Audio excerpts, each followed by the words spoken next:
In the 128th year of Konoha, on a small island 100 ri away from the land of water. Deep inside a cave, candlelight flickers, casting dim shadows. On a stone bed lies an old man with a head full of white hair and a face full of wrinkles, his life nearing its end. If not for those cyan eyes and the 3 symmetrical whisker marks on each side of his face, no one would believe he was the 7th Hokage of old Uzumaki Naruto. He struggled and rose throughout his life, once brilliant and dazzling, but ultimately ended in desolation. At 12, he graduated from the Ninja Academy and became a Konoha Genin. At 16, he defeated Pain and became a hero of Konoha. That same year, he participated in the 4th Great Ninja War, teaming up with Uchiha Sasuke to seal Kagaya, bringing a brief peace to the ninja world. But the disasters did not end. Kinshiki, Momoshiki, Urashiki, Ishiki, one after another triggered new wars. In the battle against Otsutsuki Ishiki, Naruto lost the 9 tails, and Sasuke lost the Rinnegan. Helpless, they entrusted the future of the ninja world to the new generation represented by Boruto.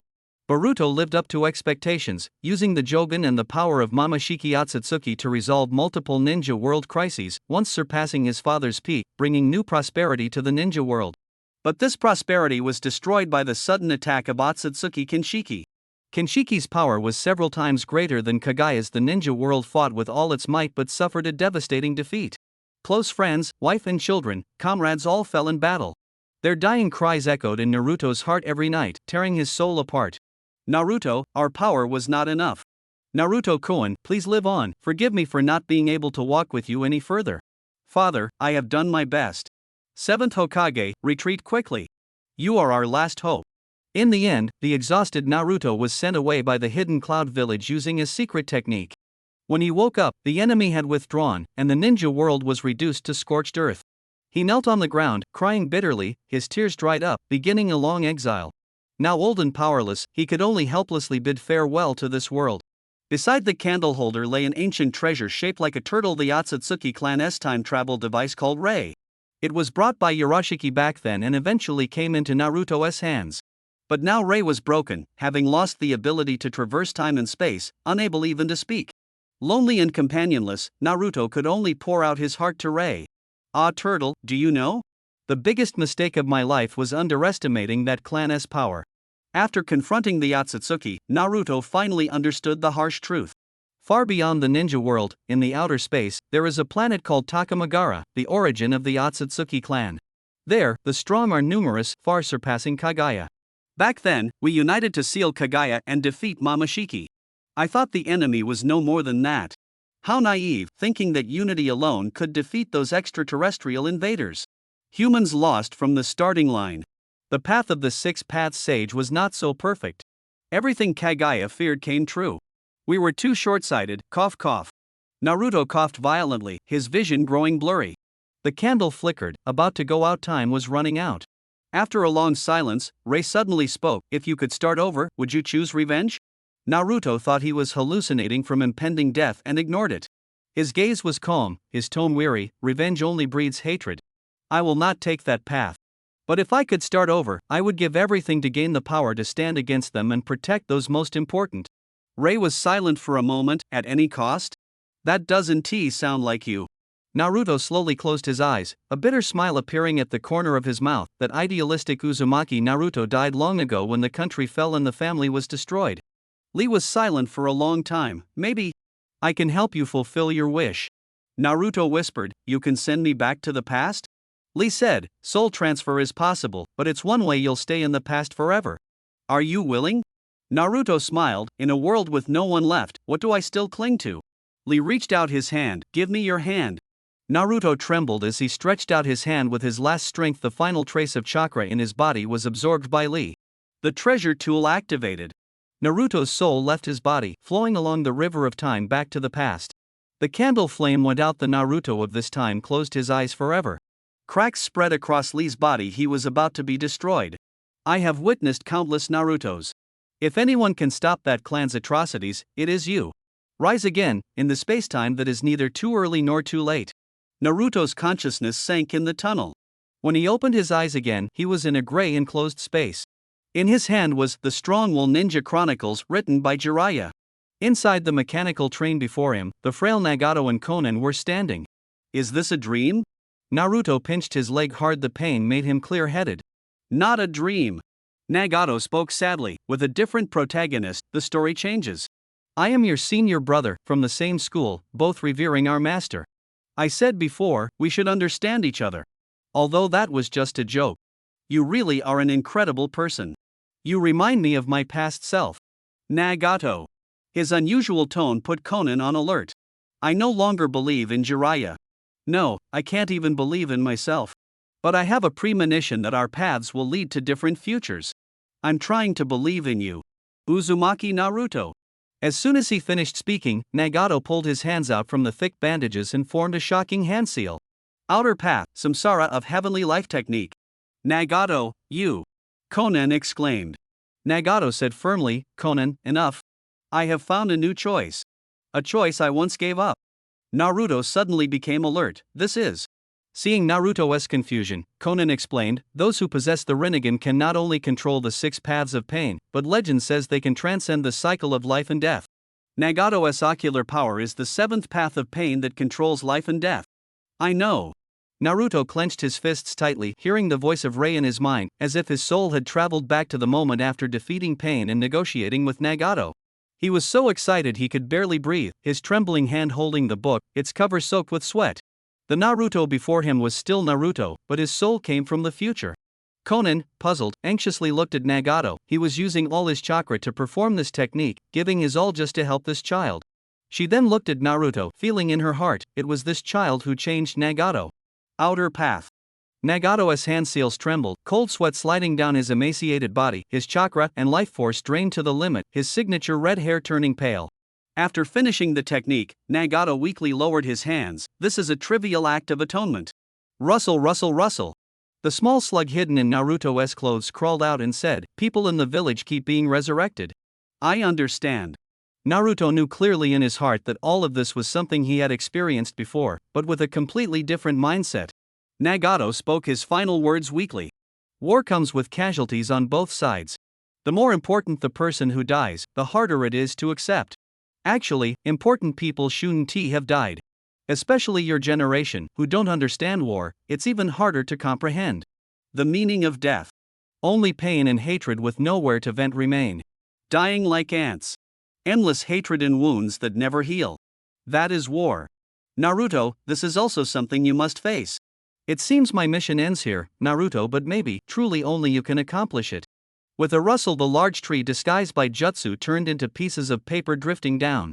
Naruto lowered his eyes, his face buried in shadow. Senior, I understand. What you said today, I have experienced it all later, painfully. He thought to himself, your pain, I feel it more truly than ever before. This time I return, I will definitely change everything. Nagato's lips curled slightly. Whether it's the book or you, it seems all of this was arranged by someone. No, perhaps this is the true arrangement of fate. Conan's expression darkened, she extended her sleeve, and a scroll of paper flew toward Nagato's body. Naruto took a deep breath, suddenly grabbing the little slug on his shoulder, clenching his hand. Smack! Ah! The little slug disappeared.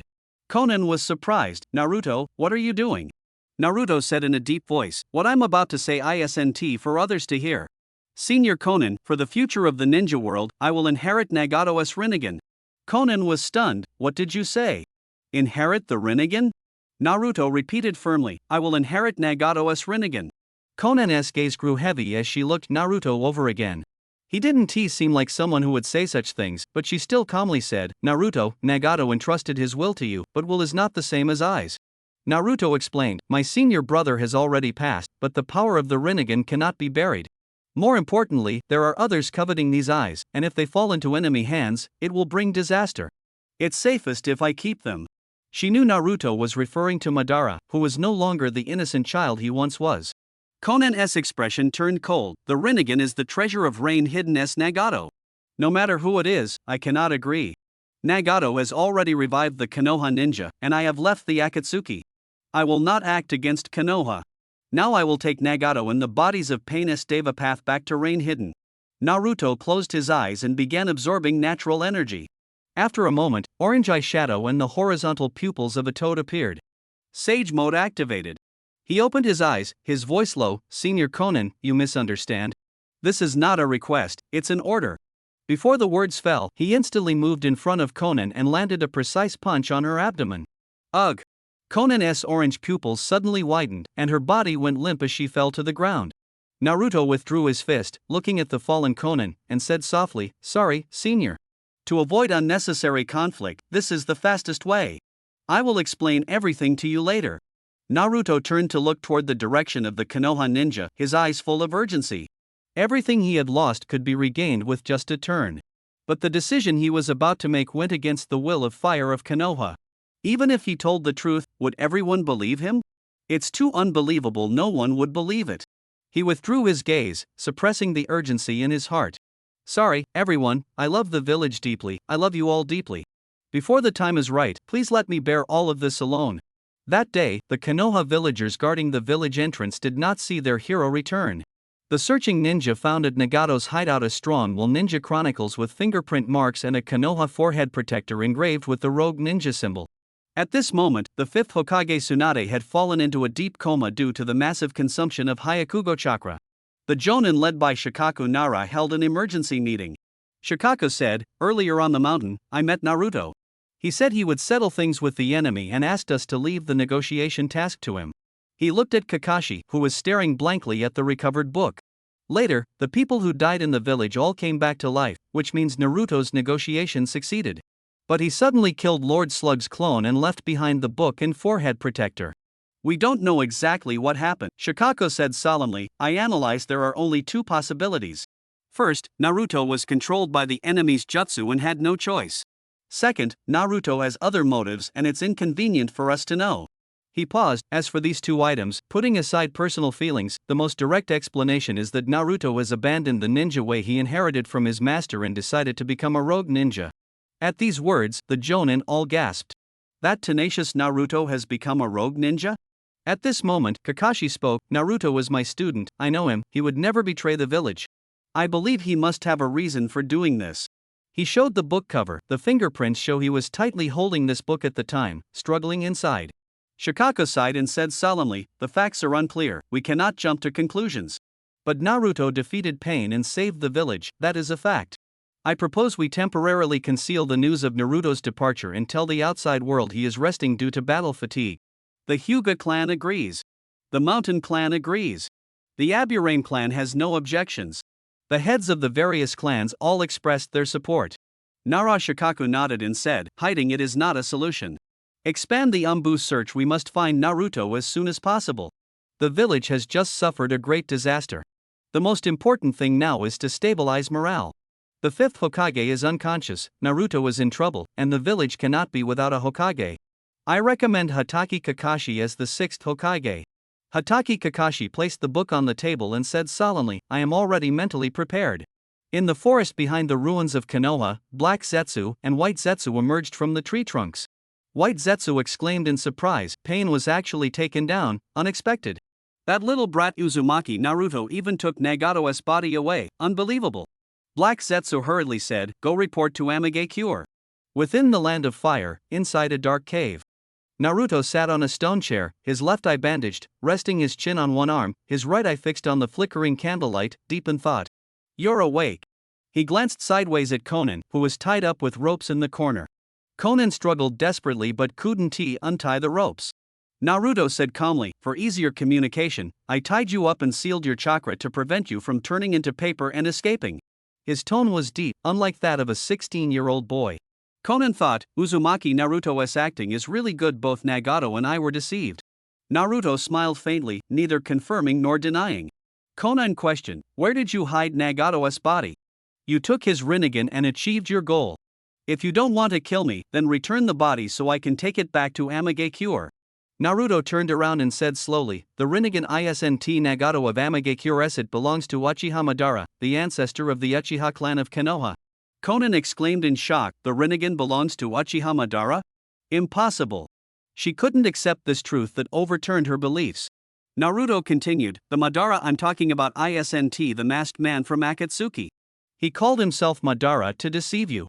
Conan despaired, "One of you claims to be Madara, the other says there is someone else, two liars. I don't believe either of you." Naruto fell into thought, his fingers tapping on the table. After losing his right arm, he had developed the habit of using his left hand, and he continued this after crossing over. He worked hard to gather evidence that could convince Conan. Because it was so long ago, recalling it took some effort. By the way, you prepared 600 billion explosive tags to kill that masked Madara, right? How do you know? Conan's face instantly turned pale. Her secret backup plan, which no one knew about, not even Nagato. Conan, did you check my memories? She could only think of this possibility. Naruto smiled helplessly. I don't understand genjutsu at all. Without the help of the Yamanaka clan, how could I have done that?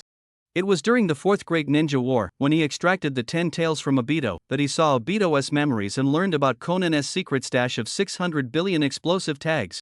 Seeing Conan's barely concealed unease, Naruto took the opportunity to say, so, doesn't this prove I'm not lying? Conan tried to calm herself and regained composure. Even if you know this secret, it doesn't mean everything you say about Madara is true. Naruto answered calmly, believe it or not, but first, let me finish. He revealed Conan's biggest secret without reservation, gaining the upper hand. Conan said, half in doubt, fine, go ahead. Naruto slowly recounted, back when you were very young, Madara was defeated in battle against Senju Hashirama but gained his opponent's power and awakened the Rinnegan. The Sharingan ultimately evolved into the Rinnegan, which required the combined power of both the Senju and Uchiha clans. When Madara activated the Rinnegan, he was on the brink of death and unable to fulfill his ambitions. So, when Nagato was a child, he transplanted the eyes to him. Nagato is a descendant of the Senju clan, with the Uzumaki clan bloodline in his veins. His red hair, like my mother Kushina Uzumaki's, is proof. Madara believes Nagato could control these eyes. Madara gave the Rinnegan to Nagato to resurrect himself. The Rinne Tensei technique was prepared by Madara for his resurrection, and Nagato was the executor. In other words, the real Madara is already dead. Conan continued to ask, who is that masked man claiming to be Madara? Naruto answered truthfully, he is Uchiha Obito, a Uchiha hero who died in the Third Great Ninja War at the Battle of Kanobi Bridge. Actually, he was chosen and saved by Madara, responsible for guiding Nagato to resurrect Madara, and is the mastermind behind the Moon Eye plan. Conan's heart sank. He actually knows about the Moon Eye plan? Could everything he said be true? But she was unwilling to believe it. Could years of ideals be nothing but lies? Seeing her disappointment, Naruto didn't reveal that the one truly hiding the deepest secret was Black Zetsu. Senpai, I know this reality is harsh, but it's not too late to face it now.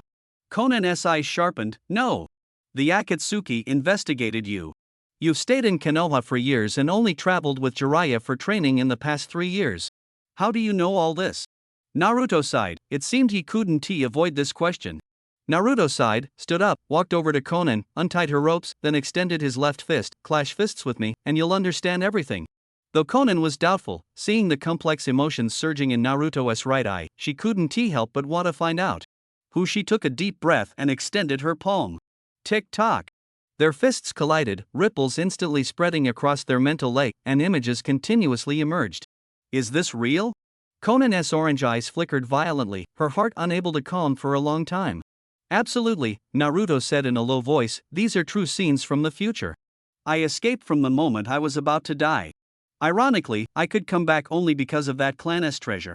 On our own, we were powerless.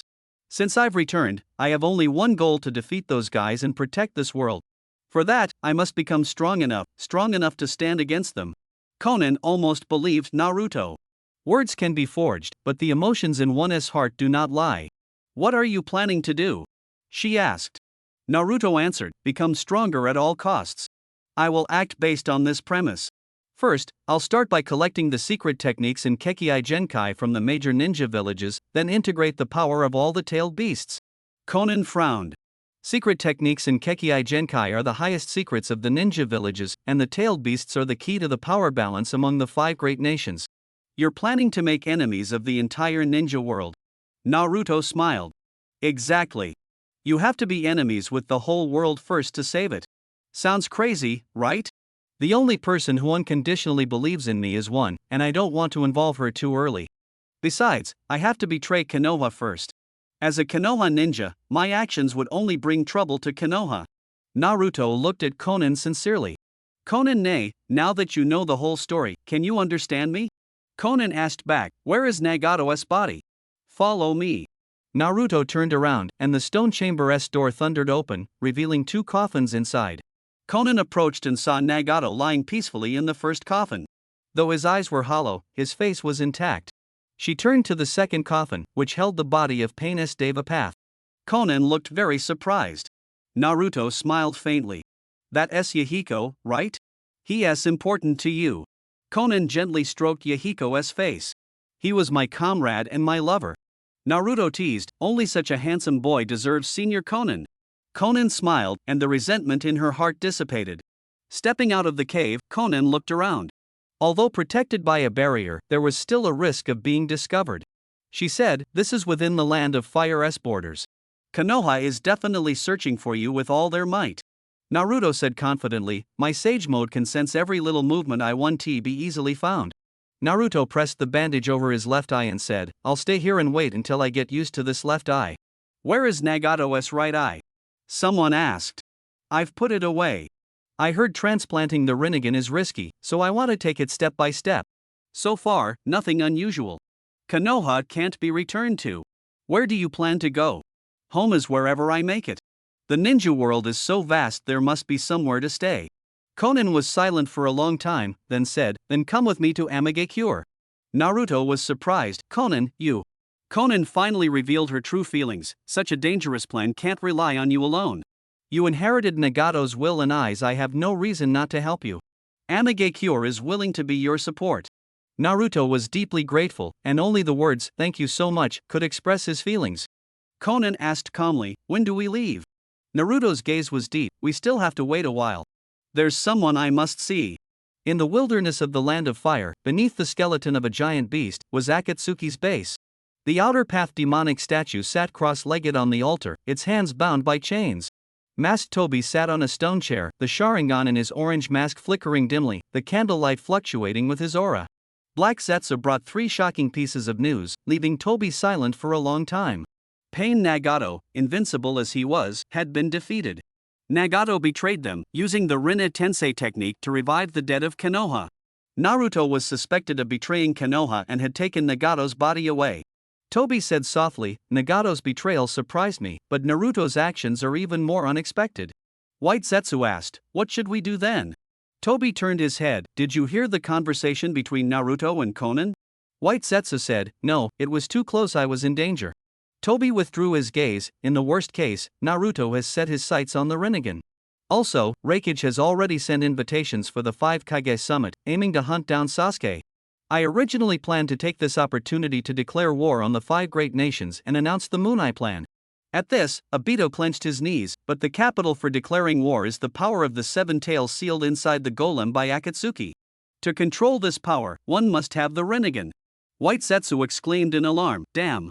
Naruto has obtained the Rinnegan. He can summon the golem at any time and use its power against us." Obito said, "Don't rush, the Rinnegan is hard to master. Nagato took years to summon the golem." As he spoke, he had other plans in mind. Naruto's Uzumaki constitution is no less than Nagato's, and as long as he wants, he will eventually be able to do it. Whether it's defeating pain or his sudden ambition, he can no longer be treated like a child. "Just in case, I need to add an extra layer of insurance." Obito slowly stood up and pointed outside at the golem. Whoosh! His right eye's Kamui wheel spun, and the entire golem was sucked in. Smack! The wheel contracted, and the golem disappeared without a trace. Obito said, "This way, there's no risk for the time being." White Zetsu cheered, "As expected of you, instantly teleporting such a huge golem." Black Zetsu asked in a low voice, "What's the next arrangement?" Obito said solemnly, "Send all White Zetsu to find Uzumaki Naruto. He should still be in the Land of Fire. Report immediately once there's news. We must reclaim the Rinnegan before the situation spirals out of control." White Zetsu replied in unison, "Understood." Obito looked at the silently standing Kisame Hashigaki. After the battle between Itachi and Sasuke, he had confessed his identity to Kisame. Among Akatsuki, Kisame was the most trusted person besides White Zetsu. "Kisame, the 8 tails is entrusted to you." Understood. Obito's gaze was deep. "Don't lose your composure over small matters. The declaration of war against the 5 great nations remains as planned, and the extra eye must also be cultivated by the 5 Kage. Go check on our defeated warriors. The matter of the 8 tails must be clearly explained, right, Sasuke?" In the Land of Fire, the Hawk Squad preparing to go to Konoha was resting in the forest. Before Pain's attack, Sasuke had led the Hawk Squad to attack the Cloud Thunder Gorge and cut off a tail of the 8 tails. Later, the Hawk Squad left Akatsuki and acted to avenge Konoha. Tianping was alone by the river fetching water, a small bird softly singing on his shoulder, a gentle smile on his lips. Chirp, chirp. Suddenly, the bird startled and flew away.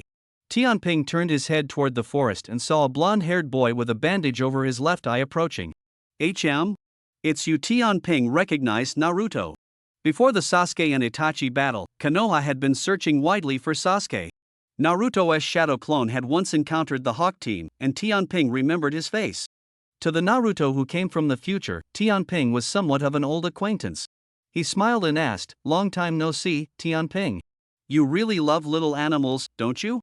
"Not bad." Tianping didn't say much and asked, "Are you looking for Sasuke?" Naruto said meaningfully, "No, I'm looking for you. More precisely, someone I can only meet because of you." Tianping's gaze darkened. "I'm afraid that's not possible." Whoosh! Whoosh! Suddenly, 2 figures flashed out, rushing forward with Rasengan in hand. Tianping was shocked. Shadow clones, when did they arrive? Boom! After the explosion, Tianping staggered back, a trace left on the water's surface. He stopped in the middle of the river, his shoulder almost sliced off, leaving a deep, sunken wound. "His Sage Mode power is even stronger than mine." Naruto stepped on the water, calm expression, "This little injury is nothing. As long as you obediently come with me, I won't attack again." Tianping's mind raced. Sasuke is still 10 kilometers from here. If I release the Cursed Seal's Sage power, with Shanglin's perception, they should be able to sense the disturbance here. Sizzle, sizzle, sizzle. The Cursed Seal's power surged within him. Naruto's eyes narrowed, and in the next moment, using a body flicker technique comparable to Shirsui's, he instantly appeared before Tianping, pressing his palm down fiercely. Because Sasuke's Rinnegan was destroyed in his previous life, losing the convenience of spatial teleportation, he had to find another way to compensate. So Naruto specially learned the Flying Thunder God technique. The soul traveled back in time, and the remaining jutsu still worked. As for the spatial mark, the clone that attacked just now has already left a mark. Thud. Naruto pressed his left hand against Jugo's chest. Gurgle, gurgle, gurgle. Jugo's Cursed Seal Senjutsu energy continuously flowed into Naruto's palm. Jugo exclaimed, "You're absorbing my chakra." As the Cursed Seal Senjutsu energy drained away, Jugo's body rapidly shrank, eventually turning into a child and fainting. "What a peculiar body, no wonder Sasuke values you so much." Naruto sighed, hoisted Jugo onto his shoulder, and returned to the shore. Swish! A paper figure condensed into Konin's form, even smoother than expected. "He's actually very strong. To avoid trouble, I had to strike suddenly. Otherwise, if Sasuke and the others arrived, the outcome would be uncertain." The trials of the apocalypse made Naruto extremely cautious. He would never act without absolute certainty, and even then, he would proceed conservatively. He put Jugo down, took off his soaked robe, and covered him with his own clean clothes to prevent him from catching a cold. Konin asked, "Aren't you taking him with you?" Naruto looked at the Cursed Seal in the palm of his left hand. "I've absorbed enough Cursed Seal Senjutsu energy, there's no need to take him along." Konin gazed at the bandages still wrapped around Naruto's left eye, thinking to herself, "The optic nerve of the left eye hasn't fully connected yet, but he can already use the basic power of the Rinnegan. He might be even more suited to these eyes than Nagato." Clang! Naruto put on the wet black robe Jugo had taken off, turned around, and raised his cloak. "Let us go to the next place." At the daimyo's mansion in the Land of Fire, a meeting was underway to discuss the reconstruction of Konoha village. A long table was placed in the center of the solemn hall. The daimyo of the Land of Fire, Akechi Mitsuhide, sat at the southern end. On the east side were 5 feudal lords wearing dark tall hats. On the west side was the Konoha delegation, including advisor Mito Munin, Tsurun Kohara, the Umbu captain wearing a white cloak and animal mask, Jonin Narashikaku, and the root organization leader Shimura Danzo. Mito Munin spoke, "Our alliance plans to continue implementing policies against Akatsuki." Opposite Munin, the bespectacled, refined chief counselor spoke, "The village has come to this state. The Land of Fire will fully support reconstruction, starting with the budget, then repairing tense relations with other countries." At this moment, Danzo interrupted, "There is something even more urgent: deciding on the new Hokage." Narashikaku immediately became alert, "So it has begun." Previously, as Konoha's Jonin representative, he had proposed Kakashi as the successor to Hokage, but he knew there was another contender for the Hokage seat, Shimura Danzo. Kakashi faced considerable resistance in his bid to become Hokage. The daimyo of the Land of Fire shook a small fan. Is Tsunade's health not recovering well? Tsurun Kohara replied, Daimyo, Tsunade is still unconscious, we don't know when she will wake. With the village in this state, pushing decisions forward is difficult. Besides, she also bears responsibility for the village's destruction. The so-called responsibility was that she hid Naruto on Mount Mayaboku, which led to Pain invading Konoha to find Naruto.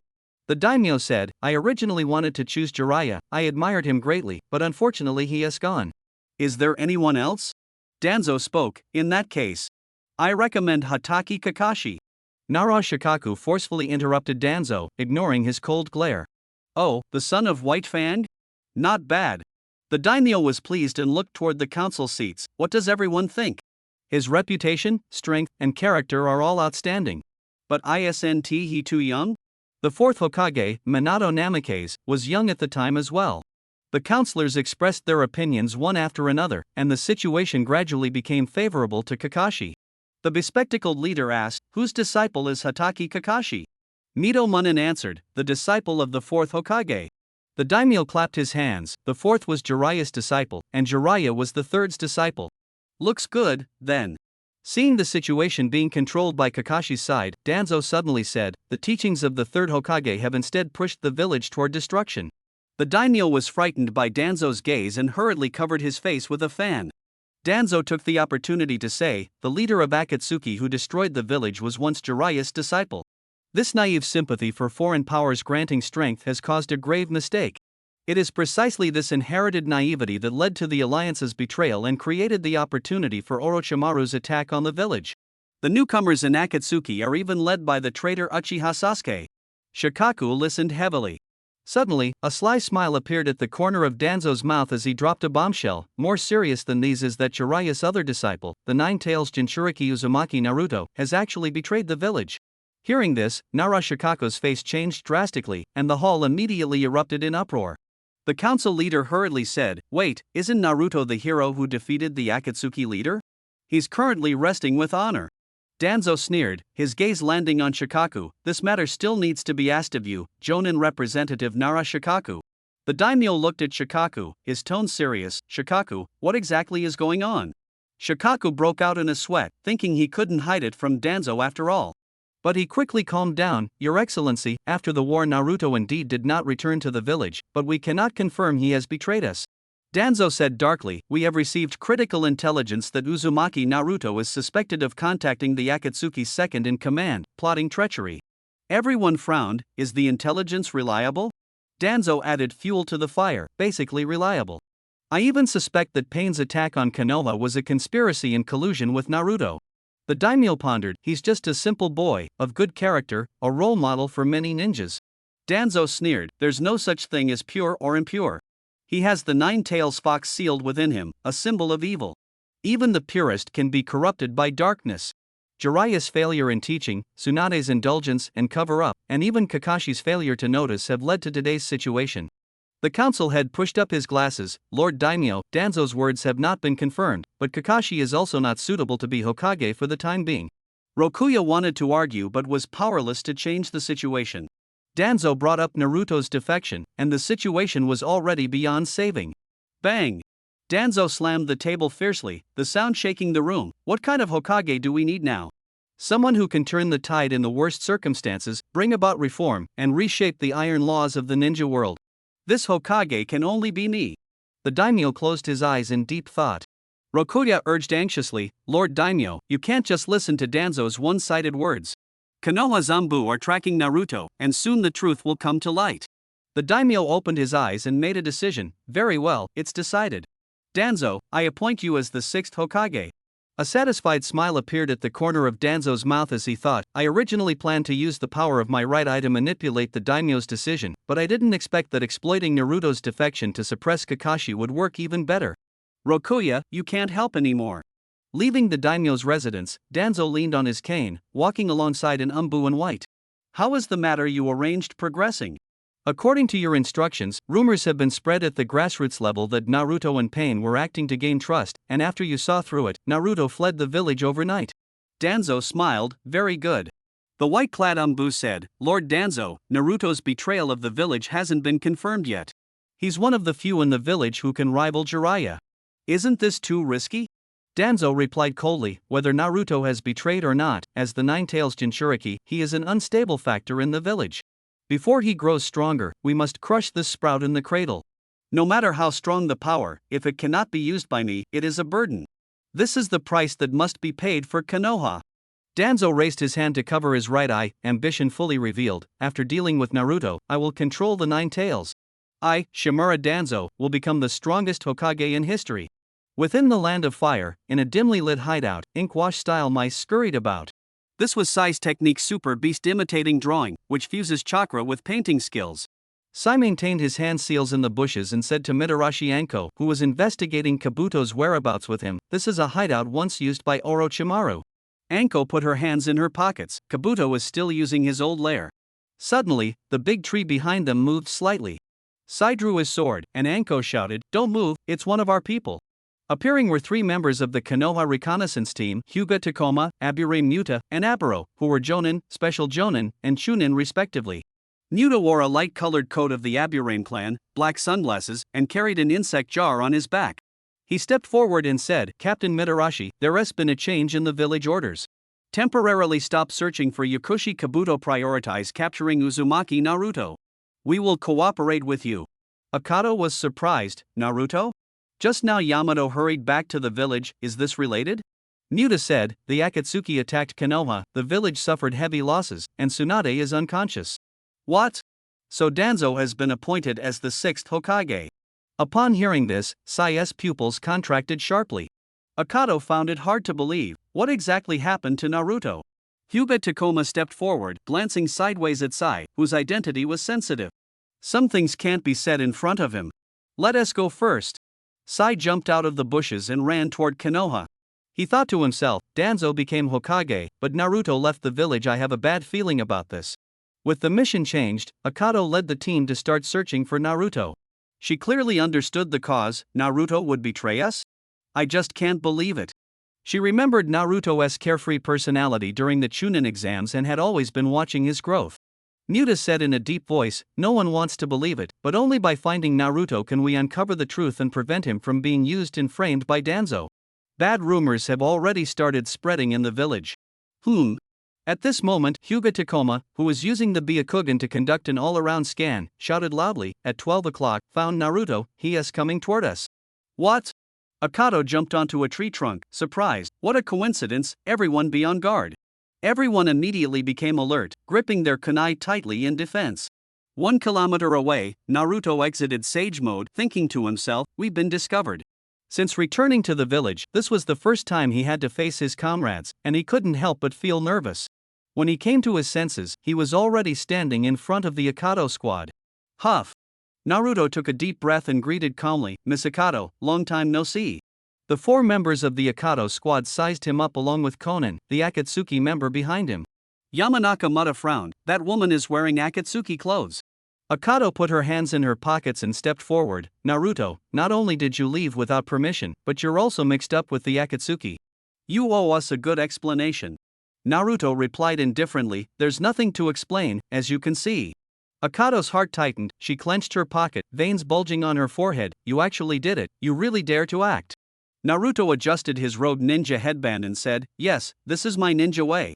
Akato laughed angrily, still joking at a time like this, it's infuriating. Konan said coldly, looks like they don't really welcome me. Naruto smiled faintly, after all, before Nagato, many Konoha ninja were killed by the Akatsuki, Sister Konan. Konan asked, are you planning to take them on alone? Naruto said, I haven't fought a serious battle in years, my reflexes have declined a lot. There are 4 Jonin in front of me, just enough to help me regain my fighting instincts. Be careful. Konan stepped back outside the battle circle. Akato analyzed carefully, that Akatsuki member doesn't want to make the first move, surprisingly good news. Naruto has defeated powerful enemies who destroyed villages, his strength even surpasses Orochimaru-sensei. Although we have the numbers advantage, we might not be able to defeat him. Fortunately, Naruto's intel is transparent, so we can formulate targeted tactics. He's good at using shadow clones to lure enemies, his strongest attack is the Rasengan, and he can use Sage Mode. But judging by his chakra, he hasn't activated Sage Mode now. I heard he can also use shadow clones to replenish his Senjutsu energy.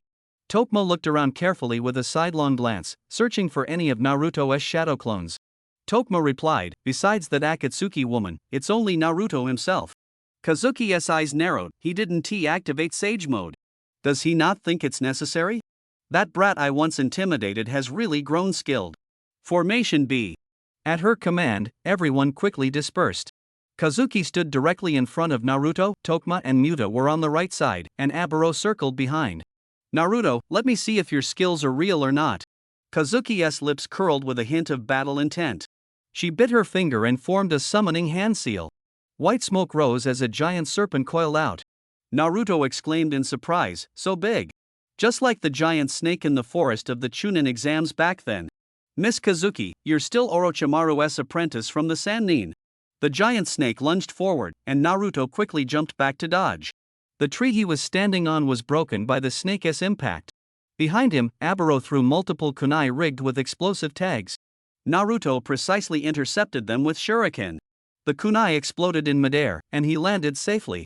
Aburo silently marveled, he didn't even look behind him but managed to intercept so accurately by sound alone. His shuriken skills are incredible. The giant snake attacked again from the front. Naruto's lips curled slightly as he formed hand seals with both hands and pressed them to the ground. Earth release, Yomi Swamp. Suddenly, a swamp surged up, trapping the giant snake inside. Kazuki was surprised, Earth nature? Naruto only has wind nature, doesn't he? In fact, Naruto possesses 6 chakra natures, wind, earth, lightning, fire, water, and yang, lacking only in nature. He specializes in wind nature, which is why he is primarily recognized as wind. Naruto crouched, maintaining the Yomi Swamp. Suddenly, Aburo formed hand seals with both hands, his chest swelling. Fire release, great fireball technique. A fireball shot out from his mouth, heading toward Naruto's back. In the white smoke, Naruto's shadow clone appeared. Everyone was surprised, he can still form shadow clones. The shadow clone turned its back to the original, facing Aburo, forming hand seals with both hands. Wind release, gale palm. A strong wind howled, blowing the fireball back. Aburo was shocked, impossible, wind style can actually suppress fire style. A fiery storm swept up a large number of trees, Aburo was blasted away, crashing heavily to the ground. Are you okay, uncle? Naruto exclaimed, only wanting to restore his strength, not to harm the Konoha ninja. Aburo, lying on the ground, gripped a nearly shattered ninja shield. It was what saved him. Naruto let out a long breath, a Jonin shouldn't be this fragile, right? I'm a Chunin. Aburo said before passing out. Buzzing. At this moment, Yamanaka Muta opened the insect jar on his back, and thousands of parasitic insects swarmed around Naruto like a black curtain. The Yamanaka clan's techniques are known for area attacks, leaving nowhere to escape. Naruto didn't dare be careless before the insects could surround him, he threw a kunai. Muta hurriedly dodged, but the kunai stuck into a tree behind him. The parasitic insects quickly encircled Naruto. Muta said, the insects are absorbing his chakra, we have the upper hand. Good, use this move again to completely restrict his movement. Kurenai sneered, multiple snake hands from her sleeves quickly wrapped around Naruto, tightly binding him. Surrender, Naruto. Muta shouted proudly. However, the insects suddenly scattered, the snake hands loosened, and Naruto was nowhere to be seen. Muta exclaimed, how is this possible? The target disappeared? Hinata Tokamiya nervously warned, Muta, watch behind you. But it was too late. Naruto's hand blade had already struck the back of Muta's neck. He cried out in pain and collapsed unconscious. Naruto calmly pulled out the kunai, which was engraved with a strange jutsu. Kurenai's face turned extremely serious, that's right, that's the 4th Hokage's Flying Thunder God technique. He actually learned Flying Thunder God. Akato was a first-hand witness of that era and knew well the legend created on the battlefield by the 4th Hokage Minato Namikaze using this technique. She thought to herself, the previous Earth style was the same. Naruto obviously has deep secrets and had planned this long ago. Hyuga Tokoma urgently asked, Captain Akato, what should we do? Akato said coldly, no chance of winning. Take Aburo and Muta and retreat. But Naruto said, the others go first. Miss Akato, you have to stay. Tokoma was shocked, his target was actually Akato. Suddenly, the parasitic bugs regrouped again. The Nara Clan's technique has a hidden attribute. When the user loses consciousness, the bugs lock onto the last target and continue attacking. Naruto sighed, what a pain. He formed hand seals, pressed his hands together, and chanted the spell fire style, Dragon Whirlwind. Flames rose from beneath his feet, swirling around his body, burning the approaching bug swarm. Takuma whispered, "This is a good chance to retreat." Suddenly, multiple Naruto shadow clones charged at Takuma, using fire style as cover, each holding a Rasengan. Too many, no way out. White light flickered in Takuma's eyes, chakra burst from all his body as pressure points, his steps steady as a mountain, building an absolute defensive aura. 8 trigrams palm, reversal of heaven. The shadow clones were defeated one by one. After reversal of heaven ended, Takuma's Byakugan locked onto the approaching Naruto's main body, chakra gathered in his palm, and he suddenly struck 8 trigrams empty wall palm. Thud! A powerful palm wind knocked Naruto back several steps. Naruto said approvingly, as expected of the Hyuga elite, but this is where it ends. Whoosh! The Rasengan rapidly condensed in his hand, growing rapidly as chakra was continuously infused. Takuma knew he couldn't hold on any longer and shouted, "Captain Akato, I'll cover you, retreat quickly. You must report the situation here truthfully to the village." Super-sized Rasengan. Naruto leapt up and slammed the massive Rasengan down with force. 8 trigrams palm returned to heaven. Takuma gritted his teeth and used Return to Heaven, the energy barrier blocking the fierce strike of the Rasengan. Dawn! The Rasengan collided with the energy barrier, producing a heavy sound as the air surged. But under the impact of the Rasengan, the energy barrier quickly shattered, faintly revealing Takuma's staggering figure. It's not that Takuma isn't strong, but Naruto is just too strong. Bang! At the moment the energy barrier collapsed, Naruto promptly withdrew the power of the Rasengan. Yet the force of the impact still sent Takuma flying backward, his back crashing heavily against a tree, and he lost consciousness. Naruto landed and looked toward Akato. "That settles the troublesome ones, Miss Akato." Akato clenched her fists tightly. "Naruto, why are you doing this?" Naruto was silent for a moment, then put on his hood, his voice low. "For the future of the ninja world, I must get that person's help." "Miss Akato, you are indispensable too." "That person." Akato pondered Naruto's words, when suddenly a sharp pain surged from the cursed seal on her neck. She asked in confusion, "The cursed seal hasn't reacted for a long time, why does it hurt now?" There was no time to think further, more important matters lay ahead. Rustle, rustle, rustle, a small snake slipped from her sleeve and quickly disappeared into the grass, taking the intelligence back to the village. Naruto saw it but did not stop it. He thought, forget it, if the defector's identity is confirmed, my next actions won't implicate the village. The little snake successfully carried away the intelligence, and Akato felt somewhat relieved. At least the trip wasn't in vain. Akato said, "Now, sister can properly play with you." Naruto said calmly, "You can also try to escape, maybe you'll succeed." Hondo looked at Tekama and the others who had fallen to the ground, clearly knowing that even if she escaped, she couldn't take her 3 companions with her. She tapped her forehead protector with her thumb and said firmly, "Konoha's ninja don't abandon their comrades and run away alone. You, who were born in Konoha, should understand this better than anyone."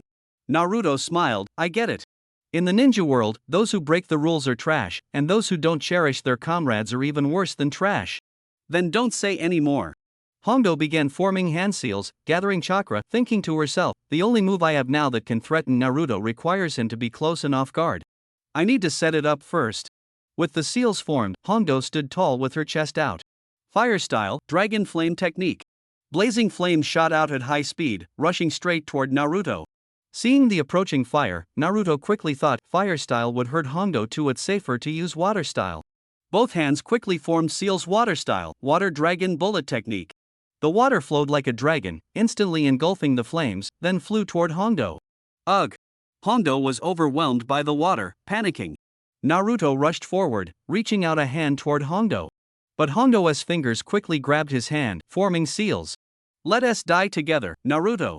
You've become a threat to the village, we'll die together." Ninja art, twin snakes killing technique.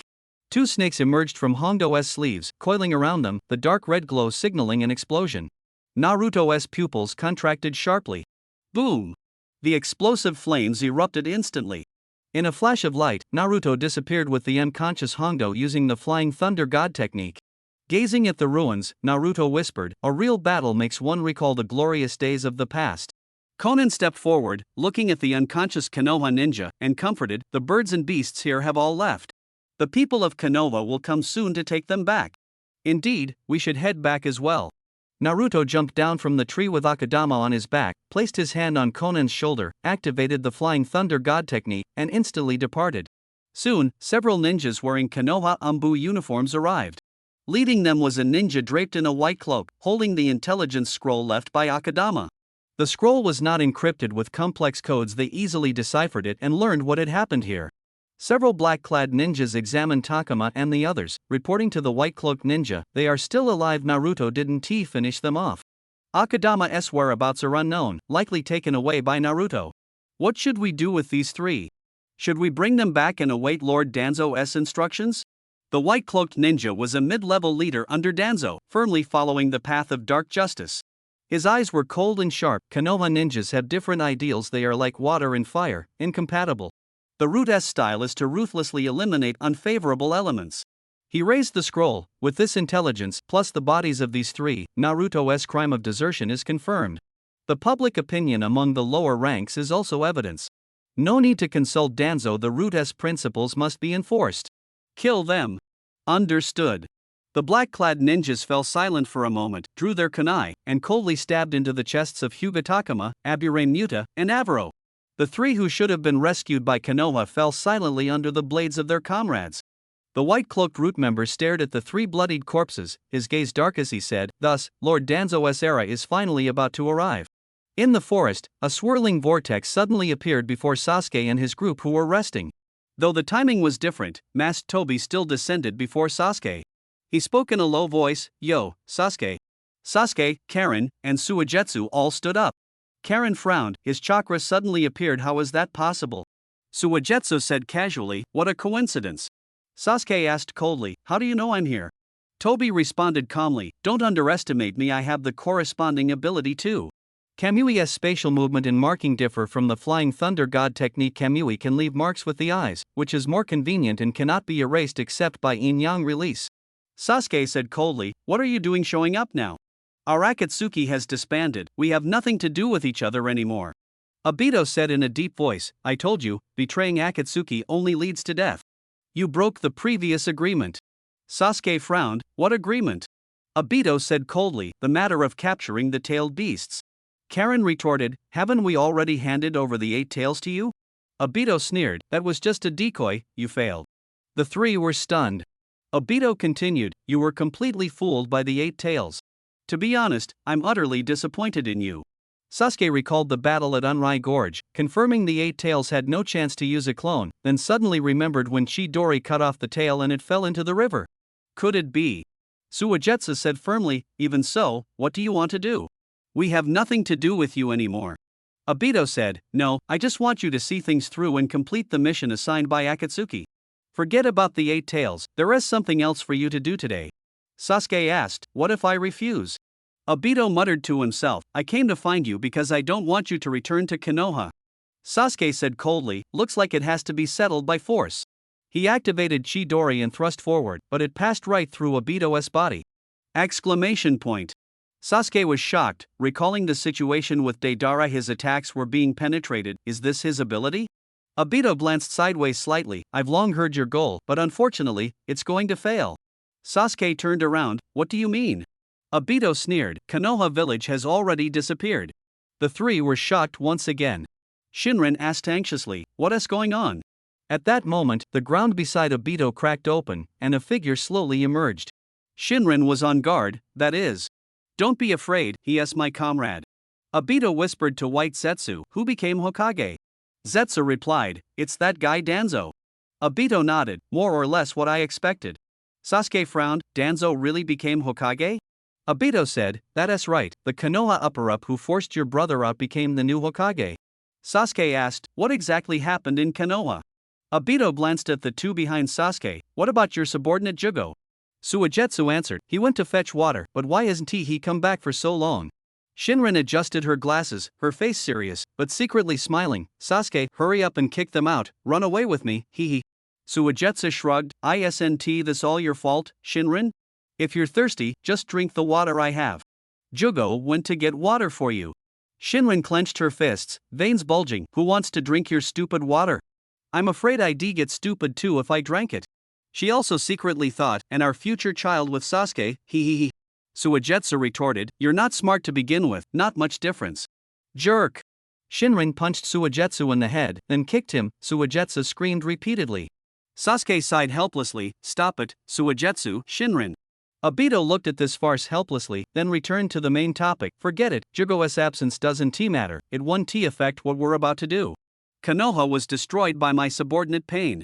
Sasuke, you and Pain were too conspicuous, and finally drew the 5 Kage's attention. Sasuke's eyes darkened. The 5 Kage? Obito said, the 5 Kage meeting is about to be held. Zetsu spoke up. Next, I will explain. The news that Naruto had defected from Konoha and slaughtered his comrades was transmitted back by Root, causing a huge uproar. Root had spread rumors that Pain's attack on Konoha was a staged act in collusion with Naruto, aimed at gaining the villagers' trust, but Danzo saw through it. Naruto had already fled the village overnight. At first, everyone was half believing, half doubting. After all, Naruto had worked hard for years to earn their trust. But the bodies of Hyuga Tokunyun and the other two, along with the scroll left by Akato, became irrefutable evidence. The Konoha citizens gathered in front of the temporarily erected tents, waiting for news. After the scroll was confirmed, public opinion completely reversed. So the Nine Tails really is the Nine Tails. Naruto is such a deep-seated tumor. We've all been deceived by him. Naruto must be severely punished. The sound of a cane echoed, and the crowd fell silent.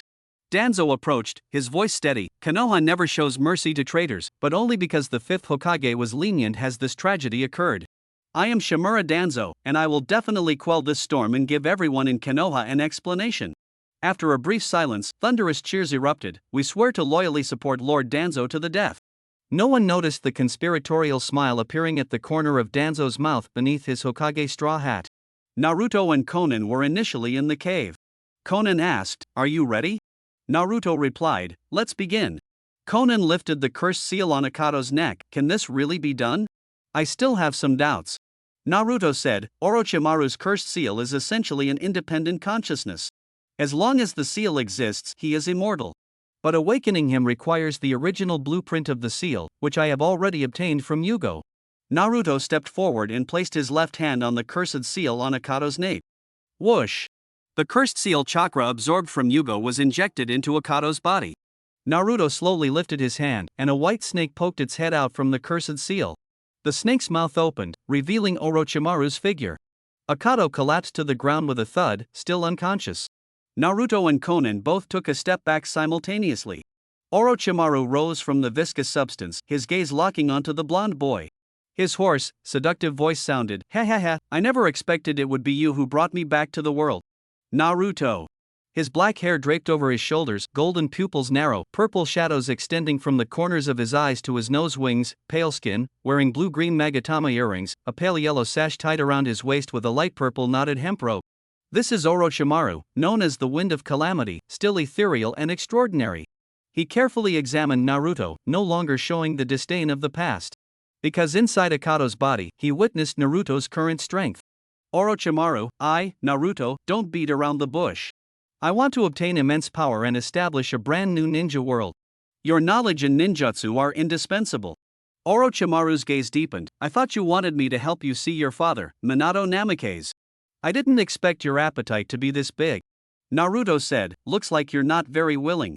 Orochimaru replied, I seek to uncover the truths of the world, serving no one or any organization. Whether it's the village or Akatsuki, they would restrict my steps.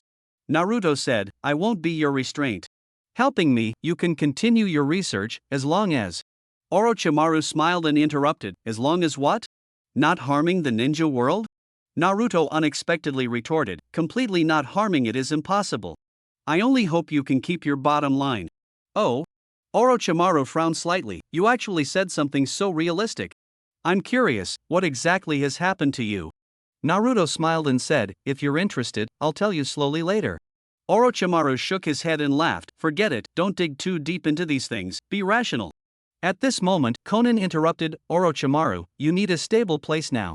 As long as you're willing to help Naruto, the Hidden Rain Village will fully support you, providing you with a laboratory and shelter. Orochimaru responded calmly, sounds good, but I decline. Konan's eyes turned cold as she stared at Naruto, who lowered his head in thought. Orochimaru looked at Naruto, his tone firm, to be honest, I've long studied the Uzumaki clan. Their strong vitality can suppress tail beast chakra, and their sealing techniques have potential comparable to the Senju. But more than these, the power of the Uchiha fascinates me even more. His obsession with the Uchiha stemmed from being deeply impressed by Itachi. Naruto looked up. So, you still can't let go of Sasuke? Orochimaru said, the pursuit of truth must be relentless. Naruto, your current power surprises me, but I will never give up on Sasuke. He is my ideal vessel, with potential even surpassing Itachi and Madara Uchiha. Unlike in the previous life, at this time Orochimaru had not yet witnessed Kabuto's fate and still wanted to occupy Sasuke's body. Naruto's eyes turned cold. If that's the case, I absolutely can't let you go. Orochimaru chuckled lightly, then you have no say in this. His legs transformed into a snake tail, and he quickly rushed toward the cave exit. Naruto had already set a flying thunder god mark at the entrance to block him. Orochimaru's mind stirred. Both hands are still inside the dead demon-consuming seal body, so he can't form hand seals. Naruto's basic combat ability is not weak, and if he activates Sage Mode, my situation will be dangerous. He quickly activated the ninjutsu, soft body modification. His neck suddenly elongated, wrapping around Naruto once, and his sharp teeth bit precisely at Naruto's neck. Probably need to lock him down with the curse seal. Black curse seal patterns spread from Naruto's neck throughout his body. At that moment, Naruto raised his hand and tightly locked Orochimaru's neck with his elbow, preventing him from pulling back. Orochimaru was suspicious. Could it be that he deliberately let me bite him? Naruto closed his eyes and meditated, preparing to activate Sage Mode. If you use your teeth to inject chakra into me, I can counterattack. The power of nature surged. Orochimaru's face twisted in pain as he cried out, ugh, natural energy is flowing backward into my body, ah. Naruto opened his eyes and smiled. What is the difference between the sage power of Mount Mayaboku and the sage power of Ryuchi Cave? Mr. Orochimaru, how do you feel? Clack. Orochimaru suddenly opened his mouth, an arm shot out, followed by his head and body. Seconds later, a brand new Orochimaru landed, putting distance between himself and Naruto. Sizzle, sizzle, sizzle. The cursed seal was suppressed by Naruto, who looked at the shriveled snake skin in his hand. Orochimaru's substitution jutsu is indeed invincible. It seems he won. Let me go easily. The formation of 10,000 snakes. Orochimaru laughed while crouching, countless snakes bursting from his mouth, their mouths spitting out hundreds of Kusanagi swords, transforming into a torrent of blades rushing forward. Senior Konan, I'm leaving the red bean to you. Naruto shouted, suddenly retreating outside the cave. Konan held the red bean and quickly left the danger zone. Bang! Naruto's shadow clone dissolved, the sage chakra returned to his body, an orange eye shadow and toad-like horizontal pupils appeared in his right eye. Sage Mode activated. Bang! A new shadow clone appeared in midair, cooperating with Naruto to form a single handball, releasing a nature-transformed Rasengan. Buzz buzz! The wind blade sharply cut through the air as Naruto charged up and threw the killer toward the snake sword torrent below. Sage Art, Wind Release, Rasen Shuriken. Boom! The storm exploded, and all the snakes swept in were shattered, the cave shaking as if about to collapse. Boom! Suddenly, the cave collapsed, revealing the massive form of the eight-headed serpent before their eyes. Rustle, rustle, rustle! Orochimaru's slippery body emerged from the middle snake head, hoarsely laughing. Humph humph, Naruto, though your jutsu is strong, you cannot completely defeat me. This is Orochimaru's strongest secret technique, the Eight Branches technique. Naruto landed, his expression grave. Since my return, Kurama has ignored me, and the summoning giant toad is useless. In midair, Konan asked, Naruto, do you need me to intervene? No need. Forcibly taking Orochimaru away is meaningless, unless he sincerely submits. Swish! As the words fell, Orochimaru's left eye bandage was pulled off, revealing a pale purple base with 3 rings of ripple, shining with a noble light. Rinnegan, symbol of the 6 paths. Orochimaru's pupils suddenly contracted. That left eye, could it be? Naruto's mouth curled into a smile. This should make things more interesting. Rinnegan. Before joining Akatsuki, Orochimaru had briefly encountered Pain's Deva Path. At that time, he recognized it as the legendary noble eye possessed only by the 6-path sage. Driven by a thirst for truth, he impulsively attacked without any disguise, directly lunging for Pain's eye. The result was a fierce counterattack, sending him flying hundreds of meters away, crashing among tree debris, crawling up covered in dust. The distance between them was a reflection of their power gap. This was the first time he was intimidated by power, which sparked his interest in the Akatsuki, joining with a speculative mindset. Unfortunately, Pain was too strong, leaving him no chance to act. Orochimaru finally gained a profound understanding of reality. Pain was really defeated by you, and you took that eye before Itachi did. Now I understand why you dared to set me free yet weren't afraid I'd betray you. Naruto asked, so, are you willing to obediently submit? Orochimaru laughed, you just got that eye, right? How much power can you unleash? Naruto said confidently, even if it's only 10%, it's enough to deal with you. Orochimaru laughed, then I want to see it. Boom! The ground shook and mountains trembled as the eight-headed serpent suddenly charged. Without the massive chakra body like Susanoo, there was no way to resist. Naruto did not back down, determined to completely conquer Orochimaru with his strength. The eight-headed serpent approached, each snake body carrying incredible power, lunging fiercely. Naruto's left eye narrowed slightly, he raised his hand to cast an invisible shield, blocking the brute force impact. This shield is one of the Rinnegan abilities, belonging to the Six Paths Deva Path. When young Nagato was in danger, he unintentionally used the shield to protect Yahiko and Konan.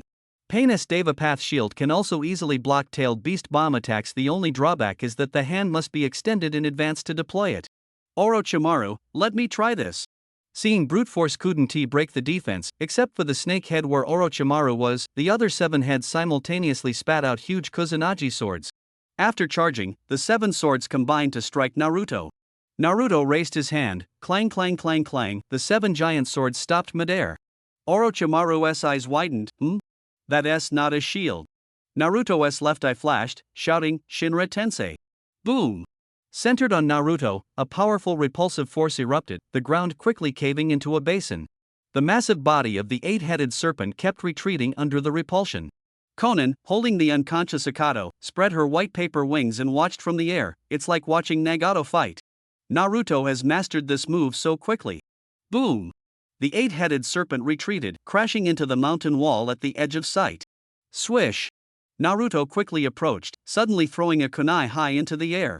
When the kunai reached Orochimaru's level, he instantly used Flying Thunder God, grabbing the kunai with his left hand, his cloak fluttering. He spun in the air, his right hand pointing at a mountain dozens of meters away, his left eye suddenly emitting light. Bancho Tenin! Boom! The mountain cracked, huge rocks crashing down on the eight-headed serpent. The kunai landed, Naruto returned to the ground, picked up the kunai, and looked at the eight-headed serpent buried under the boulders, proudly saying, I can't use Chibaku Tensei for now, so I'll substitute with this. Should be about the same, right? Boom! The 8 snake heads broke through the boulders, revealing their forms. Naruto shrugged, looks like it's not a good substitute after all. Naruto, you've ignited my fighting spirit. Orochimaru's body retracted, the heads of the eight-headed serpent gathered, releasing chakra to form a massive purple sphere. Naruto was surprised, that move. Konan warned, be careful, that chakra is extraordinary. Naruto said solemnly, it's almost comparable to the tailed beast balls of Kurama and the others. The 9 tails sleeping inside stirred slightly at the mention of Kurama. Boom! The eight-headed serpent launched a giant ball of condensed chakra, the eight-headed great ball. This should be the strongest attack in your eight-headed technique, right? Naruto stood firm like a mountain. As the eight-headed great ball approached, he suddenly raised his hand, his left eye flashing. Path of Hunger. A translucent barrier appeared, and the eight-headed great ball abruptly stopped. This was the sealing barrier of the Path of Hunger. All chakra techniques that touch it are absorbed. Although the Path of Hunger has its limits, currently no technique can break through it, not even the tailed beast ball, let alone the eight-headed great ball, which is less powerful than the tailed beast ball. The eight-headed great ball quickly shrank, turning into chakra, and was swallowed by the sealing barrier. Orochimaru emerged from the central serpent head, his eyes trembling as he stared at the scene. After the eight-headed great ball was completely absorbed, the playful look in Naruto's eyes vanished, replaced by seriousness. It's begun. Naruto dashed forward again, and Orochimaru's body retracted. Don't even think about it. Naruto suddenly thrust out his palm. Universal pull. A powerful gravitational force pulled from a distance. Orochimaru was about to retract his serpent head, but his body was forcibly stopped and pushed forward. Orochimaru struggled desperately, I can't let him separate my true body from the eight-headed serpent. Naruto's palm gravity surged, and Orochimaru was finally pulled out. Naruto's palm suddenly slammed down. Boom! The gravity slammed Orochimaru heavily onto the ground. Despite his body being modified to be extremely flexible, Orochimaru was still able to move. Naruto sneered coldly, it's over. Naruto leapt up, flicking multiple black rods from his sleeve, accurately striking the key chakra points of Orochimaru. Ugh! With the black rods infused with the 6 paths technique, Naruto's powerful chakra suppressed Orochimaru's chakra, leaving him powerless to resist. Struggling in vain, Orochimaru sighed helplessly, I can't move. Bang! Behind him, the out-of-control 8-headed serpent vanished into the smoke. Whoosh! Using the flying thunder god kunai, Naruto appeared and looked down at Orochimaru, saying, Mr. Orochimaru, now, can you stop fixating on Sasuke? For Naruto, protecting Sasuke's safety was more important than making Orochimaru submit. Waves of emotion stirred in Orochimaru's heart. He was able to unleash power surpassing the eternal Mangekyo Sharingan in such a short time. Could Uzumaki Naruto, as a branch of the Senju, truly have the potential to embrace the Uchiha? This was the first time in his life he had a new understanding of a person. He said seriously, the defeated have no words. I will give up on Sasuke, but asking me to submit immediately is a bit difficult. A strong figure like Orochimaru would not be easily subdued by power. Naruto relaxed considerably upon hearing that Orochimaru no longer coveted Sasuke. Moreover, Orochimaru said he couldn't submit immediately, not that he never would. So, Naruto removed the black rod restraints. Orochimaru stood up and asked with interest, Naruto-kun, aren't you afraid I'll run away? Naruto smiled faintly, no longer the reckless boy he once was. Having been Hokage for years, he understood the balance of kindness and authority, which surpassed mere brute force. If Mr. Orochimaru wants to leave, he can do so anytime. But I guarantee, one day, you will come back willingly. Naruto's composure only piqued Orochimaru's curiosity further. Their last confrontation was only half a year ago. Back then, he was reckless and ignorant, possessing nothing but the incomplete power of the 9 tails. But in just 6 months, he had become unfathomable. Orochimaru said, alright, let me see your next move that will determine my choice. Naruto pondered, first, go to the death god of Shiki-Fujin and help you retrieve your hands.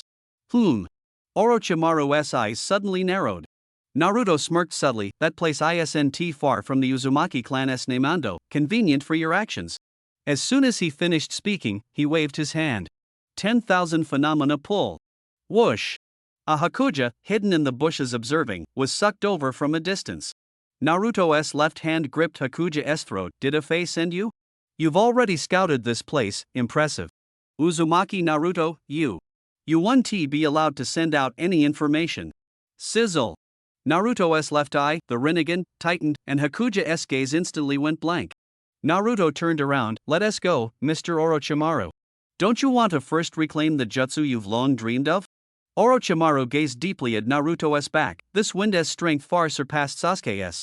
It truly made one curious about where the future would carry him. Inside the Uzumaki clan's Neimando, Orochimaru found among many masks the one mentioned in the secret scroll, the Hanya no mask. This mask housed the Shikigami of Shiki-Fujin and was the only key to undoing Shiki-Fujin. Orochimaru said, this is it. I searched through many documents before learning of its existence. Naruto, how did you know about it? Konan glanced sideways at Naruto. She was the only one who knew the truth and wondered if Naruto would tell Orochimaru. Naruto was silent for a moment, then said, Shiki-Fujin is a sealing technique of the Uzumaki clan. Since I'm a member of the Uzumaki clan, it's not surprising that I know about it. Konan withdrew her gaze and sighed in relief. Such secrets shouldn't be casually shared with someone whose attitude is uncertain. If they become an enemy in the future, it would only cause trouble. Naruto said seriously, Orochimaru-san, perform it right here. Orochimaru sighed, actually, I originally wanted to perform it at the Uchiha Shrine. That place has more ceremonial significance and represents my longing for the Uchiha. But performing it at the Nami no Do also carries a special meaning. Orochimaru took a deep breath and put on the Hanya no mask. Boom! A powerful chakra storm surged, Orochimaru's body trembled, his arms spread wide, and the image of the Shiki-Fujin's death god appeared. Orochimaru said, Naruto-kun, besides the souls in my hands, there are 4 other souls that will be released together, including. Naruto nodded, I know. I have a way. Orochimaru smiled, that's good. Shiki-Fujin, release. The death god drew its great sword and slit open its own abdomen. Orochimaru, as the sacrifice, immediately suffered a fatal wound, his screams piercing and agonizing. Whoosh! From the death goddess' abdomen flew out the souls of Orochimaru's hands, along with the souls of the 4 great Hokage. Naruto crouched down, pried open White Setsu's mouth, and Orochimaru spat out the true form of the white phosphorus giant snake, which flew into White Setsu's body. A substitution trick, the death goddess' curse took effect. Using the forbidden technique Fushire Tensei, Orochimaru seized White Setsu's body, his soul occupying the vessel. Whoosh! Whoosh! The souls of his hands returned, regaining the lost ninjutsu. 4 soul lights floated in the air. Naruto's gaze locked onto the 4th soul, his expression complex, murmuring, "Sorry, father, now is not the time." His left eye opened, revealing the Rinnegan. The path of hell. Purple flames ignited, transforming into a majestic Yama statue, swallowing the souls of the 4 great Hokage. Naruto hoped in his heart, "I believe the day we reunite is not far away." Orochimaru finally took action. After putting down his weapon, he looked at Naruto with a newfound respect in his eyes. Conan stepped forward and asked, "What is next? Return to the Hidden Rain village?" Naruto closed his eyes in thought, his gaze heavy as he observed the situation before him. The 5 Kage summit was about to begin, initiated by the Raikage, with the theme of joining forces to defeat Sasuke and the Akatsuki. Danzo, having seized the Hokage position, would also attend the meeting. Meanwhile, Obito was inciting Sasuke to attack the 5 Kage summit and confront Danzo. Naruto vaguely remembered the scene from years ago when he knelt before the Raikage after traveling thousands of miles to protect Sasuke, and the moment when Sasuke, after killing Danzo and overexerting his ocular power to the brink of blindness, locked eyes with him. Time flies. But Naruto understood that now was not the time to dwell on the past. He had always felt that genjutsu was his weakness. Although the 9 Tails mode could break ordinary genjutsu, it was limited against Tsukuyomi, which could manipulate time. Especially among the Otsutsuki clan, there were countless people with similar genjutsu abilities. In future battles, to achieve victory without injury, a pair of eyes proficient in genjutsu was indispensable. Danzo's right eye was undoubtedly the best choice. Opening his eyes, Naruto already had a new plan. Under the watchful eyes of Conan and Orochimaru, he took a mask from the wall and slowly put it on. "Go to the Land of Iron, the 5 Kage summit, we must beat A and Sasuke to it and deal with Danzo first. Yugo, Yugo." Team Taka found the unconscious Yugo by the river. He looked like a child in size. "Ugh." Yugo rubbed his head and slowly got up. Sasuke asked, "What happened?" Yugo looked confused, his memory fuzzy. It turned out Naruto had tampered with his memory before leaving, not wanting Sasuke to notice him too early. Yugo had been tricked logically. Sasuke would investigate deeply, but he was more concerned about the whereabouts of their enemy. Sasuke said, "Forget it, as long as you're alive, we can look into this later. Right now, we have a more important mission." Yugo asked, "More important?" Sasuke's Rinnegan and Mangekyo Sharingan in the shape of a 6-pointed star shone sharply. Target changed. Land of Iron, 5 Kage summit. Team Taka will hunt down Konoha's culprit, Danzo, there. So, Team Taka headed straight for the Land of Iron. Obito and White Zetsu hid behind the bushes observing. White Zetsu was puzzled. "Why not let me tell Sasuke about Naruto's movements? Wouldn't it be better for him to deal with Naruto?" Obito pondered. Naruto took Nagato's body, involving the Rinnegan and the Geto statue, 2 major secrets. It's not suitable for Sasuke to get involved. Besides, Sasuke still finds Naruto difficult to handle now. Hakuetsu nodded, "That's true." Obito continued, "Let Sasuke train his Mangekyo through battles with the 5 Kage, making him our backup plan, more reliable. By the way, have you found Naruto's whereabouts?" Hakuetsu replied, "Not found, but not long ago, one of my clones suddenly disappeared, probably killed." "Oh?" Obito frowned slightly, his voice cold beneath the mask. "For a telepathic Zetsu to be silenced before sending a message, this is very unusual. Tell me the location where contact was lost." Whoosh! After a dozen seconds, Obito used Kamui's vortex to appear before the ruins where Naruto and Orochimaru fought. Kamui's movement also relies on spatial markers. Obito had been in hiding for years. Although he hadn't set markers throughout the entire Land of Fire, the Konoha village and its surrounding 100-ri radius were enough for free access. He had only appeared for a minute when Hakuetsu arrived slowly.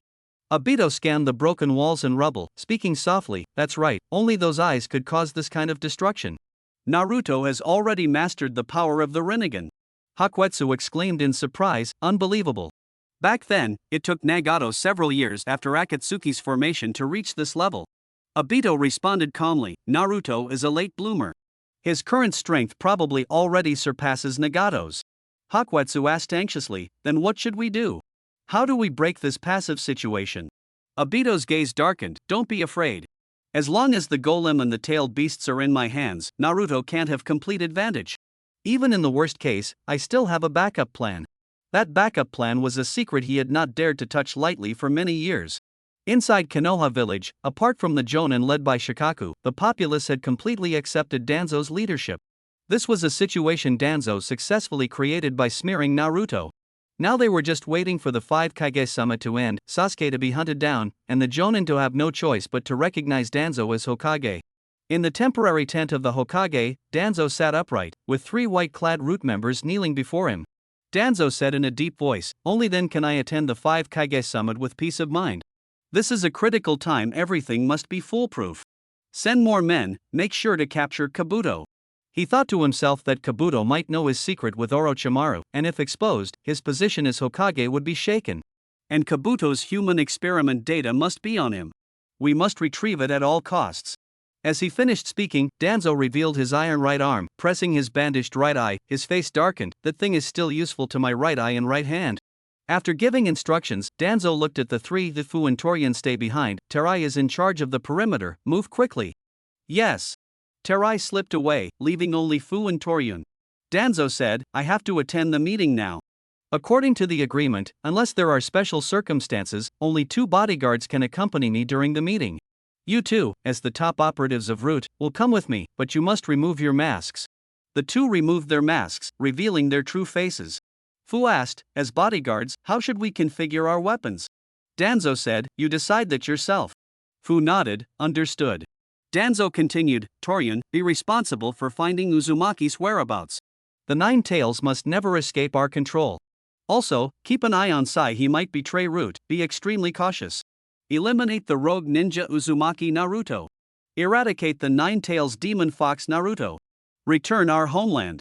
The residents of Konoha were furious and spontaneously marched to denounce Naruto. Naruto's house in the village was also burned down. The situation is completely out of control. Led by Kakashi, the people wore worried expressions. Faced with almost ironclad facts, they could not defend Naruto. Danzo ascended to the position of Hokage and ordered the pursuit and killing of the rogue ninja Sasuke. Naruto's reputation was ruined, and he was disgraced. The appearance of the 2 rogue ninjas was a heavy blow to the ninjas of the same generation. They gathered beside a temporarily set-up bench to discuss the current situation. Hinata, Neji and Shino Aburame wore solemn expressions, remaining silent. Because the deceased related to Naruto involved the Hyuga and Aburame clans. Yamanaka Ino sat on the bench, tears streaming down her face. Sasuke was once the prince of her youth. Sakura looked pale, her home was destroyed, her mentor unconscious, and 2 classmates had become traitors. One was her longtime support, the other the deepest concern in her heart. Without Naruto and Sasuke, is Team 7 still Team 7? The most painful was Hinata. Everyone said the person she loved most had killed elders of her clan. Nara Shikamaru was the clearest-headed and broke the silence. "It's too early to judge Naruto's crimes." Those 3 bodies were brought back by Root members. Knowing Root's style, there might be something fishy inside. Everyone fell silent. After a long while, Sakura asked, "What about Sasuke?" Shikamaru sighed, "Sasuke's crimes are undeniable, no one can defend him. He is more dangerous than Naruto. Naruto only threatens Konoha, but Sasuke has become the public enemy of the entire ninja world. This time, the 5 Kage summit of the Iron Country is to discuss the campaign against Sasuke." Sakura bit her lip, heart torn apart. "Naruto, you are clearly a hero, so why do such a thing now? Only you can save Sasuke." "Ah." Shikamaru sighed, but before he finished, a soft yet resolute female voice sounded, "I will go find Naruto-kun." Everyone was stunned. "Hinata." Hinata said firmly, "Naruto leaving the village must have a reason. Takuma couldn't have been killed by Naruto-kun, there must be something hidden behind this."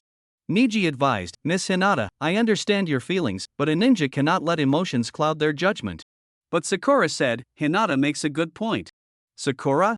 Sakura silently decided, "Naruto, if you have truly lost your way, I will find a way to bring you back." Rock Lee said firmly, "Looks like we have to charge forward. Youth is about moving ahead bravely." Inazuka Kiba laughed, "Finding someone relies on the nose, right, Akamaru?" Akamaru barked excitedly, "Woof woof woof." Neji shook his head, "I don't believe Naruto would do something like that. We need to investigate it ourselves." Shino said firmly, "I have to participate this time. I was excluded when tracking Sasuke before, I can't be absent again. I also want to find out about Brother Muta's death." Kakashi sighed and stood up, "What a hassle, these issues with our peers keep coming one after another, even I can't escape." Hinata said gratefully, "Shino, Kiba, thank you." Thanks to everyone's efforts, the 5 Kage summit was held as scheduled. The land of iron, the land of samurai, with a cold climate and snow all year round. It borders the land of earth and the land of lightning, and also touches the land of fire, the land of waterfall, and the land of fields. Having maintained neutrality and avoided war, it became the ideal location for the 5 Kage summit. At the border of the land of fire, the Hawk squad advanced swiftly, preparing to enter the land of iron. Wait! Karen frowned, there's unknown chakra ahead. Sasuke and the others immediately became alert. Suddenly, countless butterflies flew in, forming the figure of Konan, who said coldly, "This path cannot be taken." Sasuke frowned, that cloak is the symbol of Akatsuki. Suigetsu looked at Haku, are you allies? Haku shouted angrily, Konan, you betrayed Akatsuki, why are you here? Konan answered calmly, Akatsuki was an organization founded by Yahiko, stolen by you. I can always claim to be part of Akatsuki. Haku gritted his teeth, damn it, I didn't expect her to interfere. Sasuke said coldly, since you're not their ally, I have no problem killing her. Haku hurriedly said, of course, clear the traitor for us, we would be grateful. Sasuke gripped his sword and stepped forward, his left is-3 Tomo turning into the Mangekyo Sharingan, coldly saying, don't block the way. But Konan countered with a rain of paper bullets formed from folded sheets. Disperse. The Hawk squad quickly dispersed. Clang clang clang clang. Sasuke swung his sword to block the paper spears, but Konan's attack range was wide, her endurance strong, and her power great. The sword light swept by, and Sasuke's left eye suddenly ached sharply, a line of fresh blood flowing from the corner of his eye, blood vessels spreading like a spider web. Amaterasu. Kuma. Black flames burned Konan's paper body, and the rain of paper spears abruptly stopped. Unquenchable black flames, Amaterasu, the same ocular power as Itachi. Konan murmured softly, her body turning to ashes. However, among the scattered paper fragments, more images of Konan appeared. Yugo was surprised, that was just a clone earlier? Sasuke said coldly, Korin, can you find her real body? Korin formed a seal with 2 fingers, enhancing the perception of Kamui's Mangekyo Sharingan, shaking her head, all the chakra reactions are the same, I can't find any difference. Hakuetsu sighed, that woman's ability is very tricky. Sasuke, try to conserve your chakra before fighting the 5 Kage. Sasuke said urgently, doesn't matter, burn all the chakra. The black flames erupted in the air, indiscriminately attacking Konan's clones. Korin worried in her heart, ever since Danzo became Hokage, Sasuke's chakra has been different from before, cold enough to frighten people. On the towering snowy mountain, the 5 Kage summit was held as scheduled. The flags of the 5 great nations wind, fire, earth, lightning, and water stood in the venue. A huge circular table oriented east to west, with all 5 Kage already seated. 4th Reikage, 5th Mizukage Mei Terumi, 3rd Sachikage Inoki, 5th Kazekage Gara, 6th Hokage Danzo Shimura. The 5 Kage guards are all hidden behind the curtains, closely watching the meeting and ready to act at any moment. The general of the Land of Iron, Mifune, is presiding over the meeting, with 2 sword-wielding samurai standing behind him, Chasuke and Sadakato, both formidable warriors. In fact, these 2 are Naruto and Orochimaru in disguise. Naruto, I didn't expect you to be so familiar with the Land of Iron, we easily infiltrated here. Naruto smiled. In his previous life, as the head of the 5 Kage, he had presided over many 5 Kage meetings and had also been invited by Mifune to visit the Land of Iron. The Land of Iron is stable, and the fortress hasn't changed much. The 3 of them had already formulated a battle plan on the way. Naruto said, Danzo's right eye comes from Uchiha Shisui and possesses the Koto Amatsukami Dojutsu, which is extremely dangerous. Unless we kill him before he activates it, it's almost impossible to finish him off because he will also use his Anaji. The general tactic is to exhaust his Koto Amatsukami before the battle starts. Orochimaru asked, how do we exhaust it? Naruto answered, Danzo will likely use the dojutsu on Mifune during the meeting to gain the upper hand. This dojutsu can't be used casually multiple times. Although Naruto has the Rinnegan and can theoretically resist Mangekyo Genjutsu, he still plans to act cautiously. Konan asked, so, we wait until after the meeting to strike? Naruto shook his head, that's too late. We're not the only ones watching Danzo. If we run into an ambush, there are too many variables. Orochimaru and I will arrive at the venue first, blend in with the samurai maintaining order, and closely observe Danzo. Transformation jutsu is my specialty. As for Sasuke's side, Konan, you're responsible for holding them back. Remember, don't get caught up in the fight. Back to the present, Mifune announced in a deep voice, the 5 Kage meeting now begins. Gaara rested his chin on his hands and said to the other 4 Kage, I'll speak first, listen up. Anoki said meaningfully, the 5 Kage have really changed a lot. To become a Kage at such a young age is truly impressive. Kazekage-sama, your father taught you well, but unfortunately, no manners. Damn old man. Kankuro, the Kazekage's guard, gritted his teeth seeing his younger brother being bullied. Gaara responded calmly, yes, that's why I am sitting here as the Kazekage. Anoki laughed heartily, so arrogant. What exactly is going on with the Tsuchikage? Kankuro was furious, itching to rush out. Quiet. Temari was calm, reaching toward the pouch of ninja tools at her waist, ready to act. At that moment, the young Mizukage, Mei Terumi, stepped forward. Tsuchikage-sama, please do not interrupt. Kazekage-sama, please continue.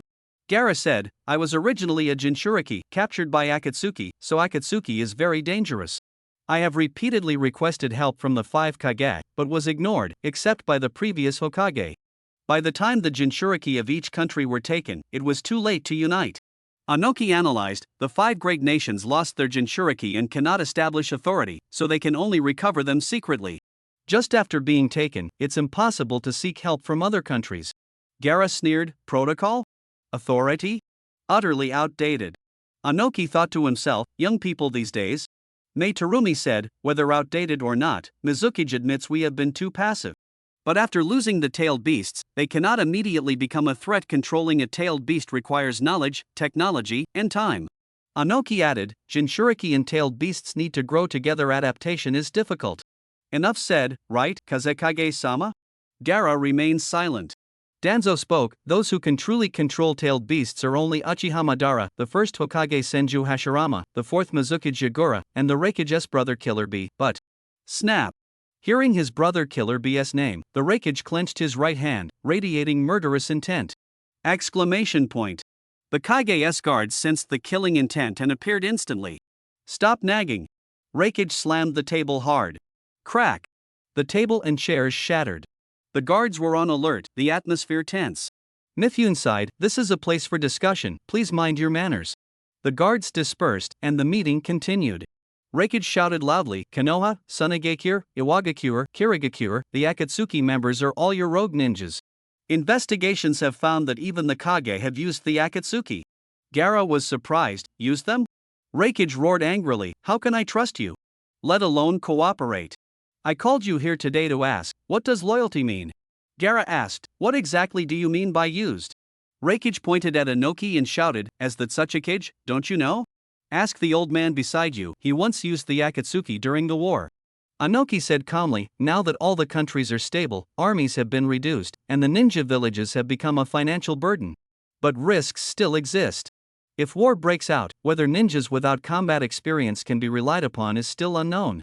Failure may be inevitable. Gaara responded, one way to avoid risk is to hire experienced Akatsuki, right? Anoki nodded, training excellent ninjas requires a lot of time and money. The Akatsuki, as professional mercenaries, cost less and yield more. Raikage was dissatisfied, don't just say the nice things, Tsuchikage. Anoki snorted coldly. Raikage continued, Sunagakure once used the Akatsuki to try to destroy Konoha. The Orochimaru incident caused the deaths of the former Kazekage and Hokage. There must have been a hidden hand behind it. He looked sharply at Danzo, thinking, that old fox. Raikage added, the strangest thing is you Kirigakure, almost isolated from the world, and there are rumors that the Akatsuki was born there. Terumi Mei lowered her eyes and said, I suspect someone is secretly manipulating the former 4th Mizukage. The guards behind her were shocked, thinking, could the 5th really be? Terumi Mei looked up and said, this is very likely related to Akatsuki, so we shouldn't say much more. Raikage was surprised by Mizukage's statement but remained firm, they're all cut from the same cloth. Anoki angrily said, don't go too far, Raikage. Everyone is reducing their military forces now, but your Cloud Village is crazily expanding, collecting ninjutsu everywhere. Hiring Akatsuki was also a helpless move. Raikage instantly flew into a rage. At this moment, Danzo said with a heavy expression, before you all argue, let me say something first. Raikage shouted, what is it? Danzo said, the leader of Akatsuki is very likely Uchiha Madara. The 4 Kage were shocked. Anoki was puzzled, isn't that guy already dead? Danzo said, not clear exactly, but the intelligence is reliable. Anoki found it hard to believe, never thought Madara could still be alive. At this moment, Mifune suddenly spoke, as the leader of a neutral country, I have to say a few words. The leader of Akatsuki understands the changing times while he exploits the mutual suspicion among nations to quietly expand his power during this period of stability. However, fortune and misfortune are intertwined. Today, with the 5 Kage gathered, this is a good opportunity. I suggest forming a ninja alliance army to jointly resist the threat of Akatsuki. Anoki frowned. A ninja alliance army isn't something that can be formed just by talking. The 5 great ninja villages are evenly matched. Who would lead it? Mifune replied, the only remaining Jinchuriki now is Konoha's 9 tails. The key is how to guide him. The Kage fell silent. Mifune added, then let the Hokage command the alliance army. At these words, the 4 shadows were shocked. After all, besides Konoha, no one knew that Naruto had already defected. The Raikage was the most agitated. What did you say? Danzo said calmly, if there are no objections, I want to be polite. The Raikage roared angrily, why should it be the Hokage? He represents the darkness of the ninja world, how can we let him come? Mifune looked at him coldly, then, Your Highness Raikage, who do you think should come? The Raikage angrily said, no one from our village has joined Akatsuki, I am the most suitable. Mifune retorted, that is hard to believe. The Raikage questioned, why? Mifune pointed at the broken table in front of the Raikage, is it appropriate to rule the ninja with such violent means? If we rely only on strength and emotions, the allied forces will fall apart sooner or later, just like this table.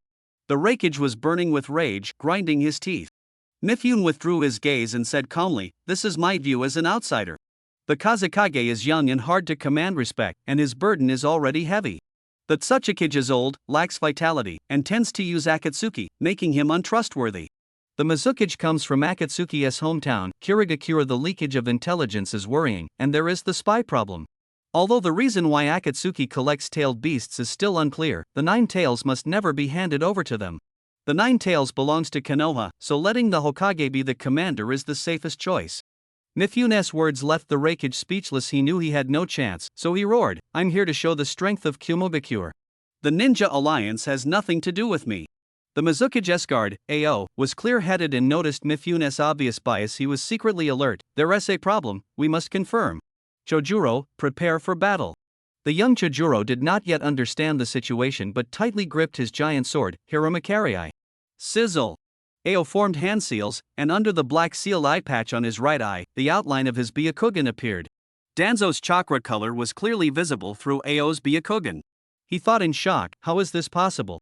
His right eye and the surrounding chakra channels are definitely from Uchiha Shursui. That formidable enemy I once fought, I will never forget him in this lifetime. Ao quickly landed behind Mei Terumi and said to Danzo, Hokage-sama, may I see the right eye you have covered? The 4 Kage were all stunned. Danzo remained silent. Anoki asked, what is going on? Ao questioned, that right eye, was it transplanted from Uchiha Shursui? Shursui's dojutsu can infiltrate the opponent's brain and control their thoughts, while the controlled person remains completely unaware. It's the most powerful dojutsu. Raikage suddenly realized, Hokage, you wouldn't have. Mifune was surprised, what? Ao continued, this right eye of mine was also a trophy obtained when I fought the Hyuga. So I can't casually talk about others, but Lord Mifune's genjutsu was just broken. He suddenly glanced at Chasuke and Rikaku behind Mifune, you too, reveal your true forms as well. Everyone looked at Chasuke and Rikaku in surprise. Orochimaru, disguised as the tall samurai Rikaku, sneered, still got found out. Naruto Koen, you definitely didn't expect that the Mizukage Escards would be hiding Byakugan. Naruto, disguised as the one-eyed samurai Chasuke, looked grave. That was a long time ago. Naruto had heard about it from others and couldn't know all the details. But the goal was achieved. Danzo's energy had been exhausted. Bang! The transformation jutsu was undone. Masked Naruto and Orochimaru appeared. Mifune immediately drew his sword and slashed. Naruto drew his blade to block and smiled faintly, as expected of the samurai leader, your swordsmanship is really fast. Mifune demanded, where are Chasuke and Rikaku? Naruto shrugged, who knows? He pushed the sword with his left hand and reached toward his ninja tool pouch with his right. Mifune drew his sword cautiously and retreated. Naruto threw a ninja smoke bomb. Sounds of fists and feet came from the smoke, followed by a loud crash as the wall broke apart. Danzo clutched his shoulder and fled quickly, with Fu and Torian close behind. Naruto and Orochimaru were about to give chase, but Ao blocked their way. You're wearing a mask, but your chakra can't be hidden. You're Konoha's 9 tails Jinchuriki. And you, Orochimaru, the rumored dead Sannin of Konoha. I didn't expect you to still be alive and working with our village's Jinchuriki. Orochimaru gave a charming smile, heh heh. Naruto thought to himself, "Ao from Kirigakure, though I haven't had much contact with him, he is indeed a sharp ninja." Now I understand why he survived the 4th Great Ninja War and was recruited by the Shell Organization. At that moment, the Raikage shouted angrily, "Nine Tails Jinchuriki, you must be Uzumaki Naruto, right? Tell me, where is Uchiha Sasuke?" Naruto replied coldly, "I know." The Raikage pressed, "Speak." "Naruto, I want to tell you." "What did you say?" The Raikage flew into a rage, his lightning cloak exploding as he charged fiercely at Naruto's face. "So fast!" Naruto exclaimed, preparing to counter. Suddenly, sand blocked the Raikage's path. It was Gaara who stepped in. "You little wind shadow, you owe me an explanation." The Raikage roared. The Raikage's guards, Darui and C, prepared to intervene. The wind shadow's Temari and Kankuro also unleashed their 3-star fan and puppets, the atmosphere tense. Gaara slowly stood up. "He is my friend, may I ask a question first?" Raikage said coldly, "Hurry up, or we'll deal with you too." Naruto looked at Gaara, his expression complex and hard to describe. He hadn't told Orochimaru his real reason, not only because he feared Danzo's Izanami, but also because this place held his past. A lonely boy in the desert, who once only loved Shura, later learned to love others. Gaara took a deep breath to calm himself. He looked at Naruto, almost unable to believe it, but trusted that Naruto had no other choice. "Naruto, I'll only ask you one thing, are those 2 samurai still alive?" The samurai leader Misyun gripped his sword tightly, concerned for his subordinate's safety. Naruto answered calmly, "Of course, I won't harm the innocent." Gaara's lips slightly curved, revealing a faint smile. "Good, I've finished my question. Go do what you must, I believe you have your reasons." "Thank you." Naruto clenched his fists, feeling deeply grateful inside. Raikage shouted angrily, "Kazekage, what kind of joke is this? Is this how a ninja talks?" Gaara responded firmly, "Childishness doesn't matter. If you dare touch Naruto, you'll have to get through me first." Raikage roared, "Fine, I'll kill you first, then the 9 tails. I really can't stand these young people." Sachike Jinoki floated midair, his old eyes blurry, but he said coldly, "The ninja world only knows about the 9 tails now. If we deal with the Jinchuriki, we can crush Akatsuki's plot and weaken Konoha's strength. Young man, your ambiguous stance gives me reason to deal with you openly." Sizzle! A transparent white cube condensed in Inoki's hand, pointing directly at Naruto below. "Dust release, original world stripping technique."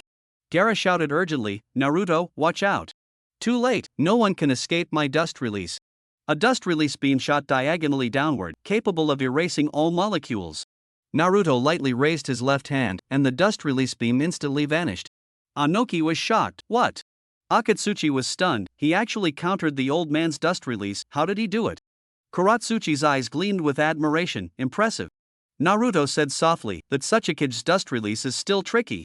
The Mizukage, Mei Terumi, observed calmly, thinking, "Uzumaki Naruto's intentions are hard to predict, I'll ignore him for now." But Orochimaru was once a member of Akatsuki, he can't be let go. Mei Terumi formed hand seals with both hands and chanted a jutsu, hurling a corrosive solution rapidly toward Orochimaru. Yotan, Jaka no Jutsu. Lava release, melting monster technique. Thick smoke rose, dissolving dozens of protective gray snakes, revealing Orochimaru's mottled clothing.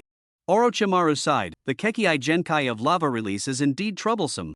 Mei Terumi said coldly, "Chojuro. Although he is one of the legendary Sannin, I will fight with all my might." Chojuro gripped his sword tightly, infused it with chakra, and manipulated the giant flatfish butterfly for a massive strike. Hiramakari, release.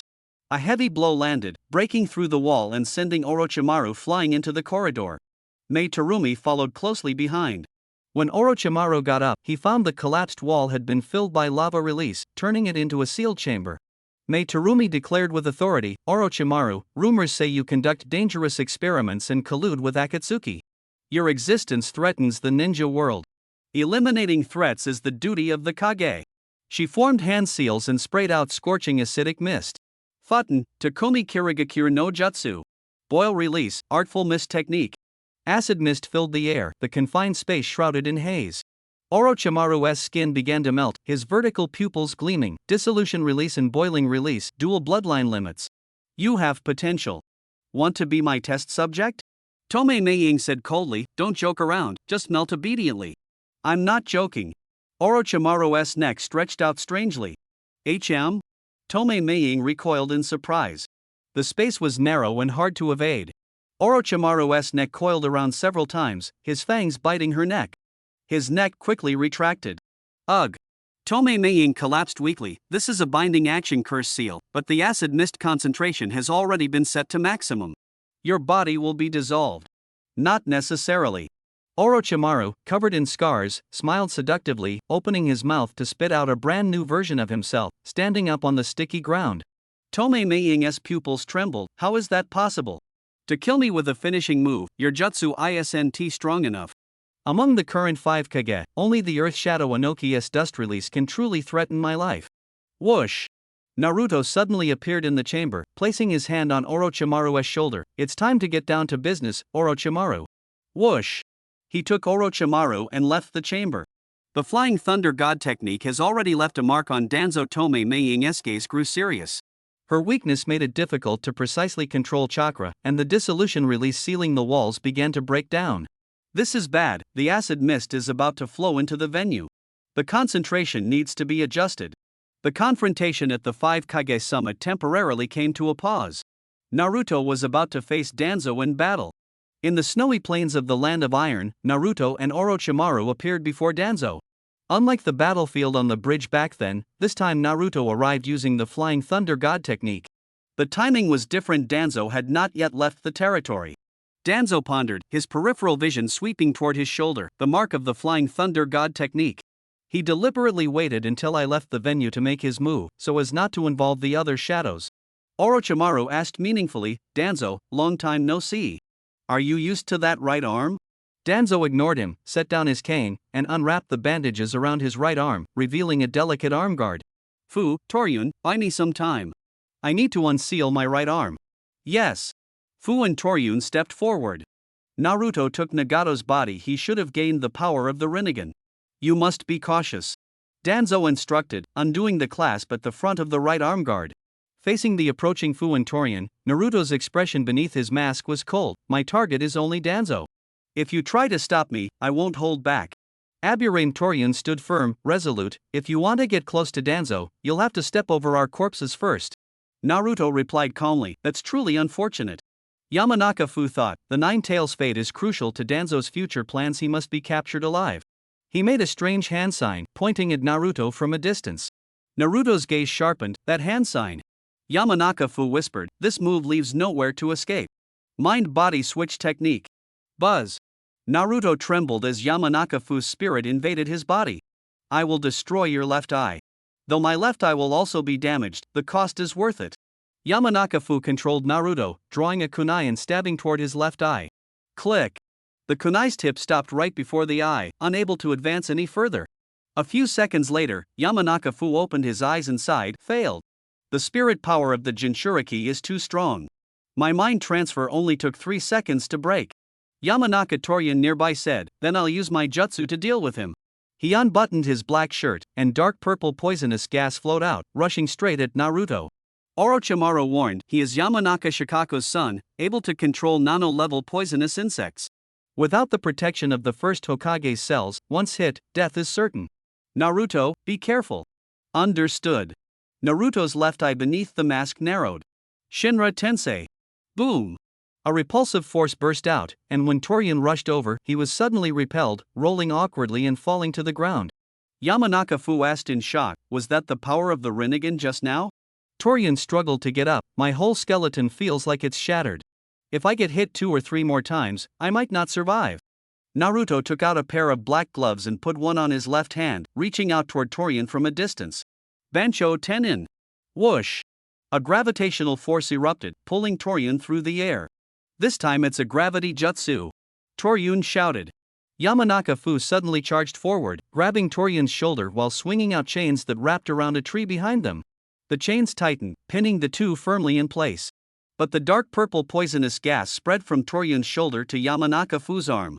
Toryun anxiously shouted, Fu, let go quickly. You'll be infected by the poisonous insects. Naruto watched coldly, the gravity in his palm intensifying sharply. Whoosh! Yamanaka. Fu struggled weakly, and Toryun was pulled toward Naruto. Naruto pressed his left hand against Toryun's chest and gave a sudden pull. The path of humans. Torna's soul was forcibly pulled out, his body collapsing at Naruto's feet. The path of hell. The ghostly purple flames transformed into a Yama statue, devouring Torna's body and soul completely. Naruto took off his gloves, threw them aside, and coldly said to Yamato, "Do you want to go in too?" Yamato looked back. Danzo was leisurely undoing the buckles of his right arm armor. The lives under his command were merely pawns to buy him time. Yamato withdrew his gaze and resolutely said, "Since joining Root, my life has existed for Lord Danzo." He slashed off his arm, corroded by poisonous insects, knowing it was a death sentence, not even bandaging the wound, and charged at Naruto with his sword. Boom! The repulsive force surged again, knocking Yamato's sword away, and he fell to the ground in a sorry state. A black rod precisely pierced his heart. Yamato died instantly, painless and silent. Naruto sighed, "Even if you are a member of the Dark Root, it doesn't change the essence of a ninja." Yamato, Torna Aburame, I will always remember your names. Danzo desperately delayed with the help of two capable subordinates, finally unsealing the right arm. The Sharingan spun irregularly, eerie and terrifying. Naruto looked at Danzo's right arm and muttered to himself that as Danzo's right arm, fused with the power of the Senju and Uchiha, extracted from Uchiha Shin's cells, I suppose. Orochimaru nodded, exactly, Shin's cells resist rejection and can simultaneously accommodate Hashirama's cells and the eyes collected after the Uchiha clan's extermination. Anger surged in Naruto's heart. Sasuke must have gone mad when he saw this arm back then. This time, I will make Danzo pay. People like him only harm our future. Danzo said proudly, "Uzumaki Naruto, although you possess Nagato's Rinnegan and can barely use it, you still have no chance against the combined power of the Senju and Uchiha." No sooner had he finished speaking than he quickly formed 3 seals and lunged at Naruto.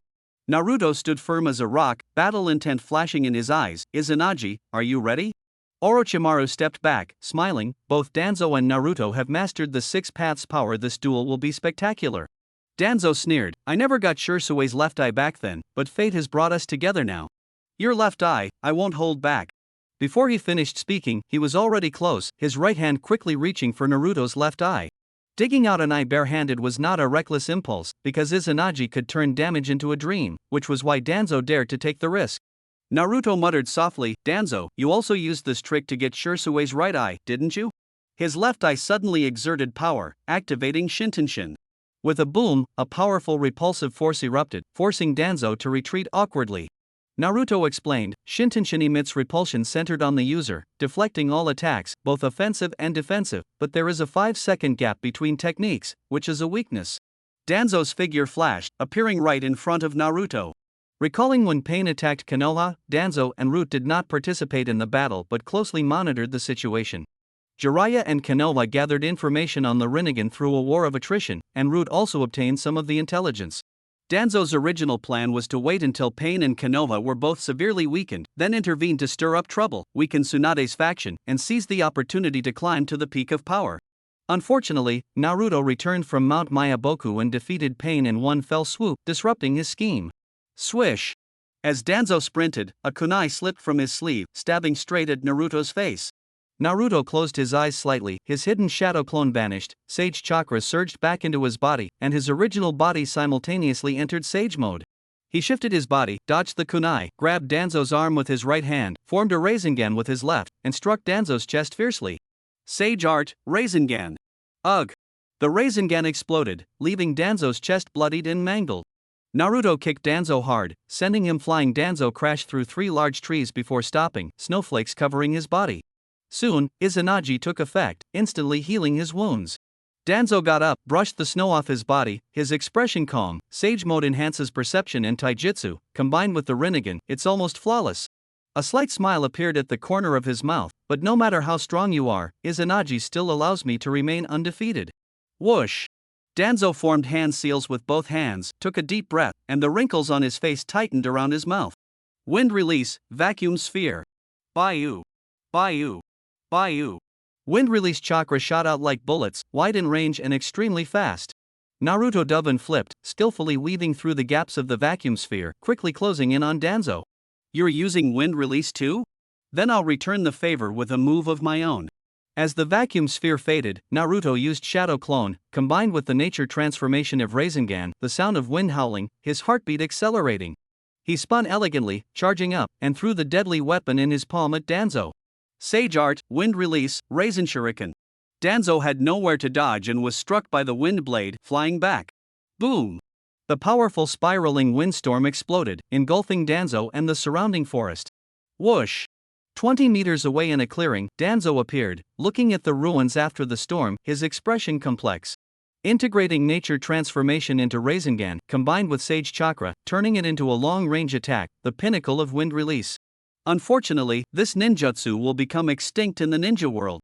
He looked down at his right arm. The first Sharingan closed, and the second I was counting down. Thinking to himself, Naruto has Rinnegan and Sage Art, many ultimate moves, must be cautious, can't cancel Izanagi midway. 9 eyes mean about 9 minutes duration. Fortunately, Naruto's Sage mode can't be maintained like the first Hokage's indefinitely. Intelligence shows he can replenish Sage Chakra for 2 shadow clones during battle, but using wind release Sage Art accelerates consumption, increasing the risk of Sage mode ending. Looks like I still have a chance within 9 minutes. Keep attacking to find a flaw, seize his left eye, and victory will be in my hands. Whoosh! Confirming his strategy, Danzo formed hand seals and took a deep breath. Wind release, great vacuum sphere. Boom!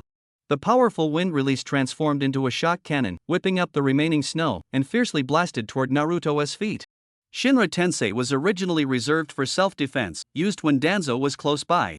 The Rinnegan's 6 paths abilities are diverse, with many options.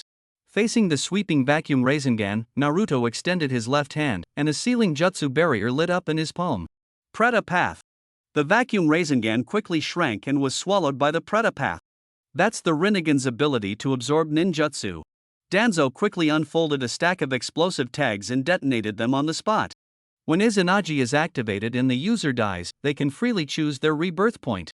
Danzo used this technique to suddenly appear behind Naruto and launch a surprise attack. Naruto absorbed the ninjutsu while glancing sideways at his back. Danzo's lips curled slightly, scheming in his heart, using repulsive force on me, that 5-second blank moment is my chance. A playful smile appeared on Naruto's lips. He reached into his ninja tool pouch with his right hand, pulled out a smoke bomb, and threw it to the ground. Bang! Smoke quickly spread, obscuring vision. Danzo's steps faltered, using a smoke bomb? After a brief hesitation, Naruto had already finished absorbing with the Preta Path, formed hand seals with both hands, and turned to perform. Sage Art, Fire Release, Great Flame Technique. Blazing flames immediately blocked Danzo's escape route. The two faced off tens of meters apart. Naruto smiled faintly and raised his hand. I just find this eye ability interesting, so I use it often. Do you really think that just because I learned to run, I won't be able to walk? Danzo was speechless, looking at his right arm where the second Sharingan was closed and the third half open. More than half the time had passed. Izanagi consumed a quarter of the time, yet he hadn't gained a single advantage. Naruto said meaningfully, "It's okay, I'm about to have 3 eyes, my chakra is abundant." Danzo clenched his fist, then released it after a moment, a smile creasing his wrinkled face. Naruto, I have rich experience and have never misjudged a person. You have a dark potential. There is no place more suitable for you than Root. Naruto squinted slightly. So? Danzo spoke astonishingly, let's join forces. I am already Hokage, not fit to stay in Root. As long as you agree, I will appoint you as the leader of Root. How about that? Naruto rubbed his chin thoughtfully. Sounds good. Danzo's expression shifted. Exactly. Together, we will make Konoha rule the ninja world with ease. Naruto put down his hand, his gaze deep. Do you think ruling the ninja world with Konoha is enough? Danzo raised an eyebrow. Do you have even bigger ambitions? Naruto said bluntly, of course, but you can't understand because your vision and ability are far from enough. Danzo said sternly, setting ability aside for now, why is my vision insufficient? Naruto questioned, when Pain attacked the village, where were you en route? Danzo defended, for the future of the ninja world, endurance and concealment are necessary. Root needs the right opportunity to appear. With Tsunade's slug technique, the village wouldn't have been wiped out. Those sacrifices are temporary. If I become Hokage, Konoha will be stronger. He turned his head and asked, why was there the Pain incident? Isn't it Jiraiya's naivety and Tsunade's indulgence? If I were in power, Pain would never have appeared, and Akatsuki would never have risen. Eliminating risks harmful to the village at the bud stage is Root's method. Tell me, where is my vision lacking? Naruto said coldly, what was also crushed along with it was hope. Danzo chuckled lightly, hope? You want me to entrust the future to something so intangible? Naruto said calmly, you call it intangible because you are narrow-minded. Without soil of hope, flowers wither, and life grows full of thorns. Danzo, you say you won't let Pain be born or Akatsuki rise, but early Akatsuki was just. It was you who secretly sabotaged, causing Nagato to lose faith, become pain, and distort Akatsuki's ideals. The real culprit behind the village's destruction is not Jiraiya, nor Tsunade, but your self-proclaimed dark root doctrine. Frankly, you're just using concern for the village to satisfy your own ambition. Danzo, you're not worthy of being Hokage. Danzo clenched his fists tightly, his face cold and grim. You don't accept my proposal? Naruto sneered, Baka, the road is so wide, why would I walk into a dead end? Danzo growled low, then leave your 9 tails and Rinnegan behind as stepping stones for me. He quickly gathered a massive amount of chakra, preparing to unleash a secret move never before revealed. Both hands crossed over his chest. Would release, birth of the tree world. Rumble, rumble. Seedlings burst through the soil, instantly growing into towering trees. The wood release of the first Hokage Senju Hashirama can suppress the 9 tails. Naruto, bow to this power. Aha! Veins bulging on Danzo's forehead, his hands trembled violently as he frantically poured chakra, driving the giant trees to strangle Naruto. Orochimaru, watching nearby, murmured, using Izanagi and would release simultaneously consumes enormous energy. Danzo has resolved to fight to the death. Naruto, how will you respond? The tree world rampage was unstoppable. Would release? Perfect, I've always wanted to try this technique. Naruto's lips curled slightly, forming hand seals as he took a deep breath. Sage art, fire release, great fire annihilation. Thin pillars of fire shot from his mouth, extending 10 meters before erupting into a blazing sea of flames, halting the advance of the tree world. The heat even evaporated the snow in the sky. Danzo was shocked. What a joke. He used fire release to suppress my wood release? Naruto thought, I've seen wood release 10 times stronger than this. To catch him off guard, I'll have to use the flower tree world. Bang! Amid white smoke, Naruto's shadow clone appeared above the firewood boundary, spinning a wind blade in his hand before suddenly throwing it. Sage art, wind release, raisin shuriken. The storm combined with the fierce flames completely suppressed the tree world, the fire waves closing and making Danzo uneasy. He can still use shadow clones? But after this, his sage mode probably won't hold much longer. The orange eyeshadow gradually faded, and Naruto exited sage mode. Danzo lowered his head to look at his right arm. The 3 Sharingan eyes were still open. Strike now. He took out a blood storage vial, dipped it in blood, and performed the summoning jutsu. Bang! Amid thick smoke, the dream taper appeared, swallowing the sea of fire ahead with a wide mouth, sacrificing itself to absorb the flames, then disappearing amid screams. Sizzle! Danzo took the opportunity to quickly throw shuriken infused with wind chakra, covering himself as he charged toward Naruto. With the Rinnegan, Naruto's vision was sharp, accurately tracking all shuriken trajectories and dodging nimbly. When he couldn't avoid them, he skillfully deflected the shuriken with kunai. He decided not to use the Shinra Tensei for the time being to avoid giving Danzo a chance to get close and seize his eye.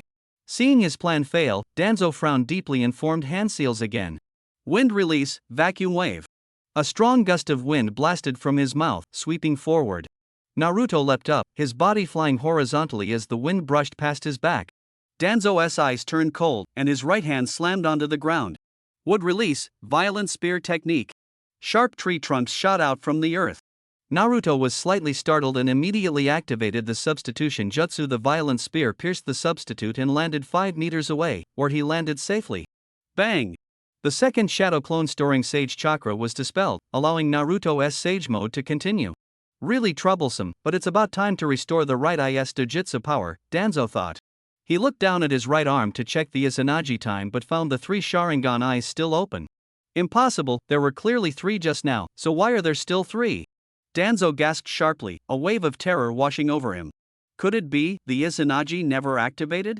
In this battle, he overused wood release, consuming too much chakra, which had already fallen below the minimum required to activate Izanagi. A cold light flashed in Naruto's eyes, and the corners of his mouth lifted slightly. Damn it! Danzo exclaimed. The next moment, Naruto, using the Flying Thunder God mark, instantly jumped beside Danzo, drawing a beautiful arc with his left hand. Slash!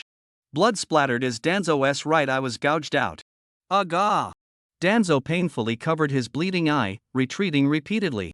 Scratch, scratch, scratch. Misfortune followed one after another. The right arm implanted with Hashirama's cells began to go out of control. Orochimaru sighed. Danzo was finished. The gap in strength is too obvious. Naruto now has already surpassed the level of the Hokage. Naruto held the bloodied, burning hot eyeball in his hand. Orochimaru handed him a bottle filled with culture fluid. Thanks. Naruto took it, opened the cap, and placed the eyeball along with the optic nerve into the bottle for preservation. Thinking to himself, I heard Danzo sealed this eye during his fight with Sasuke. Although I have the ability to unseal it, it will probably take a lot of effort. Being able to get it directly here is simply great. Aga! Power out of control, trees erupted wildly from Danzo's right shoulder, spreading toward the sky. No, if this continues, I'll be consumed by the first Hokage's cells. Crack!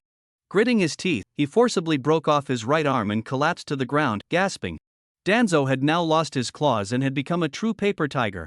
In the sky, paper butterflies fluttered, gathering into the figure of Conan. Hey, Naruto greeted with a smile. Conan responded coldly, looks like progress is going well. Not bad, used up nearly 20% of my chakra. Naruto said lightly, then asked, how is Sasuke? Conan said, I stalled him as you said, but that kid is stubborn and kept pressing hard. I withdrew at the right time. That's quite like his style, Naruto smiled. Suddenly, Sage Mode sensed an anomaly. Naruto looked toward the end of the forest and sighed, he still came. Conan said, he has a girl under his command who has skilled in sensing. Orochimaru said, that should be my former trusted subordinate, Karen. Naruto, like you, she is a descendant of the Uzumaki clan and has extremely strong sensing abilities. Naruto nodded, recalling, yeah, I know. Soon, Team Taka arrived one after another, stopping at a distance. Sasuke still had scabbed blood marks beside his left eye. He coldly scanned the devastated battlefield. When his gaze passed over the injured Danzo, a flicker of something unusual appeared in his eyes but quickly vanished, his eyes fixed on Naruto's figure beneath the cloak. He asked coldly, Naruto, what exactly is going on? Naruto, with his back to Sasuke, spoke calmly, Sasuke, I took care of Danzo for you. He is powerless now, a cripple. But inside, his emotions surged, and he hesitated to turn around. Sasuke clenched his fist and shouted, who gave you permission to meddle? Naruto's figure shifted slightly, you originally planned to attack the 5 Kage summit, right? Your identity is sensitive, doing that would only make your crimes worse. You don't want to become the enemy of the entire ninja world. After speaking, he removed his mask and slowly turned around. The wind and snow suddenly weakened. Sasuke looked at him in surprise, what is wrong with your left eye? Naruto answered, that's the eye Nagato left me before he died. He once tried to destroy Konoha and fought me. He silently thought, you'll have it sooner or later, Sasuke. Behind him, Jugo transformed into a child. Seeing Naruto, he suddenly recognized him, he is the one who attacked me by the river before. Sasuke closed his eyes and sighed, Naruto, you've done a lot I don't know about, but I don't have time to deal with you. His cloak billowed as he strode toward Danzo. Naruto's heart tightened, no matter what, do you have to kill Danzo, Sasuke? He didn't want Sasuke to take action, but he knew that at this moment, Sasuke was full of hatred and had been egged on by Obito, making him hard to dissuade. If he didn't let him vent, the consequences would be worse. So Naruto stepped aside and made way. With lightning style transforming into a blade, Sasuke coldly questioned, Danzo, was it you who ordered Itachi to wipe out the Uchiha clan back then? Danzo gasped, looking at the 3 Sharingan on his severed arm. He had lost his right arm, but still had Hashirama's cells in his body, allowing him to activate his Anaji. Sasuke roared, I'm asking you. Danzo, weak but low, said, you already know. It seems Itachi didn't keep his mouth shut. Sasuke's gaze turned icy cold, so it's true. Danzo quickly pulled out a Sharingan and placed it into his right eye socket. The Hashirama cells took effect, connecting the optic nerve. He formed a hand seal with one hand, a pale smile appearing at the corner of his mouth. ZZZ. Is Anaji activated? Then he desperately fled backward. Sasuke snorted coldly, his cloak fluttering as he pursued relentlessly. You think you can escape? His left eye suddenly locked onto Danzo's back. Amaterasu. Black flames blazed fiercely, engulfing Danzo's body. Aga! Danzo screamed miserably and fell to the ground. But the flames on his body suddenly vanished, and his true body appeared farther away, continuing to sprint. Sasuke asked in surprise, what on earth is going on? Naruto shouted loudly, Sasuke, Danzo used his Anaji, we can't kill him now. But it only lasts less than a minute. Use all your strength to chase him down and take him out while you can. Sasuke's eyes flickered. Danzo desperately fled, his chakra nearly depleted, despair surging in his heart, am I really going to die here? Suddenly, Sasuke's footsteps stopped.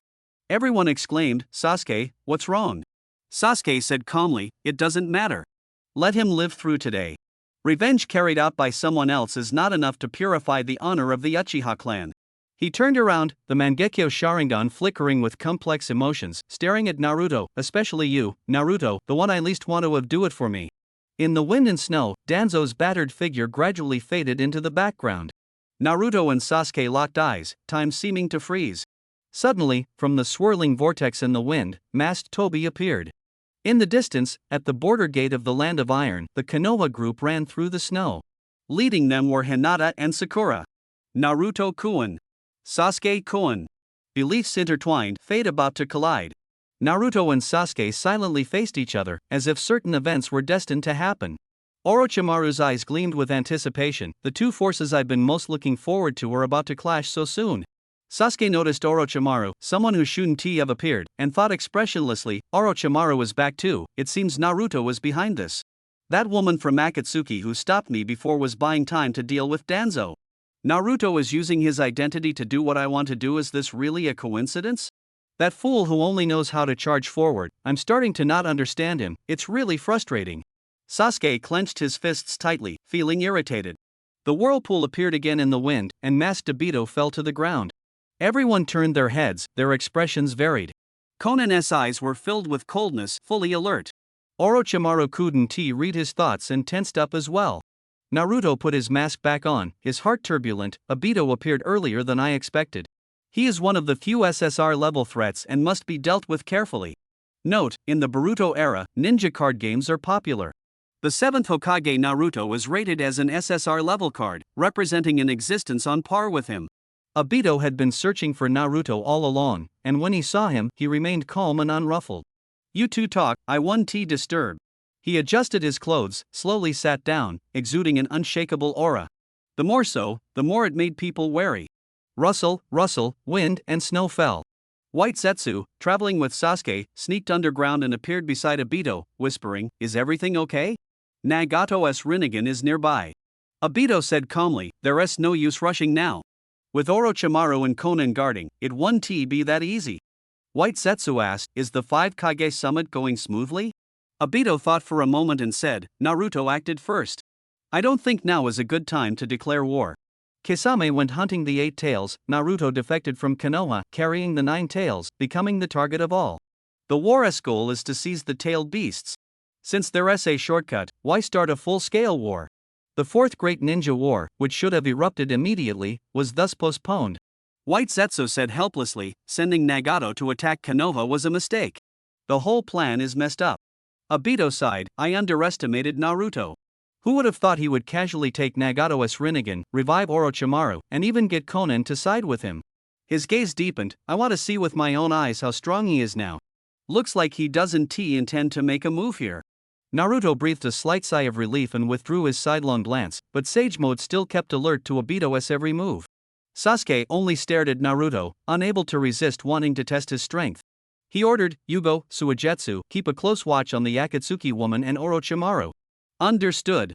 Yugo quickly appeared beside Konan, his curse seal nearly going out of control. Konan remained calm and vigilant, not intending to engage in a minor skirmish.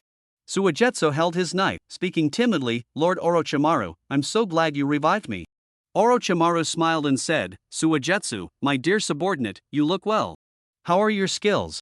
Suigetsu gave a bitter smile, "Don't tease me, I'm just a helper. Don't make things difficult for me." Orochimaru teased, "Interesting. Want me to have Naruto Koen spar with you?" Suigetsu hurriedly said, "No need to ask. This is fine, keeping the tension is good, chatting is nice too." Karen pushed up her glasses and asked, "Sasuke, what about me?" Sasuke whispered, "You provide support from the side." Karen was secretly pleased and smiled, "Are you worried about me? If you get hurt, I can help you recover." Sasuke snorted coldly, closed his eyes, then reopened them, the Mangekyo Sharingan shining. "Get hurt? No chance of that." He quickly formed hand seals, his chest swelling. Fire style, Phoenix Sage fire technique. Flames burst out, fierce and intense. Fireballs continuously shot from his mouth, their trajectories spreading like the fruits of the phoenix flower, attacking Naruto while sealing off his escape routes, leaving him nowhere to dodge and forcing him to endure head-on. Though this fire style is not flashy, its practical power is extremely strong, which is why top experts like Itachi favor it. Here it comes. Naruto's eyes lit up as he drew the samurai sword he carried during the 5 Kage summit, swinging it while advancing to block the phoenix fire. The sharp chirping of Chidori sounded. Sasuke used the firelight as cover to quickly close in, locking his gaze on Naruto, lightning gathering in his hand, then suddenly thrusting forward. Naruto swung his left-hand sword to fend off the fireballs, while instantly forming a Rasengan with his right hand to counterattack. With a rumble, the Rasengan collided with the Chidori, generating a powerful shockwave. Both retreated simultaneously. Sasuke sneered, drew the Kusanagi sword, and sprinted forward. Naruto refused to yield, swinging his sword to meet the attack. The two clashed blades fiercely, sparks flying everywhere, and even the snow dared not approach their battleground. Sasuke grew more and more surprised as the fight went on. When did Naruto, who was always rough and relied on brute strength, develop such delicate and superb swordsmanship? Naruto felt emotional inside. Sasuke's use of the Sharingan combined with his lifelong sword training was truly brilliant.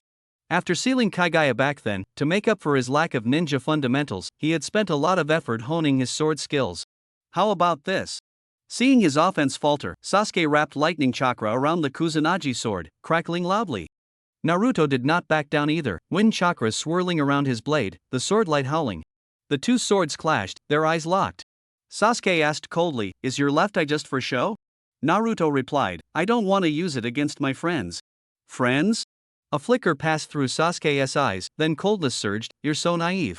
You'll regret it." Sasuke's Mangekyo Sharingan glowed, releasing an illusion. Naruto was surprised. "Why are you glaring at me like that?" Sasuke was stunned. The illusion had no effect on him? Naruto's Rinnegan made him completely immune to Sasuke's Sharingan illusions, and he didn't even realize an illusion had been cast. Sasuke sheathed his sword and retreated, coldness radiating from his eyes. Blood slowly trickled from the corner of his left eye, dripping onto the snow, veins spreading across the eyeball. "Naruto, if you don't get serious, you'll die." The Amaterasu technique activated, black flames instantly erupting on Naruto's body, the heat tightening his expression. "Ugh, it's too hot. At this rate, I'm really going to be burned to death." In their past battle, Sasuke had unleashed Amaterasu flames on Naruto. At that time, Naruto used the Nine Tails chakra to isolate and peel away the flames, successfully neutralizing them. Now, the Nine Tails refused to lend power, the chakra pathway was sealed, and he could no longer use that method. The Rinnegan's Deva and Preta paths instinctively countered Amaterasu, but Naruto had promised not to use the Rinnegan's power in this fight. Sasuke half covered his left eye, the pupil coldly staring at Naruto through his fingers, murderous intent surging. Black flames spewed from his left eye, while his right eye controlled the fire's shape and even extinguished it. Sasuke sneered, "Still not planning to use your left eye? Or is that left eye only good for this? Let the flames burn, Naruto. As long as you die, no one can stop me. I will take revenge on Danzo and Konoha alone." Naruto took a scroll from his bosom, quickly wrote the incantation with a pen, bit the pen shaft, and pressed both hands on the scroll, activating the fire seal.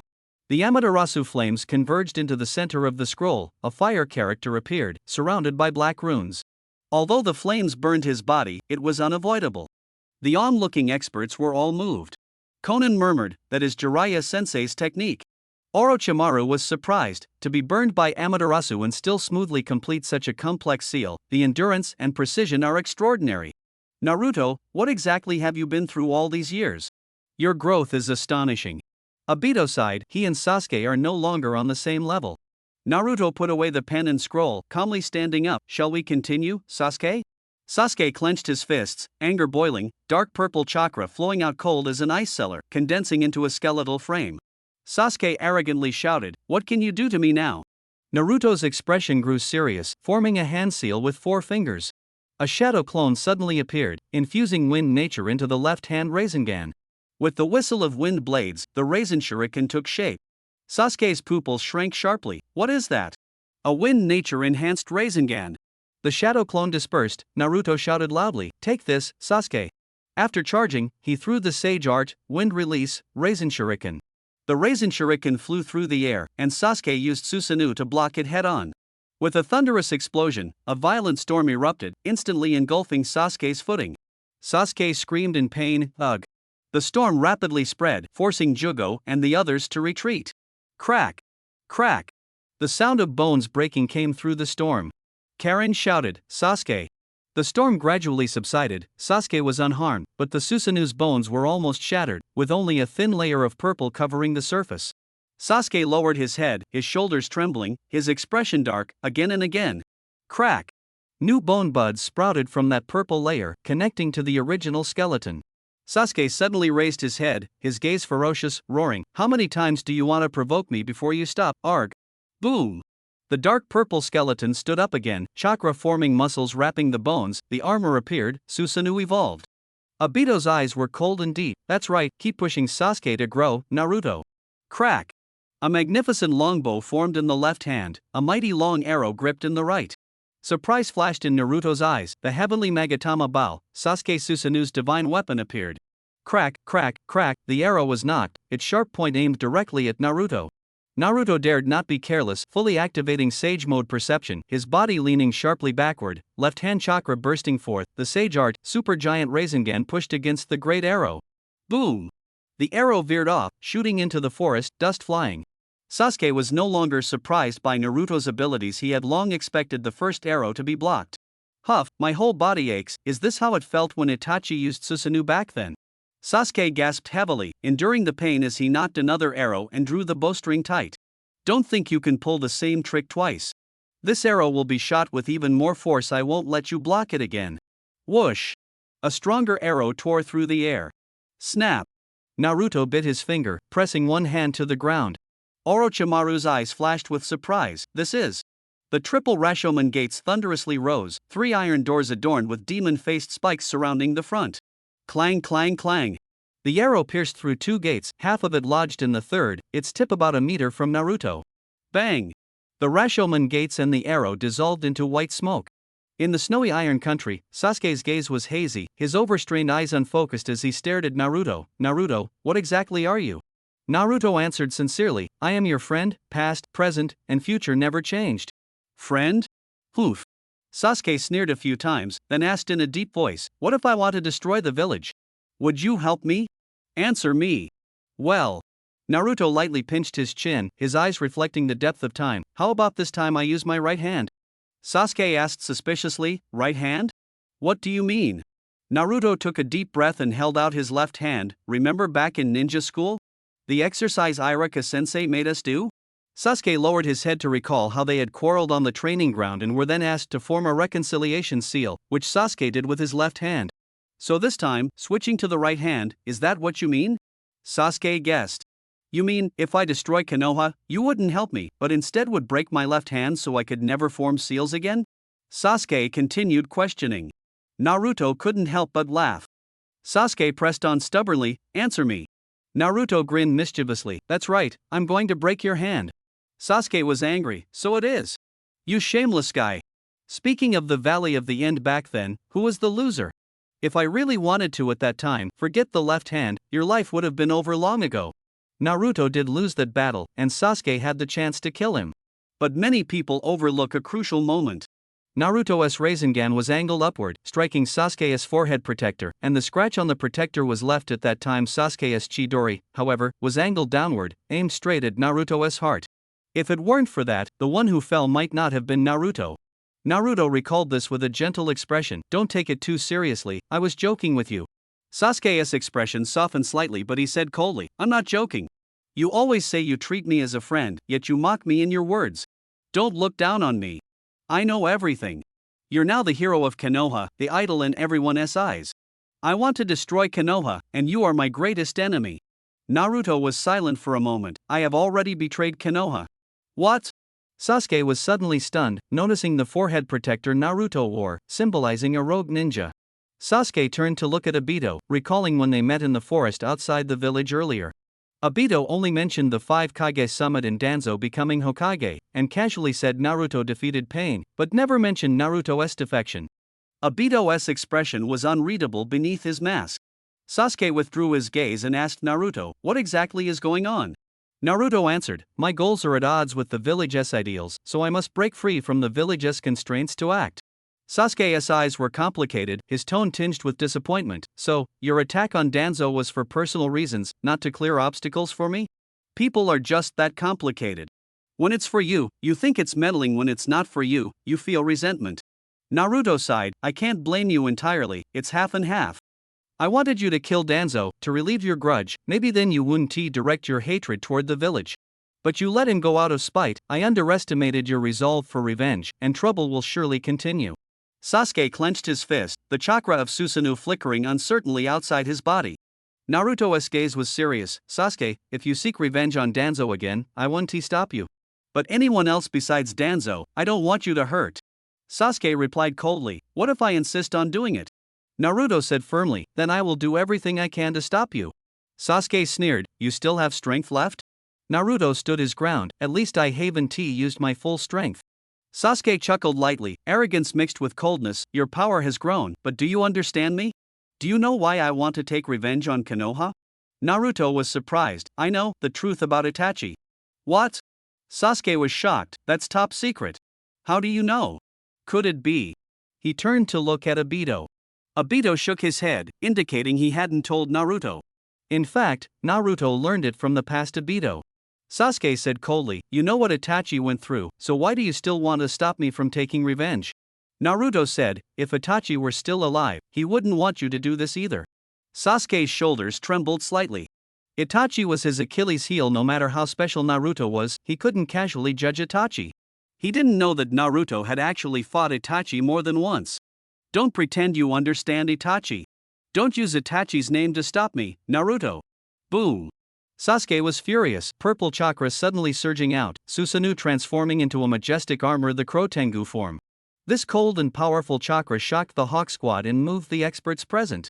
Karen trembled and said, he's completely not the Sasuke from before anymore. Obito's eyes darkened, oh? Triggering Susanoo's limit all at once. Indeed, Sasuke's best catalyst isn't the 5 Kage, but you, Naruto. Amidst roaring flames, the heavenly Makakaka bow tightened again, matching the fire release arrow of Kagetsuchi, doubling its power and shaking heaven and earth. Sasuke's eyes flashed with intense killing intent. Naruto, I don't want to hear your nonsense anymore. You're in my way. I'll take you down here, then destroy Danzo and flatten Konoha. Naruto's expression was serious. Susanoo has already transformed. That arrow can no longer be stopped by ordinary means. Whoosh! A black flame great arrow flew through the air. Forget it. Naruto closed and reopened his eyes, his pupils shining with power.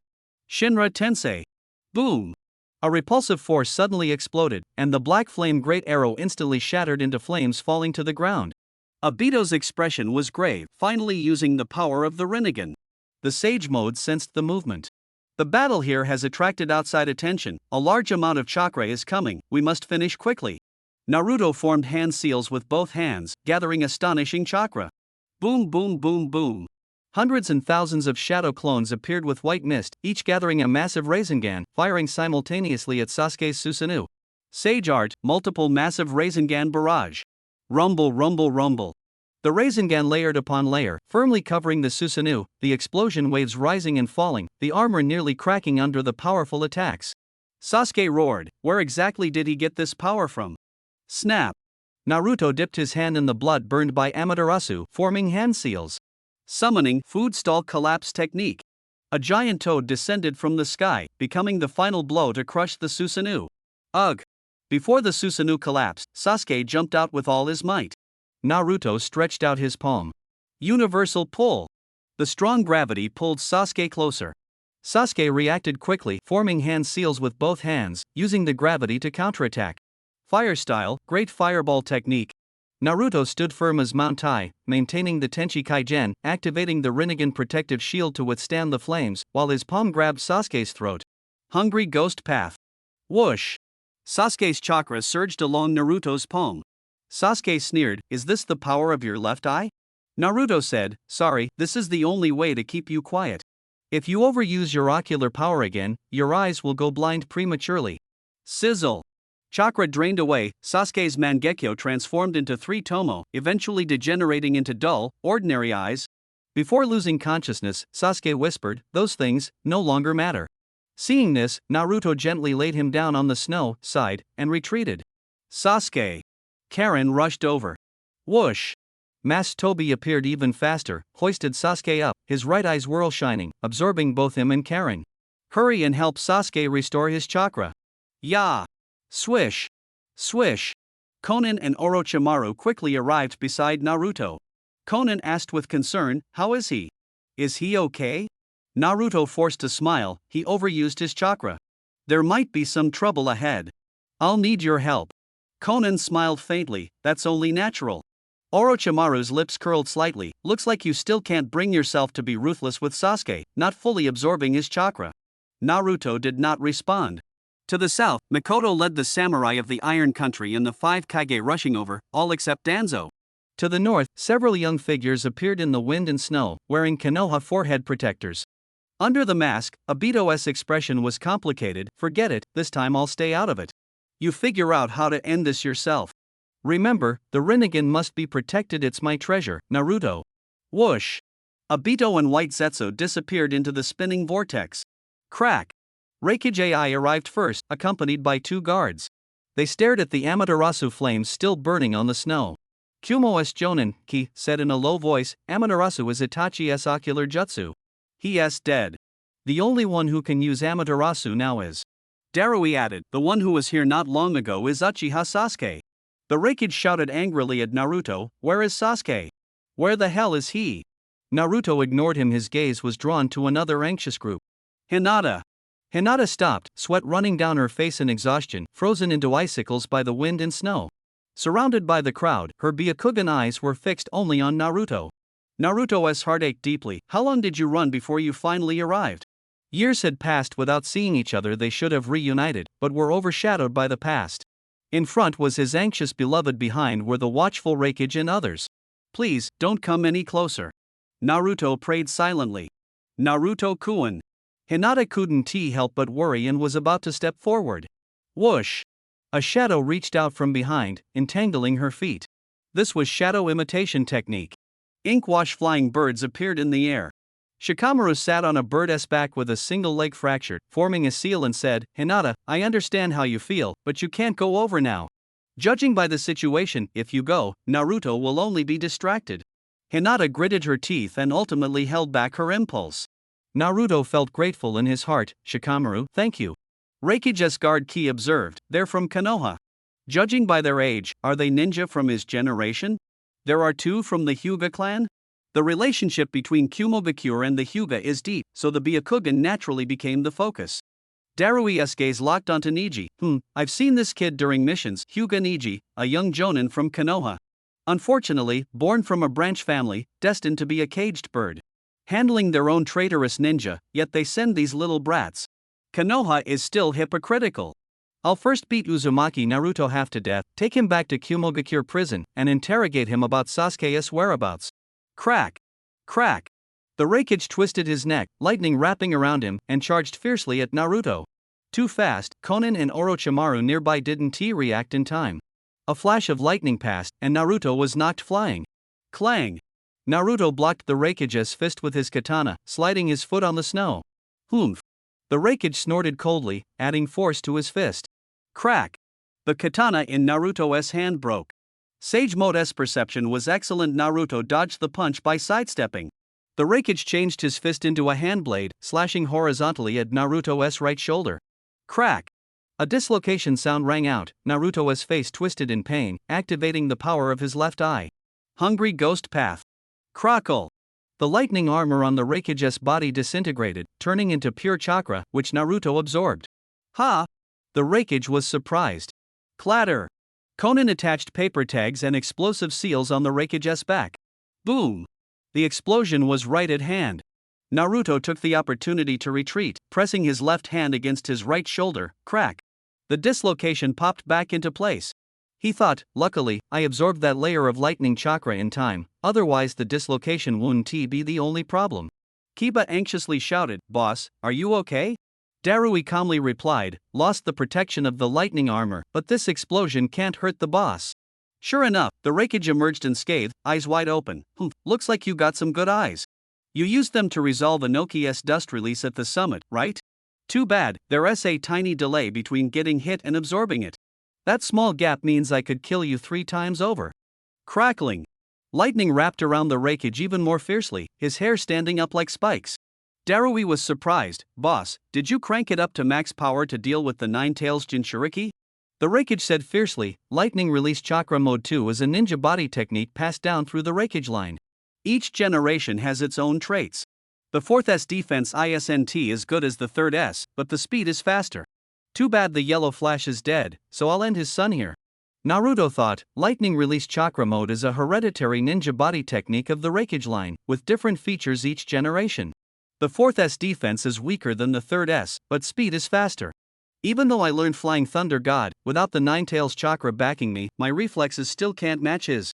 Darui urged. Boss, aren't you supposed to capture Sasuke alive for interrogation? The Reikage said coldly. Doesn't matter. As long as that bastard Sasuke dares to act arrogantly, I will definitely find his whereabouts. This matter can be done in minutes. Boom! The Reikage burst out with astonishing speed, charging straight at Naruto, his movements too fast even for the Rinnegan to track. Fortunately, Sage Mode still let me sense a trace of danger. Shinra Tensei. Boom! An indiscriminate force field spread out in all directions. Dawn! The Reikage's figure suddenly stopped right in front of Naruto, his lightning-wreathed iron fist less than an inch from Naruto's face. Bastard! The Reikage planted his feet firmly and pushed his fist forward another half-inch with force, but no matter how hard he tried, he couldn't close the remaining gap. After a brief stalemate, with a muffled thud, Reikage was knocked back, landing in front of Darui and Sai. Swish! Swish! Orochimaru and Konan once again stood in front of Naruto. Konan scattered a large number of paper sheets, while Orochimaru summoned several large snakes. Naruto covered his left eye, still shaken, and said, The Reikage is serious, really terrifying. He almost blocked my almighty push just now. Orochimaru said, The Reikage's fighting style counters you well, combining power and speed. A slight mistake could cost you your life. Konan said, but if you had the Rinnegan in both eyes, you should be able to precisely predict his moves, and the Deva Path's techniques wouldn't reach their limits so easily. Naruto knew in his heart, right now, my chakra isn't strong enough, I rely too much on Kurama's power. The Sage Mode's endurance also depends on Kurama's cooperation, and the gap compared to the first Hokage is obvious. Not to mention, if it weren't for the 6 paths temporarily granting power back then, we wouldn't have been able to stand against Madara and Kagaya at all. The road is still long. This time, I want to become truly strong in a different way. Darui said, Boss, the enemy's eyes are extremely difficult to deal with, and they have 2 powerful assistants. It will be hard to make a move in the short term.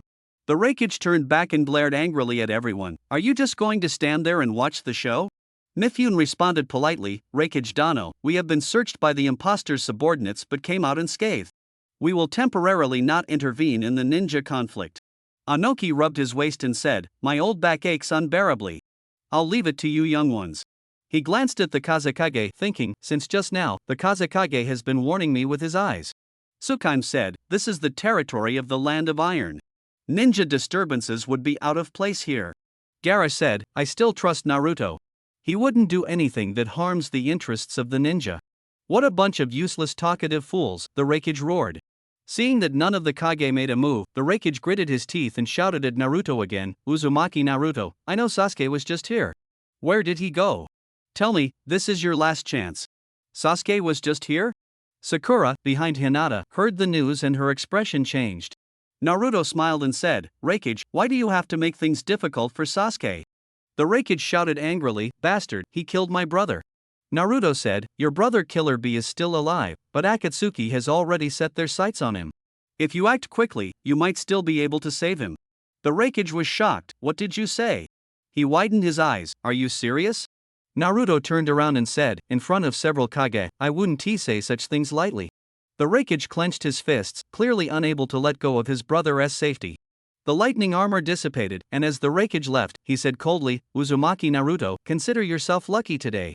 But Uchiha Sasuke has the blood of the hidden cloud on his hands. If he falls into my hands, I will not spare him. You should be careful too. Naruto responded meaningfully, Alright, then let us wait and see. This was not just a polite remark, he and the Reikage would clash multiple times afterward, even staging a thrilling ninja body technique battle in the hidden cloud's secret realm, Hell Valley.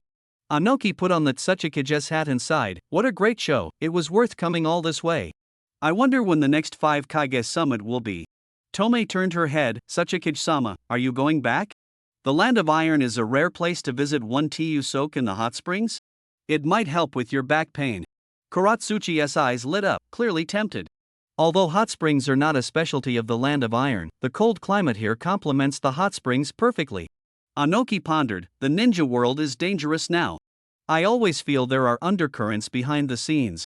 It's better to return to the village and take charge early. After all, Danzo was exposed during the summit, and the leader behind Akatsuki was Uchiha Madara. That was no baseless rumor. The name Madara alone was enough to stir up a storm. Tomei's expression grew serious. Anoki said solemnly, Danzo fled the summit and caused a scandal. The Hokage's position is probably unstable.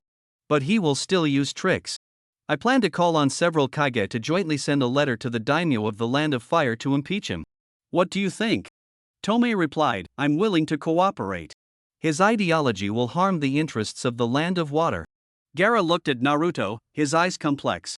Temari patted his shoulder and whispered, no matter what, he is now a Konoha rogue ninja. As the Kazekage, you must be clear about your stance. I know. Gaara turned away helplessly, silently thinking, Naruto, I hope one day you can tell me the truth. At this moment, Suigetsu had quietly left with Yugo. On the field, besides Naruto, Konan, and Orochimaru, only the samurai led by Mifune and the Konoha ninja who came from afar remained. Naruto looked at Mifune, Lord Mifune, this matter is important. I still have things to discuss with the Konoha ninja. Can we delay a little longer? Mifune said, at most, leave the Land of Iron before midnight tonight. Naruto nodded, thank you. Mifune left with his subordinates. The samurai he represented had always maintained neutrality in the ninja world. Although they upheld the spirit of Bushido, it was more for survival.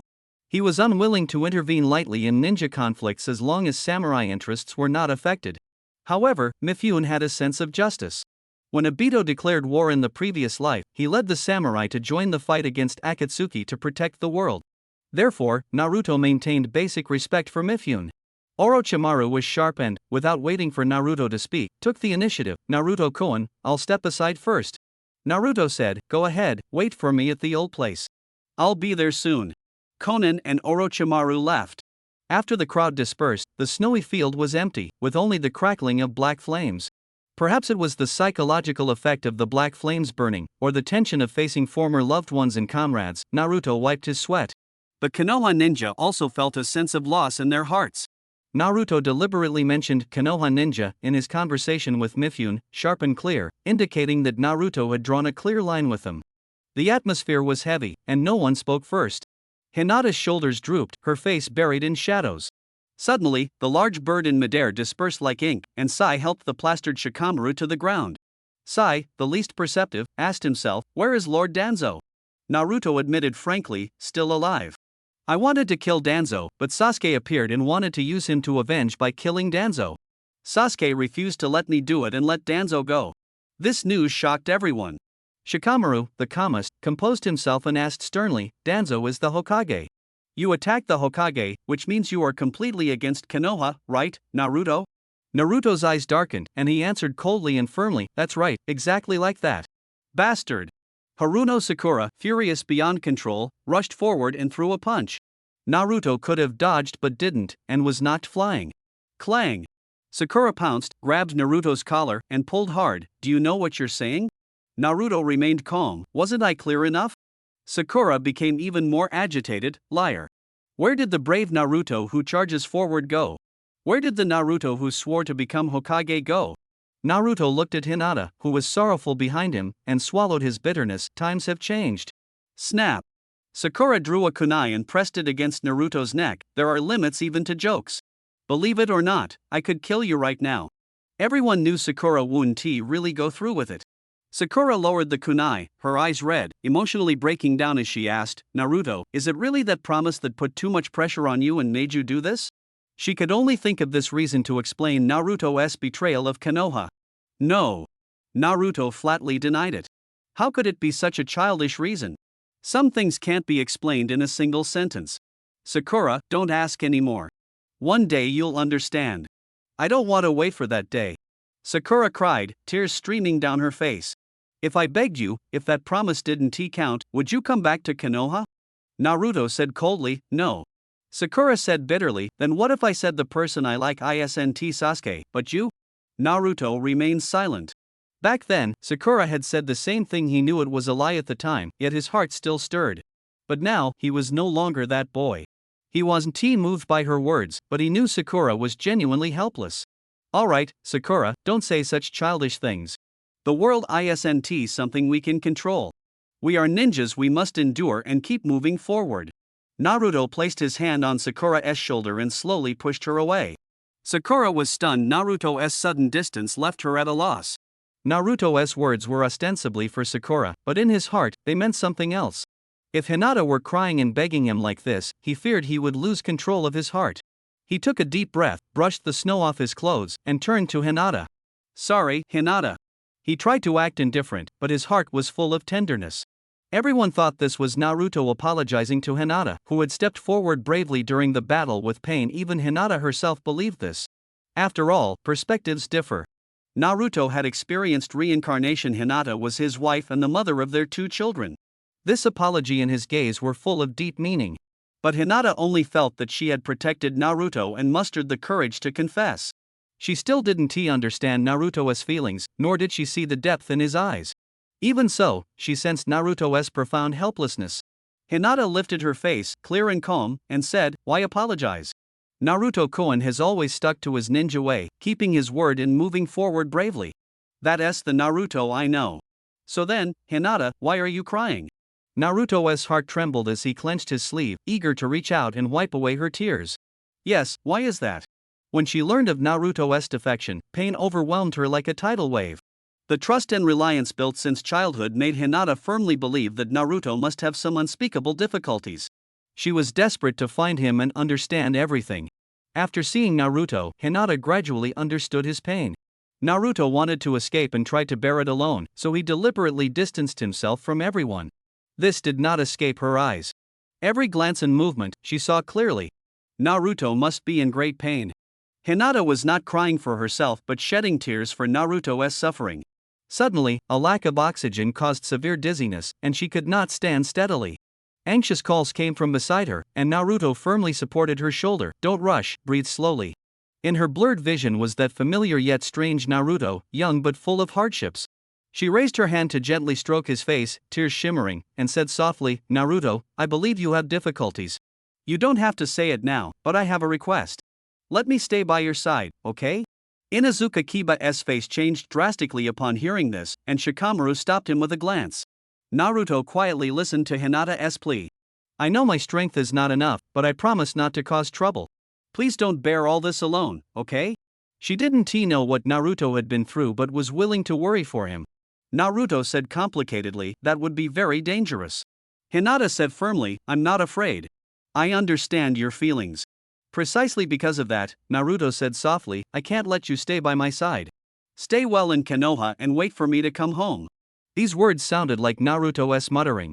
Hinata's eyes were full of pleading, and Naruto feared that one more look would make him waver.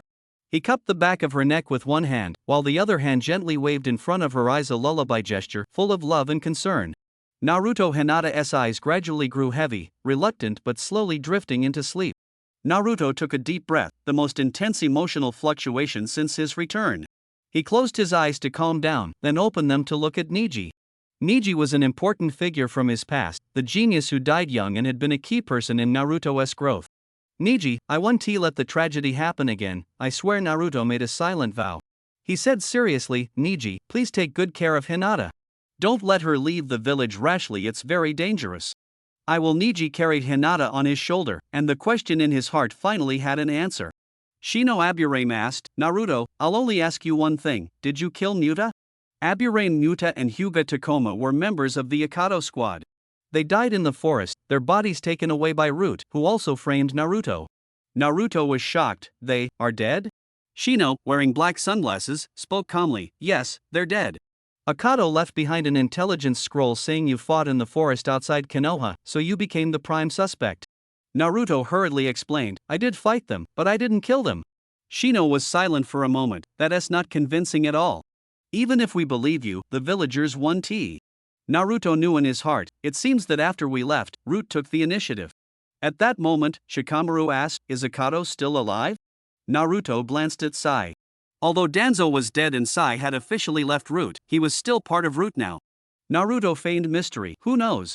Shikamaru pondered and handed Naruto a scroll, on which was written, Danzo has been smearing your name extensively. The village atmosphere is very unfavorable to you.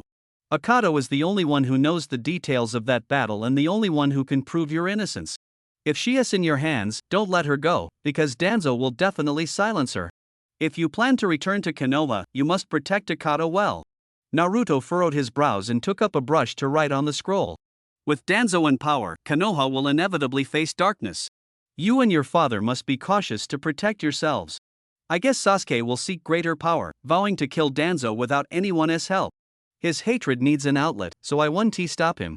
If Sasuke kills Danzo and still wants to destroy Konoha, I will step in to stop him then. Smack! Shikamaru took the scroll, looking seriously at Naruto. So now, are you our ally or our enemy? Naruto adjusted his ninja headband and lifted his cloak. If we meet on the battlefield from now on, don't hold back. Whoosh! He vanished using the Flying Thunder God technique. Shikamaru smiled helplessly. Huh? What a hassle. Whoosh! Mountain stream in the land of iron.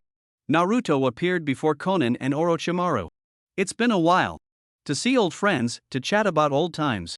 Konan asked, heading back to Amagakure? Naruto looked around the desolate desert. Flying Thunder God hasn't marked Amagakure yet, too far to walk. He took out a bottle containing Shirsue's right eye and said solemnly, just to be safe, I need to find a place to replace this eye first. Konoha, inside the temporary Hokage tent. Danzo, returned from a near-death experience in the land of iron, now leaned on a cane with his left hand. His right eye and right arm were replaced with prosthetics, wrapped in thick bandages to avoid drawing attention. The daimyo had just sent a letter, and its contents were extremely unfavorable to him. The letter read, Danzo, your performance at the 5 Kage summit has completely disappointed me. Although you were personally appointed by me as Hokage, removing you now would be admitting my poor judgment. You have 100 days to turn things around and get Konoha back on track, or I will choose another Hokage. After reading the letter, Danzo coldly burned it with a candle, his gaze darkening. Too bad I lost the right eye of the Sage of Six Paths, otherwise I could have used it to deal with the daimyo. After burning the letter, he pondered for a long time, then summoned the person in charge of Konoha's reconstruction, inquiring in detail about the rebuilding plan and insisting that the 6th Hokage rock must be rebuilt. The person in charge hesitated. Although the village has support from the Land of Fire, the project is massive and the people's hearts are unstable. Rebuilding the Hokage rock now might be ill-timed. He carefully observed Danzo's expression. Danzo calmly replied, every Hokage before me has repaired the Hokage rock upon taking office, symbolizing renewal. Now that the village is being rebuilt, a new Hokage rock is even more necessary to provide the people with a spiritual pillar. Seeing the cold eyes beneath the umbu masks on both sides, the person in charge quickly nodded, that does make sense. Danzo ordered, start immediately. The Hokage rock must be custom made for me. Materials, procedures, manpower all must be approved by me. Yes, Lord Hokage. The person in charge withdrew, and Danzo lifted the tent flap, revealing his left eye as he stared at the mountain wall at the end of the ruins, the site of the Hokage rock. He whispered, my Hokage visage will finally be revealed to the world. The near-death experience in the Land of Iron left him deeply shaken. Even now, recalling that moment, he remains restless. Clutching his cane tightly, he muttered to himself, I almost lost the position of Hokage. I never expected Uzumaki Naruto to be so powerful. The power brought by the Rinnegan is unprecedented. If I had known earlier, the rain-hidden village should have found a way to obtain Nagato's eyes back then. Losing his right eye and right arm deprived him of crucial means of self-defense. Wherever he goes now, there are root elite guards within 100 steps. The umbu members originally responsible for security have all been replaced by root informants.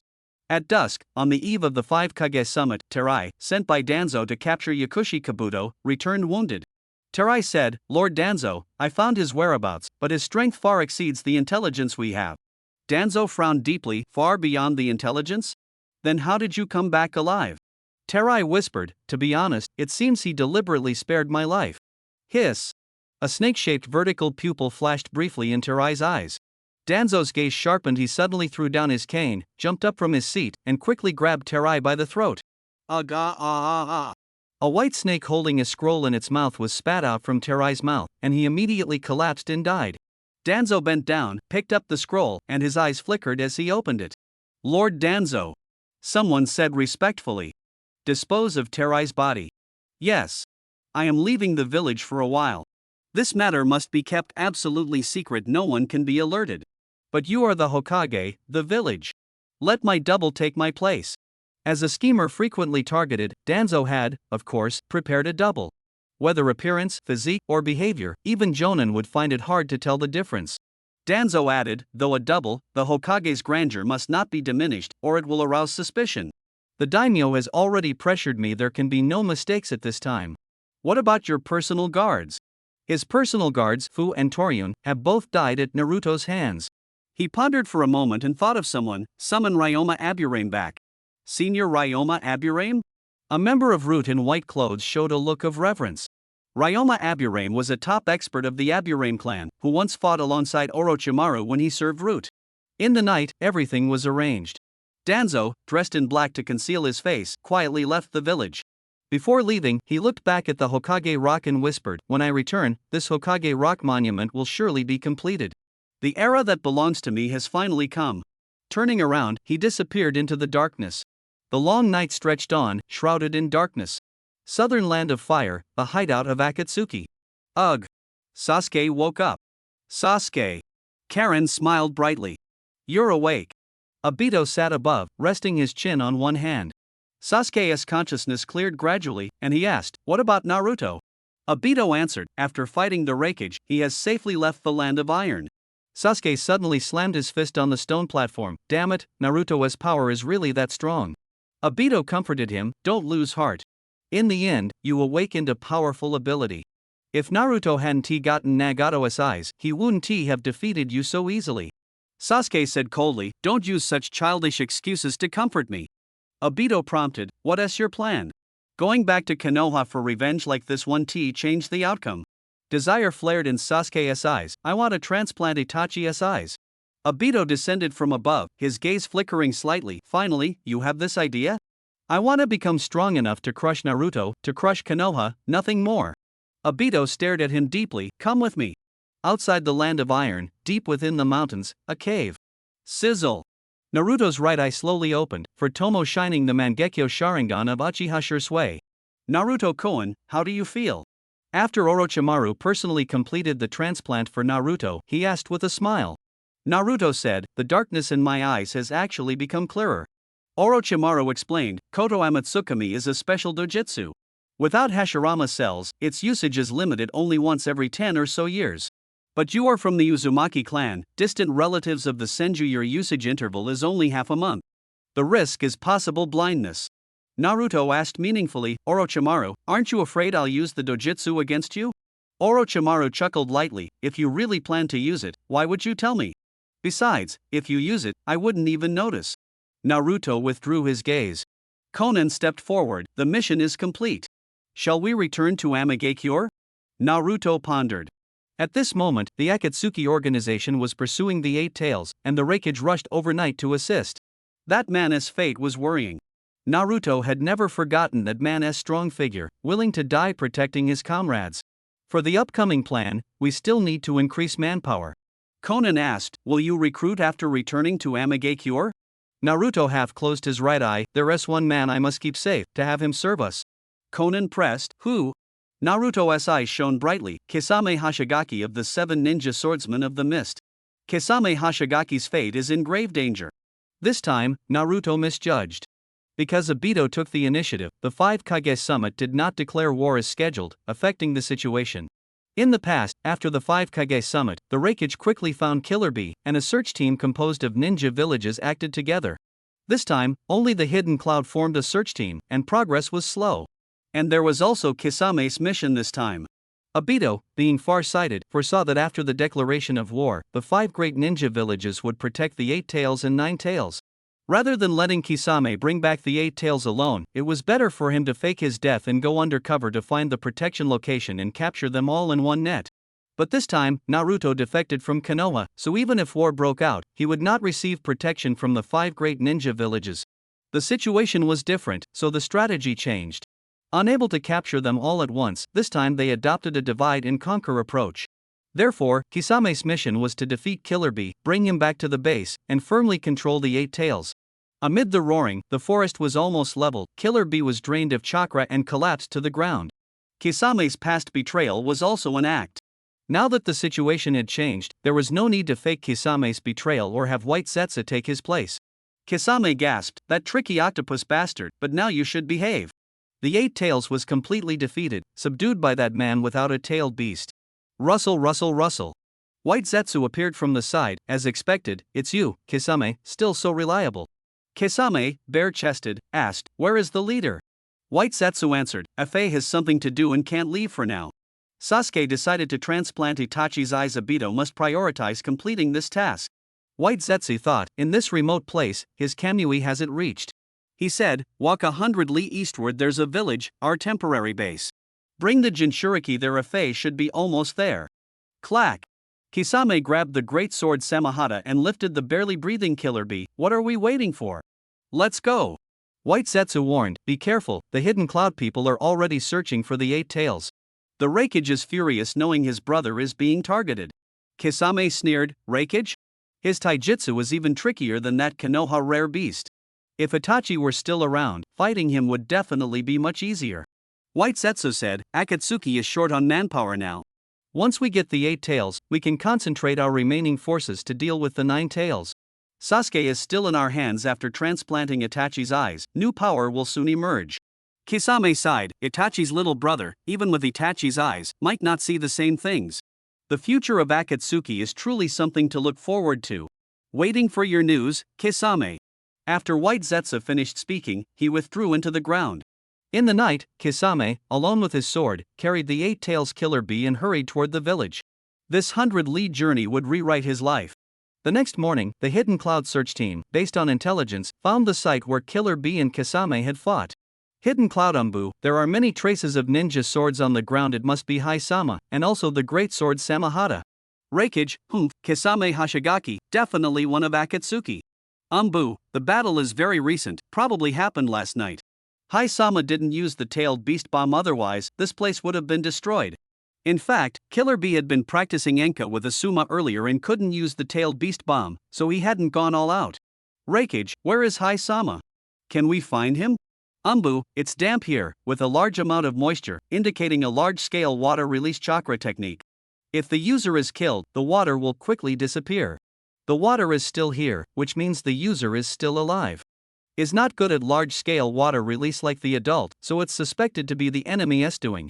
Should be defeated. Damn Akatsuki! Raikage roared and punched, breaking a big tree. The battle happened last night. He took with him, so they definitely haven't gone far. Pursue. He couldn't have fought without leaving a trace. Find the one who ambushed Akatsuki, I want to twist his head off. Cloud Hidden began a full-scale pursuit of Kisame. At noon, they were only 10 li away from the agreed village. Boom! Boom! Boom! A series of rumbles came from the forest behind. Kisame stopped and looked back. My traps have been triggered repeatedly. Obviously, the opponent knows about the traps but still forced their way through. This kind of reckless style. He glanced at the still unconscious Killer Bee. Your big brother is here. Knowing a fierce battle was inevitable, Kisame took out iron chains, firmly tied Killer Bee to his back, gripped his giant sword Samahata, and faced the forest. There, thunder and lightning raged, with Raikage leading, followed by Darui, two Jonin, and a large number of cloud-hidden Umbu. Kisame showed no fear. Raikage, your brother is with me. If you want to save him, you'll have to make me a corpse. Raikage shouted, as you wish. Darui, don't move, I'll personally eliminate the Akatsuki scoundrel. Crackling. Wrapped in lightning armor, Raikage bent his knees and launched forward with a powerful strike. In an instant, he covered 100 meters, striking Kisame's elbow chakra point of lightning release, rushing straight in. Heavy flow strike. The move that once restored Jugo from the cursed seal state to his original form. Kisame blocked with his giant sword, and amid the muffled sound, Raikage's elbow strike hit head-on. Kisame struggled backward, using his bare hands to resist the back of the sword, activating his monstrous strength to counterattack, yet he kept retreating. Boom! Raikage powered up again, sending Kisame flying backward. His shark skin pierced the ground, sliding dozens of meters before stabilizing, while the surrounding trees were destroyed in a wide area. Feeling his numb arm, Kisame thought, such terrifying power, even stronger than your brother's humanoid-tailed beast transformation. Humph! Raikage snorted coldly, twisting his thick neck to make a sound. Now it's too late to be afraid. He launched another fierce attack. Kisame dared not be careless. Shark skin, flying chain slash. The sword handle extended over 10 meters, bending like a chain to slash at Raikage. Crackling. Raikage shifted his position, and the flying chain slash missed. Kisame frowned. More troublesome than strength is speed. He released his shark skin and quickly formed hand seals with both hands. Water release, water shark bullet technique. A large amount of chakra condensed into shark-shaped water bullets shot out at extremely high speed. Humph, a petty trick.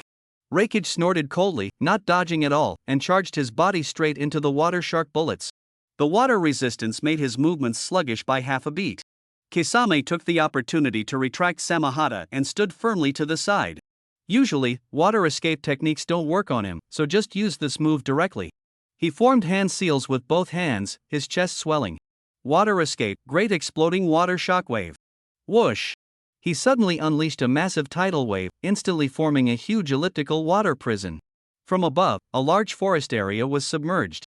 Darui and the others quickly retreated to the rear, staring in awe at the exaggerated water sphere before them. Only monsters can use this technique, right?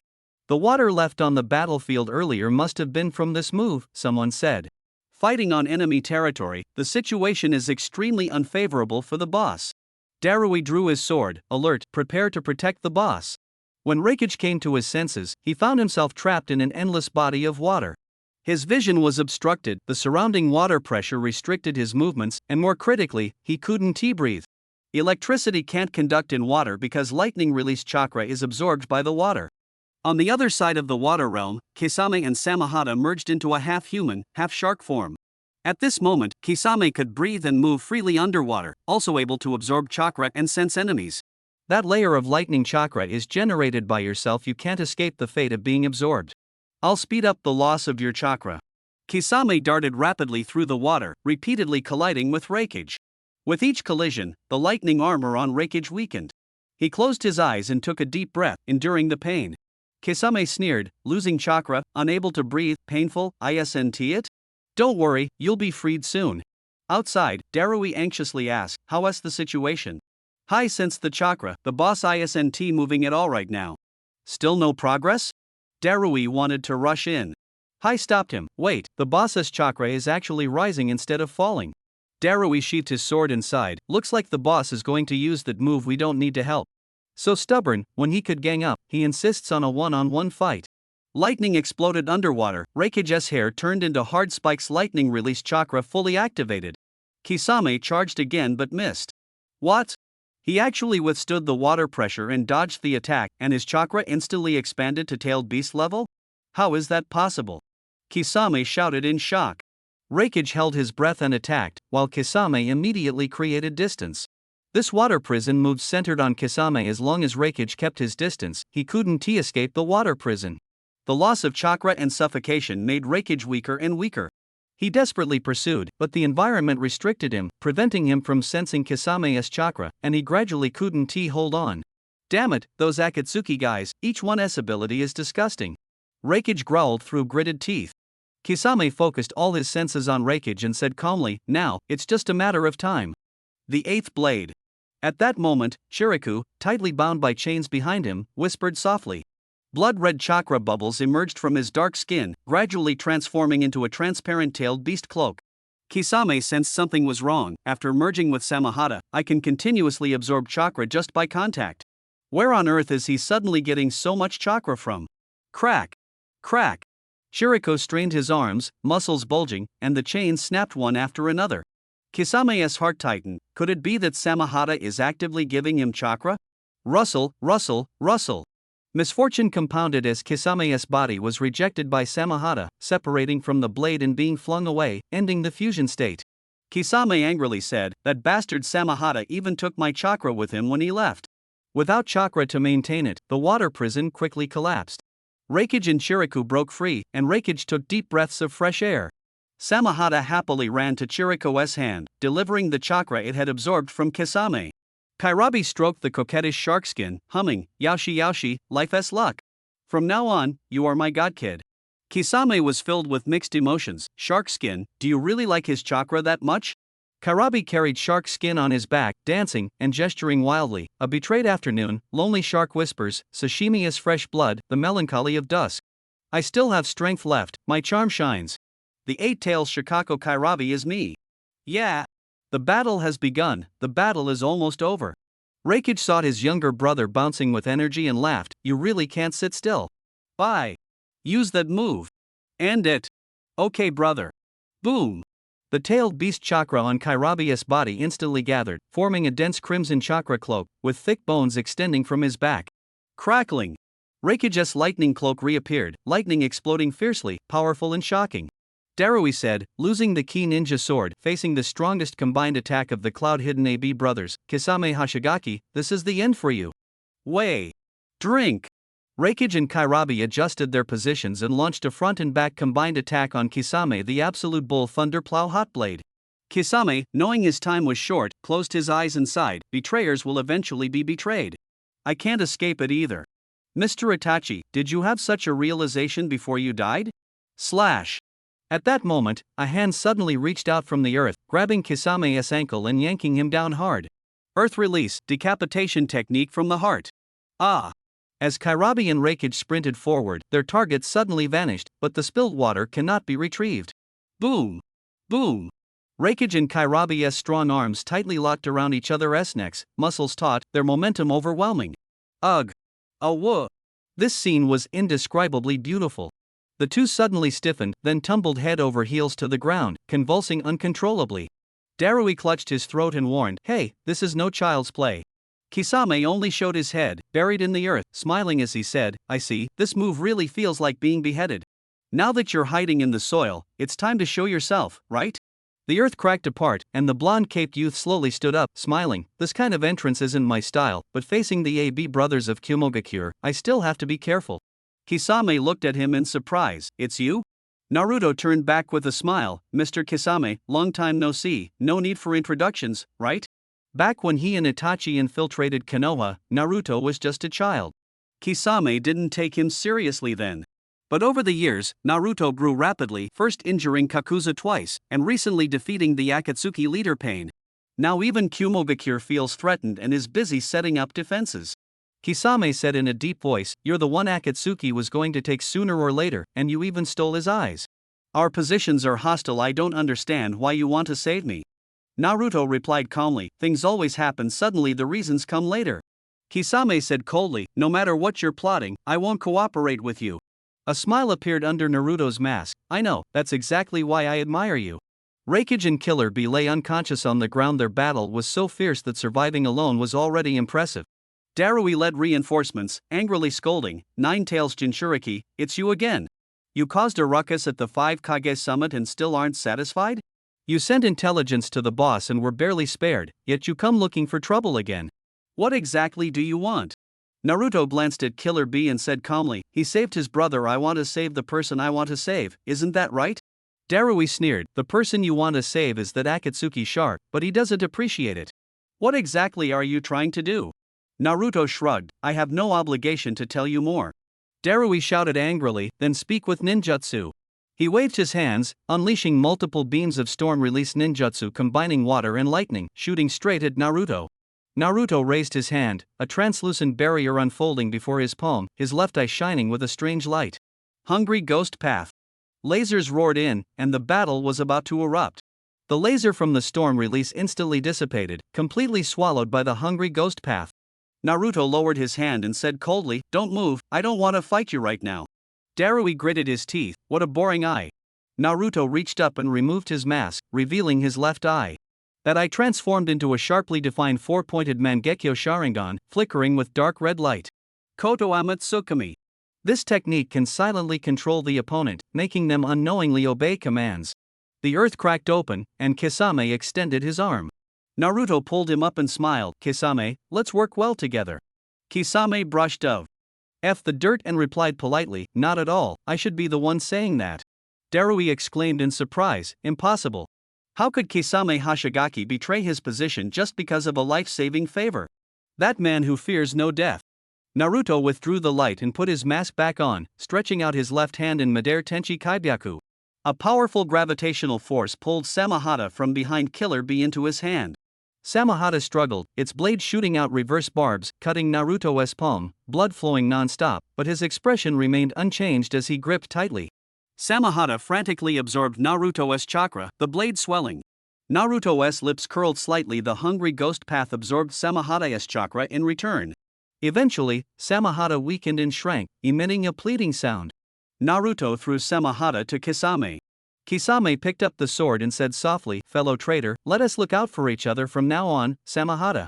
Samahata returned, and Kisame Hashigaki was now under Naruto's command. This is the power of Kotoama Tsukumi. Naruto wrapped his bleeding left hand with bandages, looked at the blood-stained ground, and planted a detonating tag.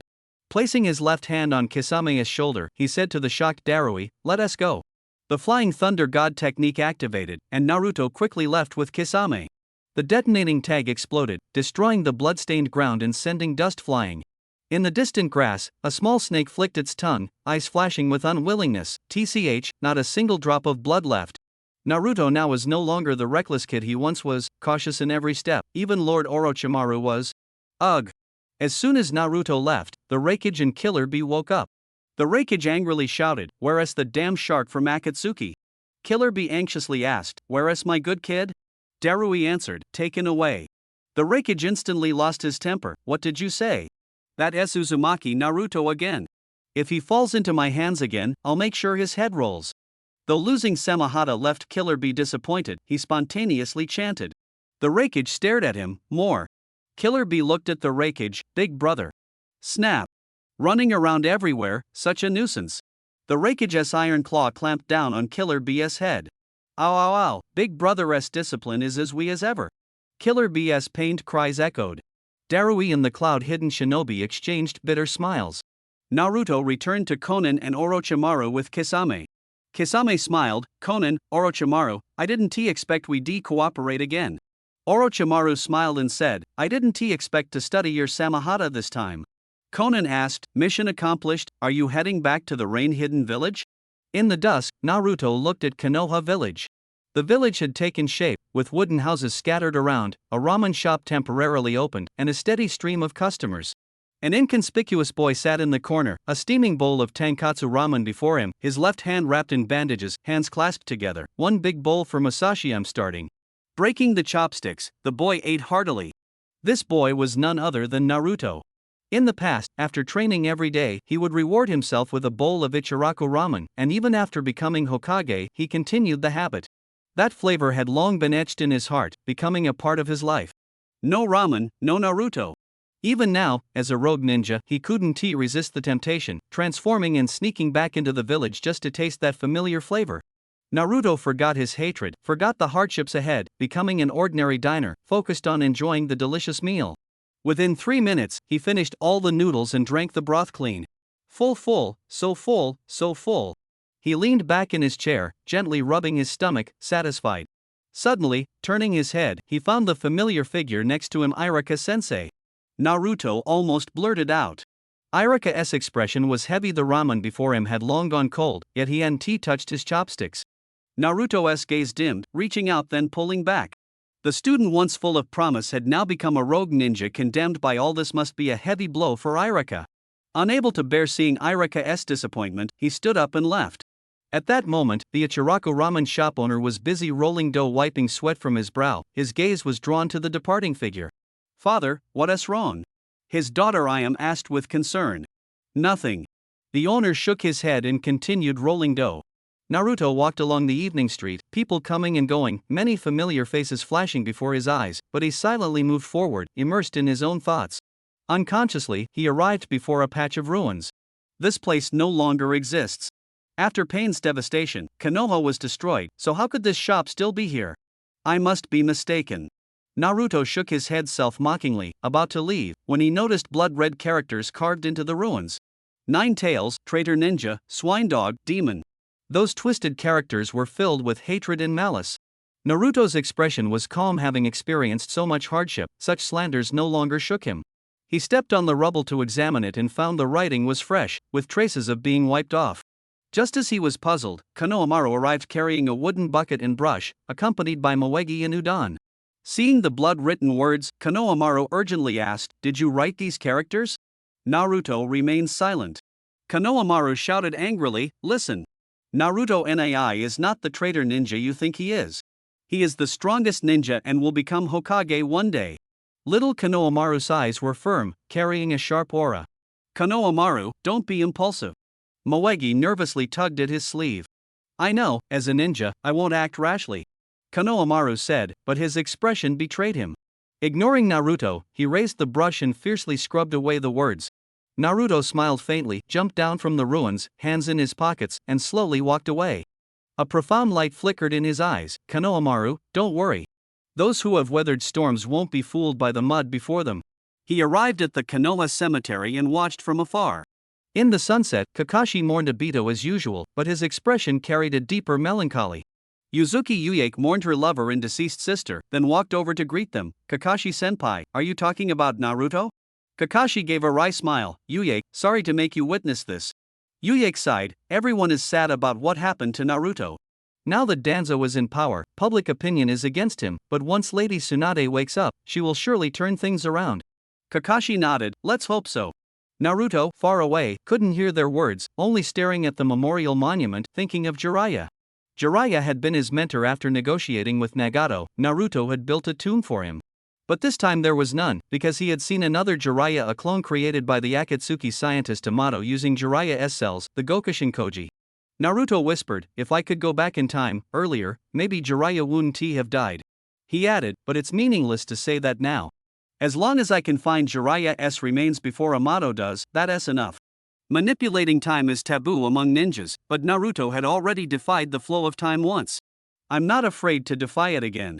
Late at night, Naruto glanced at the newly carved outline of Tsunade beside the Hokage rock, then turned and walked deeper into the village. Two root members in white robes wearing animal masks blocked his way. This is the Hokage's official business area, no entry. Naruto was puzzled, the Hokage? The man shouted, it's Danzo-sama. Naruto nodded, sorry for the disturbance.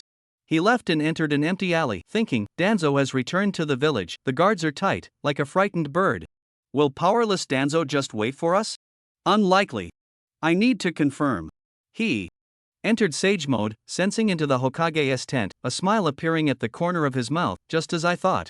He pressed his left hand on a streetlight pole, leaving a flying thunder god mark, then vanished instantly.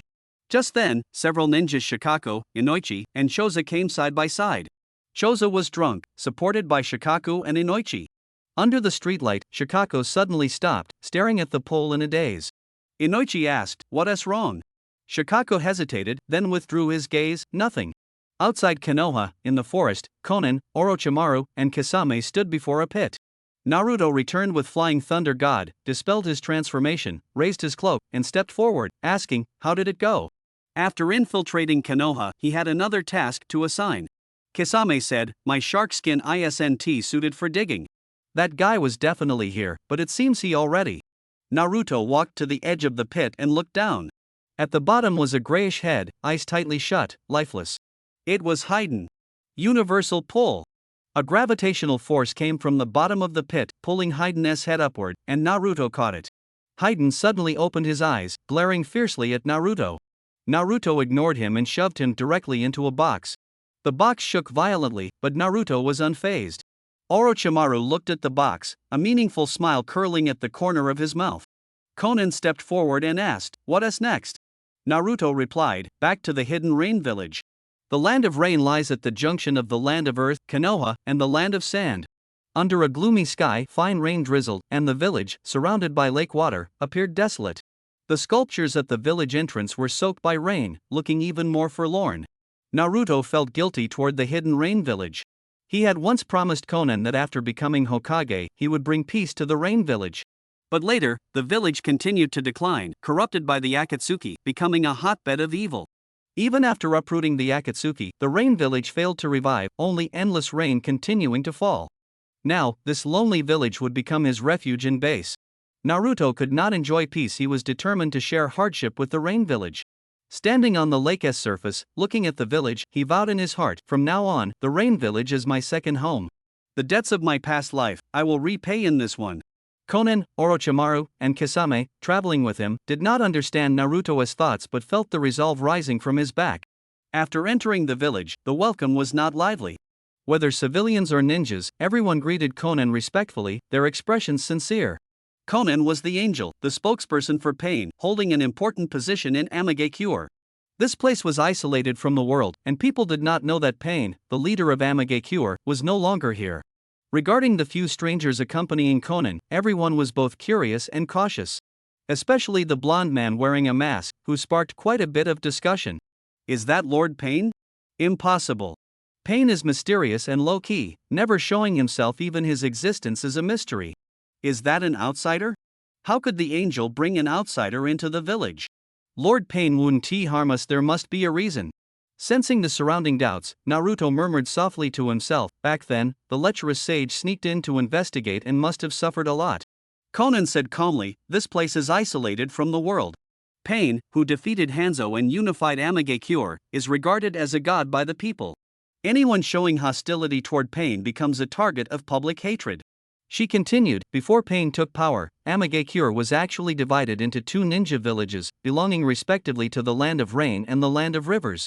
Pain unified these two Amagekure villages, creating the current Amagekure. After speaking, Conan turned to look at Naruto. Nagato is no longer here.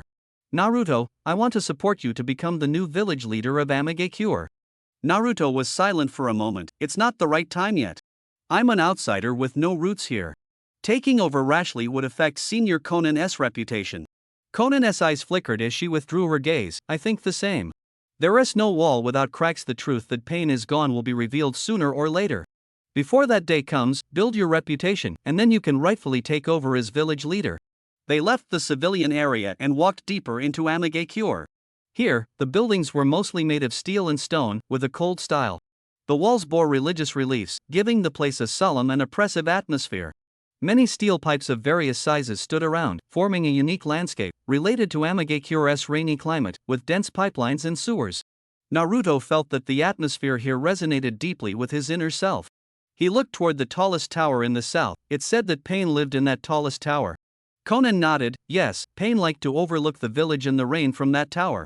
The highest meetings of Akatsuki were also held there. That tower was marked by him. Naruto glanced sideways and asked, are you talking about Obito? Conan's eyes darkened. Yes, the man who called himself Madara. His Sharingan possesses space-time ninjutsu. Over the years, I've observed and almost figured out his abilities. He can mark spaces with his eyes and jump between his own space-time and the marked spaces. That tower is one of the thousands of marks he has made.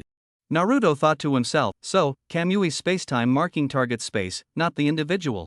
In this aspect, my Flying Thunder God technique has the advantage. Conan looked northward, so I plan to abandon the tall tower and activate the backup tower in the north.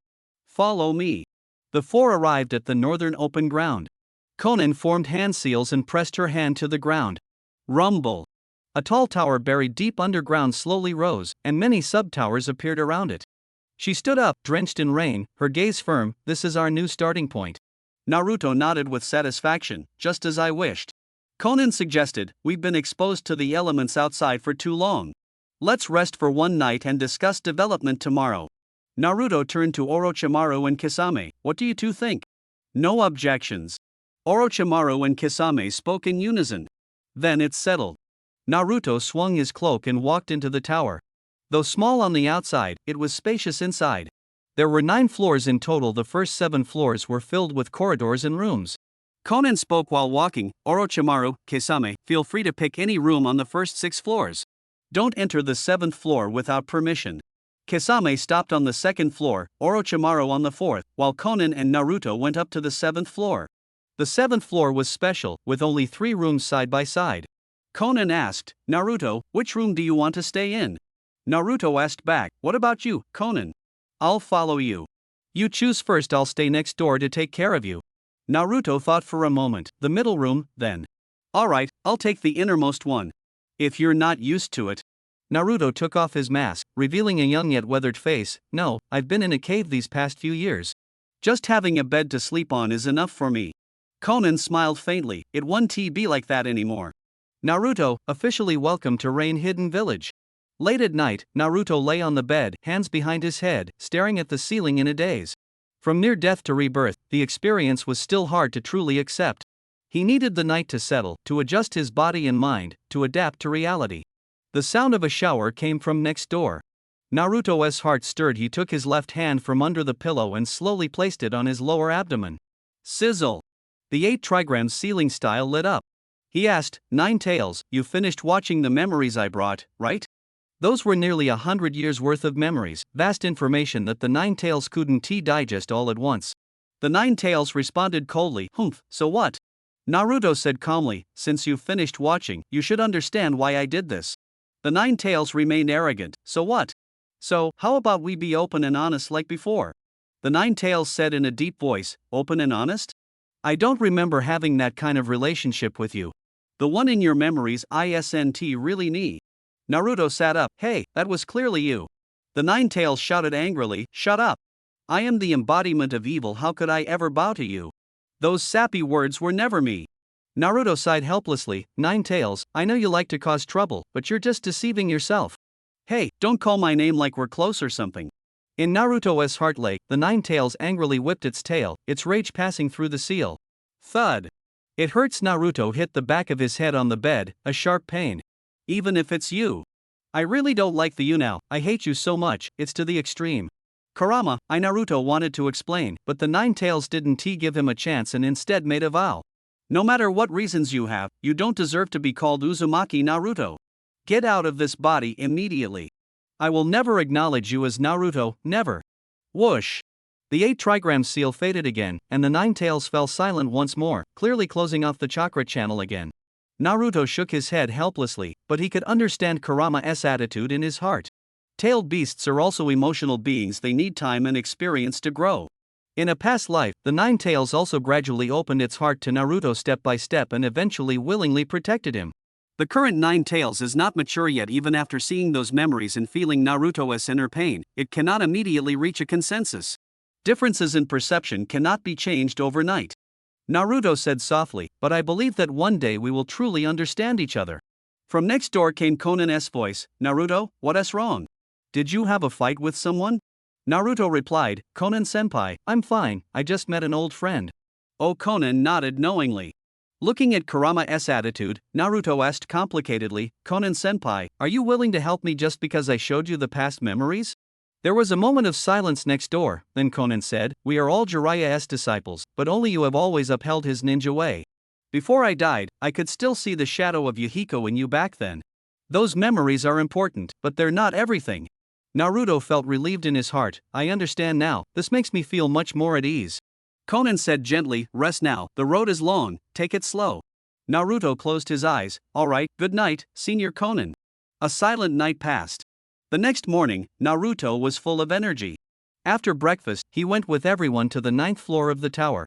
They were going to discuss future development plans here. Chairs were placed to the southeast, west, and south.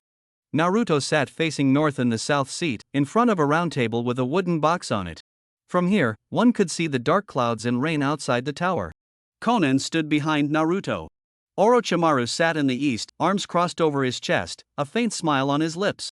Kisame sat in the west, sitting upright, Samahata quietly standing beside him.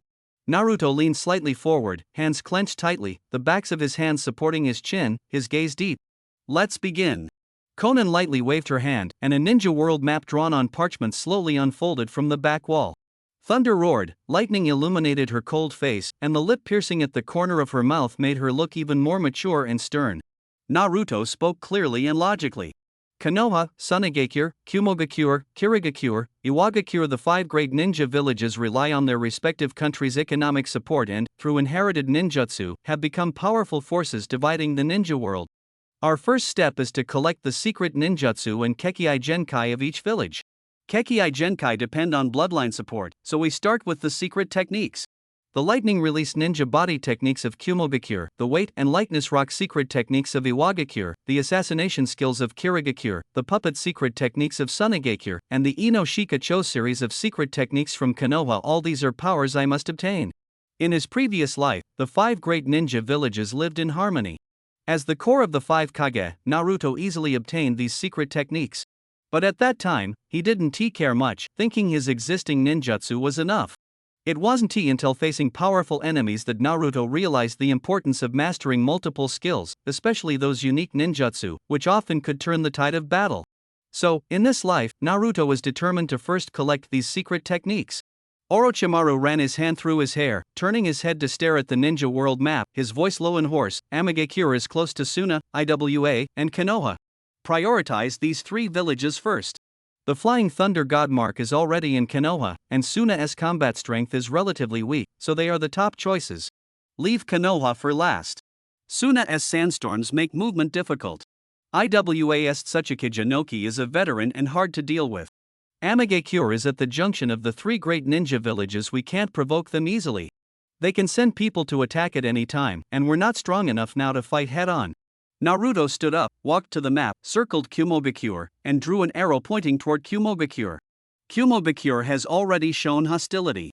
Conflict is inevitable sooner or later, so it's better to strike first. He thought, I can even divert the Raikage's hatred for Sasuke onto myself.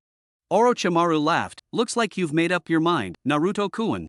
Is this how you plan to obtain the lightning release chakra mode? Naruto's eyes were firm. The lightning release chakra mode can enhance my reflexes and defense. Combined with Sage mode, and even the future Nine Tails mode, it will be so strong that even I'll be afraid of myself. At that moment, Kisame spoke, our organization doesn't have a name yet. Acting under Amagakure's name doesn't have enough deterrence. Naruto looked at Konan, who was still wearing her Hoyaku outfit. He withdrew his gaze and said firmly, the organization will still be called Akatsuki, living in darkness but with hearts toward the light. To distinguish it from the other Akatsuki, we'll add the character Ming. Mei Akatsuki. Konan's lips curled into a faint, cold smile. From then on, Akatsuki was divided into light and dark. That day, Kisame didn't bring Killer Bee and didn't show up as agreed. Obito silently left. Late at night, inside Akatsuki's hideout. In the inner chamber, candlelight flickered. Sasuke wore a black shirt, his eyes wrapped in white bandages. To enhance his ocular power, he had transplanted Itachi's eyes. I can feel the power surging continuously, I am getting stronger. Sasuke's sinister laughter echoed in the dark room. In the corner, Karen hugged her knees tightly, feeling Sasuke immersed in the dark chakra, her body trembling involuntarily. In the outer chamber, Obito silently awaited news. The air was oppressive, the candle flickered, and Obito's anxiety showed through his mask. Suddenly, aloe-like leaves on the wall bloomed, and Korazetsu appeared, bringing bad news. Kisame betrayed us and sided with Naruto. The Eight Tails was taken back by Kumogakure and is returning to the village. Under the candlelight, the shadow of Obito's mask lengthened as he said in a low voice, the one least likely to betray has betrayed us, and sided with the one least likely to submit. Only the Uchiha's dojutsu could do this, and it's that person's dojutsu. Shirsue's right eye has indeed fallen into Naruto's hands. He is once again ahead of us. Korazetsu sighed, we have suffered heavy losses, the situation is extremely passive. Byakuzetsu added, and Sasuke, he has already transplanted Itachi's eyes, he will soon become stronger. Korazetsu retorted, it's not that simple. Obito said, Sasuke only wants revenge on Konoha right now, he won't prioritize our plan. No matter how strong his dojutsu is, it's hard to force him. Byakuzetsu naively said, isn't there a girl who has a one-sided love for him? Use her to threaten Sasuke?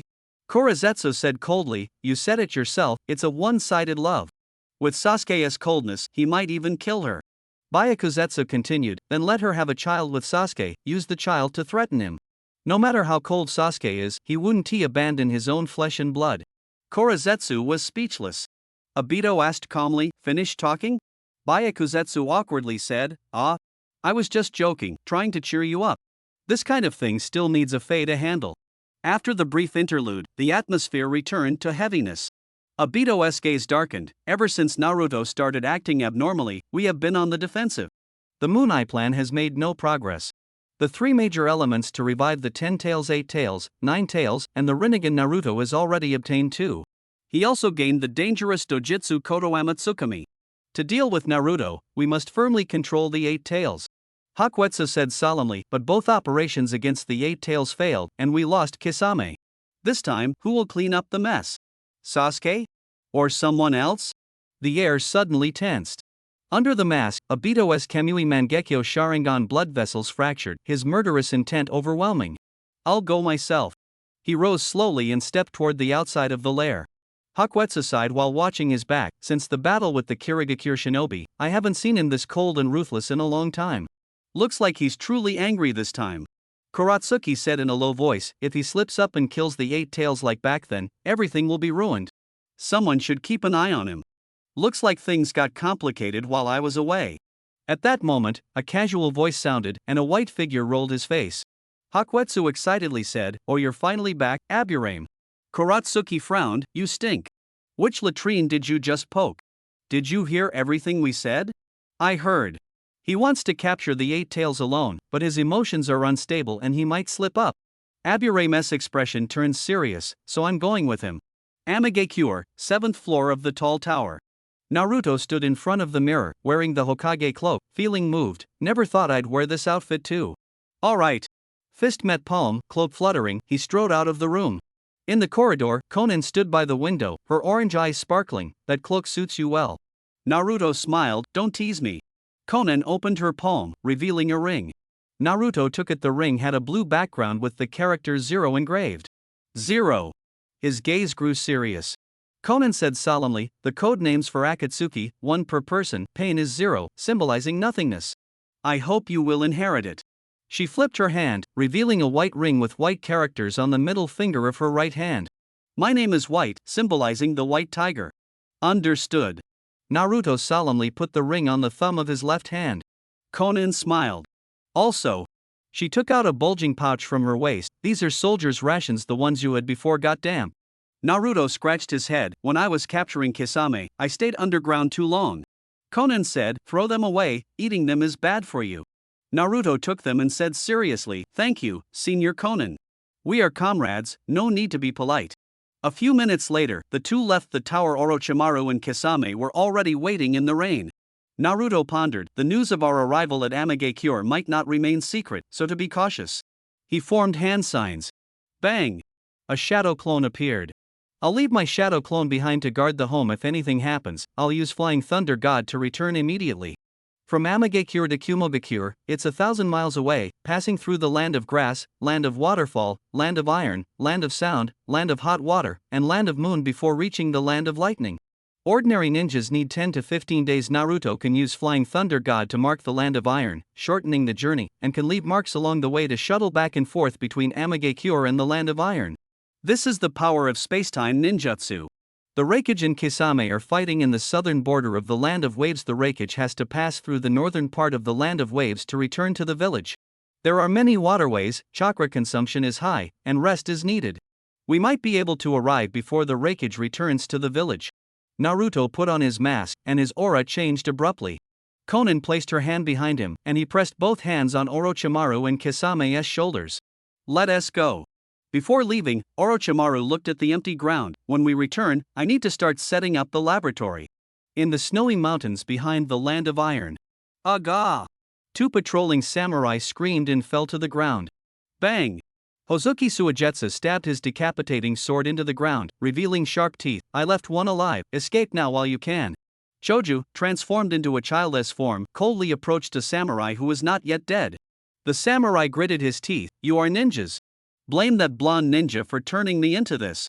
Choju sat on his back, covered his mouth and nose, and activated the cursed seal.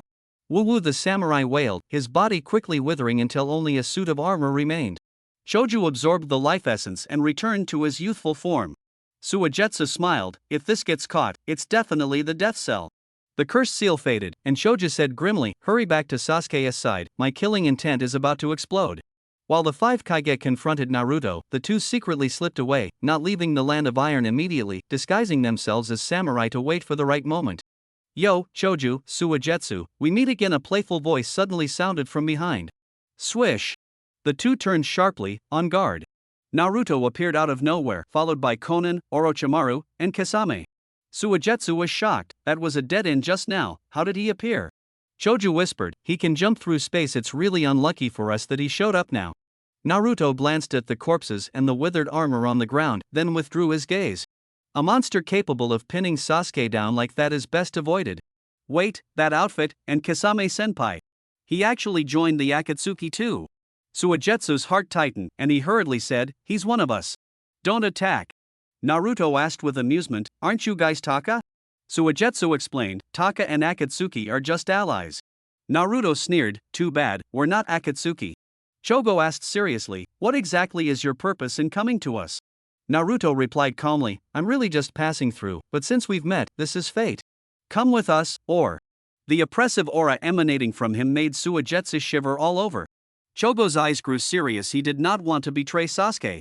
Suigetsu gave a warning look. Right now, staying alive is the most important thing. Naruto's gaze was deep. "Chogo, finding Sasuke isn't easy, and you don't want the curse mark to go out of control and harm the innocent, right? Before we see Sasuke, I might be able to help you control the situation." Saying this, he slowly removed his mask, revealing the three shining tomo in his left eye. Sharingan. Chogo was suddenly shaken. "Alright, though I don't know your intentions, I'll go with you for now. Betraying Sasuke is absolutely impossible." Naruto pointed to the mess on the ground. "Suit yourself, but you all have to help Mingxiao with this operation as an exchange." After some thought, Chogo nodded, "Deal." Suigetsu breathed a sigh of relief and stood behind Naruto alongside Chogo. Orochimaru laughed and said, "Suigetsu, my dear subordinate, we were drawing swords against each other before, but now we can work together. I really didn't expect that." Suigetsu rubbed his hands and smiled. "That's right, I always knew Orochimaru was the one I was destined to serve." Naruto put his mask back on. "Let's go to the hidden cloud village." They infiltrated and searched, finding and taking away a scroll recording the secret technique of the lightning release chakra mode. The difficulty was extremely high, beyond S rank. After this little episode, Naruto and the other 6 set off from the Land of Iron, heading toward the hidden cloud. After 3 days of trekking, they reached the border of the Land of Lightning, crossed several high mountains, and finally arrived at Mount Tenrai on the third night. Mount Tenrai soared into the clouds, shrouded in mist, with thunder roaring. In the large basin at the mountain's summit, the hidden cloud village sat peacefully. They stood on a high ridge, overlooking the magnificent village faintly shrouded in mist. This is one of the 5 great ninja villages, the Hidden Cloud Village, renowned for its military and economic strength. It truly lives up to its reputation. Naruto whispered to himself, activating the Rinnegan observation mode, seeing a layer of pale blue glow like an inverted bowl covering the entire basin.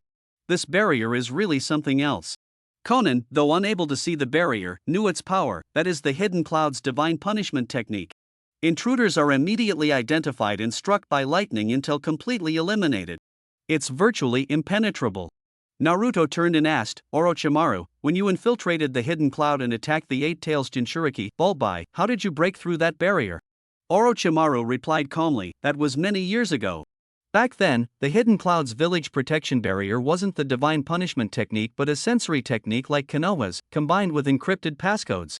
As long as you knew the passcode, you could avoid detection. I first scouted and stole the passcode, which allowed me to infiltrate successfully. Since then, the Hidden Cloud switched to the divine punishment technique, no longer relying on passcodes but marking their own ninja with a unique authentication symbol, so the lightning wouldn't harm their own people." Naruto sighed, "That defense is really impressive." Orochimaru nodded, "Exactly. Now, infiltrating again is almost impossible. But this divine punishment formation was left unfinished by the first Raikage. Although powerful, it has flaws. There's a very small chance it can mistakenly trigger the authentication mark, meaning even those with the mark might be struck by lightning. Just bad luck. The Hidden Cloud has a few accidental deaths every year, but they are always covered up." Orochimaru said meaningfully, "But the Raikage himself doesn't have to worry. He has the lightning armor to protect him and can withstand the divine punishment lightning strikes." Naruto nodded, "I see. I had no idea before." Orochimaru asked, "So what will you do, Naruto-kun?" Naruto smiled, "Actually, it's not that difficult." He raised his hand to form a seal, and a shadow clone immediately appeared, holding a flying thunder god kunai in its mouth. "Kisame, use your brute strength and shark skin in coordination with my shadow clone," Naruto instructed. Kisame understood with a smile and clenched his shark skin. The shadow clone jumped up, stepping on the back of Kisame's giant sharkskin blade. Kisame exerted force and shouted loudly, swinging the blade with a powerful push. The shadow clone used momentum to soar into the air, quickly piercing through the clouds and mist, breaking into the barrier. Thunderclouds roiled in the sky, and a fierce lightning bolt struck down. The shadow clone instantly dissipated, and the ground was blasted into a crater. Naruto laughed, "So fast, the shadow clone didn't even have a chance to react. Sneaking in silently is almost impossible now." His figure flashed, and with flying thunder god technique, he instantly teleported next to the fallen kunai. Catching the kunai midair, his robe fluttering, he landed steadily in the crater, his left eye glowing with the Rinnegan. Next, Naruto formed hand seals with both hands and pressed them onto the ground. The summoning technique activated, and 5 plumes of white smoke rose. Konan, Orochimaru, Kisame, Suigetsu, and Yugo were all summoned to his side. Suigetsu exclaimed in surprise, "You can use it like this?" Naruto stood up and said, "According to the plan, everyone split up to create chaos and draw the enemy as fire. Remember, absolutely no killing." Everyone responded in unison, "Understood." Naruto waved his hand, "Disperse." Swish. Swish. Swish. Swish. Except for Konan, the other 4 quickly rushed off in the 4 directions, east, south, west, and north. Konan reminded, "There are many skilled ninja in the hidden cloud village, be sure to be careful." Naruto nodded in reply, "You too." Konan spread her arms, and her body and robe transformed into countless beautiful paper butterflies fluttering gracefully. Naruto bent down to pick up the kunai, his gaze fixed on the blue-domed fortress in the distance, the Raikuge's residence. The ninja from the Hidden Cloud Barrier Squad, wearing hoods, said, "The barrier was triggered just now." The ripple patterns show the intruder's intent was clear, and they broke in at extremely high speed.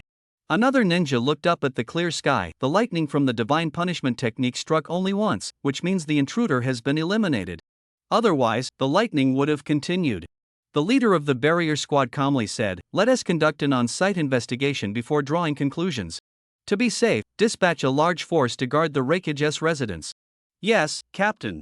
Rumble explosions erupted from all directions. "What is going on?" A ninja rushed out quickly. "Multiple locations in the village are under attack simultaneously." "What?" "More than one intruder, and they managed to evade the heavenly punishment technique. It seems they are quite powerful. Immediately support the attack sites and use thunder transmission to notify Lord Raikage to return to the village at once." "Understood." The leader of the barrier squad said gravely, "No matter what, openly attacking a well-organized great ninja village, what is their true purpose?" Staring at the thick smoke rising within the village, he fell into thought, could it be? A large number of ninjas quickly rushed to the various attack points. Naruto used transformation technique, disguised as a cloud-hidden ninja, and quietly approached the Raikuge's residence. "This is going much more smoothly than I expected." Suddenly, a cloud-hidden ninja wearing a black eye patch, with a determined expression, appeared with a group of umbu, blocking Naruto's path. "Hamura, uncle?" Naruto's heart jolted as he recognized the expert who had repeatedly protected his shadow clones with a lava-release shield on the battlefield. Hamura said coldly, "Your intentions have been exposed. You're creating chaos, but your real target is this residence." Naruto remained calm. "Mr. Tsukadai, I just returned to the village and was about to report my mission to Lord Raikage." Tsukadai coldly scanned Naruto and said in a deep voice, "Stop pretending. Your disguise as Samui is very convincing, but Samui only left 3 hours ago for an A-rank mission. How could she be back so soon? Besides, she always calls me by name without any politeness. Show your true form." Naruto looked down at himself and sighed, "Is that so? I was quite confident, but since I've been found out, there's no choice." Bang! The transformation technique was undone, revealing Naruto's true form wearing the fiery cloud mask, standing before Tsukadai. Tsukadai stared at the cloak and exclaimed, "You're from the Akatsuki." Naruto responded in a deep voice, "Remember this, Akatsuki. This name will soon echo throughout the ninja world." Tsuchida sneered coldly, "Arrogant. Neither you nor your comrades will leave Yunin village alive. Attack!" Crack! Lightning flashed as the Yunin umbu swiftly surrounded Naruto with the body flicker lightning release technique. The ninja sword was drawn, stabbed into the ground, one hand formed a seal, and they shouted in unison, "Lightning release, earth run." Naruto opened his left eye. Shinra Tensei. Lightning struck Naruto from all directions but was repelled by a powerful repulsive force. The ground was upheaved, and the attacking ninjas were flung away. How is this possible? He actually reflected our attack. Another wave of Shinra Tensei came, and within 5 seconds, the second repulsive force sent the enemies flying even farther, completely incapacitating them. Tsuchida under the wall stared intently, puzzled. What kind of power was that? He can repel both attacks and attackers, rendering physical and ninjutsu attacks ineffective? Through the gap in the protective barrier, he saw a group of Yunin Jonin frozen in place. There was a gap between his two techniques, otherwise, I wouldn't have had a chance to create the protective barrier sphere. It seems this ability has its flaws. Naruto raised his fire cloud cloak and stepped toward the mansion's main gate. Tsuchida's eyes flickered. I miscalculated. I thought his strength was limited and only split forces to handle the disturbance, but it's completely the opposite. If there's an interval in the reflection, my technique still has a chance. He quickly analyzed, expanded the protective barrier sphere, and reached out to act. Naruto glanced at him coolly. Stop, Uncle Homu, your technique won't protect you a second time. A flash of a blade. Tsuchida's hand suddenly froze, cold sweat trickling down his cheek. He was completely seen through. Their strength was not even on the same level. Who exactly is this person? The protective barrier jade disappeared, and Sachikage tentatively asked, Reikage-sama, you're not in the village right now? Naruto replied calmly, of course I know that. Sachikage's eyes tightened. What exactly do you want to do? Naruto smiled and countered, can you satisfy me? A glint flashed in Sachikage's eyes. Tell me, maybe we can negotiate.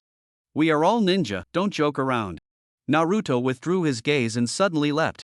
The air currents roared beneath his feet without using any flying ninjutsu. He directly overcame gravity and floated into the sky. Sachikage looked at him in surprise. He didn't use the earth-style lightweight technique of the Tsuchikage Inoki, nor the flying sand of the Kazekage Raza. Could it be that he had mastered the ability to manipulate force fields? Naruto's control over the Rinnegan was becoming increasingly proficient. He could now command force fields, overcome gravity, and fly as if he possessed the power of the six paths.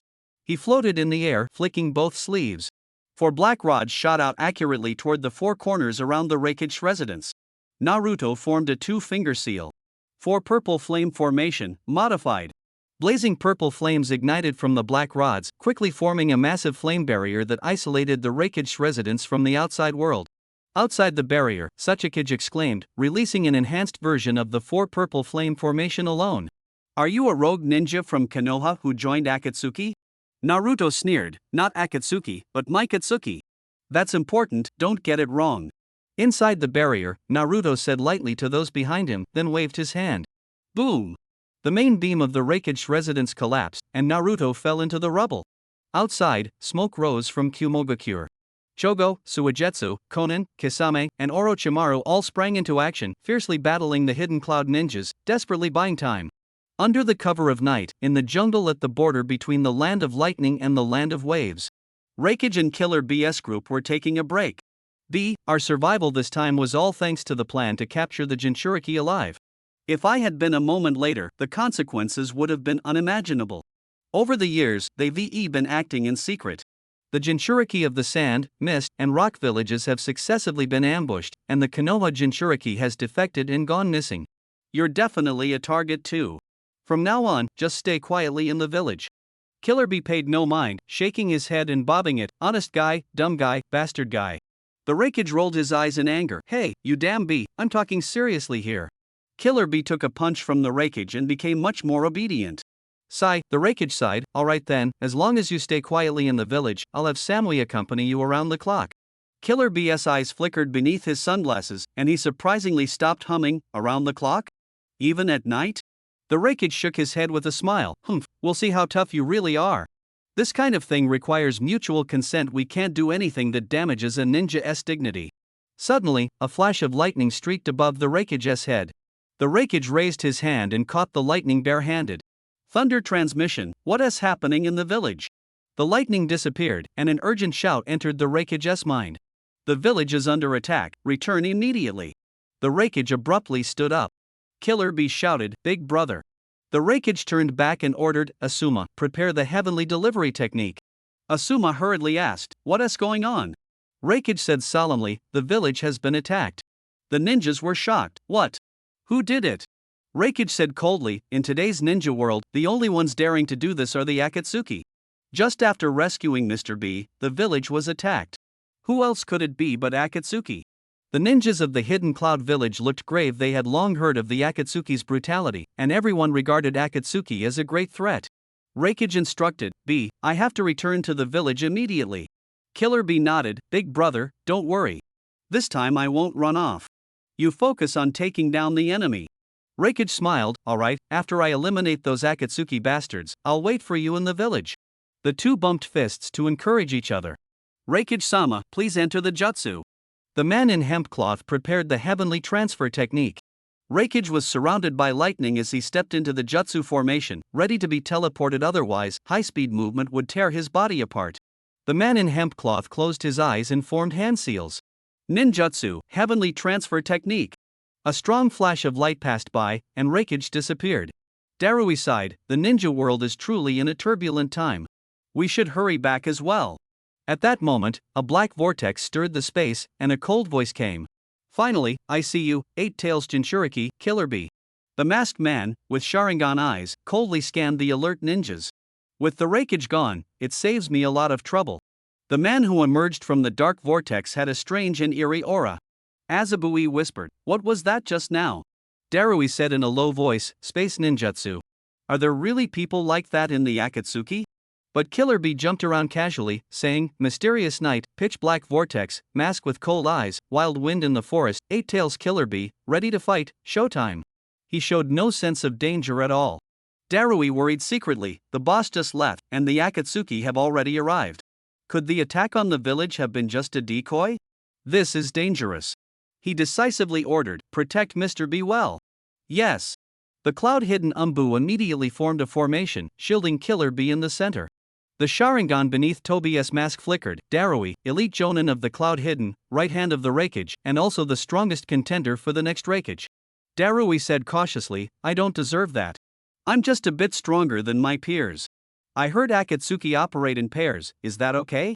Our boss has already returned to the village. Your comrades causing chaos in the cloud hidden might be in danger." Tobi was slightly puzzled, ?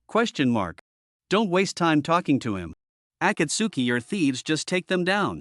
No sooner had he spoken than the blonde youth with the character tattooed on his shoulder, Atsui, grabbed his ninja blade and charged forward. Darui shouted, "Atsui!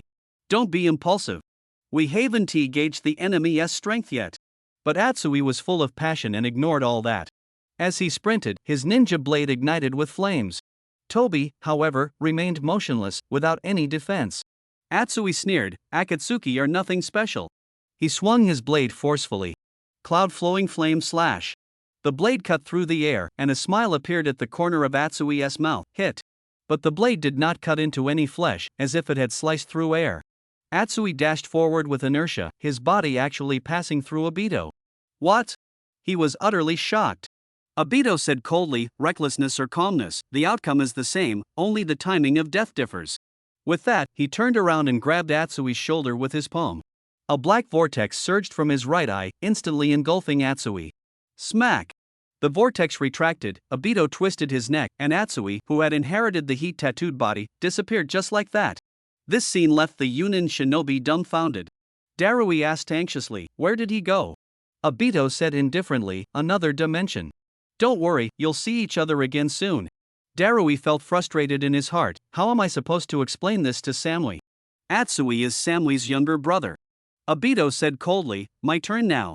He dashed forward and struck. Storm release, right unlocking restraint. Darui formed hand seals with both hands, fusing water release and lightning release into a laser firepower net. But all of this was easily avoided by Obito. Obito overlapped with Darui and passed through him. Darui exclaimed, "As expected, his body can be penetrated."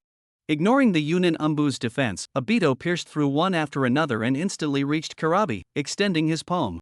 Not everyone is like Watergate. Once he catches you, it's all over. Lightning release, black spot slash.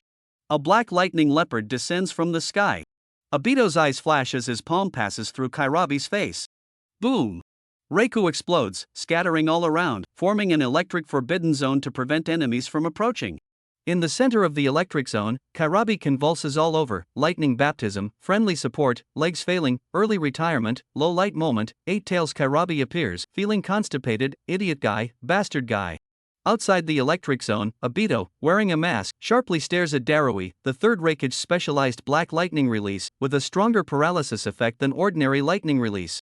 You inherited the Kumobikure lightning tattoo and are the only one who can use it. Darui says in a low voice, "Even if your body can be penetrated, your attack must materialize at the moment of striking. Seize that moment, and you can stop him, preventing him from easily approaching the Eight Tails." Obito sneers, "Oh? You can sense that instantly? You're not so simple after all."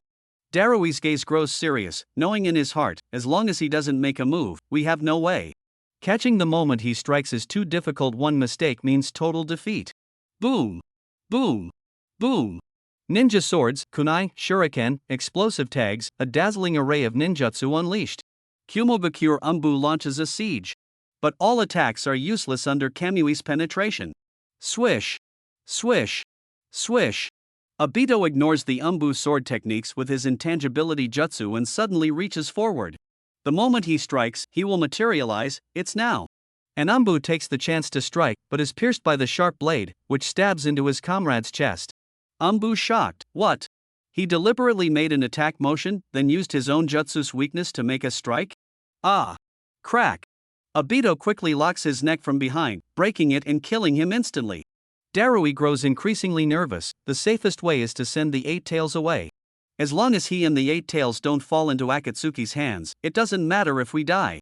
After weighing the options, he decides immediately. Mabui used the heavenly transfer technique to send the Eight Tails away. Mabui hesitates, but Darui says, I know, but once the Eight Tails enters state 2, it has a high-density tailed beast cloak protecting it.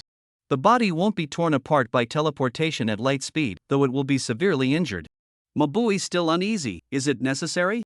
The enemy is strong, but as long as we unite with Mr. Eight Tails to fight. It's not that simple. Look how calm he is, clearly not using his full strength. Xiao has already failed twice against the adults, and this time he even attacked the village in advance just to lure out the boss. This time, Xiao is determined to succeed. Seeing Mabui hesitate, Darui shouted, Quick, the black spot's lightning zone is about to disappear. I understand. Mabui no longer hesitated and began to set up the heavenly delivery technique. Don't even think about it. Obito gave a cold glance. Swish! A sharp wooden branch shot from his sleeve toward Mabui's chest. The wooden branch pierced in, and he cruelly formed hand seals with both hands. Scratch! Scratch! Scratch! Ferocious wooden spikes instantly sprouted from Mabui's front chest and back. Thud! Mabui fell into a pool of blood, undoubtedly dead. Darui's pupils shrank sharply as he trembled and said, That is, would release. Correct, but the prize is only death. Obito flicked his sleeves, and within the Kamui vortex, a heavy rain of wood poured down. Would release, insertion technique. Desperate screams echoed above the forest. Darui shouted from the blood pool, Run quickly. Under Karabi's sunglasses, his eyes showed anger as he roared, You idiot, you bastard, the Eight Tails Karabi Lord is about to turn into a killer bee. Boom! His chakra rapidly expanded, revealing the true form of the Eight Tails, the bull-headed octopus. Obito said coldly, Oh? Here it comes? Dark chakra condensed in the Eight Tails' mouth, spitting out the tailed beast ball. Boom boom boom. So what if it's a tailed beast ball? Under my ocular power, it's meaningless. At the front of the tailed beast ball, Obito's body pierced through, and the mountain behind him turned to nothingness within the light screen. A trapped beast still fights, and the Eight Tails is no exception. Obito ignited 5 clusters of flames on his fingers, pressed his palm to the ground, and purple flames suddenly burst forth, quickly forming a massive closed barrier Uchiha flame formation. This is a secret barrier technique personally taught by Madara, far stronger than the ordinary 4 purple flame formation, capable of trapping a near-critical outer path golem. I am the freedom-loving Eight Tails Karabi Lord. I will never be canned. The Eight Tails shook its head, its 8 tentacles coiling around its torso, and in sync with the RA rhythm, it suddenly rolled forward. Tailed beast 8 roll, bull-headed war chariot. Boom! The war chariot crashed, tentacles scraping the barrier wall, sparks flying everywhere, but the barrier remained undamaged. After carving a deep pit, the bull-headed war chariot came to a complete stop, its scorched tentacles hanging weakly. Ouch, that really hurts. Sorry for the delicious takoyaki I once enjoyed. Obito coldly watched, a bit more obedient now? In the mental world, the Eight Tails said, Let's retreat for now, the enemy is too strong, even the tailed beast ball can't hurt him. Though defeat is bitter, the enemy's methods are like a dream. A gentleman's revenge is never too late, even after 10 years. The Eight Tails gathered another tailed beast ball and suddenly launched it. The tailed beast ball passed through Obito's body and struck the barrier wall. Obito said coldly, Looks like you still haven't learned your lesson. Boom boom boom. The fiery explosion was tightly contained by the barrier. The barrier twisted and deformed under the high heat and pressure, cracking open at the top, with a pillar of fire shooting straight into the sky. After the energy was released, the wound quickly closed, and the barrier was restored to its original state, completely unharmed. But the Eight Tails was severely injured by the blast wave from the tailed beast bomb. Obito sneered, This is like lifting a rock only to drop it on your own foot. The Eight Tails cursed angrily, You bastard. Obito's right eye narrowed. Kamui. The wind-released shuriken spun out from the space-time dimension, precisely piercing the Eight Tails' tentacle. More grafted wood fell like raindrops, covering the Eight Tails' flesh and blood. The swirling barbs bloomed with the hand signs, blood flowing down the giant body, staining the ground red. The Eight Tails anxiously said, "Quick, think of a way. If this continues, we will die." Killer Bee firmly replied, "His penetration power is related to the Sharingan, it must have limits and can't last forever." The Eight Tails bitterly said, "That makes sense, but we know nothing about his limits." Killer Bee shouted, "Eight Tails Killer Bee, never afraid of a challenge." The Eight Tails sighed, "Your optimism is rare. Fine, I'll cooperate fully. At worst, we'll die together." The Eight Tails gathered chakra, preparing to fight. Obito glanced over and withdrew his right eye's spiral. Killer Bee roared, unleashing a continuous tailed beast bomb barrage. Boom! Explosions detonated like a chain of cannon fire inside the barrier. Obito muttered to himself, wounding the enemy 1,000 times, but harming oneself 800 times. This near-suicidal tactic is foolish yet wise. The explosions are all contained by the barrier. In the penetrative state, I can still move freely, non-temporal spatial transfer. He moved flexibly through the explosion and appeared outside the barrier after about 2 minutes. Staring at the burning barrier, Obito said coldly, "This way, you are bringing about your own destruction." Suddenly, the barrier wall cracked open, leaking an astonishing wave of energy. High thermal tension, has it already exceeded the limit of the Uchiha flame formation? Obito's right eye, the Kamui, reactivated, pulling himself into the spacetime dimension. Boom! The Uchiha flame formation collapsed, the destructive explosion engulfing the land. Obito appeared from the spacetime dimension. The surrounding forest had been leveled to the ground. Everything was destroyed. Killer Bee lay charred and motionless in a deep pit, lifeless. This is the true power of the Eight Tails. Whether against Sasuke or Kisame, you never used your full strength. Obito stepped forward, his Sharingan coldly fixed ahead. "I'm sure you're not a clone, so I won't hold back." He bent down, reaching toward Killer Bee. Suddenly, Killer Bee's eyes beneath his sunglasses opened, and with a wave of his arm, a lightning-style pencil whistled out. The pencil pierced through Obito's mask, flying out from the back of his head, disappearing into the air. Killer Bee gritted his teeth against the pain, retreating 3 meters, forming a translucent tailed beast cloak, breathing heavily but still resolute. Obito slowly withdrew his hand, his voice low, "Surrender obediently, maybe you'll suffer less." Killer Bee sneered, "I've never sung that song." Obito lowered his head. The clothing on his right shoulder was torn by a fierce tree trunk, the power of wood release spreading wildly, aiming directly at the blood moon. Wood release, Hell's Rampage. Yunin Village, Raikage returns. Tsukadai urgently reports, "Lord Raikage. The intruders have sealed the mansion with a barrier." Raikage snorts coldly, clad in lightning armor, his fingers transforming into sharp spears, piercing through the barrier. Tsukadai anxiously, "This is the third Raikage's ultimate technique, one strike is enough to break through." Raikage lets out a fierce shout and charges into the mansion, where desks and chairs are scattered all over the floor. Naruto searches through, frowning, "Can't find it, could it not be here?" Suddenly, the wall explodes. "Akatsuki scoundrel, prepare to die." Raikage glares angrily, staring at the figure in the fire cloud robe. "Raikage, we meet again. Just in time, I have something to ask you." The voice is calm. Raikage is shocked, "That voice, you are." Naruto turns around, asking seriously, "The scroll recording the lightning release chakra mode, where did you hide it? I've searched everywhere and can't find it." Raikage is enraged, burning with fury, "What a joke, prepare to die." He charges forward explosively, lightning coiling around his fingers, aiming straight at Naruto's face. A flash appears in Naruto's eyes, the third Raikage's ultimate move Shinra Tensei. Raikage's sprint halts, lightning and repulsive force clash, arcs of electricity scatter, but fail to break through. After a moment of stalemate, Raikage plants his feet and fiercely retreats to a hole in the wall, coming to a stop. The surrounding walls collapse with a roar, dust flying, the mansion turning into an open square. Raikage curses, "Damn it, that kind of rebound force again." Naruto thinks, if I had been hit by the piercing strike just now, the consequences would have been serious. The air spun beneath his feet as he swiftly charged toward the sky. Raikage shouted angrily, "You want to run?" Naruto sneered from above, "If you want to fight me to the death, be prepared to pay the price of the village being destroyed." "Do you have that courage?" Raikage said boldly, "Humph. I've been around the ninja world for half my life.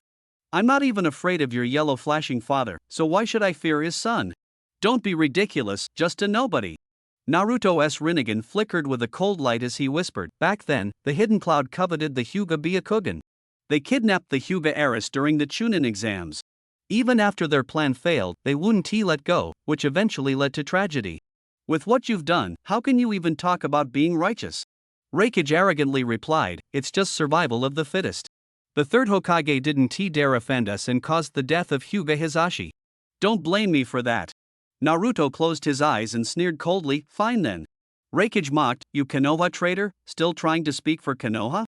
Naruto opened his eyes, I'm a traitor, yes, but everything I've done is based on my own stance. Smack! He pressed his palms together, and a small black sphere condensed between his hands. Though small, the black sphere radiated a chilling chakra that sent shivers down the spine. Reikage's pupils suddenly contracted. What is that? Naruto lifted the black sphere with his left hand and tossed it into the sky. The black sphere merged with the night, reflecting the moonlight and emitting countless beams of white light. Naruto said coldly, this is a farewell gift. Smack! Hands pressed together again, his left eye released a dazzling glow. Chibaku Tensei. Boom! The Reikage's mansion collapsed with a roar, stones flying everywhere, and Reikage was swept into the sky. Damn it! Could this be the gravity technique? Reikage crushed stones beneath his feet, struggling desperately, but was trapped by the rising giant rocks and finally slammed heavily into the stones, buried within them. Lightning release chakra mode, I will come back again. Naruto activated the Flying Thunder God technique and instantly disappeared into the air. A few seconds later, Naruto returned with everyone to the ridge outside the hidden cloud village.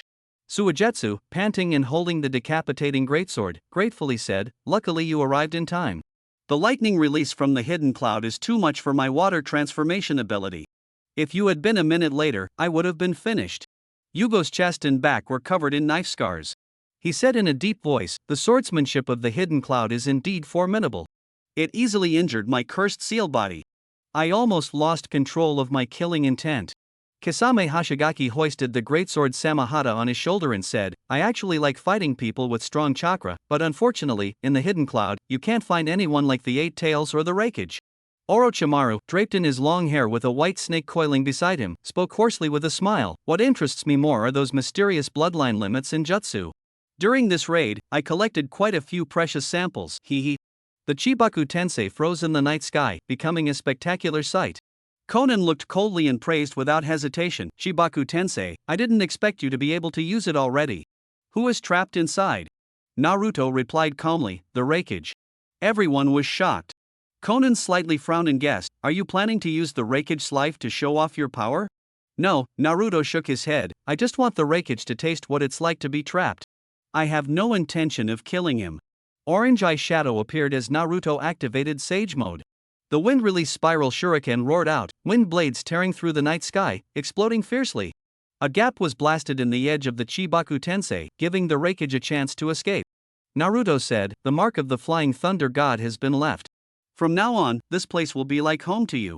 His cloak fluttered in the wind as Naruto turned around stylishly and said, let's go, back to the hidden rain. Everyone flash stepped back to the hidden rain. Boom! A few minutes later, a bolt of lightning shot out from the gap in the Chibaku Tensei.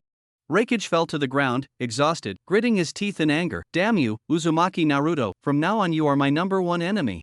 He landed heavily among the ruins. Lord Reikage is injured. Hurry, medical team.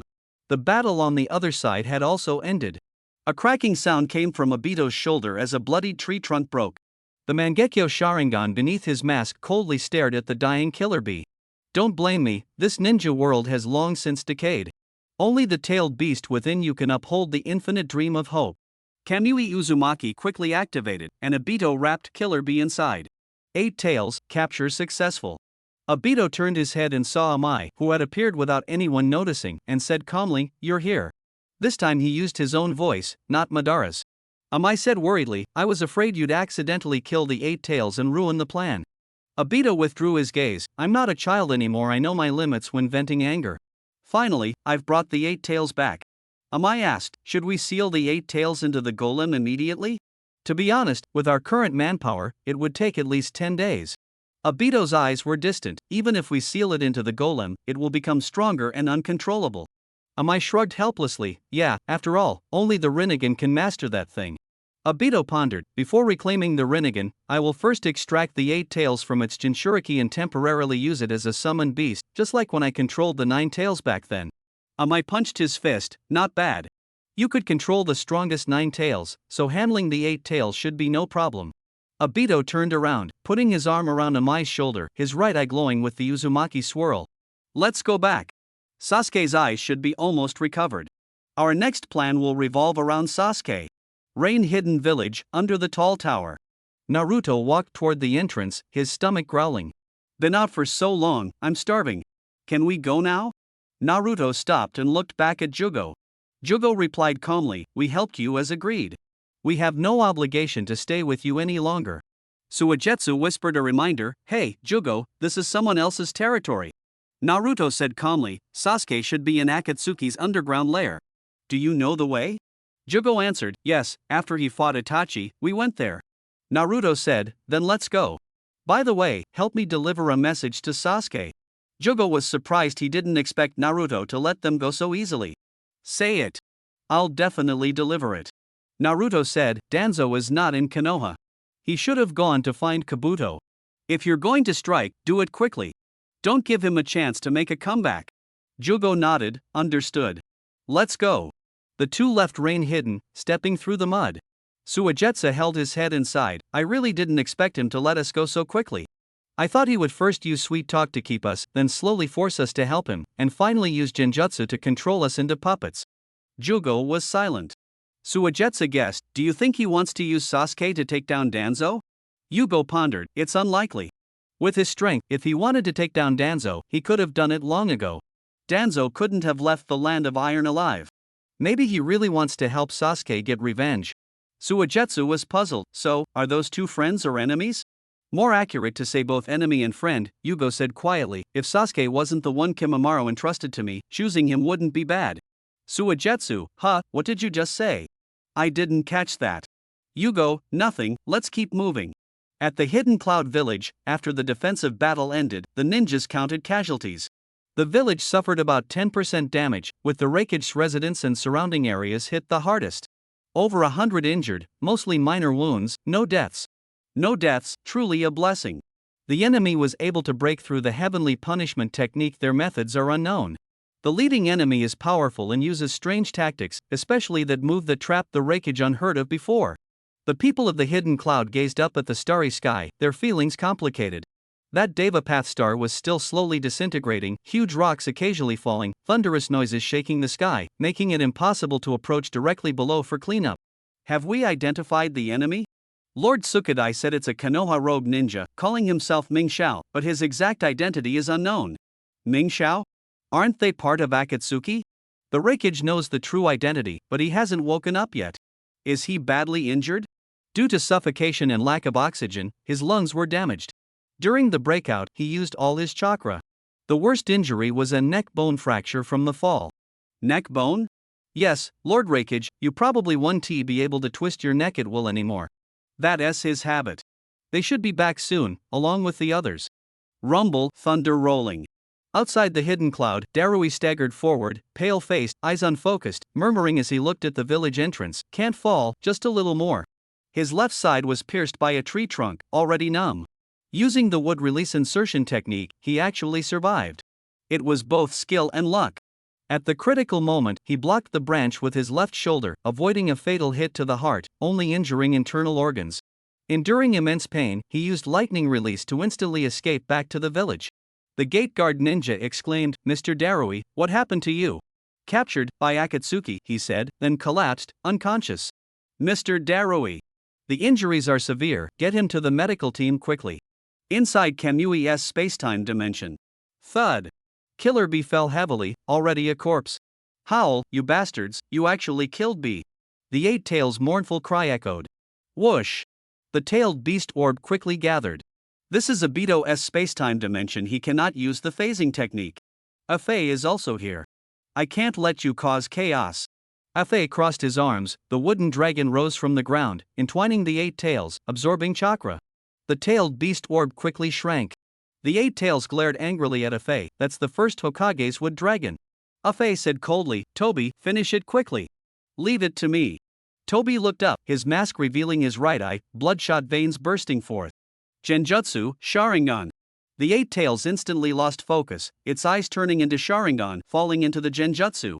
Toby quickly unfurled a scroll, the blade cutting through the eight tails' skin, then slashing his own wrist, mixing the blood, forming a summoning contract.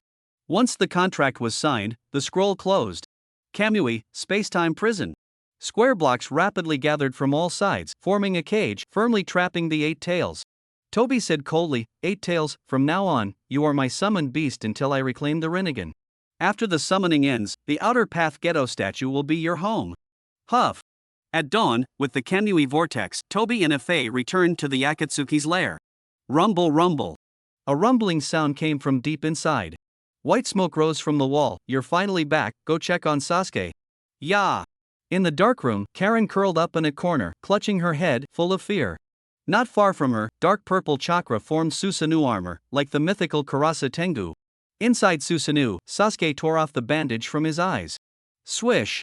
Composite patterns, Magatama, and the eternal kaleidoscope Sharingan shine in the darkness. A smirk curled at his lips, these eyes let me see through all the darkness. Boom! Boom! He stepped forward with Susanoo, shattering the rocks. Obito appeared, his voice deep, Sasuke, this is Akatsuki's lair, you're too reckless. Sasuke's lips curled into an arrogant smile, perfect, let me test my current power on you. Bear! Before the words finished, Amaterasu's black flames leapt from Susanoo's large hand, transforming into a black flame sword that stabbed straight at Obito. Boom! The flame sword pierced Obito, embedding into the ground, flames blazing in all directions. Whoosh! Obito dodged the flame sword by turning aside. Your ocular power surge has made you overconfident, Sasuke, I'll teach you a lesson. Sasuke coldly shouted, arrogant. Huff!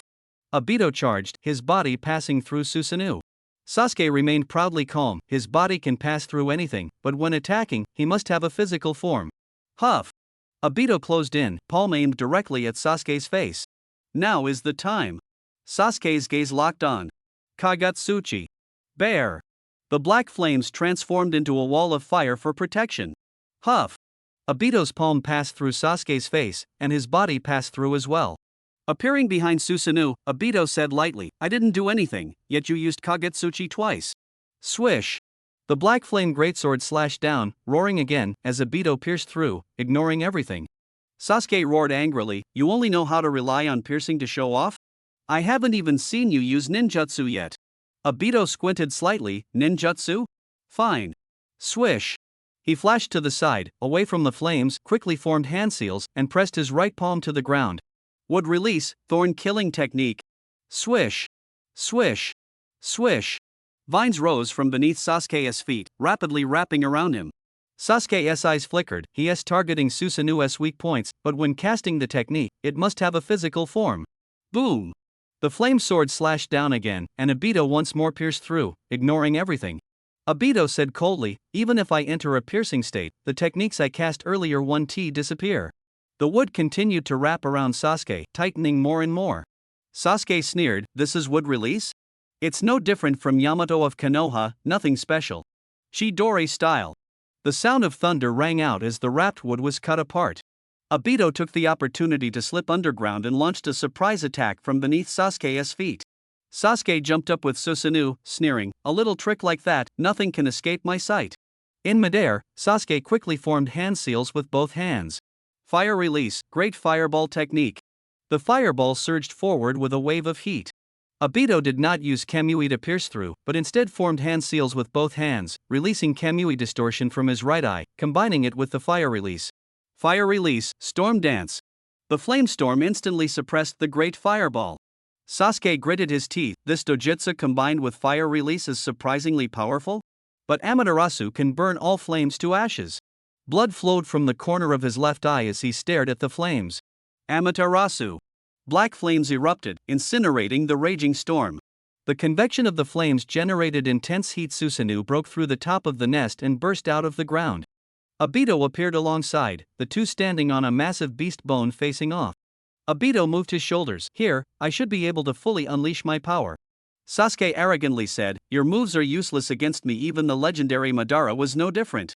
The light in Obito's eyes flickered beneath his mask, is that so? Next, I'll make you believe. Sasuke sneered coldly, I'll say the same to you. The Susanoo's divine bow, Ama no Makahiko, materialized, a black flame arrow knocked. The bowstring was drawn fully, and the arrow shot into the sky. The black flame arrow pierced the heavens, exploding and burning the atmosphere, forming cumulonimbus clouds. Thunder rumbled, transforming into the roar of a Kirin. Lightning wrapped around Sasuke's palm, responding to the thunder he laughed wildly. This is my strongest lightning release, Kirin. Without Susanu's protection, any strong opponent would turn to ashes in an instant. Obito calmly looked at the sky. This lightning release is strong, but it won't harm me in the slightest. Sasuke curled the corner of his mouth into a smile. I can't hurt you, but I can destroy your nest. Those white guys will be wiped out in one fell swoop, don't you care? Obito's gaze turned cold and dark. You're going too far, Sasuke. Sasuke was arrogant, so what if I am? Your power is beneath mine, which just proves that Akatsuki is nothing. That puppet leader Nagato, who ranks below you, is nothing either.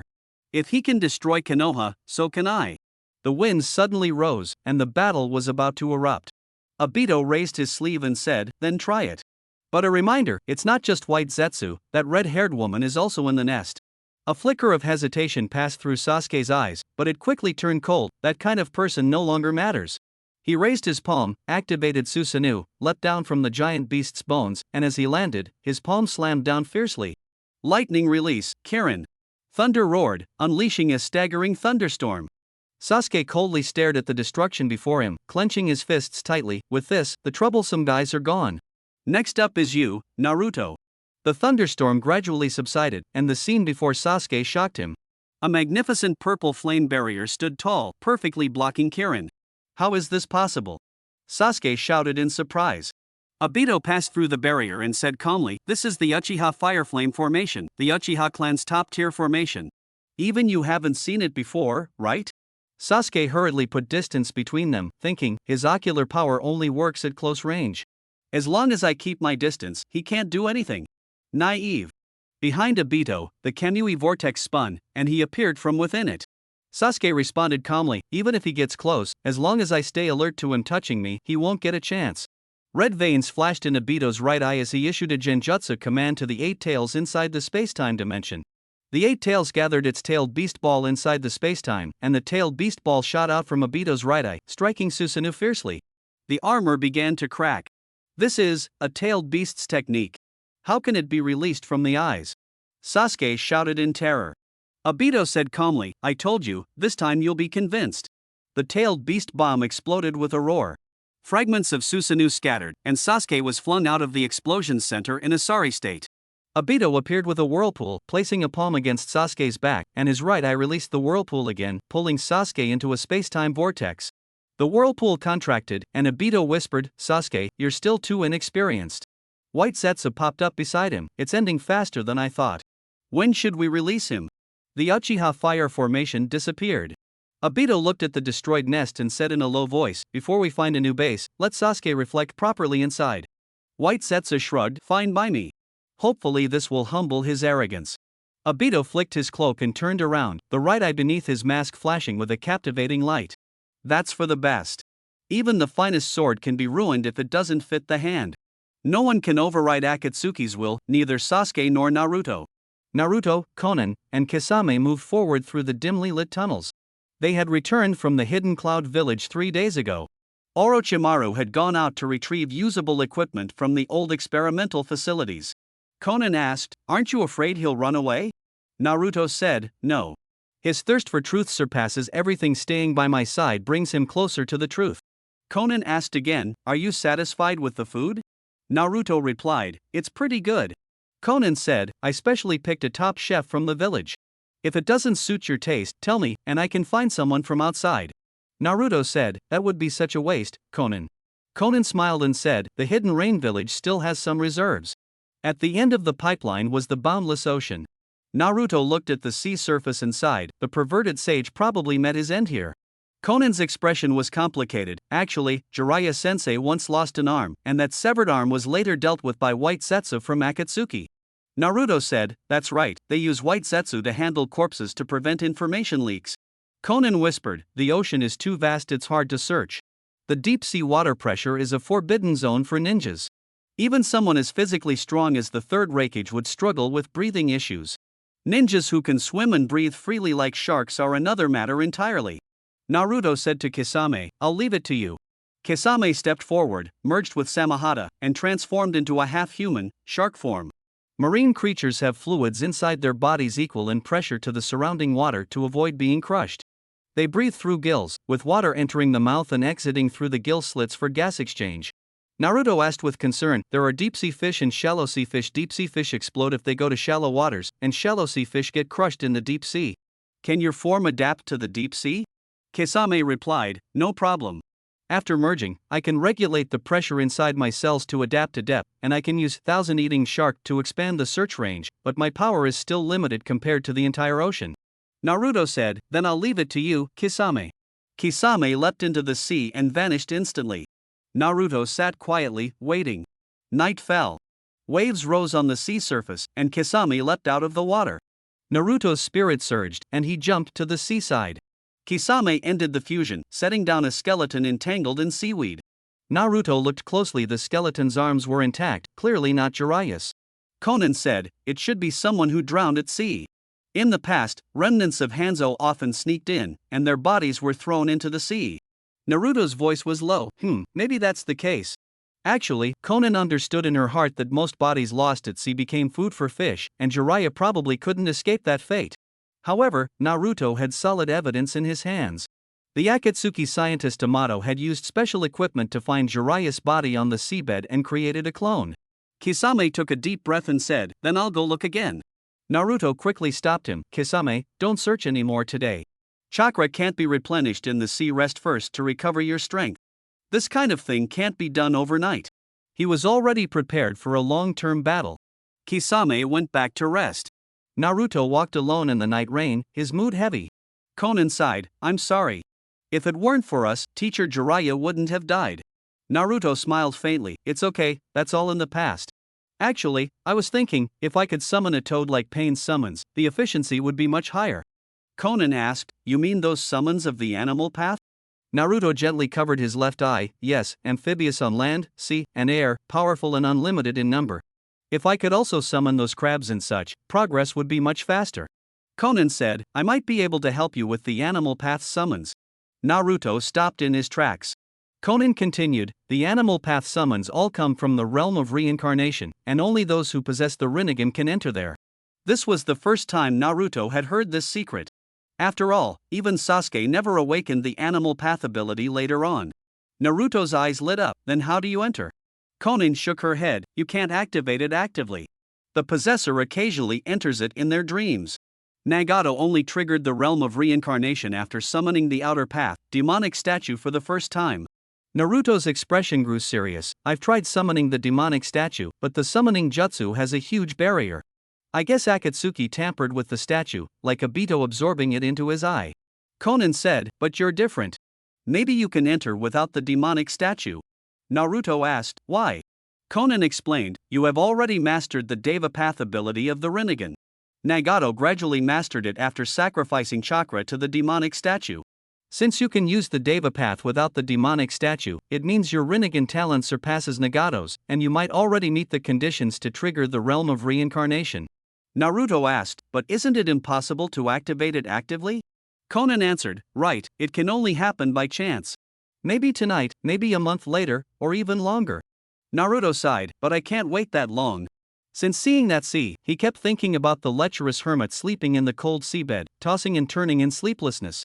But he held back because of Konan and didn't say it out loud. Konan's expression darkened. Although Naruto didn't say it, she understood why he was so eager to succeed. A flicker of realization passed through Naruto's eyes. Maybe I have a way. Konan asked in surprise, what way? Naruto formed hand seals with both hands. I often used this method during my training to speed up progress, but I've never tried having thousands of shadow clones dream together. Ninjutsu, multiple shadow clone technique. Bang bang bang. White smoke rose as thousands of shadow clones appeared in the rain. Naruto's original body clenched his fist and said firmly, no matter what this realm of reincarnation is, tonight we're going to accidentally bump into them. The clones responded enthusiastically, got it. No problem. Leave it to me. I'm going to catch that big crab spitting bubbles. Konan looked at the scene before her, her feelings complicated. This kid is truly incredible. Outside Yuin village, on the open ground, thousands of shadow clones sat in the rain. Konan stood beside Naruto, apologizing, there are too many people, so we can only stay outside. Naruto said gently, Konan, you should go rest. Don't stay out here getting wet with me. Konan said firmly, with your determination this strong, how could I not stay with you? So, Naruto and his shadow clones began trying hard to fall asleep. The heavy rain and cold night, combined with psychological pressure, made it difficult for them to sleep. Achoo! One shadow clone sneezed and disappeared into white smoke. Several others, trapped by sleep paralysis, twitched and vanished. These situations fed back to Naruto's main body, causing him to frown and grow increasingly anxious. Conan said in a low voice, "This can't go on like this." She spread her arms wide, her body turning into countless pieces of paper in the rain, folding and gathering into paper umbrellas that hovered above Naruto and his shadow clones, shielding them from the rain. Naruto exclaimed in surprise, "Conan, nay." Conan supported the paper umbrella with her tattered paper body and said gently, "This way, you should be able to sleep better." Naruto looked at her, feeling guilty inside. Holding up so many paper umbrellas consumed a huge amount of chakra. Those papers were part of her body, essentially magnified thousands of times, fully exposed in the heavy rain. It was truly a huge sacrifice. He began to regret his own stubbornness. Conan said, "Being able to help the teacher break free from that vast sea is also a bit of my atonement, Naruto." "I understand." Naruto said no more, trying hard to fall asleep as his mind gradually cleared. He thought, Sage Mode meditation requires extreme stillness of body and mind. Maybe I can learn from that. So, Naruto and his shadow clones, following the meditation of Sage Mode, adjusted their breathing and calmed their minds into a meditative state. Zzz. It really worked. Distractions faded away, and he and his shadow clones fell asleep one after another, bubbles forming at their nostrils. Triggering the reincarnation realm depends on luck. The more people involved, the greater the chance, but the consequences are unknown.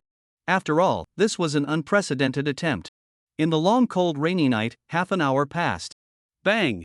Suddenly, all the shadow clones disappeared simultaneously. Conan's expression changed slightly. This is referring to when Nagato entered the reincarnation realm. Chakra was highly concentrated, forcing the shadow clones to be dispelled, and the chakra and triggered effects returned to the original body. Thinking this way, it really worked. One of Naruto's shadow clones successfully triggered it, and the subsequent phenomena were just as Conan had predicted. The reincarnation realm is fraught with danger. I must assist him by his side. Whoosh! Thousands of paper umbrellas scattered in midair, and the wet paper pieces reassembled. Conan's orange eyes fixed on Naruto. She sat cross-legged, took out a special paper talisman, stuck it on his forehead, and formed hand seals with her fingers. Paper jutsu, teleportation. She slowly closed her eyes as chakra flowed into the talisman, and the seal character at the center shattered. Whoosh! Naruto appeared on a vast unfamiliar land. Just as he was bewildered, Conan's figure materialized. Naruto exclaimed, "Conan, nay." Conan said, "I used a secret technique to bring your chakra here. I've helped Nagato do this before." Naruto looked around, puzzled. Is this the realm of reincarnation? Why don't I see any summons? Conan explained, the realm of reincarnation is vast, and perception is crucial. Nagato's perception is extraordinarily strong.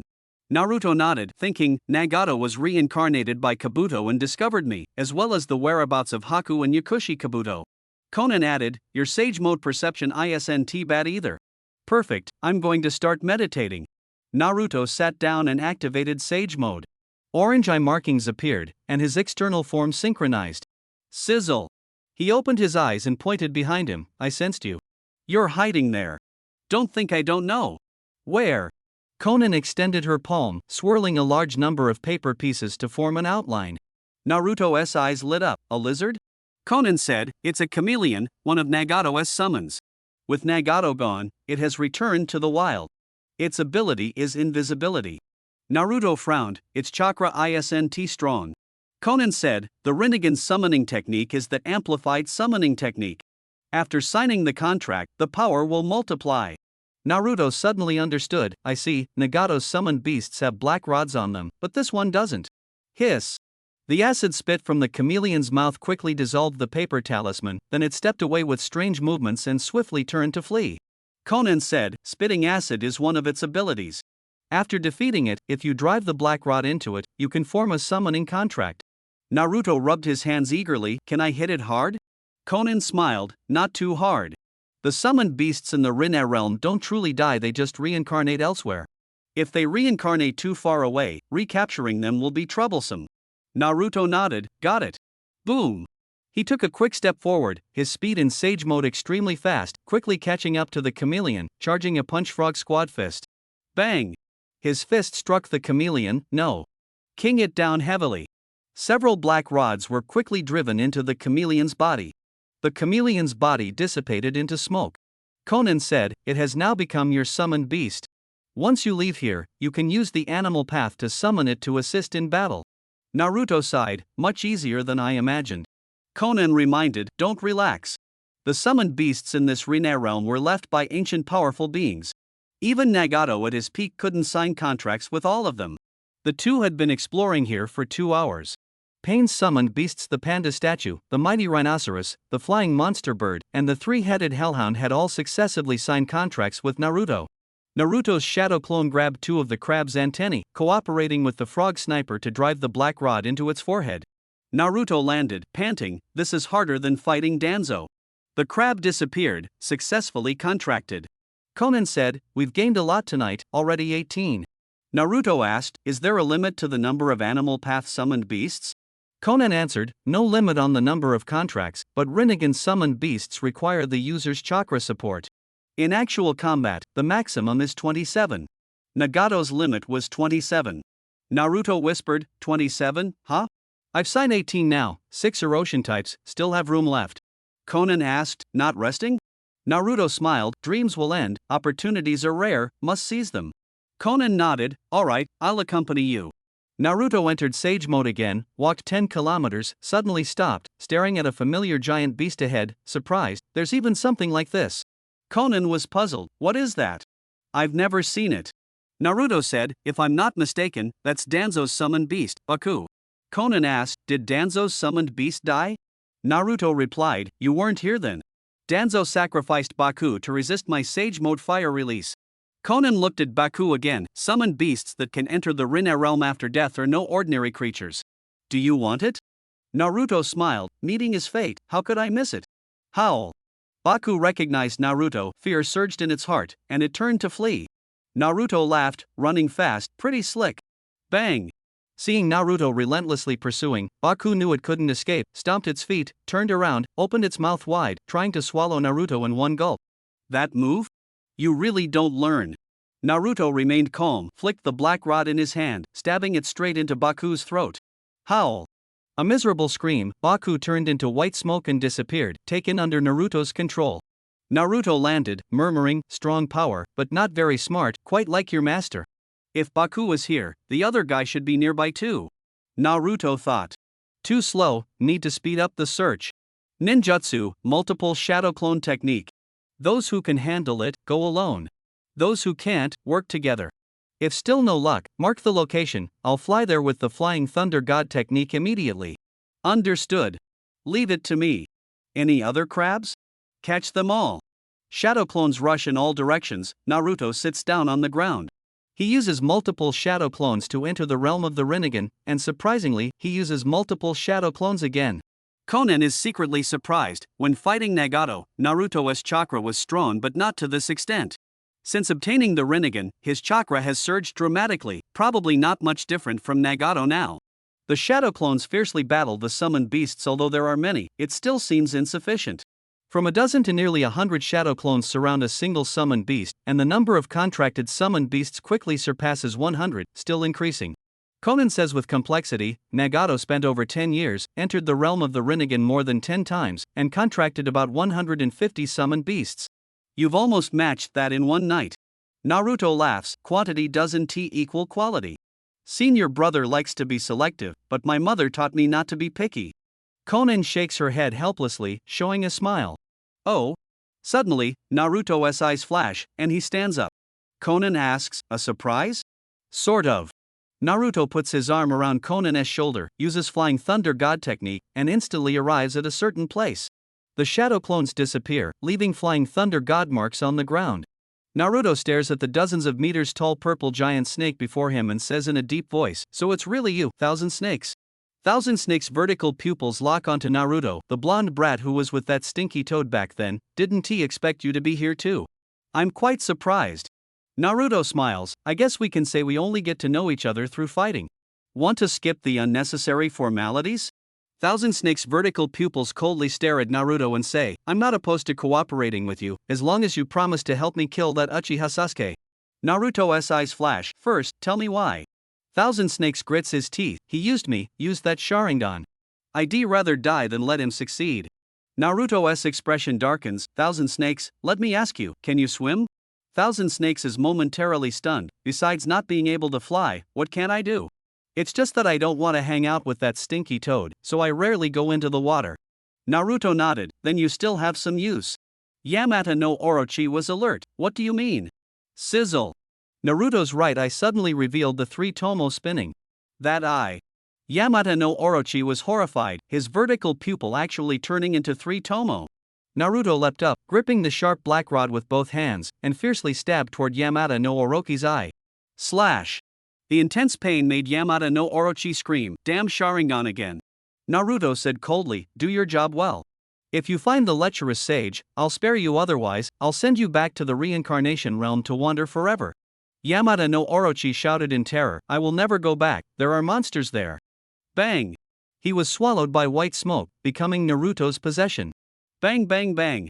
The shadow clones scattered across various places successively ended their battles and disappeared without a trace. Deep within the reincarnation realm, Naruto's gaze fixed on the dense fog ahead. "I sense an extremely terrifying chakra over there, even stronger than the tailed beasts." Konan asked, "Shall we continue?" Naruto firmly said, "Since we're here, how can we not investigate?" "Don't worry, I know my limits." Konan nodded, "That's good." The two headed toward the dense fog in the forbidden zone. Naruto asked, "Konan, you said there is an existence here that even Nagato can't form a contract with. What is it?" Konan said, "When he and I came in, we encountered a kind of ape, with an incredibly tough body that even Nagato's black rods couldn't penetrate. It's called the Ape Demon King. A flash of light passed through Naruto's eyes. The Monkey King? The ancestor of the summoned beast Sarutobi of the third Hokage? Konan nodded, that's what Nagato speculated. She continued, Nagato once came in alone and nearly lost his life. He wouldn't say what he encountered, but I later accompanied him back. It's certain that thing even scared Nagato. If it encounters. Thud. Naruto suddenly stopped, his expression grave. Konan frowned, what's wrong? Naruto clenched his fist, I sense an extremely evil and terrifying chakra, and it carries the sage power that shares the same origin as mine. Konan asked in surprise, the Mayaboko mountain you mentioned, is that the sage power that shares the same origin as you? Naruto responded cautiously, I'm not sure either. Konan, nay, don't stray too far from me, stay close. Both possessed sage power and were aware of each other's presence. In the mist, a pair of golden horizontal pupils flashed, cheeks making a gurgling sound. Naruto's eyes narrowed, killing intent. Whoosh! A figure swiftly pierced through the mist and lunged forward. The speed is too fast. Naruto grabbed Konan and quickly dodged to the side. The shadow strike hit the spot where Naruto had just stood. It was an arrow mixed with purple and green liquid. The arrow rapidly dissolved, turning into mist. This is poison. Konan had clashed multiple times with Hanzo's forces and was extremely sensitive to toxins. Konan, this poison is even more potent than that of the salamander. Naruto, retreat quickly, or we're all doomed. Another poison arrow followed closely behind. Naruto's left eye snapped open. Shinra Tensei. Boom! A repulsive force erupted, disintegrating the arrow, and the poison gas grew even denser. Naruto stared into the depths of the mist with his Rinnegan, speaking in a low voice, I've memorized your chakra. Whoosh! The pupil in the center of the Rinnegan turned into a black circle. Rinne Realm, release. Amage Cure, outside the tall tower. Naruto and Konan opened their eyes together, their gazes meeting in the rain. Their soaked faces bore a cold hue, yet the lingering thrill from the recent danger was unmistakable. Naruto sighed, that was intense. Konan replied, much weaker than the memories you showed me. Naruto stretched with a smile, a total of 152, with over 30 ready for deployment. It seemed more than enough. Yeah, it's time to rest. Konan's face turned pale as she hurried toward the tower, suddenly stumbling and falling. Exclamation point. Naruto shouted, quickly catching her, concern in his voice, Konan, are you okay? Konan looked exhausted and said, I'm fine, just overused my chakra. Naruto noticed her condition was clearly off, placing his hand on her forehead, his expression changing sharply, you have a fever, a high one. Konan's eyes glazed over, maybe it's from the chakra drain of my clones earlier, plus being soaked by the rain. Sorry, Naruto, can you help me back? Naruto helped her back to the room. Konan had a high fever that wouldn't go down, and her clothes were soaked through. If this continued, it would lead to serious problems. Naruto decided, I'll go to the village to find some women to help. No. Don't. Conan grabbed his hand. Naruto, I am the leader of Amagekure. The villagers see me as someone otherworldly, untouched by the mundane world. If that image is broken, the aftermath will be troublesome. Naruto anxiously said, then should we just leave it like this? Huff, huff, huff. Conan weakly let go of Naruto's hand, closed her eyes, and caught her breath. It's nothing. I'm a ninja, this little illness won't defeat me. Naruto looked at her rain-soaked Akatsuki cloak and backless fishnet top, along with the light purple tight pants, frowning deeply. Back when Hinata was sick, Naruto took care of her carefully.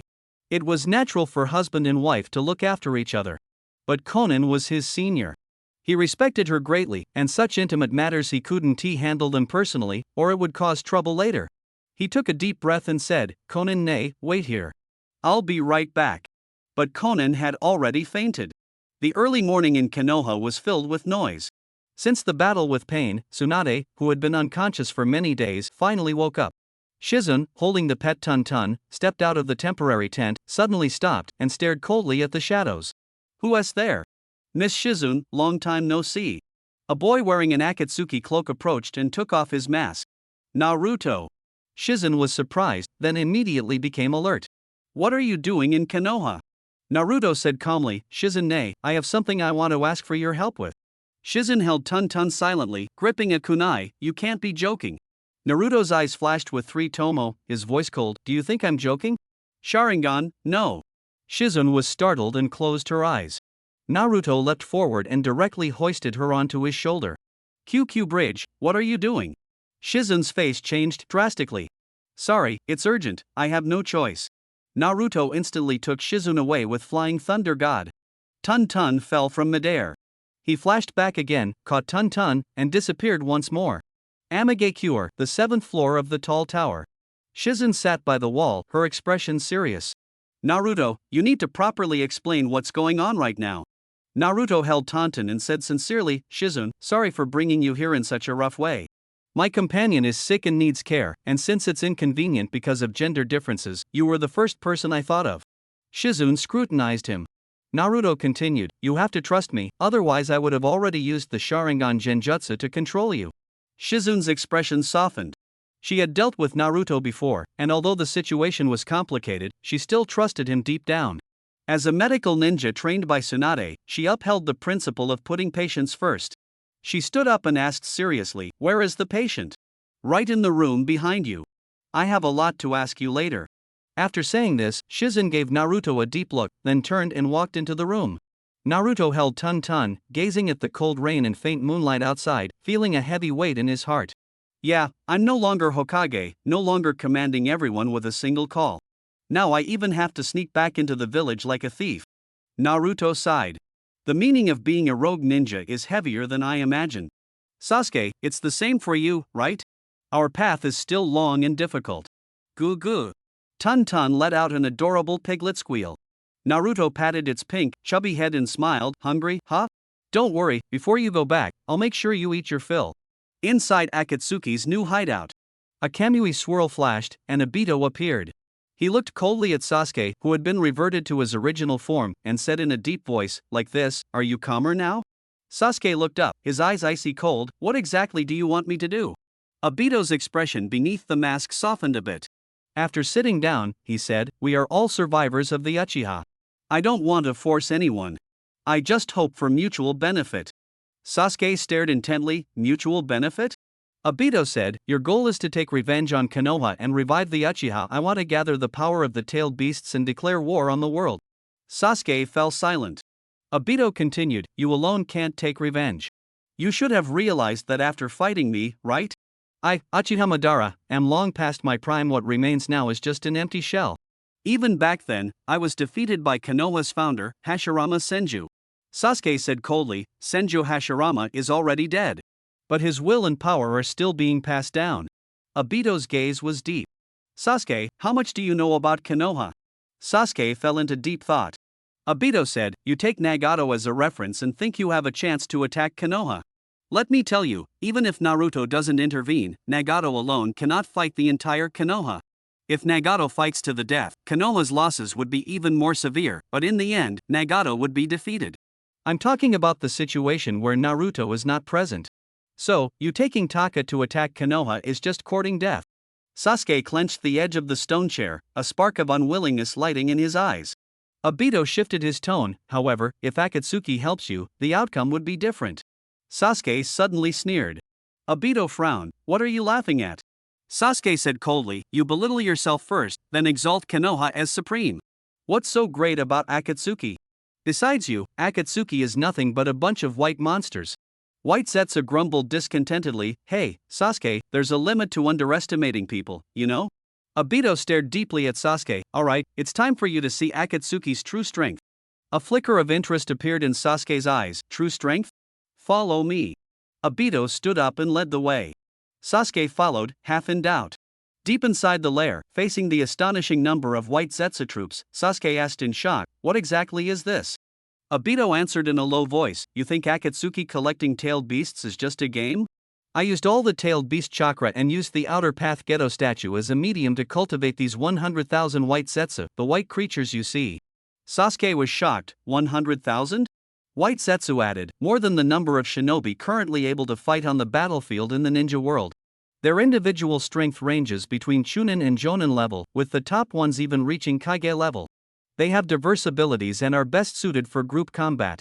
Obito continued, I originally intended to use them to declare war on the ninja world, but the 5 great ninja villages failed to unite, and the 8 tails is already in my hands, so there's no need to create useless enemies. Sasuke, I can use these 100,000 white Zetsu to help you attack Konoha. A gleam appeared in Sasuke's eyes. Naruto has already betrayed Konoha. What do you gain by helping me fight against Konoha? Why don't you just go to war with Naruto directly? Obito pondered deeply. Naruto masters the Flying Thunder God technique, making his movements hard to track. Without leverage to bind him, it's impossible to confront him head-on. Sasuke asked, so Konoha is that leverage? Obito smiled. Naruto himself said that if you attack Konoha, he will stop you. This will draw him out, giving us a chance to deal with him. Sasuke clenched his fist tightly. After the confrontation, how will the benefits be divided? Obito said, we will handle Naruto, and you will complete your revenge. The White Zetsu army will continue to support you. Sasuke fell silent, his gaze dark and gloomy. Obito thought, is Sasuke's hesitation because he can't bear to see his friends used, or because he doesn't trust me? He said calmly, don't overthink it. From a benefit perspective, attacking Konoha will also tie Naruto down and increase our chances of victory. Whether to act or not is your decision. He and the White Zetsu waited quietly for Sasuke's response. Sasuke closed his eyes, and images from the past flashed through his mind, comrades, elders, clan members, parents, Naruto, finally settling on Itachi's dying smile. The flame of revenge overshadowed everything. His eyes opened, the eternal Mangekyo Sharingan shining with a cold light. Sasuke declared firmly, I will take revenge on Konoha. Obito sneered, hope is an illusion, no one can escape the chain of hatred. The infinite Tsukuyomi is the ultimate transcendence of the world. A slight movement beside the White Zetsu caught Obito's attention. He asked, what's wrong? White Zetsu replied, news from the abandoned base, Choji and Suigetsu have arrived and are to meet with Sasuke. Obito pondered for a moment, their abilities are still useful, bring them over. Half an hour later, Jugo and Suigetsu, guided by Haku, arrived at Akatsuki's new hideout. Suigetsu recounted to Sasuke the events after parting from the Land of Iron, and Sasuke listened coldly. When he heard the key part, his eyes flashed, you and Naruto attacked the Hidden Cloud Village together? And he took you to the Hidden Rain? Obito suddenly flashed in front of Jugo, don't move. His Sharingan flickered, and Jugo was restrained. Obito lifted Jugo's clothes, seeing the Flying Thunder God mark on his shoulders. He snorted coldly, grabbed Jugo's arms, and tore them apart. Jugo screamed in pain, collapsed to the ground, blood and sweat flowing everywhere. Obito said coldly, stop the bleeding quickly. Then he turned and left. Suigetsu shouted angrily, Sasuke, are you just going to watch him treat us like this without saying anything? Sasuke remained silent. Yugo painfully stood up and with Suigetsu as support, looked toward Sasuke. Sasuke, Uzumaki Naruto asked me to pass a message to you. Sasuke propped his chin with his hand and asked, what message? Yugo said, he said Danzo is not in Konoha, he went to Yakushi Kabuto seeking resurrection. You'd better strike first. Sasuke clenched his fists tightly, coldly staring ahead, revenge doesn't need his interference. No matter what external force Danzo borrows, he cannot escape my hatred. Speaking of Naruto, his gaze grew complicated, he can barely protect himself, he should just rely on his own luck. In the Land of Fields, near the northern border of the Land of Fire, lies the origin of the Sound Ninja village. After the decline of the Sound Ninja, this place gradually fell into obscurity. Deep within the dense forest, surrounded by swamps, there is a secret fortress whose entrance leads underground. The walls are mottled and old, revealing the marks of time. Snake-shaped candle holders are symmetrically placed along both sides of the corridor, their candlelight illuminating only a short distance. Every 30 steps, a pair is set, weaving light and shadow, creating a strange and eerie atmosphere. The corridor is like a maze, intricate and complex, hiding traps and mechanisms. Those who recklessly enter often face uncertain life or death. At the end of the passage lies the deepest part of the underground fortress, a vast human experimentation chamber. The space is wide but feels oppressive and cramped due to the dim tones. Around, glass containers hold various test subjects, humans, snakes, half-human half-snake beings, and grotesque malformed creatures. Amid the rustling sounds, a man is busy with his head down. He wears a dark coat and a hood, his back cold and stern. Two white snakes emerge from beneath his robes, constantly flicking their tongues behind him. "The outside world is getting livelier," he said with a cold smile, his voice piercing to the bone. Talking to himself is common for those lonely souls dwelling in darkness. That Naruto not only defeated your capable subordinates but also took your eyes. Those eyes are key to your future plans. Because of that, you tread carefully, afraid of losing everything. I know you originally intended to provoke conflict at the 5 Kage summit. No longer lurking in the shadows, but openly seizing the 8 tails and 9 tails with the power you've accumulated. This is an efficient and decisive strategy. I've also prepared a surprise for this. His eyes flickered, glancing toward the coffin in the corner. "Since you've changed the plan, I can't reveal my trump card early either." He shook his head inside. "I really want to see the ridiculous expression on your face when you take off your mask." However, it no longer matters now. The war has nothing to do with me, I just want to take back Sasuke from you. Compared to cooperating with you, I have a more suitable bait for Sasuke in this twisted and unpredictable way. That's right, for revenge, Sasuke will sooner or later come after Danzo. He lowered his head and looked at the experiment table. Danzo had completely transformed, becoming a monster. The face of the first Hokage covered his entire body. At the eyes of each face, a Sharingan was embedded. "Ha ha ha," he said with a laugh, "not just the arm, I implanted Uchiha Shin's anti-rejection cells throughout Danzo's body to increase tolerance to the first Hokage's cells. Through negotiations with Shin, I obtained 100 Uchiha Shin clones, and using cloning technology, mass-produced 200 Mangekyo Sharingan, all implanted into Danzo. As for Danzo's new right eye, it's the surprise I prepared for you." Ha ha ha ha ha. His laughter was filled with madness and ambition. Yakushi Kabuto lifted his hood, revealing his true face, and laughed loudly toward the sky. "Sasuke, take your revenge to the fullest. I will make you taste unprecedented failure in front of Danzo. When your resolve is trampled and you fall into confusion and hesitation, you will crave greater power. Just like 3 years ago when you joined Orochimaru, in the end, you will come to me. At that time, I in existence who has surpassed Orochimaru will personally forge you into someone who surpasses the Uchiha legend. That's right, Sasuke, you will surpass that legend, Uchiha Madara, in my hands." The laughter gradually ceased. Yakushi Kabuto pressed his glasses on the bridge of his nose. The lenses reflected a cold white light as he whispered, "Only then can I prove my value to the world." The rain-hidden village was quiet as usual, the sound of rain gently tapping on the roof tiles. Inside the tall tower, after treatment, Konan's high fever subsided, and she fell into a peaceful sleep. Shizen took a deep breath and quietly left the room. Naruto smiled and said, "Thank you, Miss Shizen." Shizen nodded and said seriously, "Naruto, I have something to say." Naruto interrupted, "I can't disclose the matter of me leaving the village." Shizen's expression darkened. Naruto added, "But I won't do anything to harm the village." Shizen urged, "Lady Tsunade has awakened. She is deeply anxious about what happened in the village. I don't understand why this time you refuse to tell us anything. You know, even when you were headstrong before, Lady Tsunade always supported you." Shizen stared intently at Naruto, hoping to see hesitation on his face, but to no avail. Naruto's gaze was deep and calm as he said, "This matter can't be resolved through discussion. Without solid evidence, even if we gain a few supporters, there will be many obstacles. Rather than letting everyone bear the pressure together, it's more efficient for me to act alone. This is a decision I've thought through carefully. It may not be perfect, but it's definitely the most cost-effective plan." He reached out and placed his hand on Shizun's shoulder. A flash of light passed, and Naruto had already taken Shizun outside the village into the woods, handing Tun into her arms. Shizun was confused, her heart full of questions. After a moment, she asked, "What exactly happened to you? Can you tell just me? I promise I won't tell anyone else." Naruto smiled, "Miss Shizun, you should go back." Sighing, Shizun held Tun and turned to walk back toward the village. Naruto watched her back and said, "By the way, please tell Tsunade one thing for me." Shizun stopped and looked back at him. A faint light flickered in Naruto's eyes as he said, "Tell her, no matter what happens, I will never let Danzo return alive to Konoha. Tell her to prepare to take the Hokage position again." Silent and still for a moment, no words were spoken, and she continued walking forward.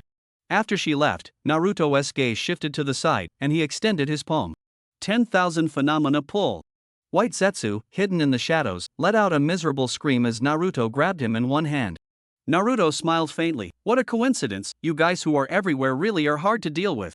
White Zetsu angrily said, "Why aren't you sleeping in the middle of the night, flying around everywhere like this?" Naruto chuckled, "You're asking the wrong question, I should be the one asking. But I have a faster way."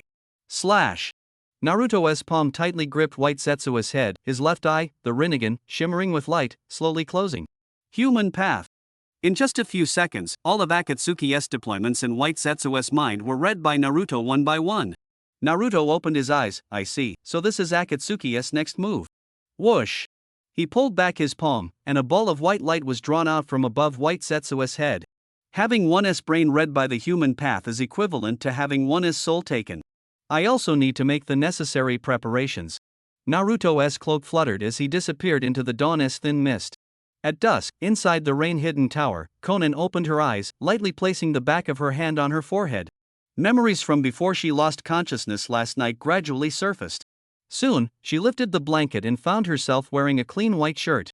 Her orange eyes narrowed slightly. "I remember last night Naruto wanted to find a woman, I stopped him, and after that, things became blurry." She took a deep breath, sat up, and began to fix her makeup. No woman dislikes dressing up, and the cool and aloof Konan was no exception.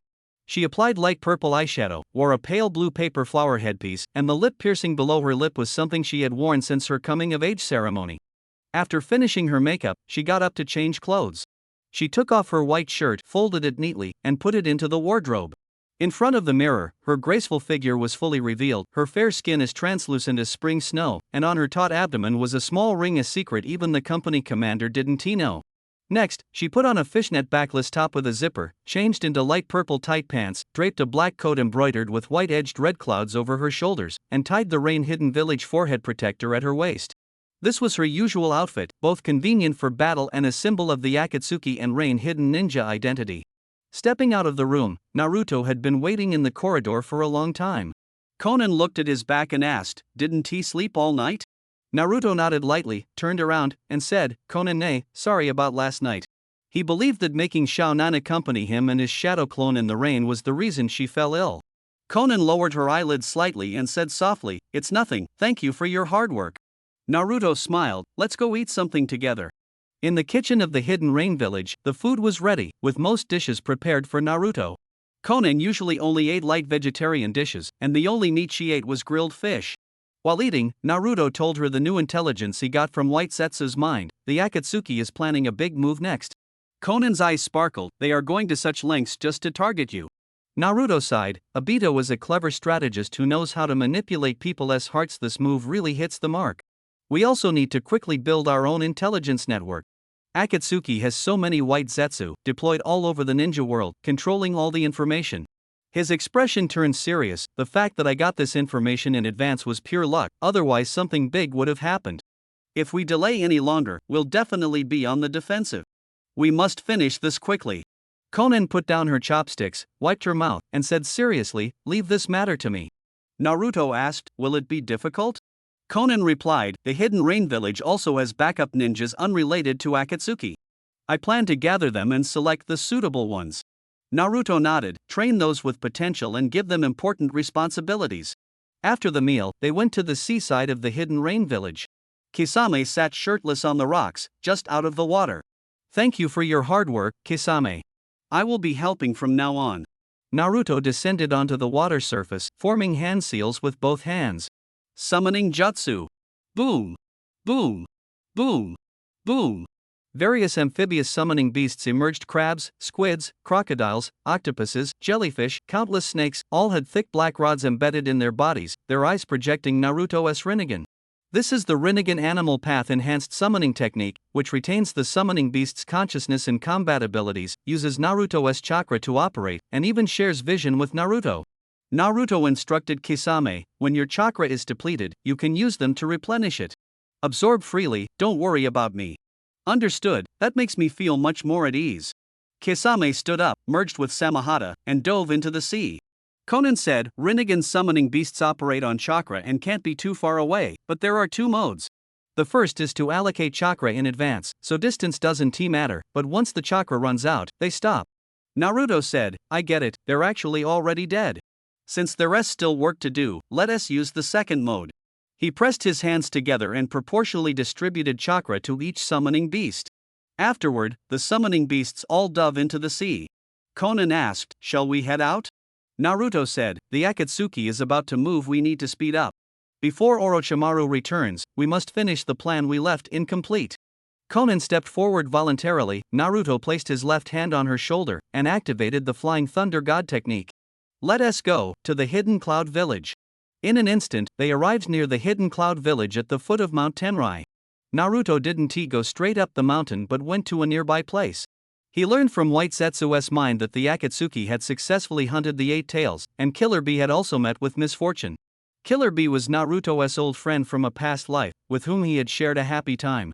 Cloud and Thunder Gorge was still the same, but that carefree figure singing the off-key aria was nowhere to be seen. Standing atop the peak of Thunder Cloud Gorge, Naruto laid down a bundle of paper flowers, removed his mask, and mourned silently. Uncle B, without a doubt, it was my return that changed history and indirectly caused your death. I really regret it. He looked at the drifting clouds in the sky, his expression heavy. Even if I have gone through a hellish future, I dare not naively promise that I can protect everyone this time. But I will keep moving forward, in my own way, unwavering. In the future, there will still be people who fall because of me, directly or indirectly. I don't know if this is right or wrong, but this is who I am now, and the only thing I can do. Naruto is not cold and heartless, he has just seen too many people die like ants and knows that naivety will only harm more people. Conan watched Naruto's back, only she understood the weight on this young man's shoulders. She sincerely wanted to witness and follow his path. The morning ended, Naruto put on his mask, restoring his deadly aura. He said in a low voice, notify the Hidden Cloud, either prepare what I want, or get ready for an all-out battle. At midnight tonight, the Akatsuki will arrive on time. Inside the Hidden Cloud Village's heavy training room, the Raikage had thick plaster wrapped around his neck, struggling to lift a heavy barbell. Brother! My brother, I will definitely help you avenge this blood debt. 3 days ago, upon waking and learning of the brutal deaths of Killer Bee and others, he was furious and wept bitterly.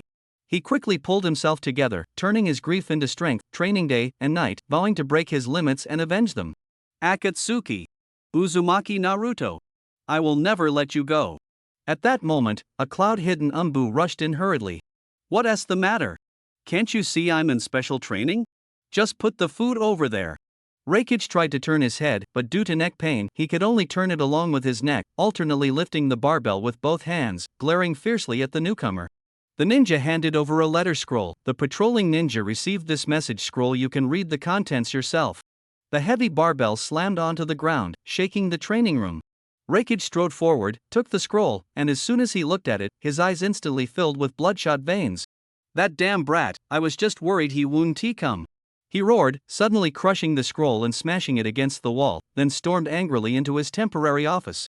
There, the cloud-hidden elite Jonin, head of intelligence and advisor Dodai, had been waiting for some time. Dodai advised, Lord Raikage, the letter only requests the secret technique scroll and does not indicate an urgent desire for battle. I suggest handing over the scroll to them. Raikage glared and shouted, what did you say?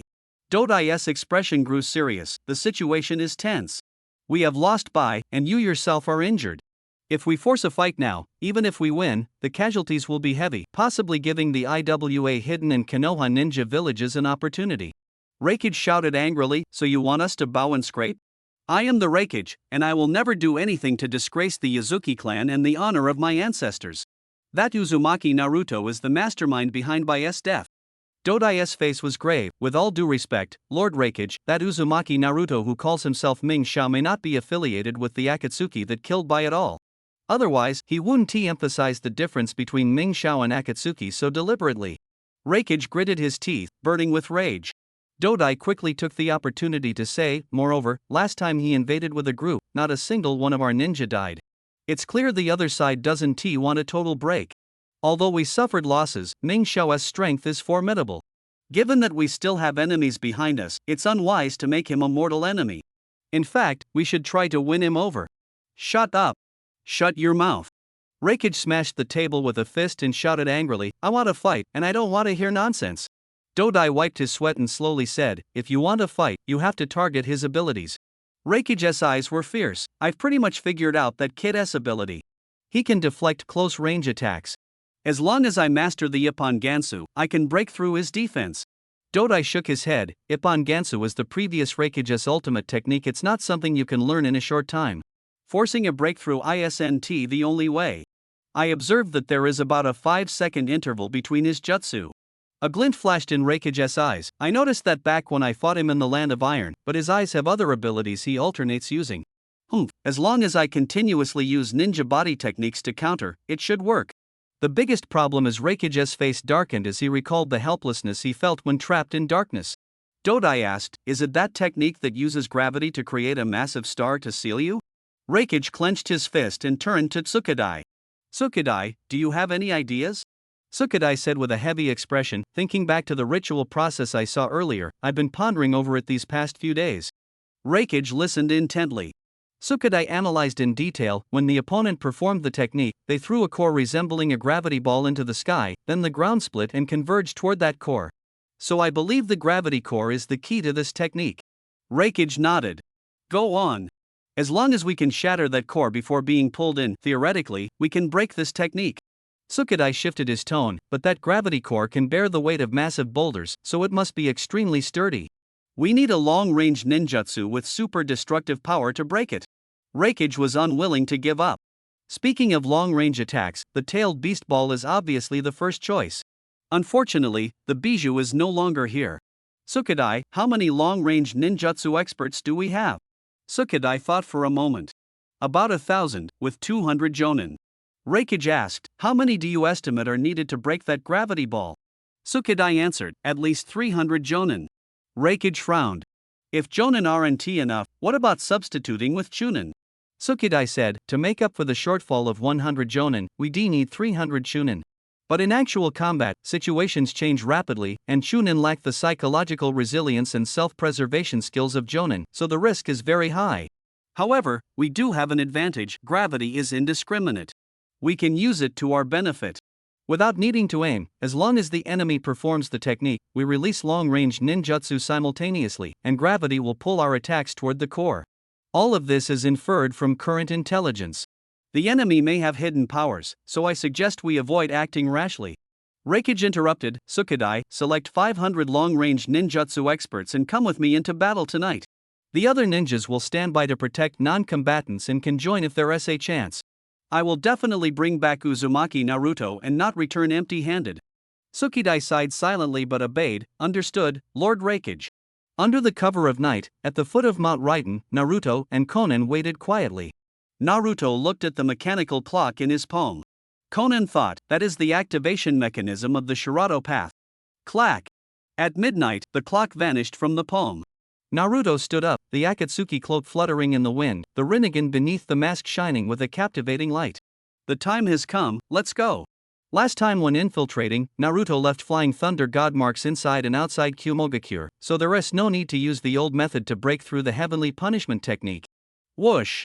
He appeared with Konan in an open area of Kumogakure.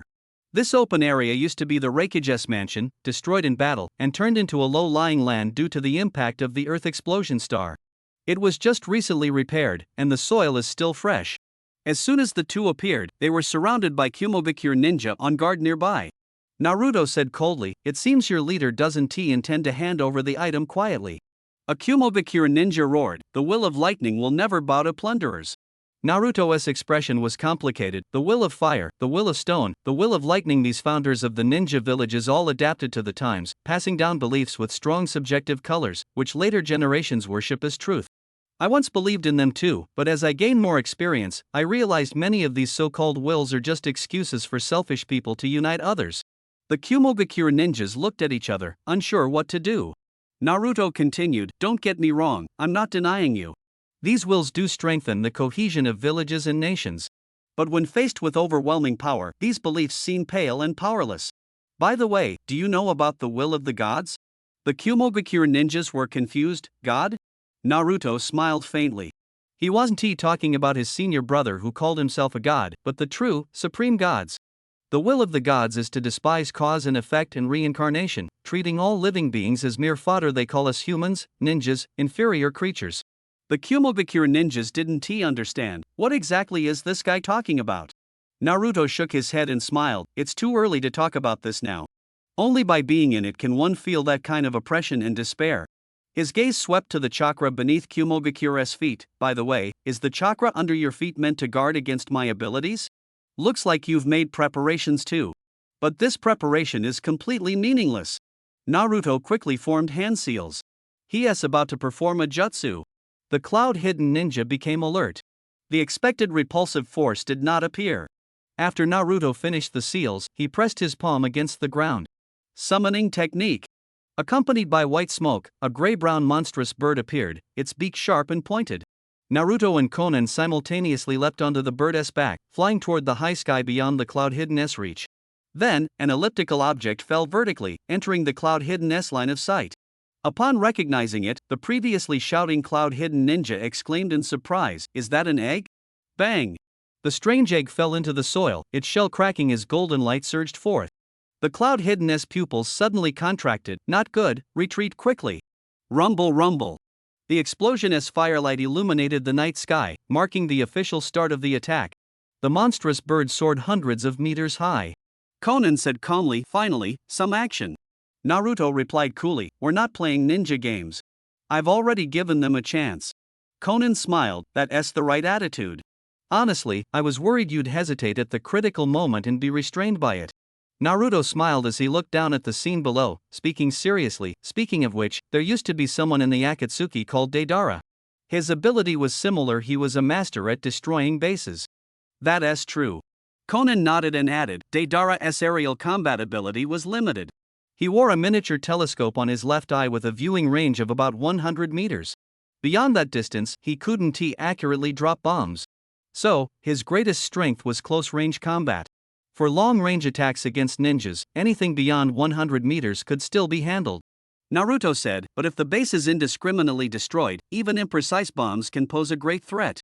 Konan continued, "But he has to form hand seals to detonate the bombs, and beyond 500 meters, he can't trigger them. The deadliest part is, his Earth-style clay bombs become duds when they encounter lightning-style attacks." Naruto sighed, "I see. Konan really knows the abilities of every member of Akatsuki inside and out."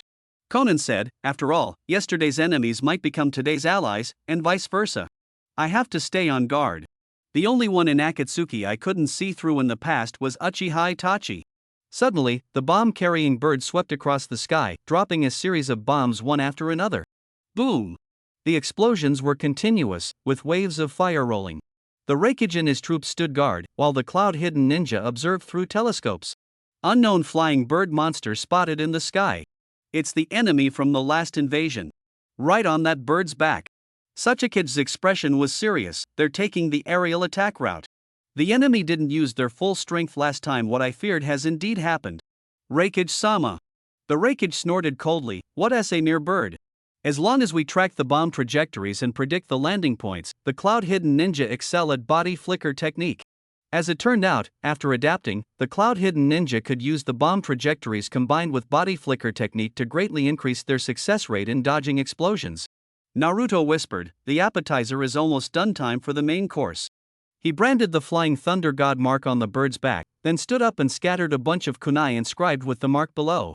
In an instant, Naruto flashed from a corner of the cloud-hidden village, forming hand seals with both hands. Summoning jutsu. Boom! A giant rhinoceros charged out of the smoke, roaring and rampaging. Naruto quickly appeared elsewhere, continuing the summoning. Summoning jutsu. Bang! A giant centipede appeared. He moved back and forth continuously, repeatedly casting the necromancy spell. Bang bang bang! White smoke rose as he released the large summoning beast of the beast path across Yunin. Mission accomplished, Naruto quickly returned to the bird's back. There, that should be enough to deal with them. A ninja reported, Reikage-sama. Countless monsters have suddenly appeared in the village, causing destruction everywhere. The Reikage size widened. What did you say? Sukidai shouted urgently, Reikage-sama. The original tactics are useless now. The Reikage gritted his teeth, controlling his anger. Change tactics, defend the entire line. Yes. Take me to the nearest battlefield immediately. I want to see just how strong these monsters really are. Can they really be stronger than the tailed beasts? They arrived at the front line and saw a group of Yunin desperately holding off a giant summoning beast. How do we even fight this monster? Isn't the reinforcement here yet? Just as everyone was losing hope, the Reikage appeared with a flash of lightning. It's the Reikage-sama. The Yunin breathed a sigh of relief. The Reikage snorted coldly, you brats, move aside. I'll take it down in one move. Before them was the summoning beast named by Naruto the Hell Three-Headed War Dog. With a flash of lightning, the Reikage's hand blade struck down Thunder Tyranny scale. The war dog was split in two. The Reikage sneered, pathetic. Reikage-sama, watch out behind you, everyone shouted in alarm. The Reikage tried to turn his head but felt his neck stiff and unresponsive. Smack! Claws struck from behind, sending him flying and rolling to the ground. He saw the split war dog actually divide into two. Reikage was shocked. What is going on? The war dog lunged again. He dodged and struck down with a hand blade. Crunch! One head was chopped off, but new bodies and limbs emerged, and two new heads grew on the shoulders. The decapitated one also grew a new head. 3 war dogs, 9 heads, 18 Rinnegan eyes, all roared angrily and charged at Reikage. Reikage was furious. What kind of joke is this? This scene was also seen by Naruto through the Rinnegan. He sighed, Reikage is really unlucky, running into the Hell Three-Headed War Dog that counters him the most. Conan asked, what happened? Naruto said, Reikage is fighting my Hell Three-Headed War Dog. Conan said, that kind of dog-type summoning beast that can split infinitely can't be targeted at the caster. It can only be stopped by powerful sealing or continuous overwhelming attacks, like Sasuke's Amaterasu, or the tailed beast bomb, those kinds of skills that can instantly destroy the whole, otherwise it's impossible to block it.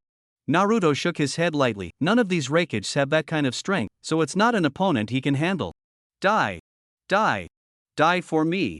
Reikage fully activated his lightning release chakra, desperately attacking the Hell Three-Headed War Dog. Lord Reikage, please stay calm, if this continues, there will be more and more of them. Reikage fought fiercely with the war dogs, and battles across Cloud Village were also raging intensely. A centipede dozens of meters long flexibly weaves through the buildings. Boom! Boom! Boom! The cloud-hidden ninjas form several circles, coordinating kunai with explosive tags for continuous attacks, but to no avail. The centipede's body is exceptionally tough, the explosive tag's power cannot harm it at all. This isn't working. A cloud-hidden Jonin grabs a ninja blade, wraps it with lightning release, and uses body flicker technique to slash. Crack! Only a shallow cut remains. Using lightning release with swordsmanship is effective, but not lethal. Damn it! If Lord Reikage were here, he could definitely crush it. Stop complaining, create an opportunity. Jonin skilled in swordsmanship, surround and attack it together. Understood. The cloud-hidden ninjas cast their techniques in unison. Water release, water formation wall. The water wall washes over the centipede's body. Another team follows up immediately. Lightning release, gratitude wave.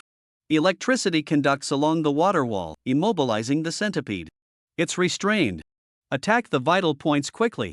The swordsmanship Jonin strike repeatedly. Crack. Wounds begin to appear, some tentacles are severed, but the centipede shows no reaction. Does this monster not feel pain? The lightning release shockwave failed, the centipede shook its body forcefully, and the clinging ninjas were all thrown off. Damn it! What kind of monster is this? The combined attack is effective, entangle it to wear it down, sooner or later we can take it down.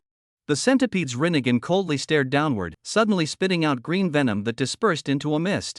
The surrounding ninjas paused their movements. Can't move your body? It's paralyzing venom. Damn. Reikage-sama, we did our best. One by one, the ninjas fell to the ground, losing their combat ability. Elsewhere, Samui, Omoi, and Karui arrived at the outskirts of the battle zone after evacuating civilians. Smoke signals rose everywhere, and roaring sounds were continuous. Omoi bit on a lollipop, his expression grave. It's terrifying. I can roughly imagine the tragic situation Konoha faced back then.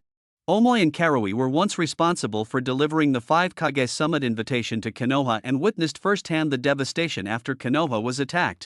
Although Samui did not see the destruction of Konoha, she had just lost a loved one. Her younger brother, Atsui, had recently fallen at the hands of Obito.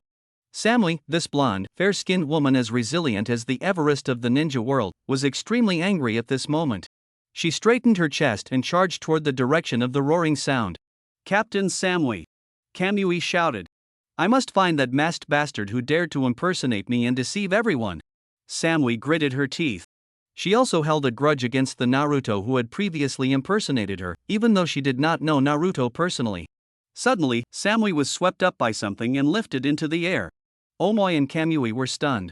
A hidden monster appeared, with a lizard-like body and long, flat Rinnegan eyes protruding from its eye sockets, constantly rotating. It flexibly extended its tongue with a fleshy pad, coiling around Samui's body and slowly tightening, sticky saliva dripping from the tip. Ugh, it hurts. Samui tightly closed her eyes, her face flushed red from difficulty breathing, overwhelmed by pain. Omoi watched fascinated, 2 red blushes appearing on his face. Kamui urged anxiously, what are you waiting for? Save the captain quickly. Omoi snapped back to reality, drew his ninja blade, and slashed off the chameleon's tongue. Kamui also drew his blade to assist. 3 bolts of lightning accompanied the blade strikes, and the chameleon vanished in white smoke. Samui fell to the ground, covered in sticky residue, gasping for breath. Kamui asked with concern, Captain, are you okay? Omoi sighed inwardly. If the teacher had seen that scene just now, he would have been thrilled. In the sky, Naruto rode on the bird's back, raised his left hand, and a faint smile appeared at the corner of his mouth. Conan asked, what's wrong? Is there something good? Naruto replied, nothing, just fulfilled a small dream. His gaze fell downward. A summoning bird quickly flew over, and a dark-skinned Kumobikure ninja flipped in the air, leaping onto the bomb monster bird's back. Thief, don't think you can do whatever you want to our home. He shouted angrily, drawing his short sword, wielding the power of wind and lightning cloud style, crescent moon slash. Underneath Naruto's mask, the corner of his mouth lifted slightly, just in time. The Kumobikure youth swung his sword, his figure splitting into 3, encircling from front, back, and sides. The Cloud-style Crescent Moon Slash and Konoha-style Crescent Moon Dance were strikingly similar, both using clones to launch slashing attacks. The Konoha-style clones are real, while the Cloud-style clones are mere illusions, with the true body hidden among them, making them highly deceptive. But for Naruto now, none of that matters. Naruto chose the most direct counterattack Shinra Tensei. 2 illusions crisscrossed before and behind him. The true body on the left was violently repelled by repulsive force, dropping the bomb-like bird, and the short blade in his hand flew out as well. Shriek! The summoned bird turned in midair and steadily caught the boy. The boy's face was full of shock, his whole body aching. What was that just now? Naruto turned around and asked coldly, do you want to continue? The boy, full of momentum, raised his hand to form a seal. Naruto was 1 step ahead, reaching out through the air. Bancho Tenin! The boy's feet left the summoned bird as he flew toward Naruto. This is... Surprised, he quickly completed the hand seals with both hands. Lightning condensed into a ball in his hands, which he threw at Naruto using gravitational force. Raiton, Raikyoho lightning release, lightning ball technique. Oh? A throwable condensed lightning ball? Naruto's left hand continued Bancho Tenin, while his right hand quickly rose. Gakido! Conan, who had scattered into paper fragments during Shinra Tensei, reassembled half her body, her eyes fixed intently on Naruto. Being able to use both the Deva path and the Preta path simultaneously showed Naruto's mastery over his left eye had reached a new level. His right hand absorbed the lightning ball, while his left hand tightly gripped the boy's throat. The boy was restrained but unwilling to give up, quietly forming seals with 2 fingers. Shriek! The summoned bird screeched and lunged at Naruto. Naruto remained calm and released Gakido again. The boy's chakra was instantly sucked away, unable to maintain the summoning technique, and the summoned bird dissolved into white smoke. Naruto said, you move swiftly and react quickly. You're young but already at the Jonin level, right? What's your name? The boy replied, Unikiri, Broy. Naruto thought to himself, Broy, if given time, could be the next Hatake Kakashi of the ninja world. Broy's arm hung limply, his eyes filled with a death wish. This scent. Naruto's nostrils flared, his gaze sharpened. With a sudden motion, he tore off Broy's ninja jacket with his right hand, throwing it along with hundreds of explosive tags. Boom! The explosion lit up the night sky. Broy's face turned pale, his secret technique had been uncovered. Naruto stared at him and said, "Do you really want to die?" Broy closed his eyes. "Kill me then." "Alright, I'll send you off." Naruto threw him forcefully. As he fell, Broy muttered to himself, "Teacher Dodai, I acted on my own again, so useless. I haven't confessed to Samly yet. Liking a woman 15 years older than me? So strange. If rejected, it would be so embarrassing." He waved goodbye to this world. Bang! He crashed heavily, the ground collapsing beneath him, but he did not die. Ugh, it hurts so much, but why am I still alive? He looked around and found himself fallen into a patch of soft mud, freshly turned over. Could it be? He looked up at the sky in surprise as a huge shadow swept by. Naruto, wearing a mask, coldly gazed down with his Rinnegan and whispered, "Don't rush to your death, promising youths. Your real battle is only just beginning." Boom boom boom. The battle for Union Village had been going on for an hour.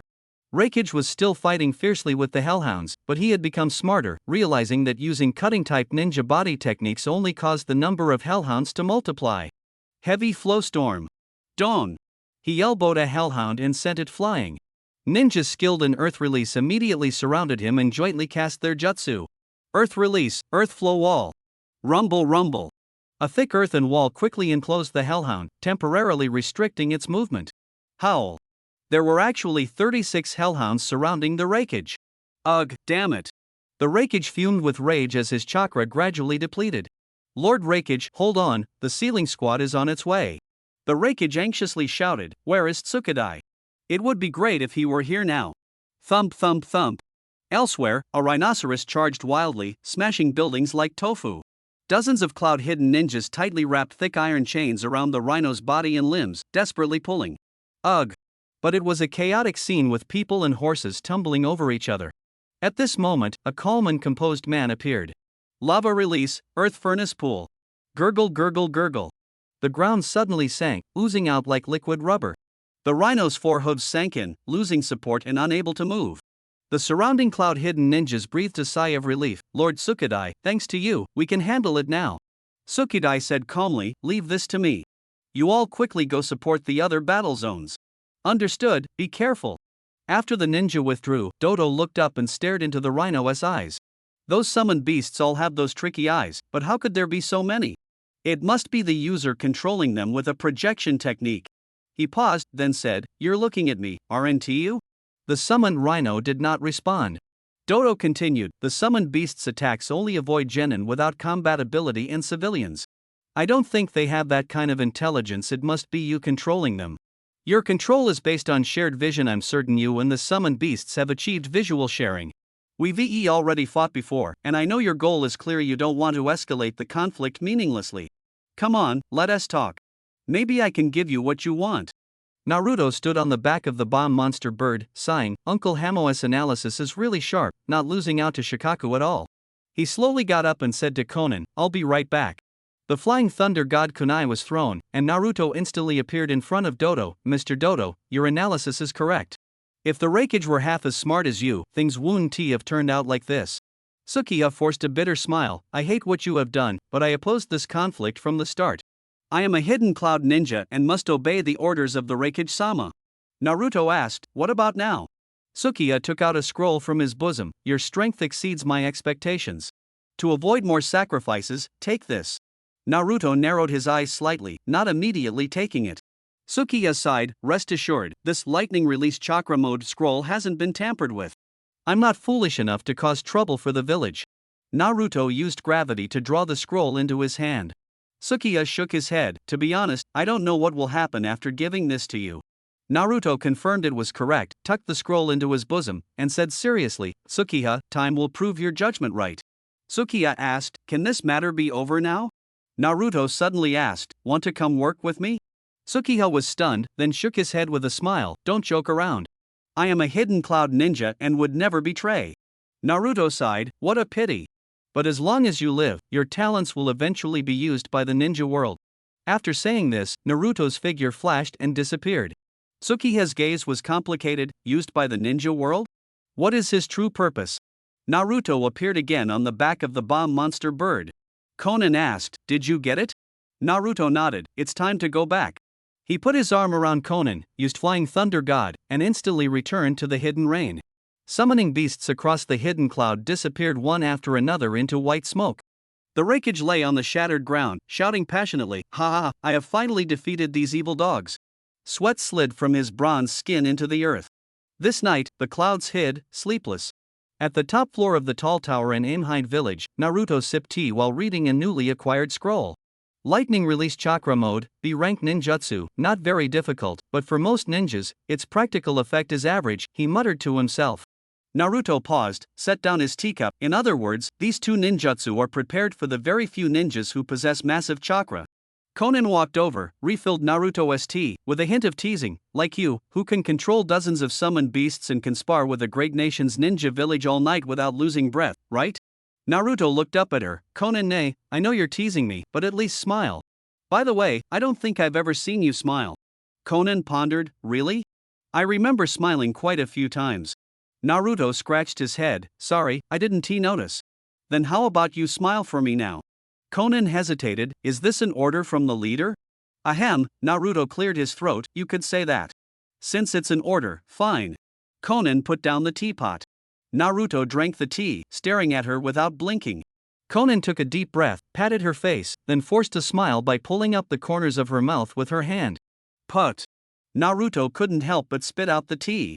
What was that, a manual smile? Conan, nay, that's hilarious. Trying to smile on purpose, I really can't. Conan lowered her hand, looking at Naruto who was laughing uncontrollably, and her own mouth twitched slightly upwards. The little interlude ended, Conan packed up the tea set and asked seriously, "It's about time to rest. You didn't sleep last night, did you?" Naruto shook his head. "I'm not tired." Conan looked at the scroll on the table. "Then are you planning to strike while the iron is hot and train this ninjutsu?" Naruto replied, "Mastering it is simple, I might learn it in one night, but I have to complete a prerequisite first." Conan asked curiously, "What kind of preparation?" Suddenly, thunder rumbled, and a bolt of lightning streaked across the rain. Naruto's gaze grew serious. "I need to learn Purple Lightning first." Conan frowned, having never seen this move in her memories. Purple Lightning? "I've never heard of such a lightning release." Naruto propped his chin up, his voice low. "Conan, I showed you memories of the future, but many details weren't included. During the Fourth Great Ninja War, we sealed Kagaya together, and Kakashi Hatake lost his Sharingan because of it." Conan thought for a moment. He was famous for combining his Sharingan with Lightning Blade. Losing the Sharingan must have greatly reduced his strength. Naruto smiled. "Yeah, but later he became the sixth Hokage of Konoha not because of seniority, but because of his strength. A few years after the war, he pioneered a new path for lightning release. The deadly move Purple Lightning was born then. The power of Purple Lightning is beyond imagination. Even without the high-speed dash of Lightning Blade, it can exert power far surpassing Lightning Blade. So now, without needing the Sharingan to assist, Kakashi's strength has even surpassed his former level." Naruto shifted his tone and said, "To be honest, even I was tempted by that kind of lightning release, but before, I didn't have the conditions." Conan asked, "What conditions?" Naruto answered, "On one hand, I have lightning nature, but I'm not good at lightning release that is still trainable. The key is, I couldn't use the yin release transformation of chakra." Note, yin release is different from yin yang release, they are essentially different. Conan asked, "Do you have it now?" Naruto raised his left hand to cover his right eye. "Yes, the power of the Uchiha is the pinnacle of yin release. Shursui's Sharingan, besides the eye power of Koto Amatsukami, also gave me the only thing I lacked before yin release. Now that the conditions are right, I want to master the lightning release I'm not good at and quickly reach the level of Purple Lightning." Conan said, "Didn't you say Kakashi took years to develop Purple Lightning?" Naruto laughed. "Developing and learning are different. My father took years for the Rasengan, but I mastered it in just a week. More importantly, I have a unique advantage: the shadow clone technique." Conan was a bit helpless. "So, another sleepless night tonight?" Naruto stood up. "Yeah, but Conan, don't accompany me in the rain, don't catch a cold." A strange flicker passed through Conan's eyes. She lightly brushed her bangs aside and regained her composure. "My fever isn't from the rain, it's from using too many paper clones, which increase chakra consumption, combined with the rain that caused the fever." Naruto nodded. "You don't seem like someone who catches colds, so I won't hold the umbrella for you this time." Naruto was surprised. "Conan, aren't you going to sleep?" Conan said, "No, I've gotten used to it since the dawn, only sleeping for 1 hour a day." Alright then. Naruto smiled helplessly, his fire cloud robe fluttering in the wind as he leapt down from the tall tower. Conan watched his figure in the rain and thought, "Naruto, you are the future guardian of the ninja world, the Bridge of Hope. I couldn't protect those two well, but this time, no matter what, I will become a pillar supporting your bridge." The sound of rain pattered softly as Conan followed closely, falling into the rain. Naruto formed hand seals with both hands ninjutsu, multiple shadow clone technique. Bang bang bang. In the pouring rain, nearly 1,000 shadow clones appeared. After the war, I practiced wind release transformations, but I'm still not very good at lightning release. I'll start with this technique to get familiar. Swish! Naruto formed a series of hand seals, gripping his left wrist with his right hand. Lightning release, Chidori. Crack! Lightning wrapped around Naruto's left hand, emitting the shrill cry of the Chidori. The shadow clones imitated him, the sound of Chidori intertwining in the darkness. Naruto shouted loudly, "Everyone practice Chidori together, until we can do it without hand seals." The clones responded enthusiastically, their voices rising and falling. Tonight was another sleepless night. Relying on the intense training with thousands of shadow clones, Naruto finally mastered the seal-less Chidori. Continuous practice began to drain his chakra. After resting for a day, he regained his strength and continued training while searching the sea with Kisame. 3 days later, Naruto had mastered various forms of Chidori, becoming a lightning release expert. But this was just the beginning. He began to train obsessively on purple lightning, which required integrating Yin release into lightning release. Yin release was new and difficult for him to balance, causing slow progress at times. Fortunately, his previous experience harmonizing tailed beast chakra helped him overcome the difficulties. After repeated trials, Naruto finally grasped the key. At night, standing on muddy ground, his left hand wrapped in purple lightning, 10 shadow clones in front of him formed hand seals in unison. The lightning release, Thunder Tiger Barrage, was activated, and 10 lightning dogs merged into a powerful thunder beast charging at Naruto. Naruto swung his purple lightning-wrapped hand, the thunder beast screamed and dissipated, purple arcs of electricity conducted along the lightning ropes, striking the shadow clones. The 10 shadow clones vanished in the smoke. This was the ultimate power of purple lightning. As the purple lightning faded, Naruto lay back gasping heavily, a smile on his face. "Finally succeeded, Kakashi-sensei, it took me 10 days to master this ultimate technique." Conan approached and asked, "Can you rest now?" Naruto shook his head. "No, strike while the iron is hot, I want to master the lightning release chakra mode all at once." He sat up, took a scroll from his bosom, unfurled it, and once again performed the multiple shadow clone technique. Xiaonan sighed inwardly. If things had gone according to the original plan, the 4th Great Ninja War should be nearing its end. But in the current ninja world, everything is just beginning. Akatsuki's hideout. Whoosh! Obito appeared from the whirlpool, throwing the captive he was carrying on his shoulder heavily to the ground. Rustle, rustle, rustle! The white Zetsu and black Zetsu emerged from the ground, staring at the unconscious ninjas. White Zetsu spoke, "Huh? Isn't this Yamato from Konoha? Orochimaru's test subject back in the day. How did you capture him?" Obito walked toward the clothes rack in the corner while saying, "I just went to Konoha and saw his wood release was pretty good, so I brought him along. Perfect for boosting your combat power. Leaving him outside would risk being spotted." Black Zetsu muttered softly, "Humph, what a coincidence. Another guy seemed interested in him too, but you got to him first."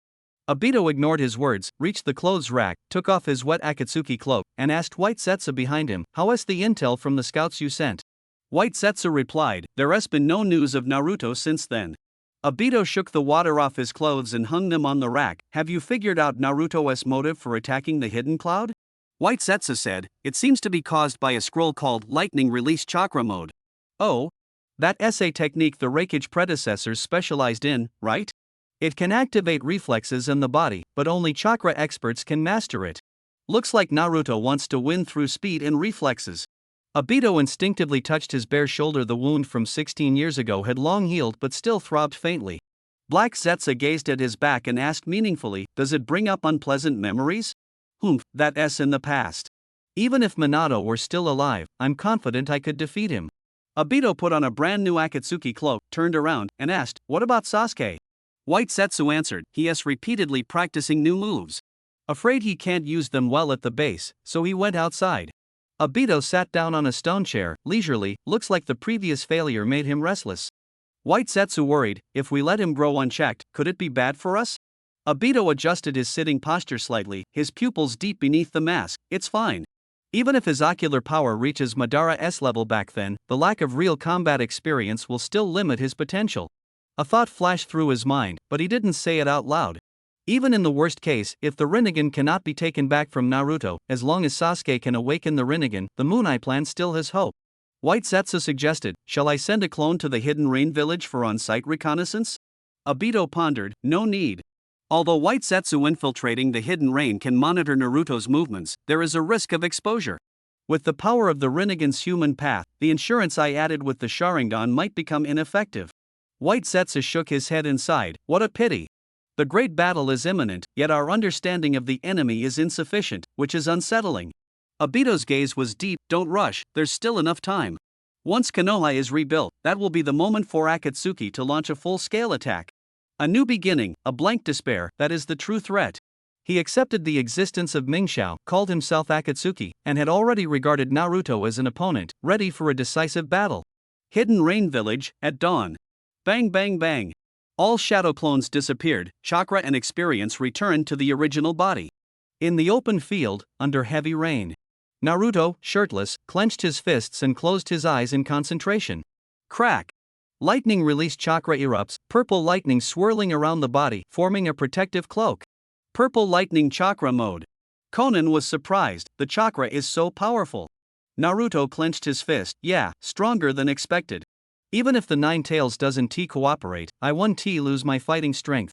Naruto looked up at the rain. He used the Rain Tiger Freedom technique to summon rain and sensed powerful chakra approaching. Konan stared intently, what's wrong?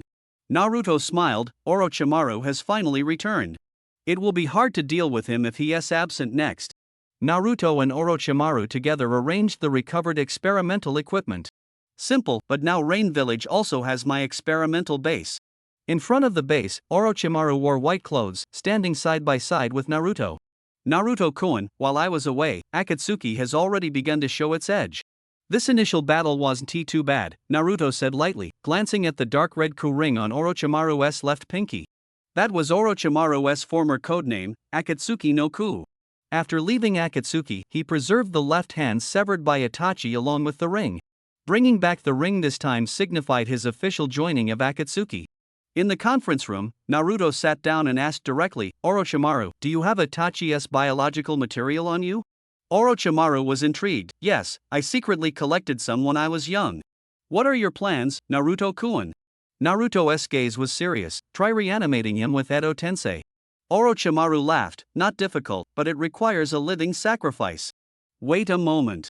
Naruto stood up and disappeared, returning shortly with a man whose eyes were hollow. No matter the time, Naruto never harms the innocent. This man was a remnant of Hanzo's faction captured during Naruto's training of lightning release, deliberately kept for this purpose. Truly exhilarating. Orochimaru smiled as he stood, drawing a jutsu on the ground, extracting Itachi's life essence, and placing it along with the living sacrifice into the jutsu. His long hair danced without wind, hands forming seals. Forbidden technique, impure world reincarnation. However, the impure world reincarnation did not activate. Orochimaru frowned deeply, slowly lowering his hands, and said seriously, there are two possibilities, either Itachi is still alive, or he is already in the impure world reincarnation state. Naruto was not surprised, as expected, Kabuto has already started moving. Orochimaru responded quietly, Kabuto, huh? Understood. Naruto rested his chin on his hand, gazing out at the curtain of rain, his thoughts swirling. Itachi arranged a crow inside my body, and that crow carries Shirsui's left eye. Itachi sealed the genjutsu called Protect Konoha within that left eye. The trigger condition is to see Itachi's eyes. This technique was prepared for Sasuke. Itachi anticipated Sasuke would transplant his eyes to take revenge on Konoha and gain eternal light. And I, to stop Sasuke, will inevitably have to fight him. In my previous life, I had no way of knowing and accidentally triggered this technique, unexpectedly freeing Itachi from Kabuto's control. Unlike the last time in the Land of Iron when I met Sasuke, now Sasuke should have already transplanted Itachi's eyes. So the next time I lock eyes with Sasuke, the crow will respond, and Shirsui's genjutsu will activate. Naruto clenched his fist tightly. But Sasuke is someone I would never control with genjutsu. I want to eliminate this hidden danger as soon as possible. But as expected, there were many obstacles. Forget it, Zhao's actions are not something that can be done overnight. I'll find another way when the time comes. Orochimaru looked at Naruto, who was deep in thought, and thought to himself, Naruto-kun's thoughts are really hard to guess, but since he's so troubled, it must be related to Sasuke. The entanglement of these two forces is quite interesting to me. Let's put the matter of Itachi aside for now. Naruto's words brought Orochimaru back to his senses. Rustle, rustle, rustle, Shonen wrapped the living offering in a piece of paper and took it downstairs.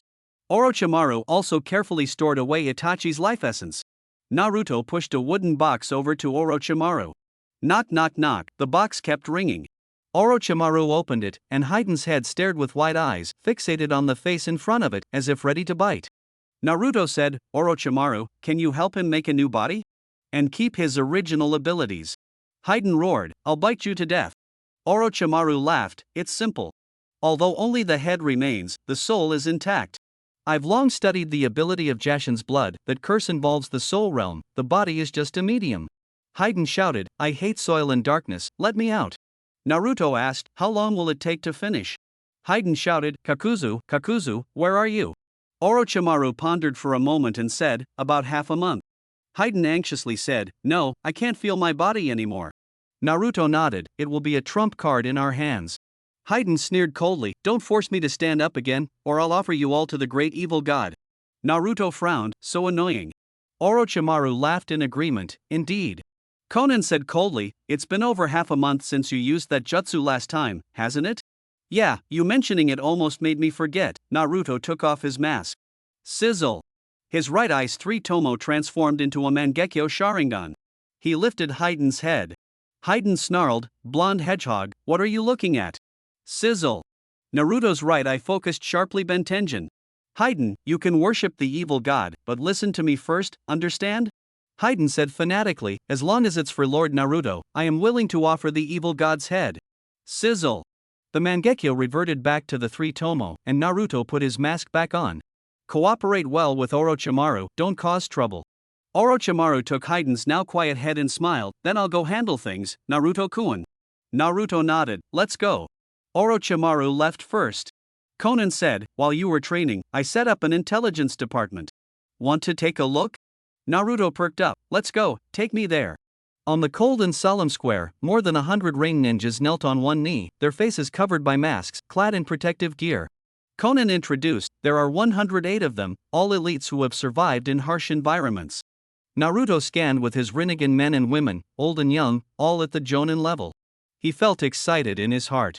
Although Amagekure was small, this was almost their entire strength. Konan was completely open with him, he had to take responsibility. Let me see your strength. With his cloak billowing, Naruto strode forward, lightning style erupting, purple electricity swirling around him. Everyone, attack together. The rain ninjas murmured in surprise. Really going all in together? Even for Pain, that's too crazy. Naruto quickened his pace, closing in on them. A rain ninja shouted, spread out. The formation loosened, kunai and shuriken were thrown in coordination with explosive tags. Rumble rumble. The explosion raised a huge water curtain, but Naruto broke through unharmed. The rain ninjas were shocked. What? He's not hurt? Is it an external chakra shield? Naruto said in a deep voice, you will bear a heavy responsibility. Facing strong enemies, only teamwork can ensure survival and mission success. Can you do it? If not, I'll throw you into the sea to feed the crabs. We've been underestimated, someone shouted angrily. Is he really Lord Pain? His voice sounds too young. Then let's verify it ourselves. More than a dozen rain ninjas formed hand seals simultaneously, spouting waterfall-like streams of water that merged into a flood, engulfing Naruto. A sensory ninja from the hidden rain said, his chakra is in that water. Watch this. A burly rain ninja formed hand seals, slapped the ground with both hands, and performed earth release, earth mound ball. He used earth chakra to enhance his strength, dug out a huge boulder, and raised it high to smash into the water flow. Boom! The boulder fell, splashing water everywhere. 6 oil umbrellas spun and flew above the boulder. These were the rain ninja's hidden weapon ninjutsu. A masked rain ninja formed hand seals and performed ninjutsu, 1,000 umbrellas like rain. Countless umbrellas fell like raindrops, easily piercing through the boulder. A large number of rain ninjas surrounded from all sides, forming hand seals to perform earth release, earth spear. Sharp rocks protruded from the ground, piercing through the boulder. How can he withstand all these attacks? He must be injured. Boom! Earth and stones scattered as Naruto, cloaked in electric light, leapt up and unleashed 1,000 strands of purple lightning, surrounding the rain ninja on all sides, knocking them all down. One fallen rain ninja said in terror, "What kind of lightning release is this? Such fine lightning can paralyze our bodies." Naruto said softly, "I've already avoided the vital points. Your coordination is good, but still far from enough." He had just landed when a strong wind swept overhead. What? The hidden rain ninja was surprised.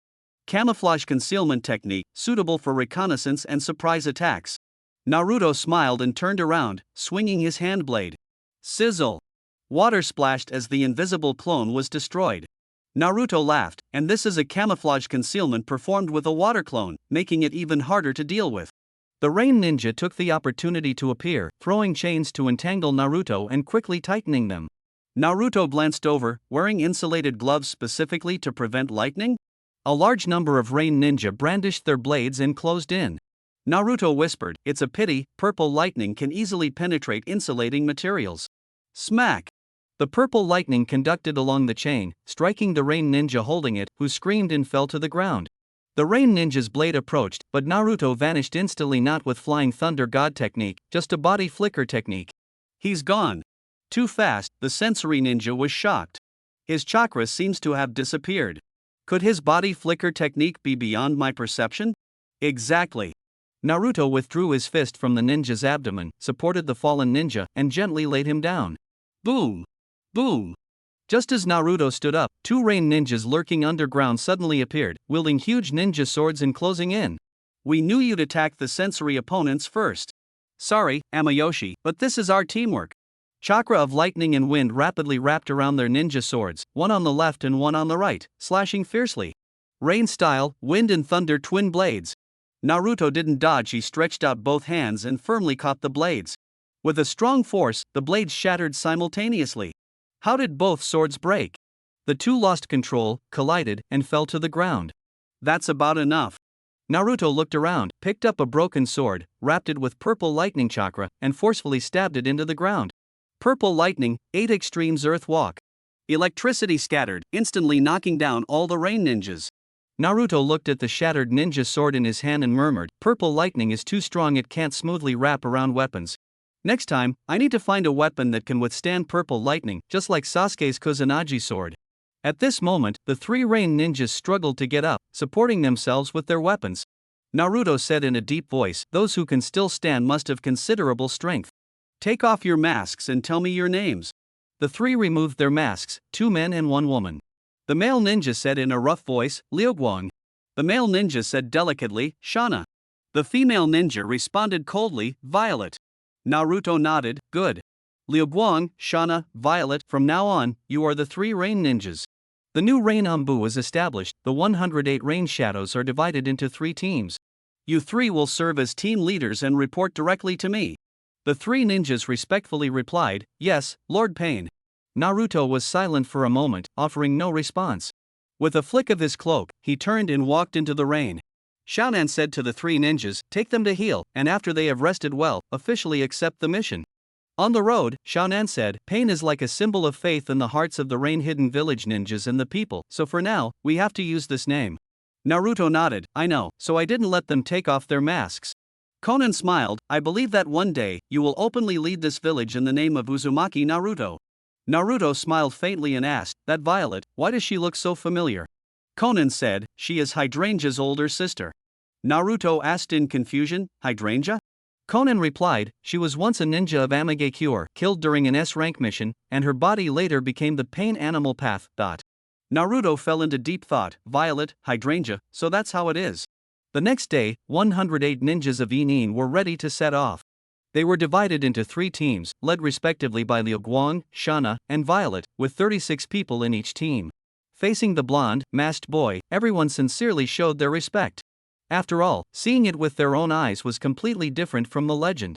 Naruto distributed specially made kunai one by one to understand their appearances and chakra. After handing them out, he turned his back to the crowd and said, "The kunai in your hands are inscribed with my spacetime technique. If you are in danger, inject chakra into them, and I will sense it and come to rescue you immediately."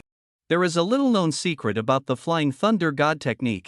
After Rin's death, Minato blamed himself for not arriving in time and improved the Flying Thunder God mark. After injecting chakra, it can identify the mark more precisely. Although it cannot guarantee 100% success, it greatly increases the chances of rescue. Naruto continued, "You are ninjas and will face life and death crises.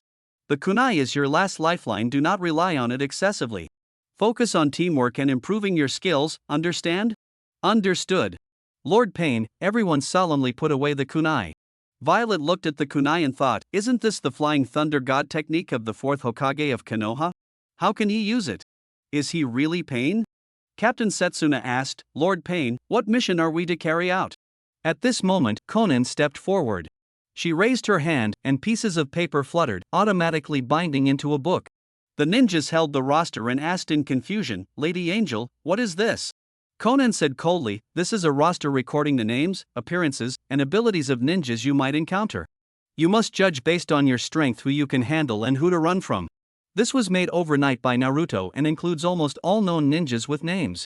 The portraits on the roster were all drawn by Konan herself, striving for maximum accuracy. Originally kept in Naruto's hands, the copies in everyone's hands were made by Konan using the paper secret technique. That's right, Konan can replicate anything related to paper. For example, the explosive tags.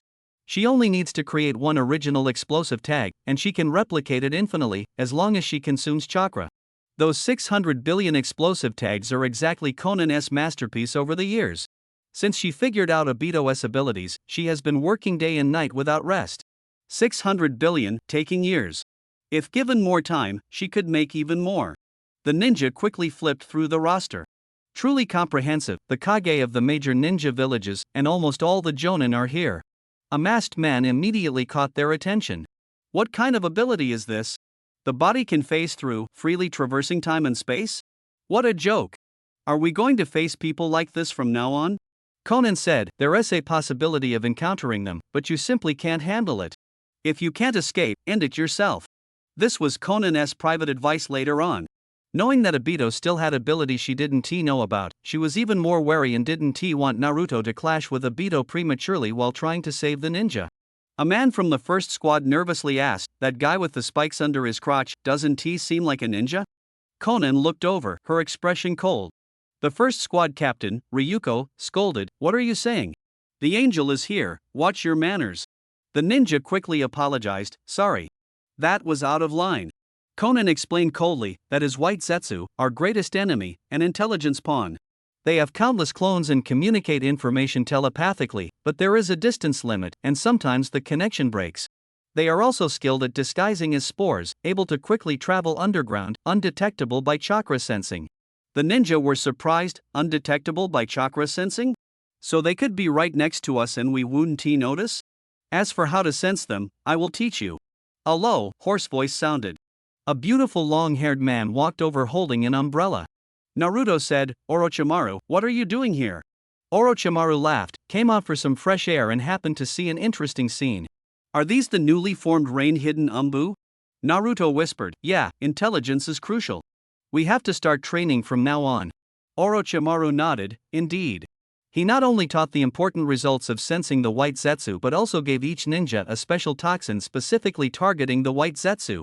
Naruto-kun, I hope you don't mind me meddling? No, it's a big help. This greatly enhances our initiative. From now on, when you go out to gather intelligence on the major ninja villages, surrounding forces, and the hostile Akatsuki, whether you find anything or not, you must report back regularly. Yes. Go ahead, I have high hopes for you all. Yes, Lord Pain. The ninjas dispersed, Violet put on her mask, and as she turned, she glanced at Naruto's back. At night, Naruto and Konan watched the rain from the tall tower. Naruto said, finally finished the big task. Konan nay, thank you for your hard work. Konan answered, this is what I should do.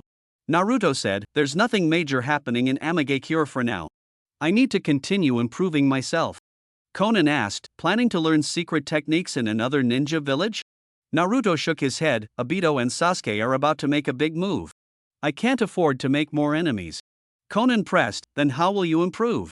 Naruto explained, lightning release chakra can activate reflexes and the body, but it's a huge burden. The body's strength limits the power of the technique. I haven't yet reached the level to fully unleash the deeper power of lightning release chakra. I'm still at the beginner stage.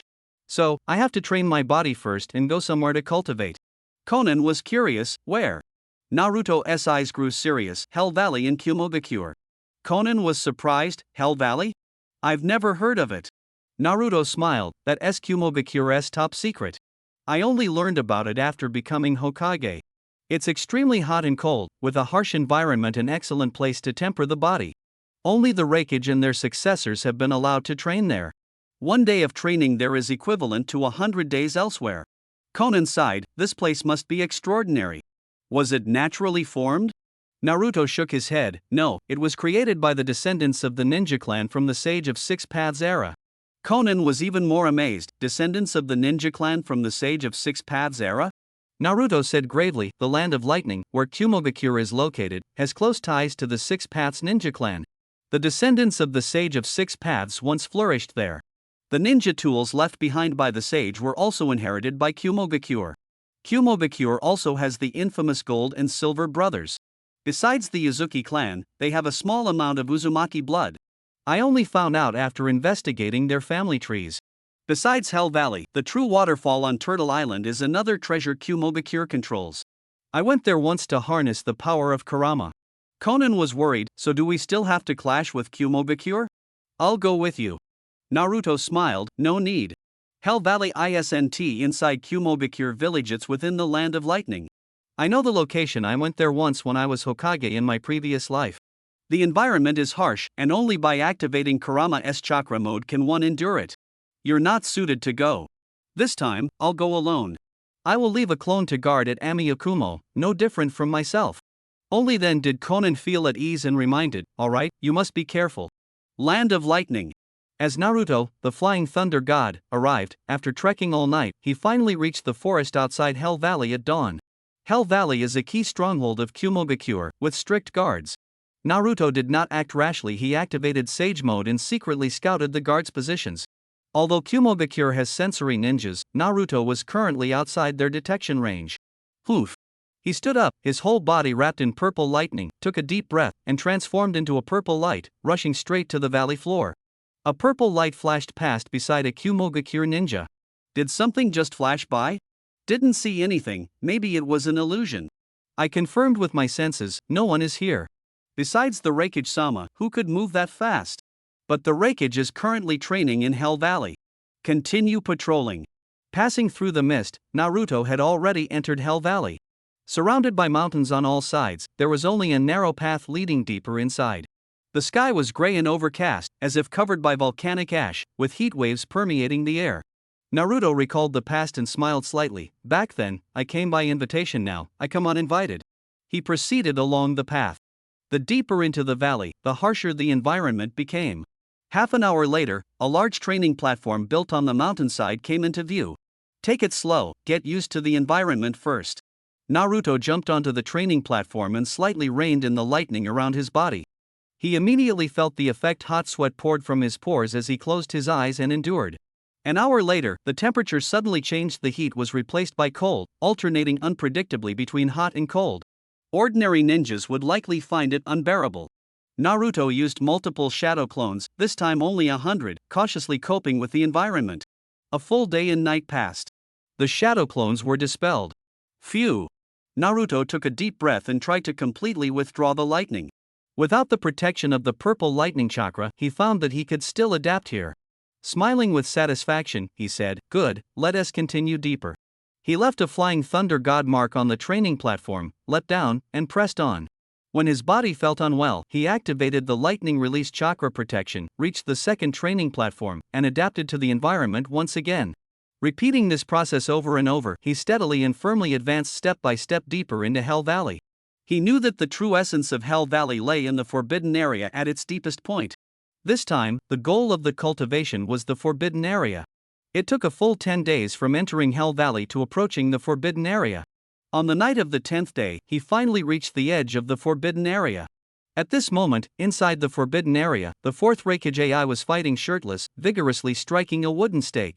This heavenly thunder stake is one of the cultivation treasures in the forbidden area, said to remain undamaged no matter how great the impact it endures.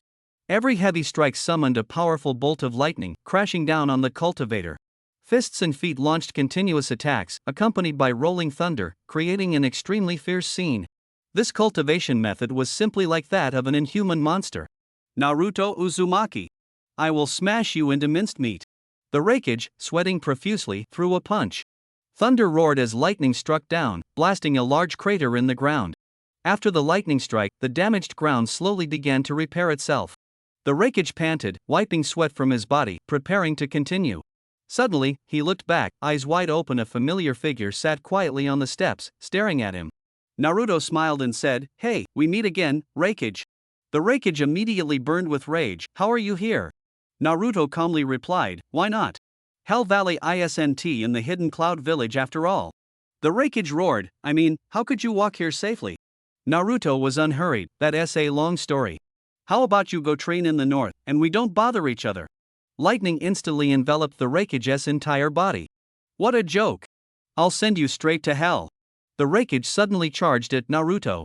Naruto neither dodged nor used Shindo Tensei. Bang! He blocked the Raikage's fierce strike with his arm. The bricks beneath their feet cracked instantly. The Raikage was surprised by Naruto's tough body but didn't think much, continuing his fierce assault, grabbing Naruto's shoulders with both hands. "Got you, it's over." Suddenly, the lightning intensified sharply, and the Raikage roared as he lifted Naruto and slammed him down hard. Raikage Bakudan. Lightning exploded, the stone steps cracked, and fissures spread. No one had ever survived taking this move head on. The Raikage thought Naruto wouldn't either. But suddenly, purple lightning burst from the dent. What? The Raikage was shocked. Naruto covered his hands with purple lightning, grabbed the Raikage's shoulders from behind, stood up, and lifted the Raikage over his head. This move is not bad, full of impact. The purple lightning surged, and Naruto slammed the Raikage down hard. Raime Bakudan. Thunder roared, the ground shattered even more, and arcs of purple lightning spread tens of meters away. Ugh! The Raikage spat out a mouthful of blood, his internal lightning armor clearly weakened. Naruto's arms trembled slightly as he sighed. Only when you really use this high-intensity ninja body technique do you realize your body can't keep up with this mode. That's good though, it makes training meaningful." The Raikage gritted his teeth and got up, quickly putting distance between himself and Naruto, his eyes fixed tightly on the lightning around him as he shouted angrily, "How do you know this move?" Naruto smiled and said, "Who knows?" The Raikage thought carefully for a moment and suddenly understood, "It's that bastard Tsuchikage. When I get back to the village, I'll make him pay." Naruto advised, "Don't be ungrateful, Raikage. If it weren't for the Tsuchikage, your casualties would have been even worse." The Raikage clenched his fists. Although he had a hot temper, he had to admit Naruto was right. He turned and asked, "Your lightning release chakra mode, why is it different from mine? What exactly is that purple lightning on you?" Naruto smiled and said, "If you want to learn, I can teach you. But first, change your attitude and stop always being so hostile toward me." Naruto's intention was good, but for a senior like the Raikage, a master of ninja body techniques, being reminded like this by a beginner was simply humiliating. The Raikage roared angrily, "Don't be arrogant, youngster. You still have a long way to go." "Youngster?" Naruto said meaningfully, "Not just you, even Inoki counts as my junior. I just habitually use polite language." "Nonsense. Prepare to die." The Raikage's entire body erupted with lightning release chakra, his hair standing on end. Naruto was surprised, "Your chakra is much stronger than before. Looks like you haven't been idle all this time." The Raikage shouted angrily, "Every day I think of only one thing, killing you, eliminating Akatsuki, and avenging my brother." Boom! He charged forward with a fist crackling with lightning, striking Naruto squarely in the face. Thunder Duel Ninja encounters the must-spit encouragement blade. Smack! A flash of purple light, Naruto dodged to the side. The only one who could dodge this move was your dad using reflexes and flying Thunder God technique, but you're the first to dodge it purely with speed. Raikage stomped his foot, turned around, and his fist became an elbow. Chidori stream.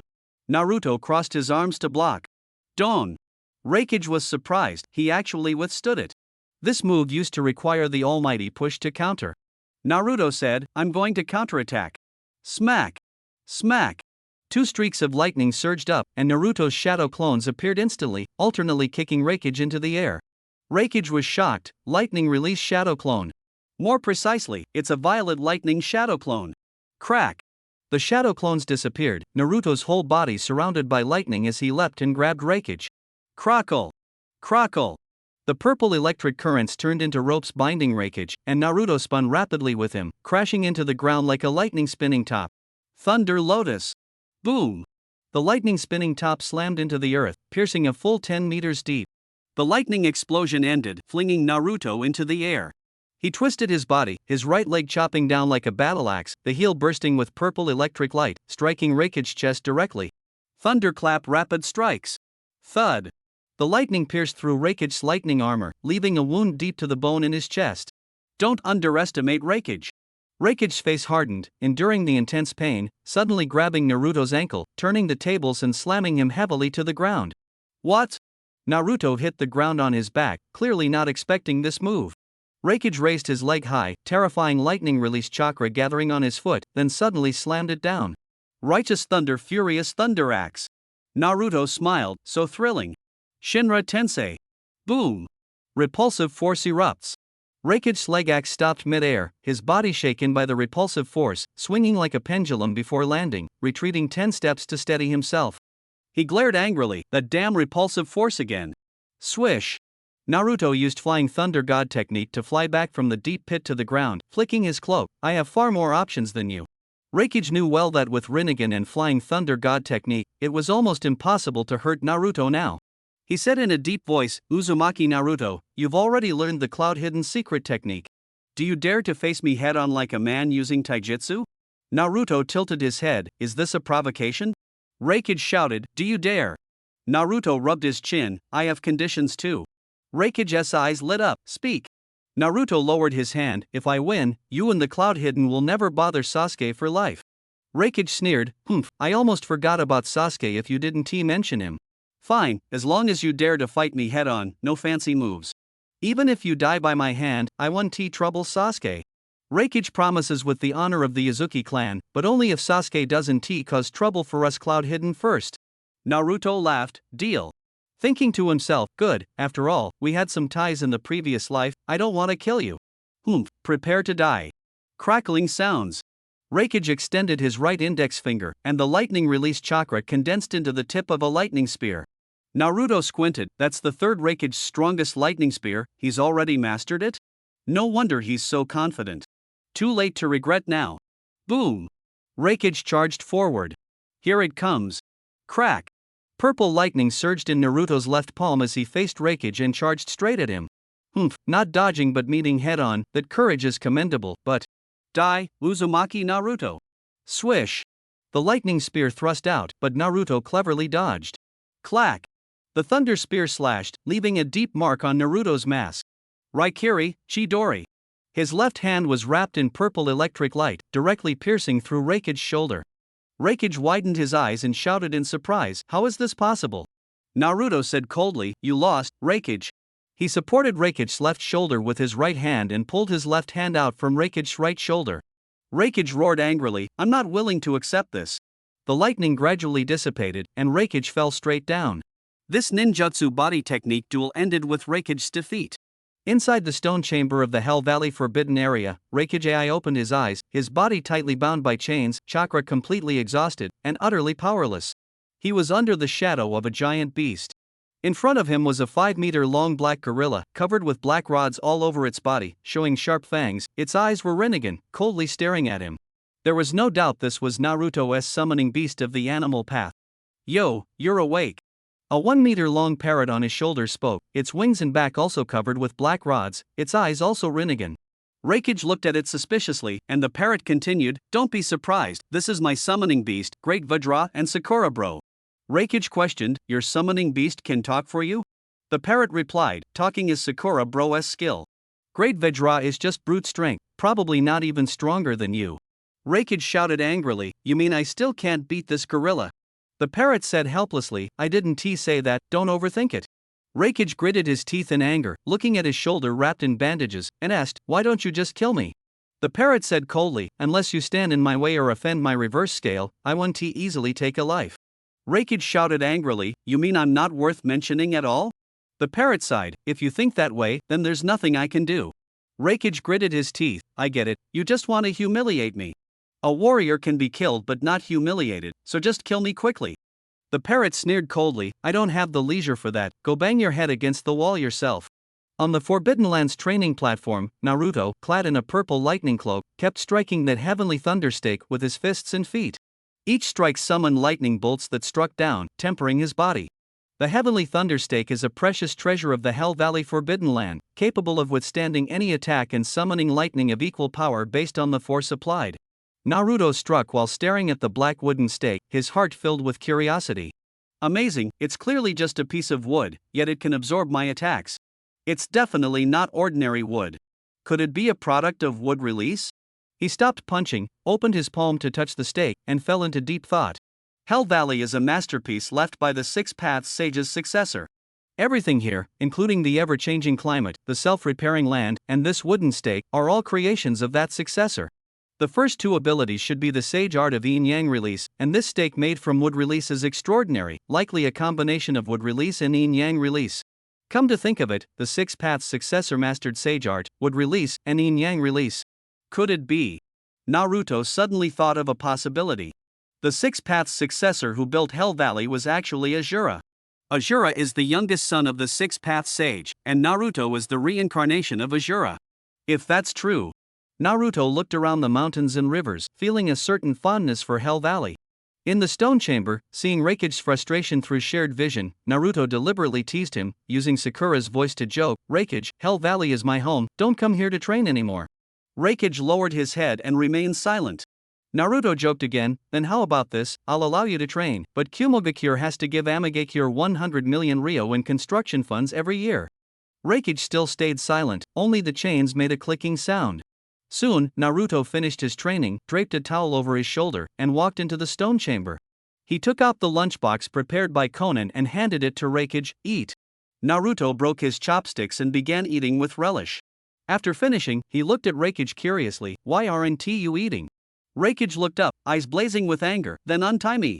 Naruto scratched his head, sorry, I really didn't mean to.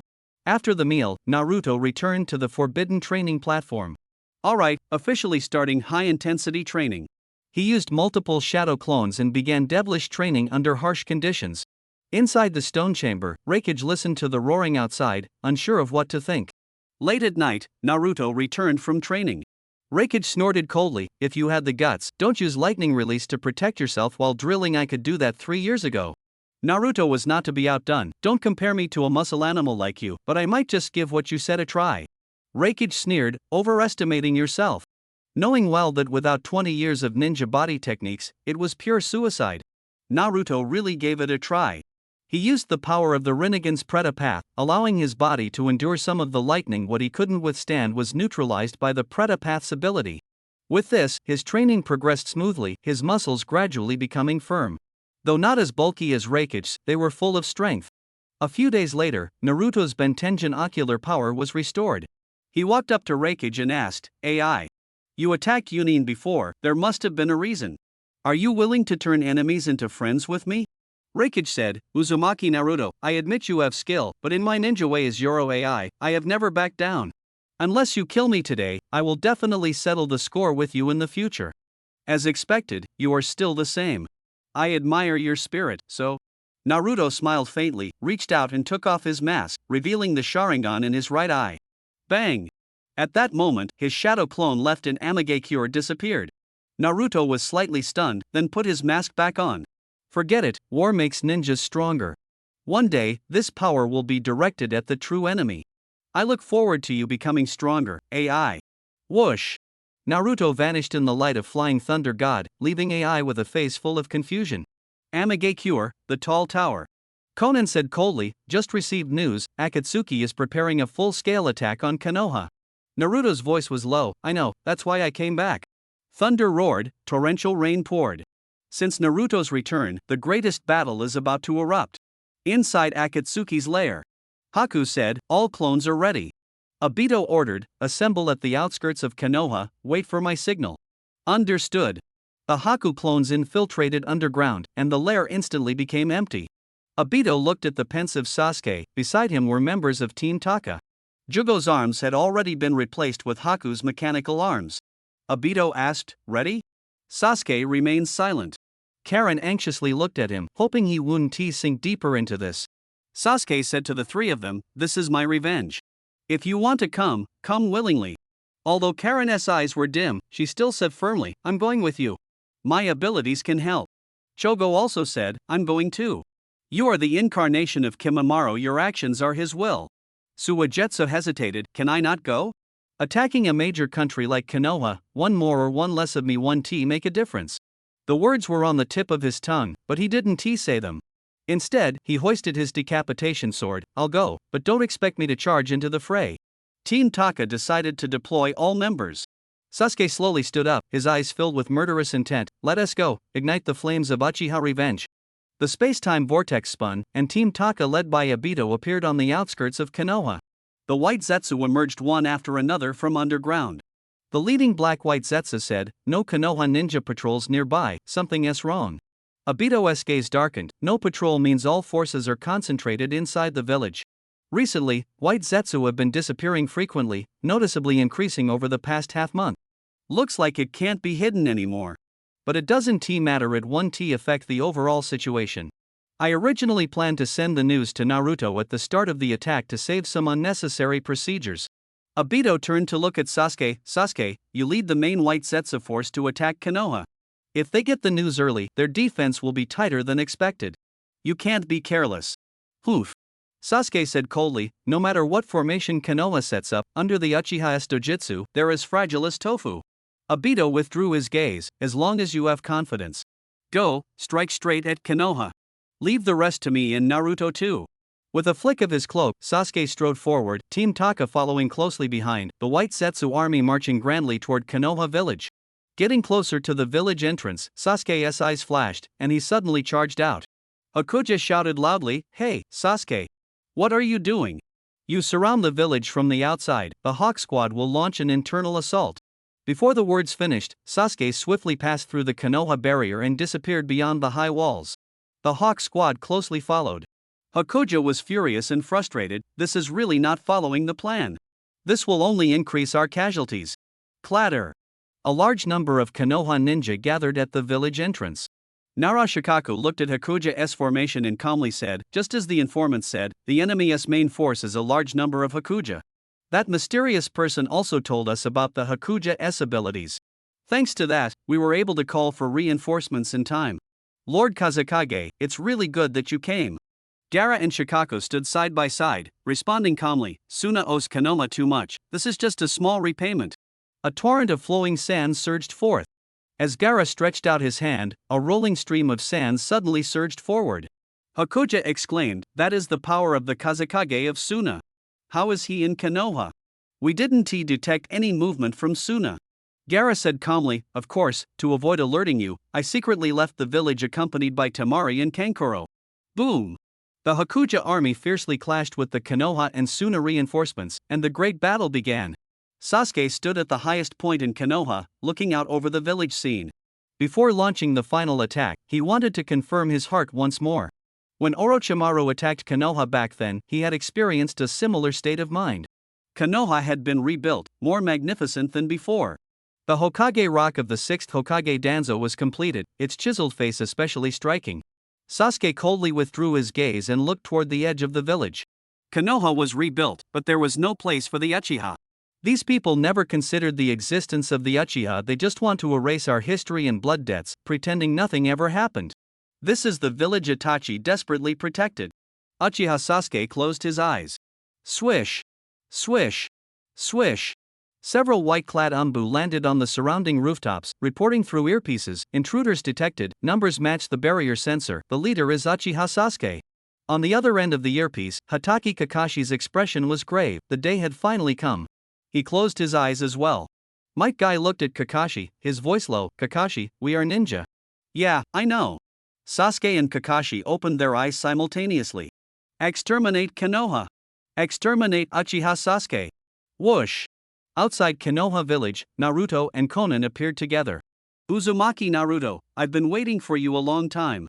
If you want to see Sasuke, you'll have to get past me first." Obito's voice came from behind his mask. "You could also use Flying Thunder God to enter the village directly, but I will chase after you, and things won't be simple." Naruto's gaze was firm. You're putting on such a big show just to fight me, but it's unnecessary.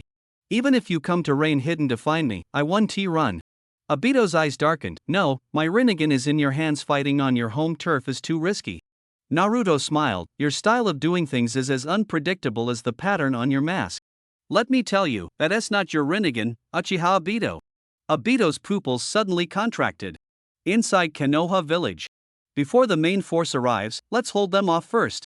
The Ambu squad leader Zhu, wearing a boar mask with 3 red stripes on his head, formed hand seals and said in a deep voice, Earth release, heavenly falling cover. Whoosh! The sky changed color, and a giant stone cover engraved with a beast's head descended, trapping Sasuke, the construction team, and the Hawk squad inside. Yugo said coldly, You think you can trap us? Sasuke snorted coldly and leapt up. Chidori enveloped his left hand, transforming into a sharp spear, cleaving through the stone cover, lightning scattering everywhere, and the stone cover shattered with a roar. Nice use of lightning release. The Ambu squad leader Tobi, wearing a bird beak mask and light-colored beard markings, formed hand seals with both hands. Wind release, wind cutter. Whoosh! White wind blades swept toward the Hawk squad. Hozuki Suigetsu swung his sword to block. Karen warned, Sasuke, a large amount of chakra is gathering. That woman is a sensory type. The Ambu squad leader Zo, wearing an elephant head mask, secretly formed hand seals. Lightning release, for pillars binding technique. Boom! For giant stone pillars rose from all directions, lightning wildly dancing. Suigetsu exclaimed, This is bad. Humph!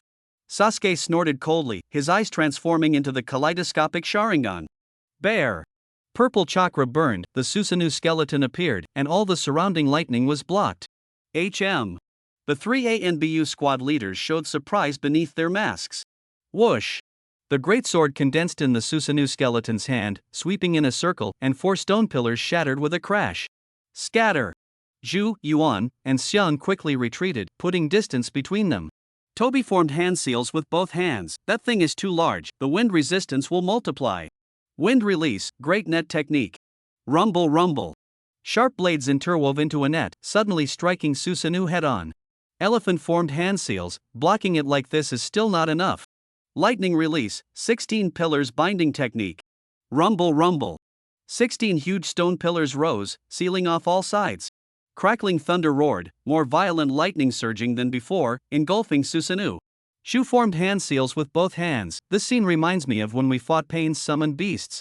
Earth release, clay drop. Gurgle gurgle gurgle. The sky changed color, a massive amount of clay poured down. Bang bang bang. The tops of the 16 stone pillars closed, forming a huge box. Elephant formed seals again, add more fire. Fire release, kiln firing technique. Flames blazed fiercely, burning inside the box, turning the clay into a solid fortress. Tobi said, this way, he should become more obedient. Crack! Crack! Cracks rapidly spread across the fortress, instantly exploding. Your power is nothing more than this. Under the dark purple glow, Sasuke's cold eyes flicker, fully armored Susanoo. Activating the ultimate form before the Mangekyo Crow Tengu form, Sasuke effortlessly unleashes it. Boom! Susanoo swings its sword, leveling nearby buildings and creating an open space. 3 Ambu captains watch from a distance. Shu, that is the Uchiha's ocular power. Tobi, none of us can stop him. Zo, however, the mission is complete. Ninjas from all over Konoha rush in one after another. At the front of the team, Hatake Kakashi gazes into Susanoo's interior, painfully saying, Sasuke, you have fallen. Behind Kakashi, Sakura anxiously calls out, Sasuke-kun. Please stop. Sasuke responds coldly, Kakashi, Sakura. Yugo asks, you know them? Sort of former comrades. But that no longer matters. They are all on the list of targets, including Naruto. Sasuke scans the surroundings, those familiar and unfamiliar faces, his eyes icy. There are too many people I want to kill, not sure who to strike first. His gaze suddenly hardens and sweeps upward. There, floating in the air, is an ink painting like hawk, ridden by a boy whose aura is quite similar to his. It is Sai, who joined Team 7 after Sasuke's defection, taking Sasuke's place. It's you. Sasuke recognizes Sai. The two had once encountered each other at Orochimaru's base. Are you here to avenge Danzo? But he's not in the village now. Sai asks loudly. Sai. How does he know Danzo went out? This is a secret. Root members on the battle perimeter are shocked. A white-clad root member whispers, Sai's reconnaissance skills en route are unmatched, but he actually leaked information to the enemy. Just as Danzo suspected, he harbors treacherous intentions. This time, he must be dealt with. Sai thought to himself, sorry, Danzo. Although I am a root member, I am first and foremost a ninja of Konoha. If Sasuke really wants to settle the score with you, at least this can prevent a great disaster for the village. I knew it all along. Sasuke sneered coldly, radiating killing intent. Not just Danzo, I will wipe out the entire Konoha, including all ninjas and civilians, leaving no one alive. Sasuke, how could you? Sakura broke down instantly upon hearing this, biting her lip tightly. Kakashi squinted, lifted his eye patch, revealing his Sharingan. I hate it when people boss me around. Sasuke shifted his tone, revealing a ferocious grin. So, I'll start with you first. The Susanu's greatsword suddenly hurled toward Sai in midair. In the forests of Konoha, two men who once dreamed of becoming Hokage faced off. Underneath the mask, Obito's eyes were bloodshot, cold sweat dripping down. Clenching his fists, he asked in disbelief, "How did you find out?" Naruto said meaningfully, "It's a long story. Step aside for now. After I stop Sasuke, I'll tell you everything." Obito's eyes turned cold as he responded in his own voice, "I'll wait for you to tell me, after I take back Madara's Rinnegan." Naruto said, "We both don't believe in luck, so we have no choice but to fight." "Konan, you stand down, I'll handle him." Obito said, "Obito, you stand down, I'll take the fight." Xiaonan and Afei withdrew, leaving the two to face off. The Kamui Mangekyo and the Rinnegan opened simultaneously. Come on. Naruto had already entered Sage mode, watching cautiously. I have long known about Obito's Kamui, but Kamui is not a Dijutsu to be used recklessly. Better to be cautious for now. He formed hand seals with both hands. Ninja art, multiple shadow clone technique. Bang bang. In the smoke, a dozen shadow clones appeared, each holding a Rasengan, rushing towards Obito. Obito squinted his eyes. Shadow clones rely on numbers to feign an attack, trying to increase the chance of encountering me, but I won't let you succeed. Naruto's shadow clones kept shuttling around, while Obito used Kamui to pierce through, quickly shooting iron spikes from his eyes, piercing each shadow clone. Obito suddenly appeared behind Naruto, casting a wooden stake. Naruto smiled, waved his hand, and cut the branch with a kunai. Obito calmly said, "This is the sensory ability of Sage mode." Naruto quickly formed hand seals, placing both hands on the ground.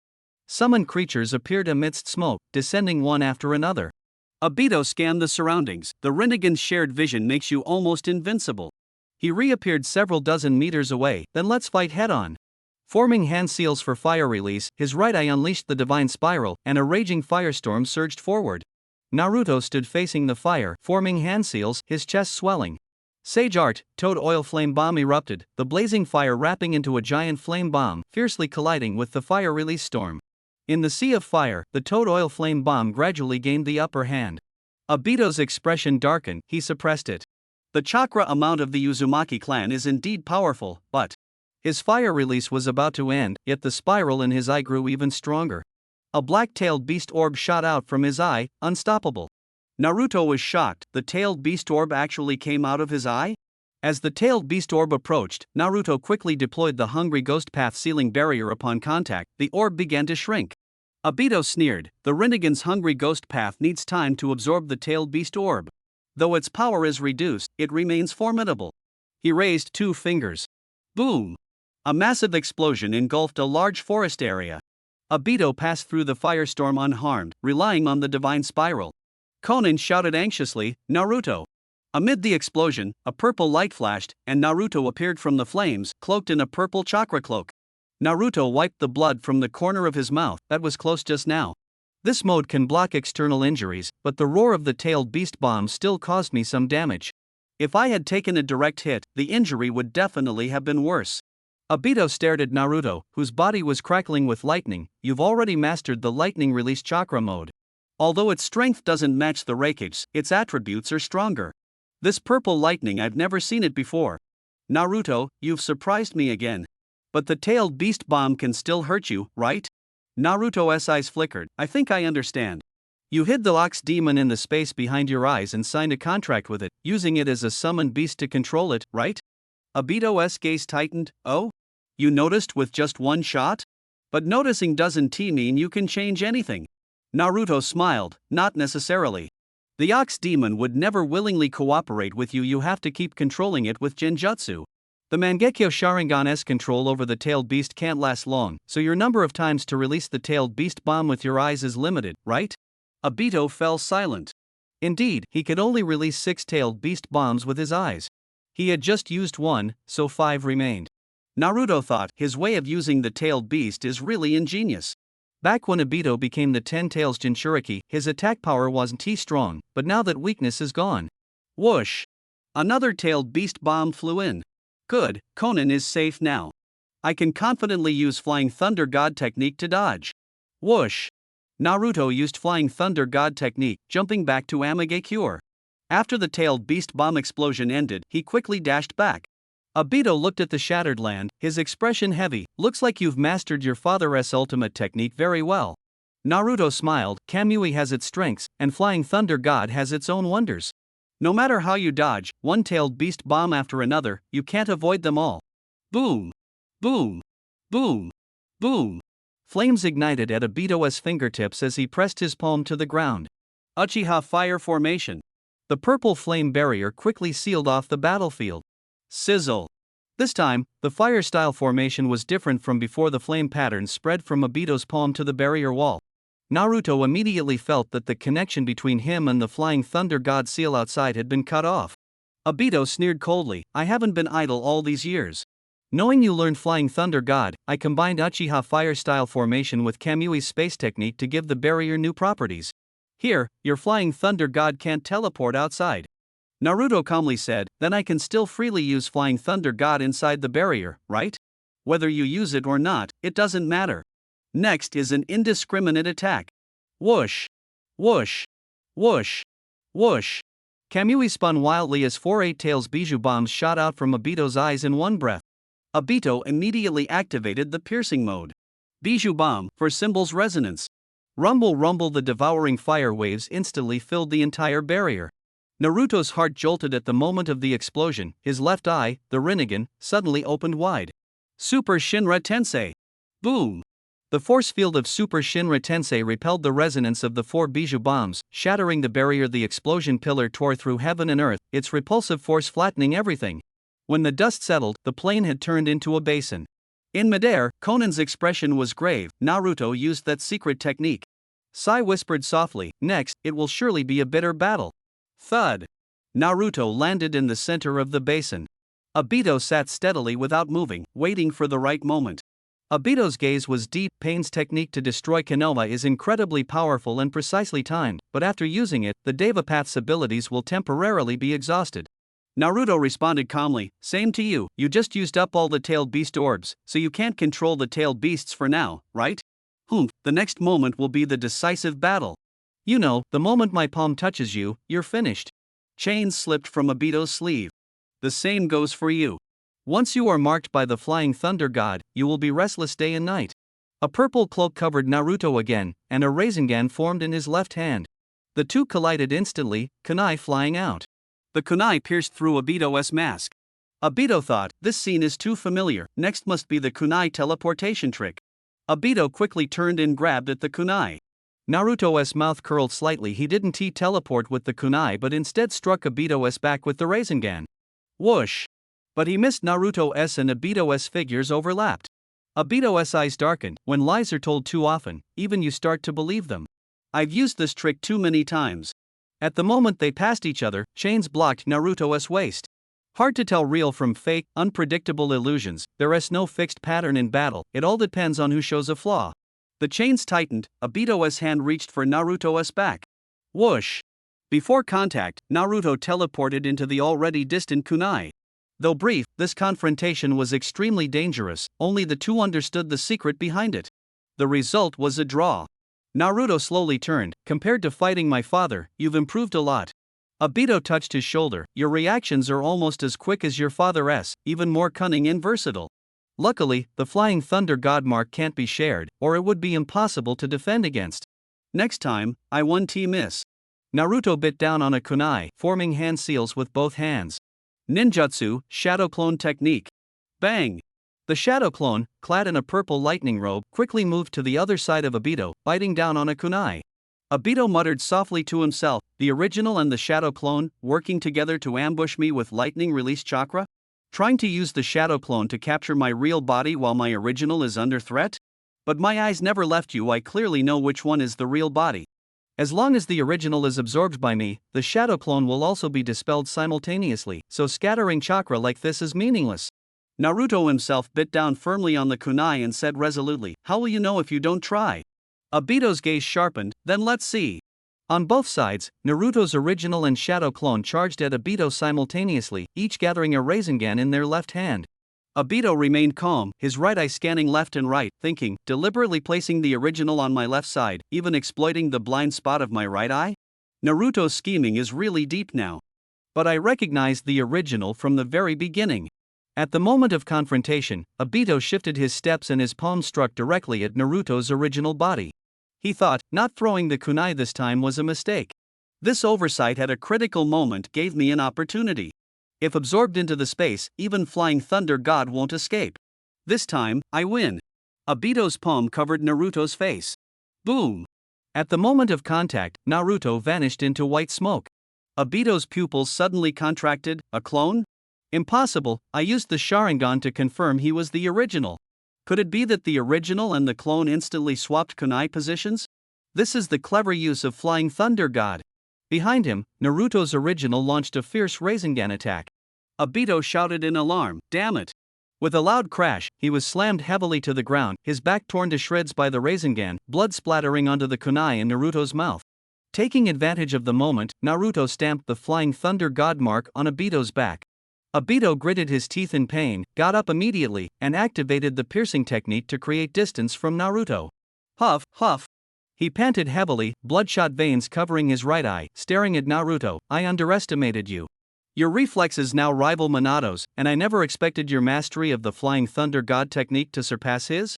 At that moment, a small snake slipped out from Naruto's sleeve, licking the blood on the kunai's edge with its tongue before quietly retreating back into the sleeve. Bang! Naruto threw a smoke bomb. In the smoke, the small snake silently slipped away from Naruto's trail without a sound. Naruto calmly said, "You're wrong, Obito. The one you underestimated isn't me, but my father. To this day, I don't believe I've surpassed him in these two aspects." Obito's eyes darkened. "In any case, I won't give you any more chances." Suddenly, Sai landed beside Obito. Paper fragments gathered into Konan's figure, standing next to Naruto. Naruto asked, "Ready?" Konan replied, "It's already set up over there." Naruto nodded, locking his gaze on Sai. "He's hiding something powerful inside him." Obito spoke, "Sai, Naruto knows my abilities well. Now I need you to draw his attention. I'll find a chance to pull him in." Sai confidently said, "Leave it to me. I want to try out the thing inside my body too." Snap! He pressed his hands together and would release. Flower Tree World descended. The battlefield shifted back to Konoha village. Susanoo swung its great sword, slashing down the giant bird Sai was riding, which dispersed like ink in water. Sai fell to the ground, and Kakashi quickly formed hand signs, using earth release, mud technique. The earth softened into fluid, and Sai was unharmed. Kakashi's face was grave. That last move was meant to kill Sai, no mercy. "Sasuke, you're next." Sasuke coldly gripped his sword as Susanoo's great sword reformed. Suddenly, dozens of Nara clan members, led by Shikamaru, simultaneously cast the ninjutsu, Naraku Shadow Formation. Countless shadows swiftly merged into Susanoo's shadow, causing Susanoo's sword swing to pause. Sasuke frowned, "A bunch of annoying clowns." Shikamaru analyzed in a low voice, "Without father here, our power can't hold that thing for long. Everyone, use long-range ninjutsu attacks, do not get close." Amid the roar, earth, water, fire, wind, and lightning release techniques intertwined and exploded. As the chaos settled, Susanoo still stood firm, its armor unscathed. Everyone was shocked. The attacks had no effect at all. What exactly is that thing? Its defense is terrifying.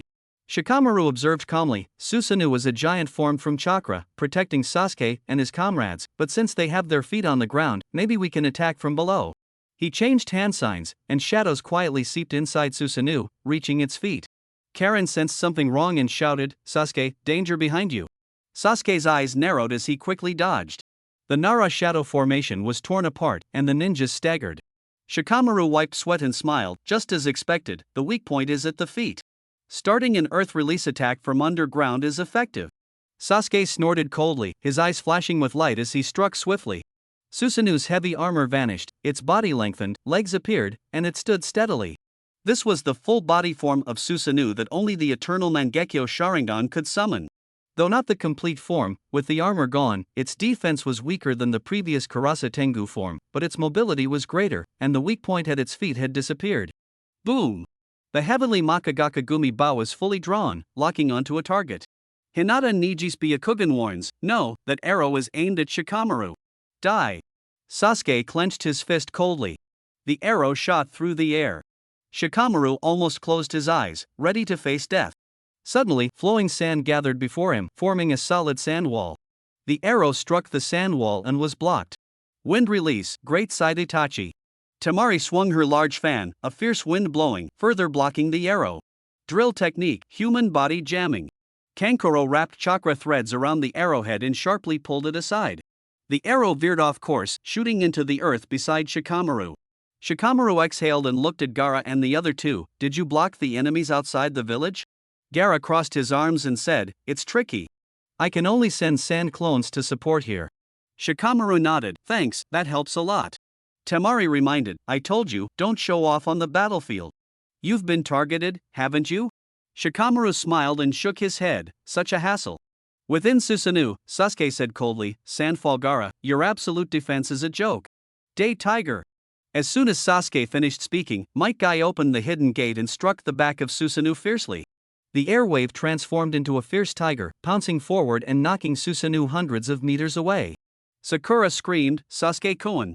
The rumbling echoed through the air as Susanoo fell to the ground, the members of the Hawk Squad still shaken. What was that just now? Were we really hit that far away? Could the one capable of this be that person?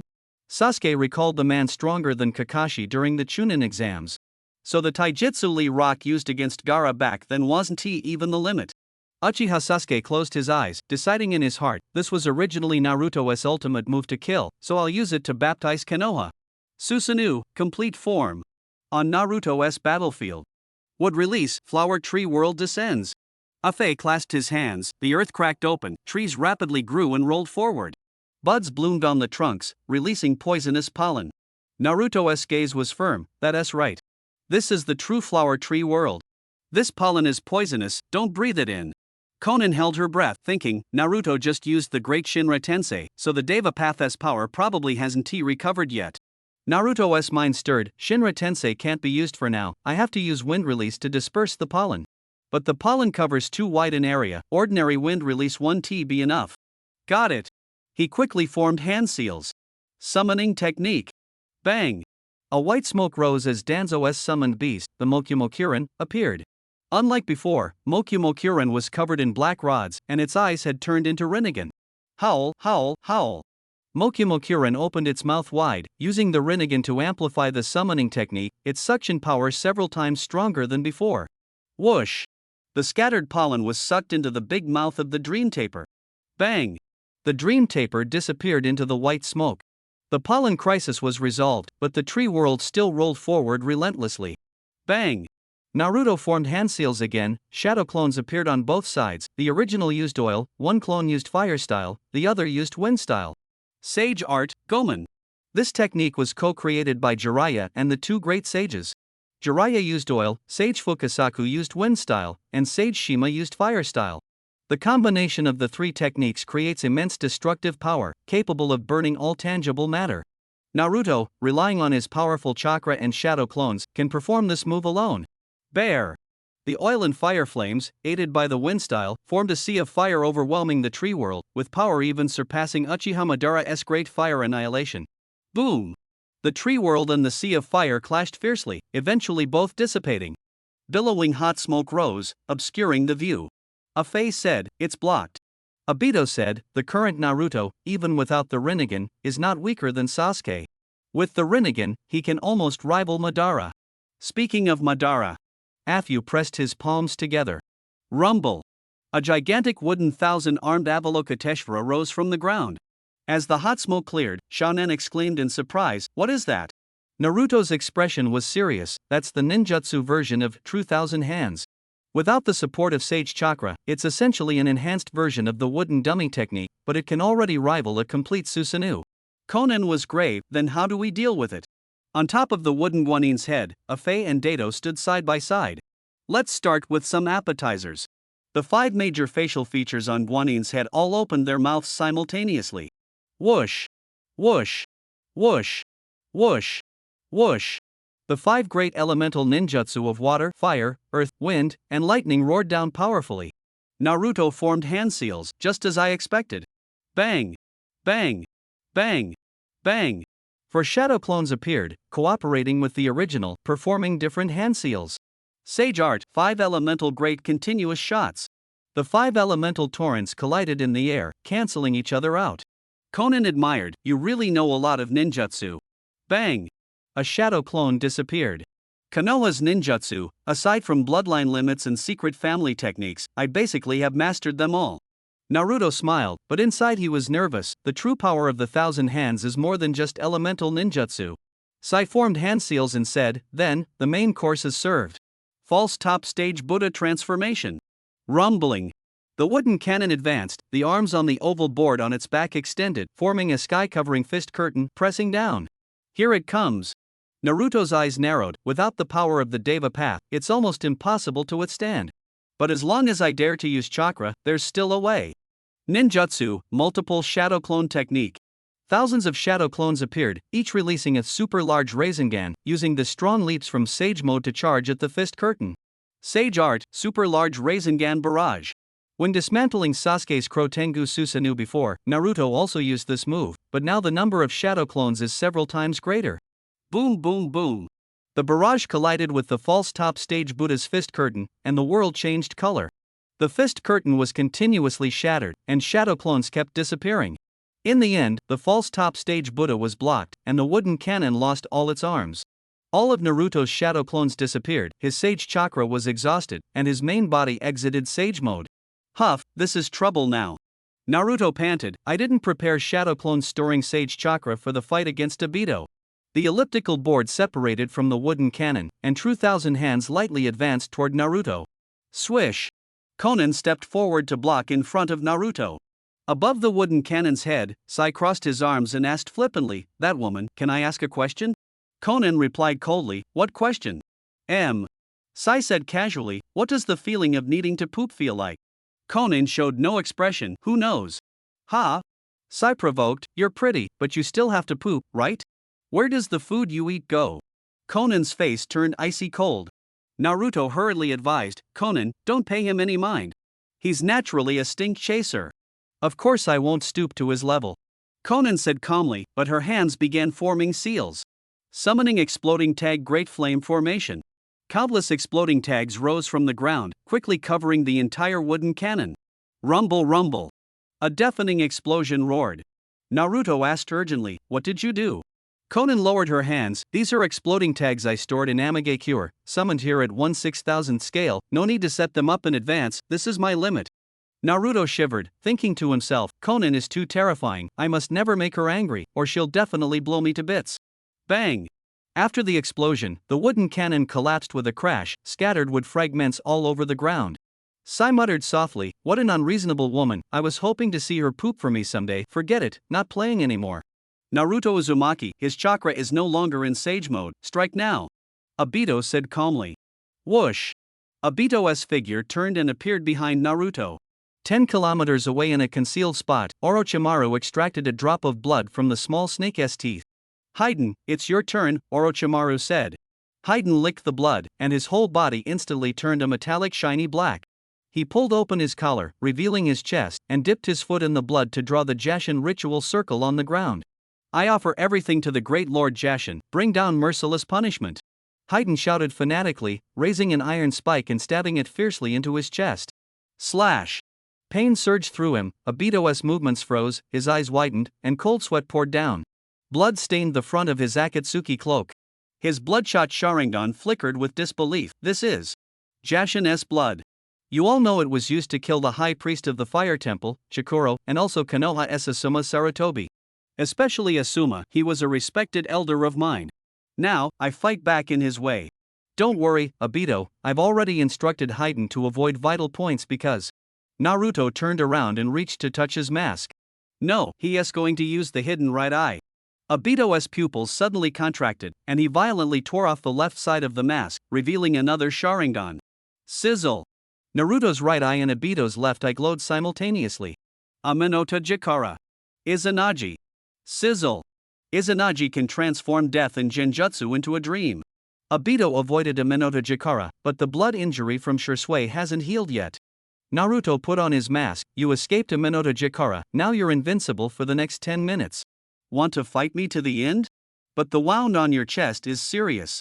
You don't feel the pain during Izanagi time, but after 10 minutes the accumulated injury will be fatal. You'd better return to the base for treatment. Bang! A Fei landed beside Tendo. Obito stared at Naruto. You planned everything thoroughly, even counting on me using Izanagi. Why not just have Haiden kill me directly to be more straightforward? Naruto said calmly, I see you as a rival, not an enemy. In the future, we might join forces to fight the real enemy. Heh, the real enemy. Obito thought to himself. This boring, decayed, hopeless world is my true enemy. Naruto, even if you win this battle, I will never yield in the future. Saying this, Obito supported Kakashi's shoulder and activated Kamui. Just before absorbing him, he caught a glimpse of the 4 silent words at Naruto's mouth corner, and his gaze immediately sharpened. After Obito left, Konan stepped forward and asked, Are you saying he dodged my paper god jutsu with that eye technique? Naruto nodded, that's right. Izanagi, a forbidden eye technique that combines the powers of the Senju and Uchiha clans, at the cost of blindness. Obito was very cautious. His left Sharingan was prepared specifically for Izanagi. For a full 10 minutes, no matter how we attacked, we couldn't kill him. Konan thought silently, 10 minutes is also the limit of my paper god jutsu. Looks like I need to prepare more. 600 billion isn't enough, maybe try 1 trillion? Naruto looked toward the direction Obito had left and sighed. Obito is like another me. In my past life, I was isolated, surrounded by darkness. If things had gone differently, maybe I would have become him. Konan asked, Are you ready to go find Sasuke? Naruto sat cross-legged with his eyes closed. Once I re-enter Sage Mode, I'll set out. Obito and Kakashi left, their plan failed. To conserve strength, the White Zetsu attacking Konoha began to retreat. They're trying to escape. Damn it, after killing so many of our comrades, they won't get away. The Konoha ninja, filled with hatred, pursued relentlessly. Nara Shikaku shouted, Let them go. The ninjas were surprised. Shikaku-sama? Shikaku said sternly, There are too many enemies. Fighting head-on will only cause more casualties, and he looked at the devastated battlefield, listening to the earth-shaking rumble behind him, and continued, We have a more important mission: rescue the wounded and support the village. The ninjas suddenly realized this, swallowed their hatred, and began to divide their tasks. In the center of Konoha village, the complete form of Susanoo stood like a war god, its dark purple light reflecting Sasuke's heart consumed by hatred. Ha ha ha.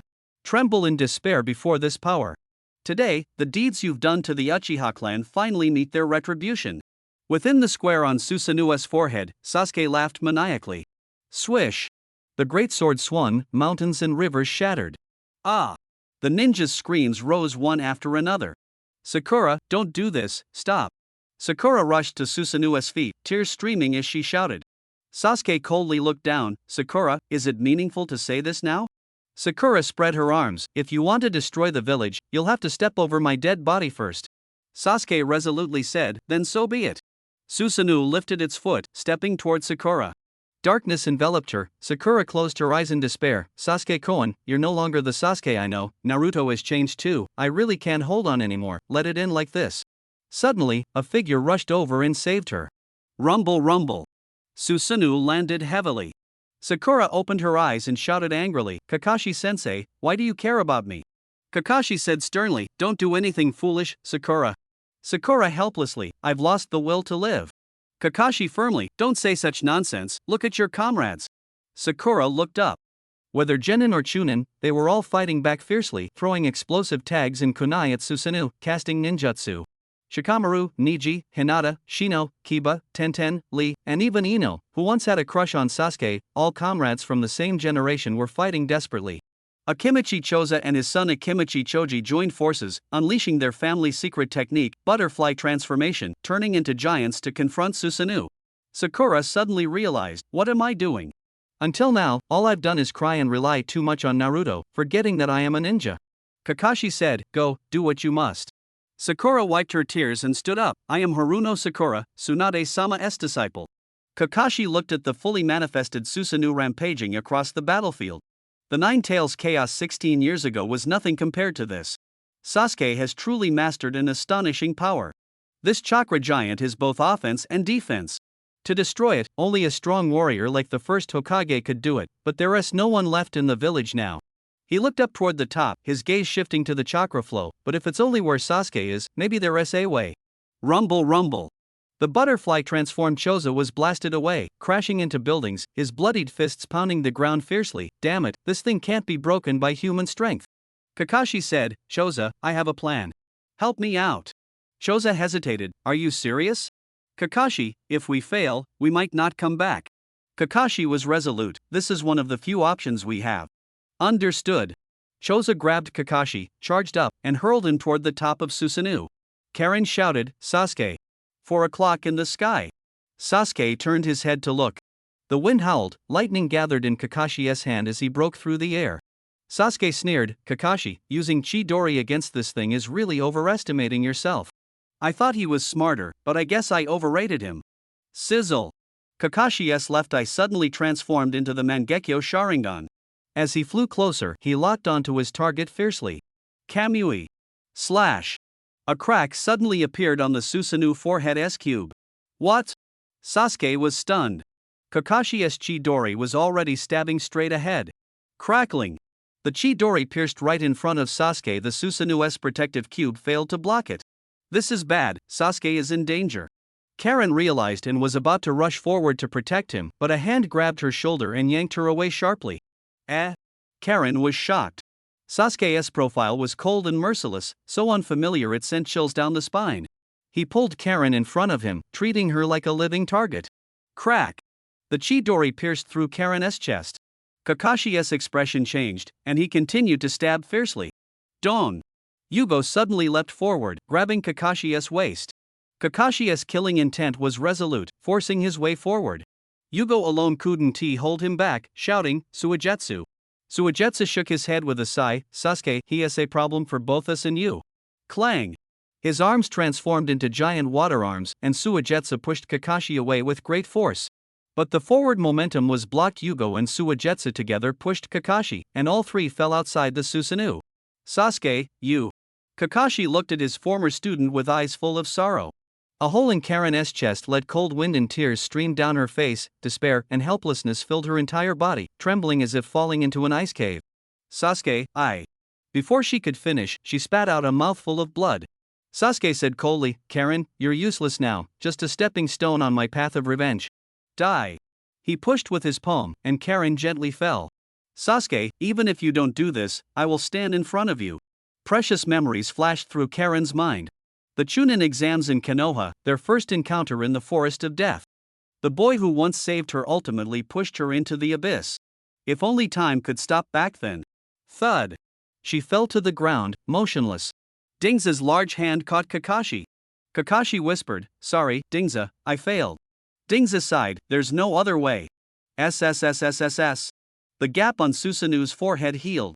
Sasuke squinted, Kakashi has the Mangekyo Sharingan, which can bypass Susanoo's defense. We can't let him live. SSS. Susanoo charged an arrow, locking onto Aodu Dingza and Kakashi. The arrow sliced through the air, Dingza's pupils shrank, no. Hiratora appeared. Boom! The fierce tiger's aura surged toward the arrow, snatching it away and disappearing into the storm. Thud! Might Guy, clad in blue 7th Gate aura, landed in front of Dingza. Kakashi looked wearily at Kai's back. Kai. Elsewhere, Suigetsu landed and drew his sword, a sharp-toothed grin on his face. I'm doomed anyway, might as well fight. Swish. The Konoha Umbu squad leader Zo instantly teleported forward and stabbed, the sword's edge slicing through. Whoosh. Suigetsu's water-transformed body ignored the slash, still standing firm. HM? The man beneath the elephant mask was momentarily stunned, so you're from the Hozuki clan. Suigetsu sneered, physical attacks don't work on me. He swung his great sword with his water arm, slashing toward Zo's back. Zo reacted quickly, blocking with his ninja blade, a clang ringing out as he stopped the strike. Suigetsu's expression changed sharply, this guy is so strong? He actually blocked my slash. Young man, don't underestimate Konoha's strength. Zo turned his back to Suigetsu, forming hand seals with 2 fingers at his chest. Lightning release, surrounding thunder. Sparks flashed as lightning conducted from Zo's palm into Suigetsu's water-formed body. Suigetsu's face darkened. Damn, he is using my most troublesome lightning release. Ninja art, super beast imitation drawing. Sai casually drew a fierce tiger, which suddenly lunged forward and bit Suigetsu.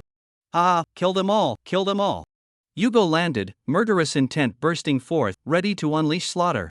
But before him stood Hyuga Hizashi. Hizashi's pale eyes stared coldly at Yugo. I see, your chakra is strong. Die. Yugo laughed madly as he charged at him. Ha! Hizashi slapped his palms out. 8 trigrams empty wall palm. A loud bang, the shockwave shook the sky, and Chogo was violently blasted away.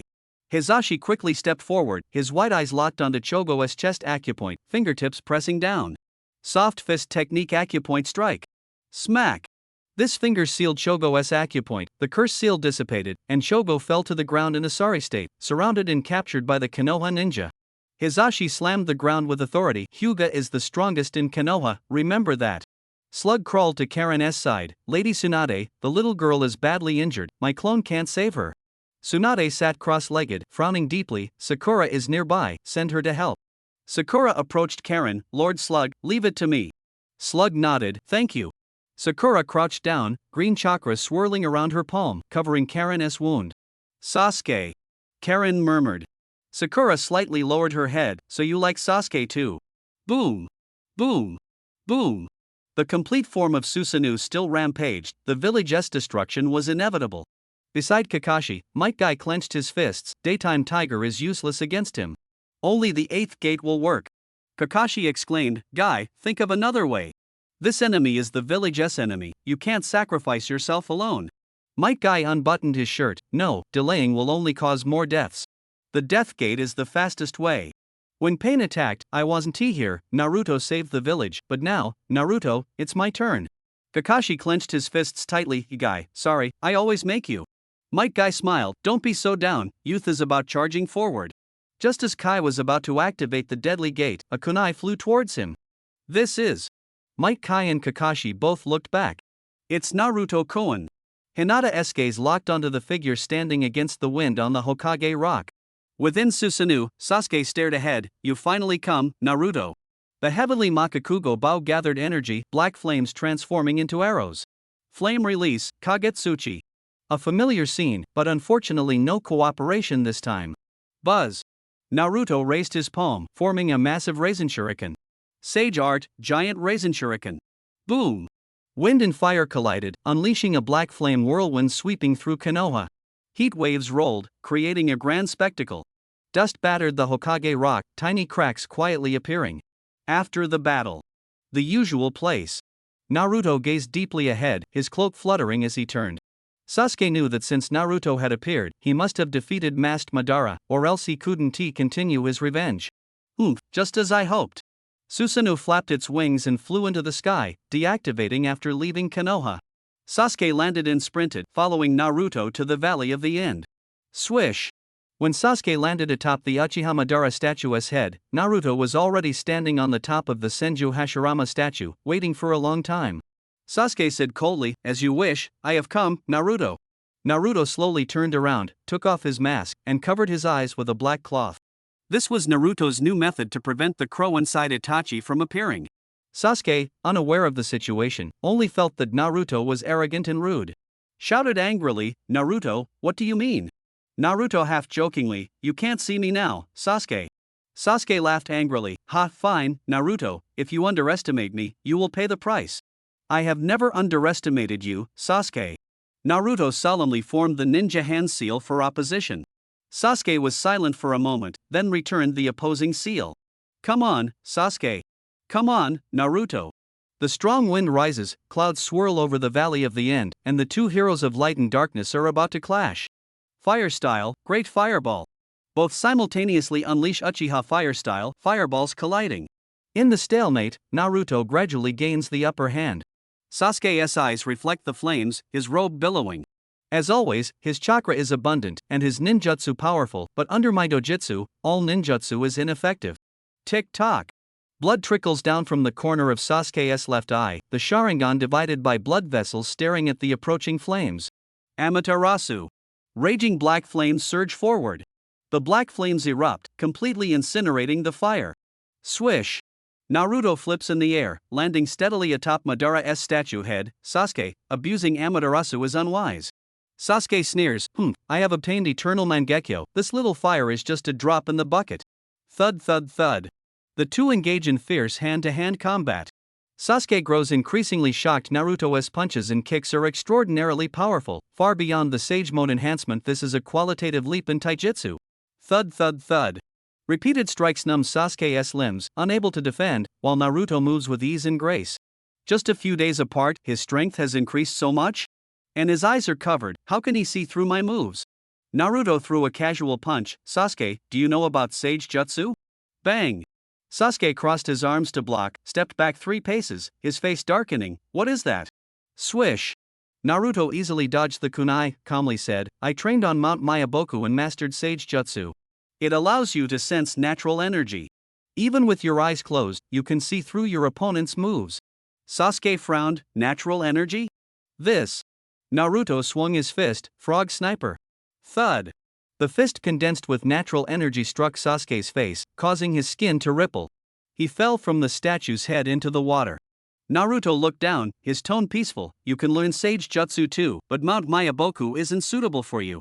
I recommend the Shikatsu forest, it's better suited for you. Sasuke stood up from the water, his expression grim. Naruto continued, I know a bit about the Sage Jutsu of Ryuchi Cave, it's rough and domineering. Over-absorbing it causes horns to grow, like your old curse mark. The Sage Jutsu of Shikatsu forest focuses on spiritual training, can dispel resentment, and cultivate the mind. Sasuke said coldly, are you saying my resentment is too strong? Naruto retorted, isn't it? I told you long ago, Danzo went to find Kabuto. If you want revenge, go find Kabuto. But you always do the opposite, so childish. Shut up. Sasuke clenched his fist. This is my revenge, don't interfere. Naruto spoke earnestly, Sasuke, you really should go to the Forest of Death and let the Slug Sage teach you self-cultivation. The Uchiha's ocular power is closely linked to spiritual chakra, which will greatly help you control your dojutsu. Sasuke stubbornly said, the noble power of the Uchiha doesn't need any side magic. My ocular power is enough to burn all enemies. I disdain sage techniques. Really willful and stubborn. Naruto shook his head and leapt down from the statue. Swish! Sasuke stepped back, sparring symbolically with Naruto, deliberately exposing a flaw, and was hit by Naruto. Bang! Substitution jutsu activated, the wooden stake fell to the ground with a thud. Naruto's mouth curled into a slight smile. Swish! Sasuke instantly flashed behind Naruto, the Kusanagi sword glowing with lightning, slashing fiercely. Uchiha style thunderclap slash. Ding! The thunderclap slash was actually blocked hard by Naruto's arm. What? Sasuke stared in shock at the lightning cloak surrounding Naruto's body. Slash! Slash! Slash! The sword light danced wildly, but Naruto either easily dodged or caught it barehanded. Sasuke said coldly, when did you learn this kind of lightning release? Naruto answered calmly, probably when you were overconfident and obsessed with your new ocular power. Sasuke shouted angrily, arrogant. Crackling. Chidori. Sasuke's left hand condensed lightning, stabbing straight into Naruto's chest. Crackling sounds. Electric arcs scattered, but Chidori couldn't penetrate the layer of lightning armor by even a fraction. Clack. Naruto's left hand clamped down, pinching Sasuke's wrist, then delivered a heavy knee strike to his abdomen. Ugh! Sasuke's eyes widened, a mouthful of sticky saliva spat out. Naruto grabbed Sasuke's arm, swung him forcefully, and threw him toward the waterfall. Boom! Sasuke crashed into the waterfall, denting the rocks, and was swept into the river by the current. What a joke, I will never admit defeat. Sasuke, burning with rage, suddenly locked his left eye onto Naruto. Amaterasu. Clack! A flash of purple light, Naruto vanished instantly, and Amaterasu flames burned in the air. Swish!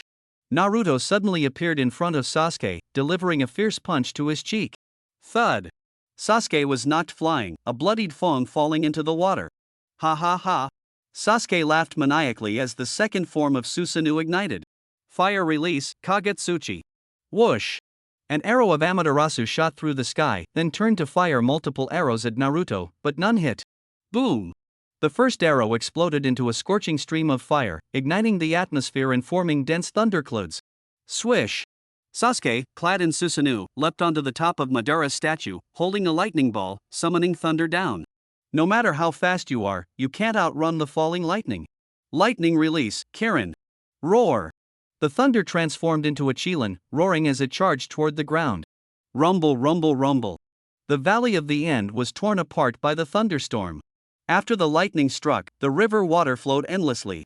Naruto crouched on the water's surface, bowing his head in deep thought. Sasuke stood proudly. Well? Naruto looked up calmly. Getting hit would definitely hurt like hell. Sasuke was stunned. You mean you weren't hit? Naruto sighed. I just used Flying Thunder God to make a trip to the rain-hidden village, probably 1 millisecond before the lightning struck. What a pity. Sasuke asked, what are you regretting? Naruto said coolly, my father's speed should be even faster. Sasuke lowered his head, trembling, then suddenly laughed wildly toward the sky. Ha ha. Good. I'll send you to meet your father right now. Boom. Susanoo complete form stood like a mountain, wielding 2 great swords, swinging them down with fierce power.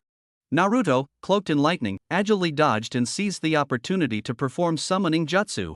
The power of the animal path was enhanced, summoning various toad summons. Though they struggled against Susanoo complete form, they managed to delay the battle. Sasuke stared at the summoned beasts before him, surprised. Naruto not only summons toads, but where do all these beasts come from in such numbers and strength? Could it be the power of his left eye? Naruto had intended to summon the 10,000 snakes, but they were lurking in the seas of Amagakure, searching for Jiraiya's remains, unable to break free. Susanoo's great sword pierced the hellhound with 3 heads, Amaterasu's black flames spreading along the blade, instantly engulfing the 3-headed dog. The sword light slashed again and again, the summoned beasts were cut down one after another.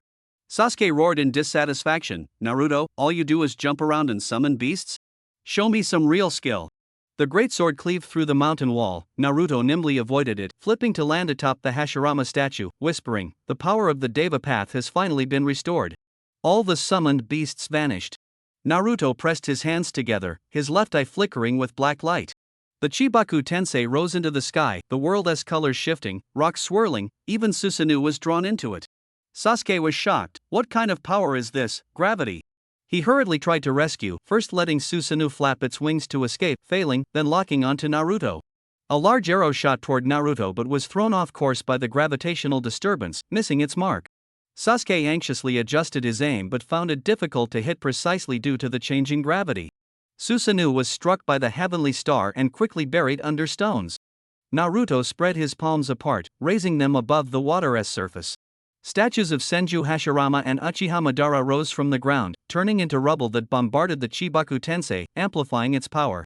Stones scattered, the wind howled, and the battlefield plunged into even more intense chaos. After the fallout, the Valley of the End had become a basin, a massive heavenly star hanging high, with scattered stones continuously falling. Naruto pulled down a strand of his eye covering, gazing at the strange sky, whispering to himself, such a large-scale Chibaku Tensei, it's almost like when pain trapped me back then. If it weren't for the 9 tails power releasing up to the 8th tail, I'd probably have been trapped for good. Boom! A minute later, Naruto furrowed his brows. Cracks appeared on the surface of the Chibaku Tensei, the tip of Susanoo's great sword broke through the fissure, suddenly slashing upward to create a gap. The upper half of Susanoo complete form broke through the restraint, the other half struggling desperately, and the entire Chibaku Tensei began to collapse. Naruto sighed, this Chibaku Tensei can no longer trap Sasuke now. His strength has improved so fast. Looking around, Naruto dismissed the idea of releasing a larger Chibaku Tensei that would destroy the land here. This place was left by the elders of Konoha, it can't be destroyed recklessly. Rumble rumble. The Chibaku Tensei shattered, Susanoo complete form stood tall. The armor that peeled off during escape quickly regenerated, restoring itself fully. Sasuke roared, Naruto. Whatever moves you have left, bring them on. I'll smash them all. Susanoo swung its twin swords, sword light covering the sky. Naruto covered his eyes again, wearing the purple lightning cloak, deftly dodging falling rocks and sword light. No choice. Naruto stepped on a falling stone, unleashing greater power, the purple lightning chakra mode 2. His purple lightning armor shone several times brighter, his spiked golden hair standing on end. This is the result of Hell Valley Devil training, but I haven't trained long, so I can't sustain it for too long. I have to finish this quickly. Using the Rinnegan Deva Path's ocular power to control the force field, he flew into the air to confront Susanoo complete form. Sasuke stared at Naruto coldly and said, "Your lightning release chakra was much stronger before, but the complete Susanoo is not something you can easily break." Naruto responded calmly, "Don't be so sure of yourself, Sasuke." With a crackle of lightning, Naruto charged toward the Susanoo. He thought to himself, Itachi once said that every technique has a weakness. No matter how massive the Susanoo is, it only leaves a small space on the forehead. Breaking that spot is much easier than destroying the whole body head-on. Sasuke's eyes sharpened as he thought, the same plan as Kakashi? But he barely managed to break through relying on the Uchiha Dojutsu. How dare you foolishly think you can rely on your own strength? Truly overestimating yourself. Whoosh! Whoosh! Whoosh! Despite this, Sasuke continued to fire arrows from the Susanoo in rapid succession. Naruto sprinted at high speed, skillfully dodging the attacks. Humph! Sasuke said coldly, that so-called sage mode perception, your left eye's ability to manipulate the force field for flight, and the high-speed movement brought by external lightning all useless. You can't hurt me at all, not even touch me. Naruto's target was clear, directly aiming at the square on the forehead of the complete Susanoo, the container of the caster. Whoosh! As Naruto dashed forward, he gathered a Rasengan in his left hand, infusing it with a large amount of purple lightning chakra. Crackling sounds. The Rasengan fused with Shurden, its form and nature suddenly changing, transforming into a 4-foot-long spiral thunder sword, flashing with electric light. This is my strongest ninja body technique, its power surpassing the third Raikage 1-inch punch. Naruto sprinted with full force and fiercely swung the thunderclap spiral sword. Click! The tip of the thunder sword pierced the cube, the spiraling electric current wrapping around the blade rapidly expanding the breach, large enough for a person to enter. What? Sasuke's face changed drastically. Crack! The thunder sword dissipated in Naruto's palm, and he reached out to grab Sasuke with his bare hand. Having learned from Kakashi's lesson, Sasuke didn't believe Naruto could succeed but remained vigilant. Amaterasu. Fire release, Kagetsuchi. Sasuke's eyes were serious as the black flames formed a sharp barrier, blocking Naruto from getting close.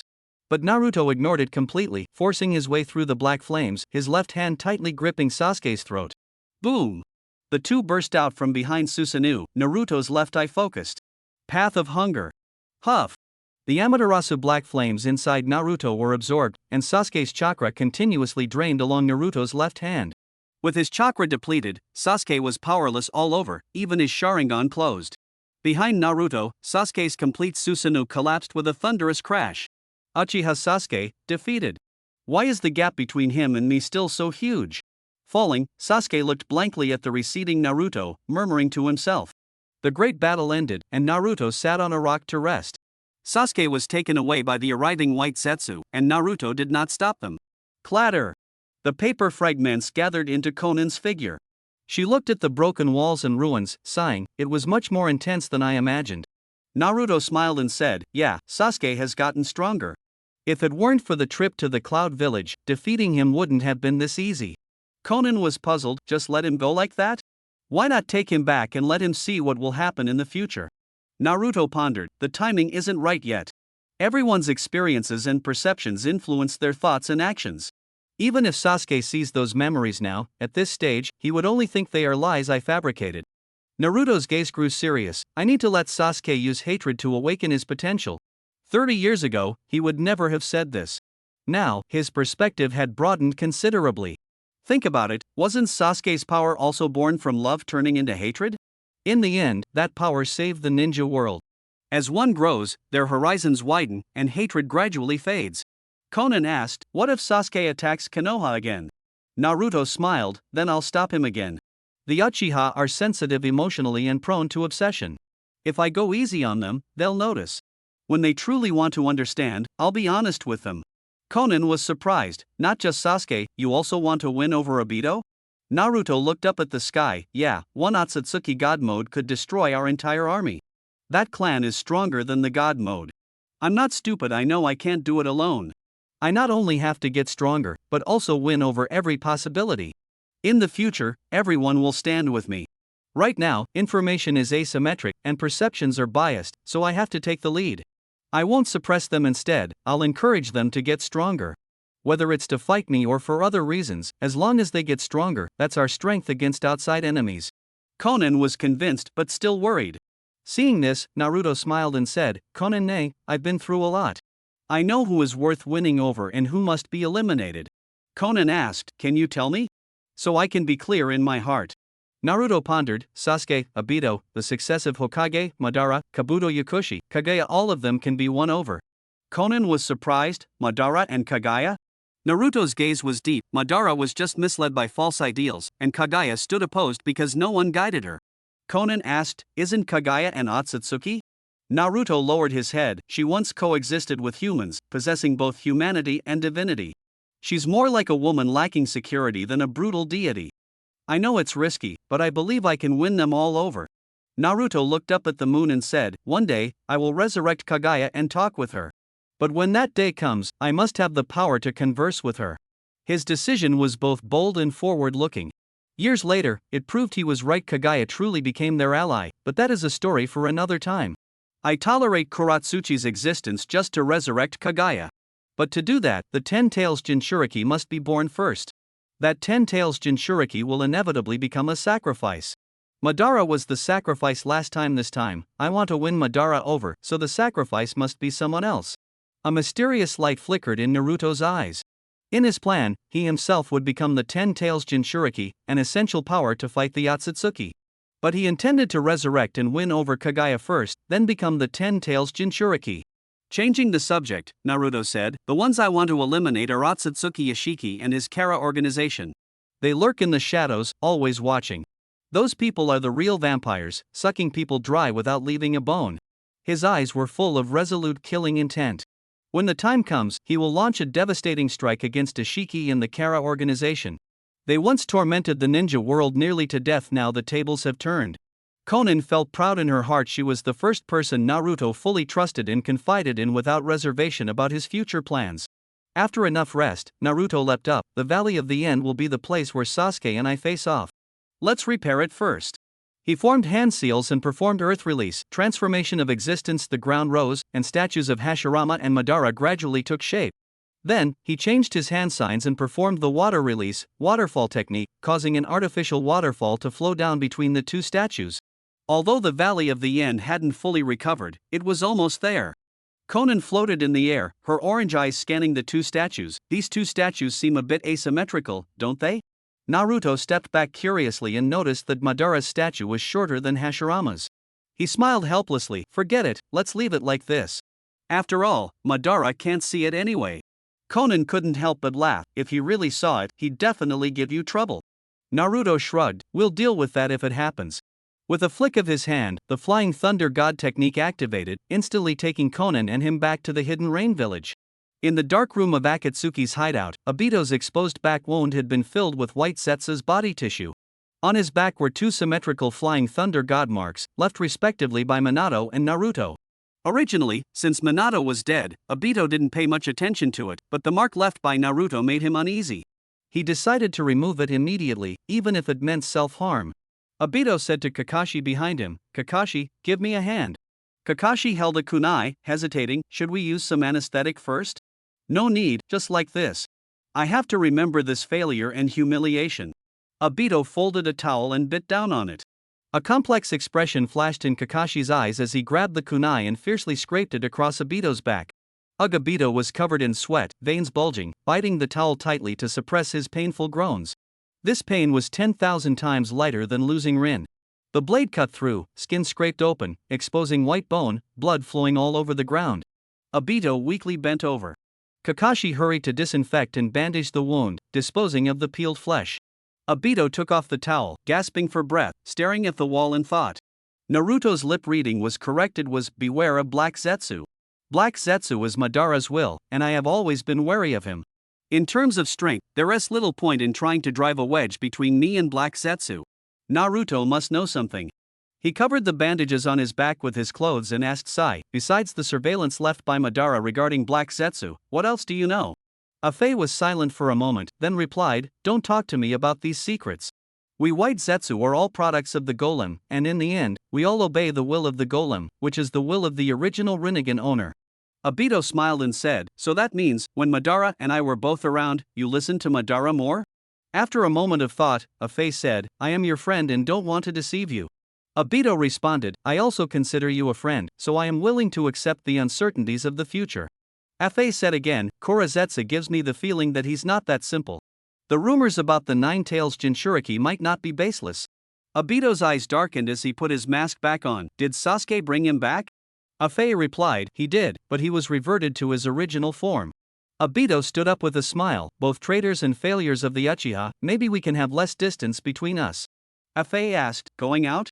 Obito said, though reluctant, for the future, I should take back what belongs to me.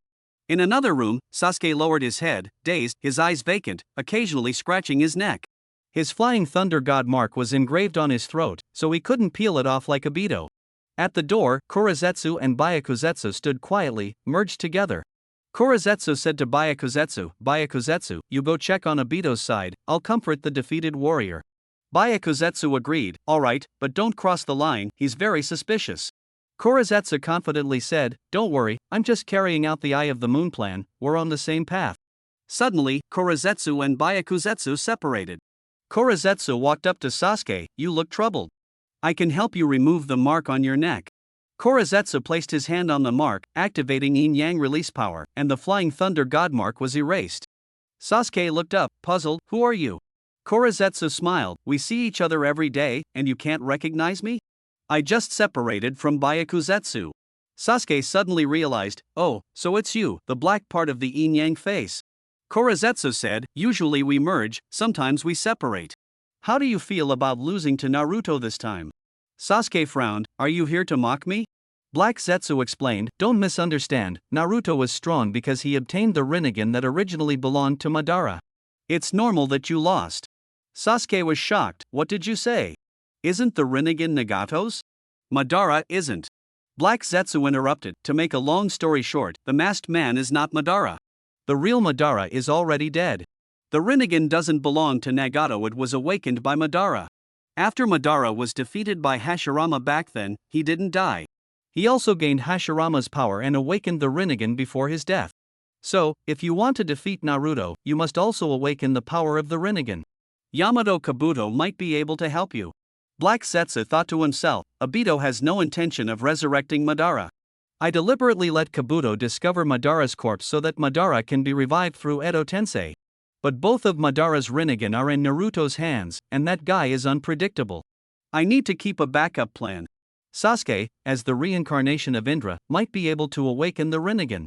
Konoha, in front of the memorial monument. Kakashi was deep in thought. The person on top of the Hokage rock back then wore a mask, but it must have been Naruto. Was his appearance the reason Sasuke left? If that's true, then Naruto really is. Yo, Kakashi, here to mourn your friend again? A mocking voice sounded from behind. Kakashi became alert and swung Raikiri behind him. The blade of light passed through the masked man's body. The masked man raised his hand to grab Kakashi. Kakashi quickly retreated, creating distance. The masked man sneered, as expected of Sharingan Kakashi, so fast. Kakashi's gaze was sharp, you are Madara. He quickly removed his eye patch, sizzle. His left eye Sharingan spun, transforming into the Mangekyo, locking onto the masked man's head. Madara, I'm going to finish you here. Kakashi, stop, that jutsu doesn't work on me. The masked man raised his hand and removed his mask, revealing his true face. Boom! Kakashi was struck as if by lightning, frozen in place. My eye, I got it back. Obito took a step forward and gouged out Kakashi's left eye. Thud! Kakashi knelt on the ground, blood flowing endlessly, but he fixed his gaze on the back of his former comrade. Why, you're clearly still alive, yet. Obito held the bloodied eye, his back to Kakashi, this world is false. You who couldn't protect Rin, the teacher Minato who didn't arrive in time, were all failures, even I myself am. Whoosh! The Kamui vortex sucked him away. Obito's words echoed, Kakashi, we're all failures, just surviving together. When I bring the dream of hope, when we meet again, it won't be just you and me, but also teacher Minato and Rin. Thud! Kakashi's vision went black and he fainted. Amagakure village. To relieve days of fatigue, Naruto followed Konan's suggestion and came to a local NS hot spring in Amagakure.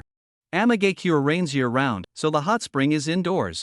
The large hot spring pool was empty, everyone was busy. Naruto leaned against the hot spring stone, towel covering his face, enjoying the hot spring. It's been a long time since I've relaxed like this. Don't push yourself too hard, there is still time. At the other end of the hot spring stone, Conan spoke softly, purifying her body. Faint purple eyeshadow appeared and disappeared in the mist. She wore a paper flower on her head, made from a special paper that doesn't deform or fade when wet. Naruto asked, Conan, nay, I've always wanted to ask you. Clang! Conan lifted her fair, long legs, hands stirring the water, eyes sparkling. What is it? Ask away. Naruto, why do you like origami? Conan paused slightly, then said with relief, I was born in a time of war, with scarce resources. Origami satisfied my imagination. Of course, that's just a deeper way of putting it. In reality, it's just a girl's hobby. Like how I like eating ramen, simply because it tastes good, no other reason. But I admire you for combining your hobby with ninjutsu. Naruto laughed, I just can't do that. I can't combine ramen and ninjutsu to create something like ramen release, huh? Conan smiled and said, it's not that exaggerated. Using paper to make shuriken in ninjutsu was because kunai and shuriken were rare back then, and the ninja tool pouch was small. I thought of using paper to save costs. Jiraiya-sensei had a unique vision, approved my idea, and encouraged me to start a new style. That's how the paper style technique was born. In her memories, a trace of guilt flashed in Conan's eyes. Many years later, I realized that the teacher wanted me to use paper techniques and also reminded me to never forget my original intention. But in the end, I disappointed him. Naruto sighed, not forgetting your original intention is easy to say, but few truly achieve it. That is greatness. Conan said, as the successor of the teacher, it's not easy for you. After going through so much, you haven't been consumed by hatred. Naruto replied, revenge only brings more hatred. I learned that lesson long ago from my senior brother. In this life, I choose to protect, not to seek revenge. Conan nodded and said softly, this time, I will also choose to protect. She silently recited in her heart, protect Jiraiya-sensei's most outstanding disciple, Uzumaki Naruto. Naruto said, Conan, nay, later I'll teach you the mutual multiplication exploding tag, a technique invented by a senior from Konoha. Its power is amazing and can enhance your strength. The hot spring time ended, and it was already late. Naruto and Conan walked together toward the tall tower. On the way, Conan asked, Naruto, what do you think about Sasuke's next move? Naruto pondered, with Sasuke's personality, giving up revenge is impossible. After this failure, he has two paths, one is to attack Konoha again, the other is to seek revenge on Danzo. He should know the former won't work in the short term, so the latter is more likely. Worry showed in Naruto's eyes, but if it drags on too long, who knows what Kabuto Yakushi has done to Danzo? The chance of Sasuke failing again is small, but not zero. Conan asked, what if Sasuke can't take down Danzo? Naruto's gaze was firm, then I'll personally deal with Danzo. I won't let him cause trouble in Konoha again. Akatsuki's hideout. Sasuke stayed awake all night, recalling his conversation with Black Zetsu. Black Zetsu said, to defeat Naruto, you must awaken the Rinnegan. To awaken the Rinnegan, go find Kabuto Yakushi, at the abandoned base in the land of Fields Otogakure village. Sasuke said coldly, I am Uchiha Sasuke. I will become stronger on my own and won't follow your orders. Black Zetsu said, I'm trying to help you. Sasuke snapped, get lost, or I'll execute you immediately. Black Zetsu snorted coldly, one day, for greater power, you'll walk the path I told you about. His thoughts returned to the present. Sasuke's gaze was firm as he stared at the pitch-black ceiling and said softly, Itachi's eyes still hide his sorrow. I will use these eyes to see through all darkness. Rinnegan? I don't care about that. As for Kabuto Yakushi, I will find him, with only one goal to take down Danzo. He suddenly sat up from the bed, put on his robe, hung the Kusanagi sword at his waist, and silently left Akatsuki's hideout, blending into the night. Sasuke has left, heading north. As soon as Sasuke left, White Zetsu immediately relayed the news to Obito. Obito was adjusting his clothes in front of a mirror, murmuring, north is the direction of the land of rice fields. After failing to take revenge in Konoha, he is going to turn his spear toward Danzo. Forget it, let him go. Hatred needs an outlet, and Danzo is the most suitable target. But we must send a White Zetsu clone to follow him. He can't afford any mistakes. Most importantly, he must not come into contact with Kabuto. White Zetsu replied, understood, a clone has already been assigned to track him. But strangely, during the day, Black Zetsu seemed to have said something to him. Obito pondered, Black Zetsu? Whether he has a problem or not, better to kill mistakenly than to let him go. Deal with it. White Zetsu was surprised, is that okay? That's the will left by Madara. Obito turned around and put on a brand new white mask. The mask had black ripple patterns, with openings shaped like Magatama at the eyes and the top of the head. At the eye openings, two Kamui Mangekyo Sharingan shone brightly. He said coldly, my eyes thirst for the coming war. Within the land of rice fields, under the cover of night, Sasuke sped forward, his target Kabuto Yukushi's hideout. This trip has only one purpose: to kill Danzo and vent the hatred in his heart. Kabuto Yukushi is meticulous and has long sent out White Snake as a spy. As soon as Sasuke set foot in the land of rice, his movements were being monitored. In the nest, Yukushi Kabuto sneered coldly, finally here. The lenses of his glasses reflected a cold light. Konoha's revenge failed, the Valley of the End was lost, and this proud boy finally bowed his head, settling for second best, coming to seek revenge on Danzo. Unfortunately, he came too late. Danzo was no longer the Danzo he used to be. With a creak, the secret door was pushed open. Danzo sat at the table, resting his chin on one arm, his right eye covered by a bandage, his left eye fixed on the dim candlelight. This body is so powerful it feels unreal, even I don't think it's inferior to the second Hokage Tobirama back in the day. Yukushi Kabuto adjusted his glasses on the bridge of his nose and said, that's natural. I spared no expense. Besides those 200 Sharingan Mangekyo eyes, I even gave you the one kept in reserve. Danzo's eyes flickered. The right eye of Uchiha Kagami, where did you get it from? And where is his left eye? Kabuto replied, I have my sources. But to be honest, I have to thank Naruto. Danzo raised an eyebrow. Thank Naruto? Kabuto smiled, yeah, that place was extremely dangerous. If Naruto hadn't intervened, causing masked Madara to ignite war at the 5 Kage summit, I probably would have given up and never found that eye. In any case, Uchiha Sasuke is already on his way, and his target is you. Danzo's gaze darkened as he stood up. Sasuke, the stain left by Itachi must be cleaned up. Kabuto said meaningfully, then what are we waiting for? Let us go. The two walked through the dark, winding corridor toward the exit of the hideout. Danzo walked ahead, his eyes flickering. Kabuto knows too much and his methods are dangerous. He is clearly hiding secrets and will sooner or later threaten Konoha and my position as Hokage. Better to deal with him here and now. Tap. Danzo stopped in his tracks. Kabuto also stopped and slowly asked, "What's wrong, Mr. Danzo? Still have doubts?" This Danzo lifted the bandage from his right eye, revealing the 3 Tomo Sharingan transformed into a strange Mangekyo pattern. He grinned fiercely and suddenly spun around. Kabuto calmly brought his hands together. Ninjutsu, impure world reincarnation. Rumble rumble. A coffin rose between the two, and when it settled, the true face of the man inside was revealed. Danzo's pupils contracted sharply. This is? Yukushi Kabuto smiled and said, Danzo, I can give you everything, and I can take it all back. I advise you not to struggle in vain, don't let my efforts go to waste. Danzo put away his murderous intent and replaced it with a kind smile. What are you talking about? We are collaborators. I just want to confirm the vision in this right eye. Yukushi Kabuto asked, have you confirmed it? Danzo covered his right eye again. Confirmed, it really is a good eye. Yukushi Kabuto said, then let's continue. You're right. Danzo turned and continued forward, but his heart grew cold. I didn't expect him to bring that guy along. What exactly is his goal? Could it be to destroy the entire ninja world? With doubt and fear, Danzo left Yukushi Kabuto's lair. Rain Village, top floor of the tall tower. Konan took the message kite, checked it, and said to Naruto, the Anbu send word that Sasuke has already gone to the land of rice.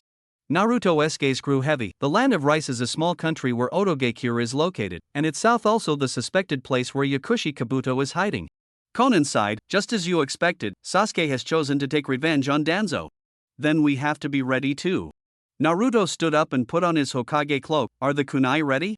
Konan said, for safety, Violet only left the flying thunder god kunai at the border of the land of rice, without pursuing deeper. Naruto smiled. Their tracking didn't fool Sasuke, but he was too eager for revenge to notice the tail behind him. If they keep chasing, it will only anger Sasuke and bring more harm. Naruto walked over and placed his hand on Konan's shoulder. Let us go, let us watch the duel between Sasuke and Danzo. The one who will die is definitely Danzo. Land of rice. Sasuke, speeding forward, glanced back coldly and muttered, good thing they didn't follow, otherwise bleeding before killing Danzo would affect my revenge. He rushed into a dense forest, swinging the Kusanagi sword, cutting through thorns, and after half an hour crossing dozens of miles of woods, he continued forward another 10 miles. The cold moon hung high over an open area. A man stood with his back to him, a Hokage straw hat hanging at his waist. Sasuke squinted and recognized, Danzo, it's you. He gripped his blade and stepped forward, saying coldly, you're asking for death yourself, no need for me to make an effort. Ha ha ha. Danzo laughed sinisterly. Sasuke frowned and stopped. Danzo turned around, his clothes open, revealing a chest covered with faces of the first Hokage, each eye socket filled with a Sharingan. And these were Uchiha Shin's cloned Mangekyo Sharingan, an astonishing number of them. A chill swept over, and Sasuke shivered. This sight was terrifying. But Sasuke had already heard from Naruto that Danzo had been modified. He thought to himself, how could there be so many Mangekyo Sharingan? They must be fakes. Having followed Orochimaru for many years, he understood. Yakushi Kabuto also mastered cloning technology, but the cloned eyes are just fake. Sasuke closed his eyes, and when he opened them again, the eternal Mangekyo Sharingan shone brightly. Danzo sneered, is that the eternal Mangekyo Sharingan? The same as Uchiha Madara? Don't forget, having the same eyes doesn't mean having the same power. You're just an arrogant little bird. Sasuke snorted coldly, your time is up, brag all you want. I will burn you down with the fire of revenge. Danzo formed hand seals with both hands and said calmly, then let's give it a try. Fine. Sasuke responded. Sasuke's left eye suddenly locked onto Danzo. Amaterasu. The flames of Uchiha Sasuke's revenge battle officially ignited. Bear. Amaterasu blazed, and Danzo was burned to a tragic death, but with the help of Izanagi, he transformed into an illusion and escaped. Whoosh! Danzo appeared unharmed a few meters away. Clatter! Numerous blades flew out from his sleeves, suspended in the air, adjusting their angles, and all shot towards Sasuke. These blades were controlled by the Sharingan's marking ability, precisely the clone Sharingan power of Uchiha Shin. Swish! The blades fired in unison at Sasuke. Sasuke's eyes narrowed sharply as he instantly dodged. A slight smile appeared at Danzo's mouth corner, the blades changed direction, closely following. Swish! Sasuke formed hand seals with both hands. Fire style, great fireball technique. Bear! The fierce flames burned the leading blades, but there were too many. Most blades broke through the fire, becoming even more dangerous with their heat. Humph! Sasuke snorted coldly, releasing the Susanoo skeleton, blocking the blades 3 feet away. Scritch, scritch, scritch. The blades repeatedly spun in attack. Only when the Susanoo's skeletal giant hand condensed into a great sword and swung fiercely were the blades completely cut down. Beast! Susanoo evolved to its second form. The heavenly Makagakure bow form, the sword became an arrow, piercing straight through Danzo. Whoosh! Danzo reappeared as an illusion, unharmed, saying, useless, your attacks mean nothing to me. Whoosh! One of the Sharingan on Danzo's shoulder closed, leaving 199 remaining. Izanagi could still last 199 minutes. Sasuke recalled Naruto's warning in the Land of Iron. He said coldly, I see, so the so-called Izanagi trades blindness from the Sharingan for immortality. Is that why you implanted fake Sharingan all over your body and became like this, Danzo? Danzo replied faintly, you say this is disgrace? The disgrace is a loser collapsing and dying, just like what you're about to show. Uchiha Sasuke, how many eyes will close before you fall? Very interesting. Click. Sasuke responded coldly, go ahead and play with your eyes all you want, I will keep killing you until you go to hell. Whoosh! Susanoo descended to its first form, both defending against blades and capable of attack, charging fiercely at Danzo. Kabuto Yakushi watched from the sidelines. It seems Sasuke knows the next phase is a tug of war, choosing an energy-saving mode to maintain chakra endurance. He adjusted his glasses and sneered, too bad, what I gave Danzo is not just more Sharingan, but also the powerful body energy of the Senju. Smack! Danzo clasped his hands together. Wood release, tree birth. Rumble rumble. Saplings broke through the ground, rapidly growing into giant trees, intertwining into a forest, rolling over the Susanoo like a tidal wave. Boom boom boom. The Susanoo skeleton was entangled and restrained by the giant trees, and under the impact, its bones began to shatter. Kabuto sneered coldly, your energy-saving mode not only can harm Danzo, but will put you in danger. You have only one choice. Sasuke's eyes were fierce, don't underestimate me. Boom! His muscles and bones were wrapped by tendons, armored heavily, the Crow Tengu Susanoo erupted, breaking free from the restraints with brute force. Fire release, Kagetsuchi. Blazing flames surged forth, the Amaterasu great sword slashed and burned, forcibly blocking the expansion of the tree domain. Kabuto mocked, not bad, but unfortunately, while you are entangled with the tree domain, Danzo has already undone Izanagi and entered energy-saving mode. Tree birth is not an advanced wood release. What difference does it make if used a few more times? Danzo clasped his hands again, activating wood release once more. Wood release, tree birth. Boom! The tree domain rapidly grew, the Amaterasu great sword swung relentlessly. Sasuke gritted his teeth, damn, this will never end at this rate. The Susanoo heavy armor was undone, chakra transformed into lower limbs, shifting into a full body form not complete. Whoosh! The Susanoo leapt into the sky, shooting down at an angle like an arrow. Yukushi Kabuto was surprised, not bad, quick reaction, using this form to bypass the tree world and launch a surprise attack. The arrow pierced through Danzo. Yukushi Kabuto laughed, but the Mangekyo Sharingan can preset dojutsu, Izanagi activates automatically in danger, energy saving, and fault tolerant, completely flawless. Whoosh! Danzo's figure appeared elsewhere like a dream. Sasuke roared, damn, didn't catch up. Susanoo landed, just about to jump again, but the tree world vines entangled him. The full body form is highly mobile, but because the heavy armor was removed, its defense is inferior to the half-body Crotengu form, making it difficult to break free from the tree world interference. Sizzle! Sasuke's eternal Mangekyo Sharingan burst with fierce light. Susanoo, complete form. Boom! Purple chakra surged skyward, instantly destroying the tree world, solidifying into a thunderous and earth-shaking warrior god form.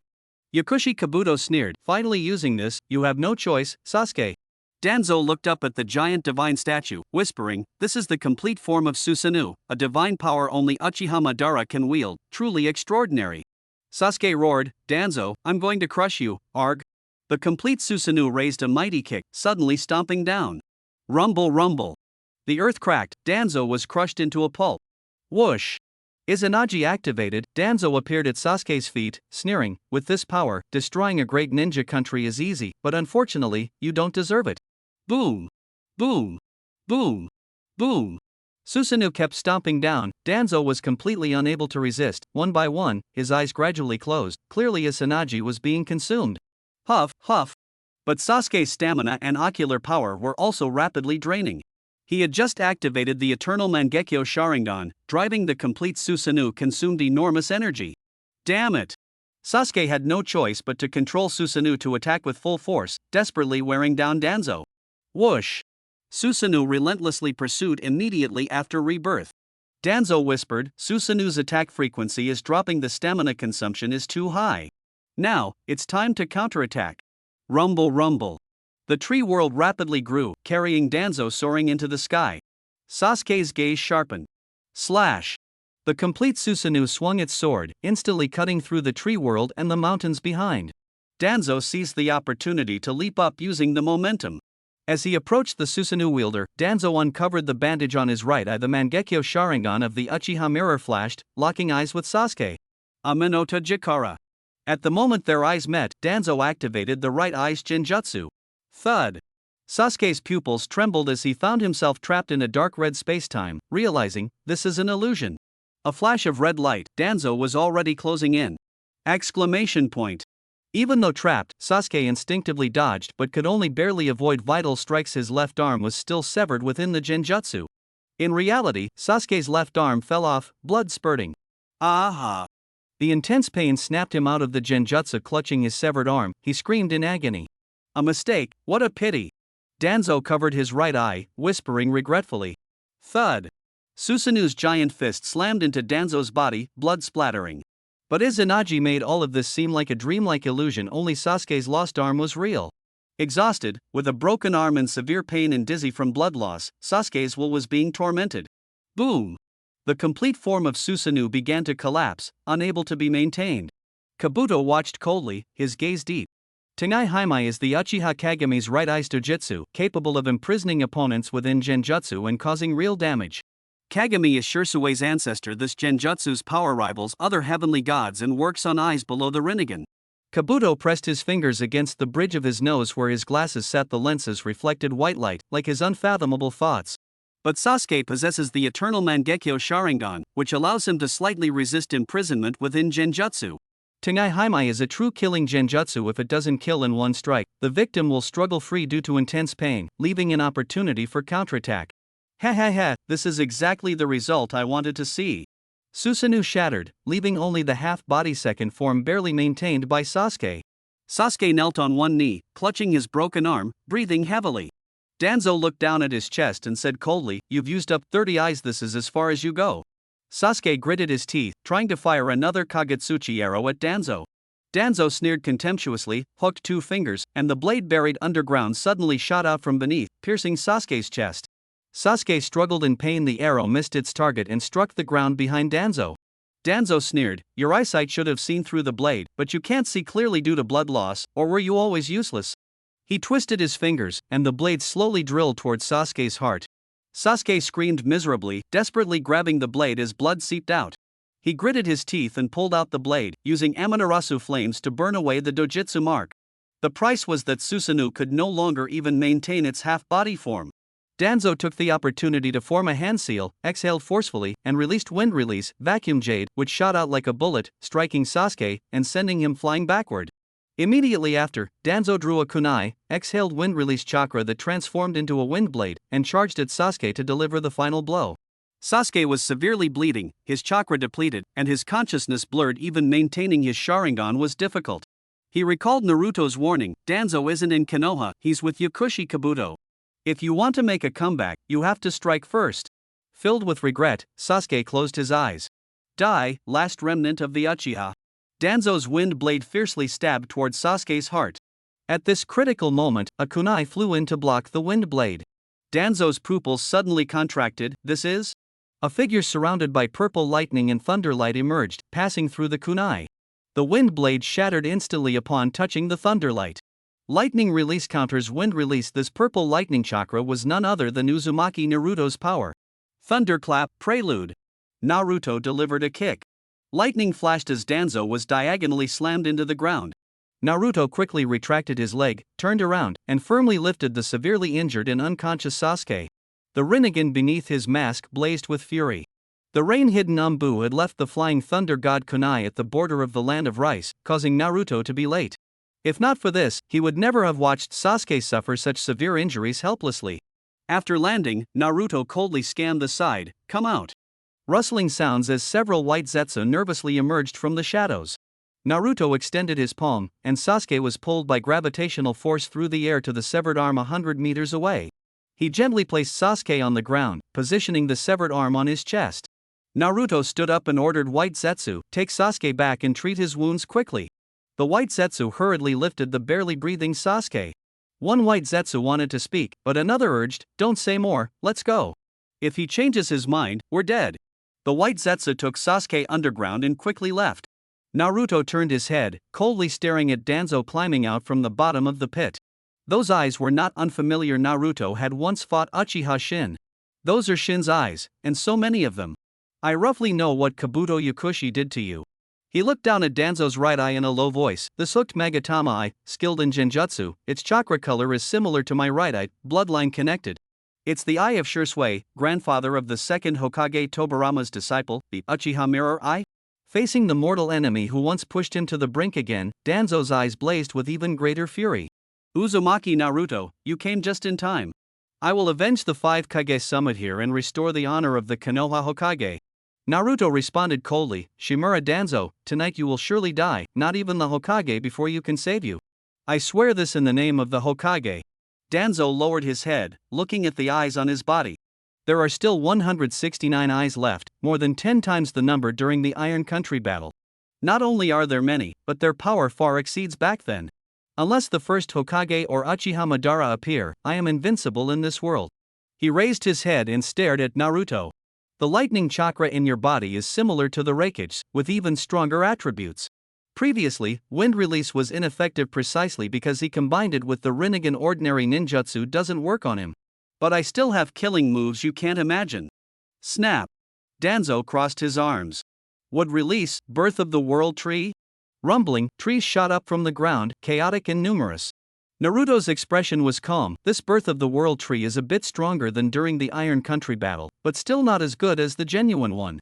After forming the hand seals, 2 shadow clones appeared on the left and right, their hands facing each other. A purple lightning bolt stretched between their palms, rushing forward swiftly. Thunder roar, thunder transmission. Slash. Slash. Slash. Raiden cut the trees piece by piece, then immediately bisected Danzo. Whoosh. Izanagi activated, and Danzo was reborn nearby. Thunder roar, Raiden's second strike. 2 shadow clones turned around and launched the Raiden's second strike again, bisecting Danzo a second time. Ugh, damn it. Danzo cursed softly after rebirth. Bang! Bang! The shadow clones dissipated. Naruto's mouth curled slightly, suddenly stabbing out from the gap between the broken trees. This time, Danzo was prepared as Naruto approached, his right eye's ocular power activated. Tenpo Heim! Slash! Naruto's left hand flashed with purple lightning, coldly piercing Danzo. Danzo's face twisted. Why is Tenpo Heim ineffective against him? Yakushi Kabuto stood nearby, lightly pressing his glasses frame with his fingers, speaking softly, because only the Rinnegan is special, the Mangekyo Sharingan's Genjutsu cannot affect it. Also, Senju Hashirama, who possesses the complete sage physique and sage art of freedom, can completely resist these illusions. This is the conclusion I have reached after years of research. At this moment, Naruto's gaze swept into the depths of the night. HM. Yakushi Kabuto's heart tightened. The sage mode's perception has detected me? The sage art of Mayaboko Mountain is indeed powerful. Its natural energy sensing far surpasses Ryuchi Cave and Shikatsu Forest, making it the strongest among the three sage arts in perception. Forget it, my goal of using Danzo to provoke Sasuke has been achieved. Danzo's life or death no longer matters, and the Land of Fields base should be abandoned. Sensing that he had been discovered, Yakushi Kabuto quickly withdrew. Naruto withdrew his gaze. Bastard! Danzo was reborn once again, quickly forming hand seals with both hands, and took a deep breath. Wind release, vacuum great ball. Boom! The high-pressure wind ball shot toward Naruto like a rocket. Shinra Tensei. Boom! The repulsive force blasted the wind ball away, and Naruto stretched out his palm. 10,000 phenomena pull.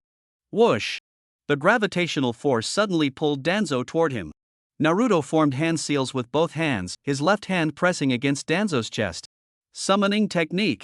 The jutsu unfolded on Danzo's chest. Ugh! Danzo's scream echoed painfully. Shriek!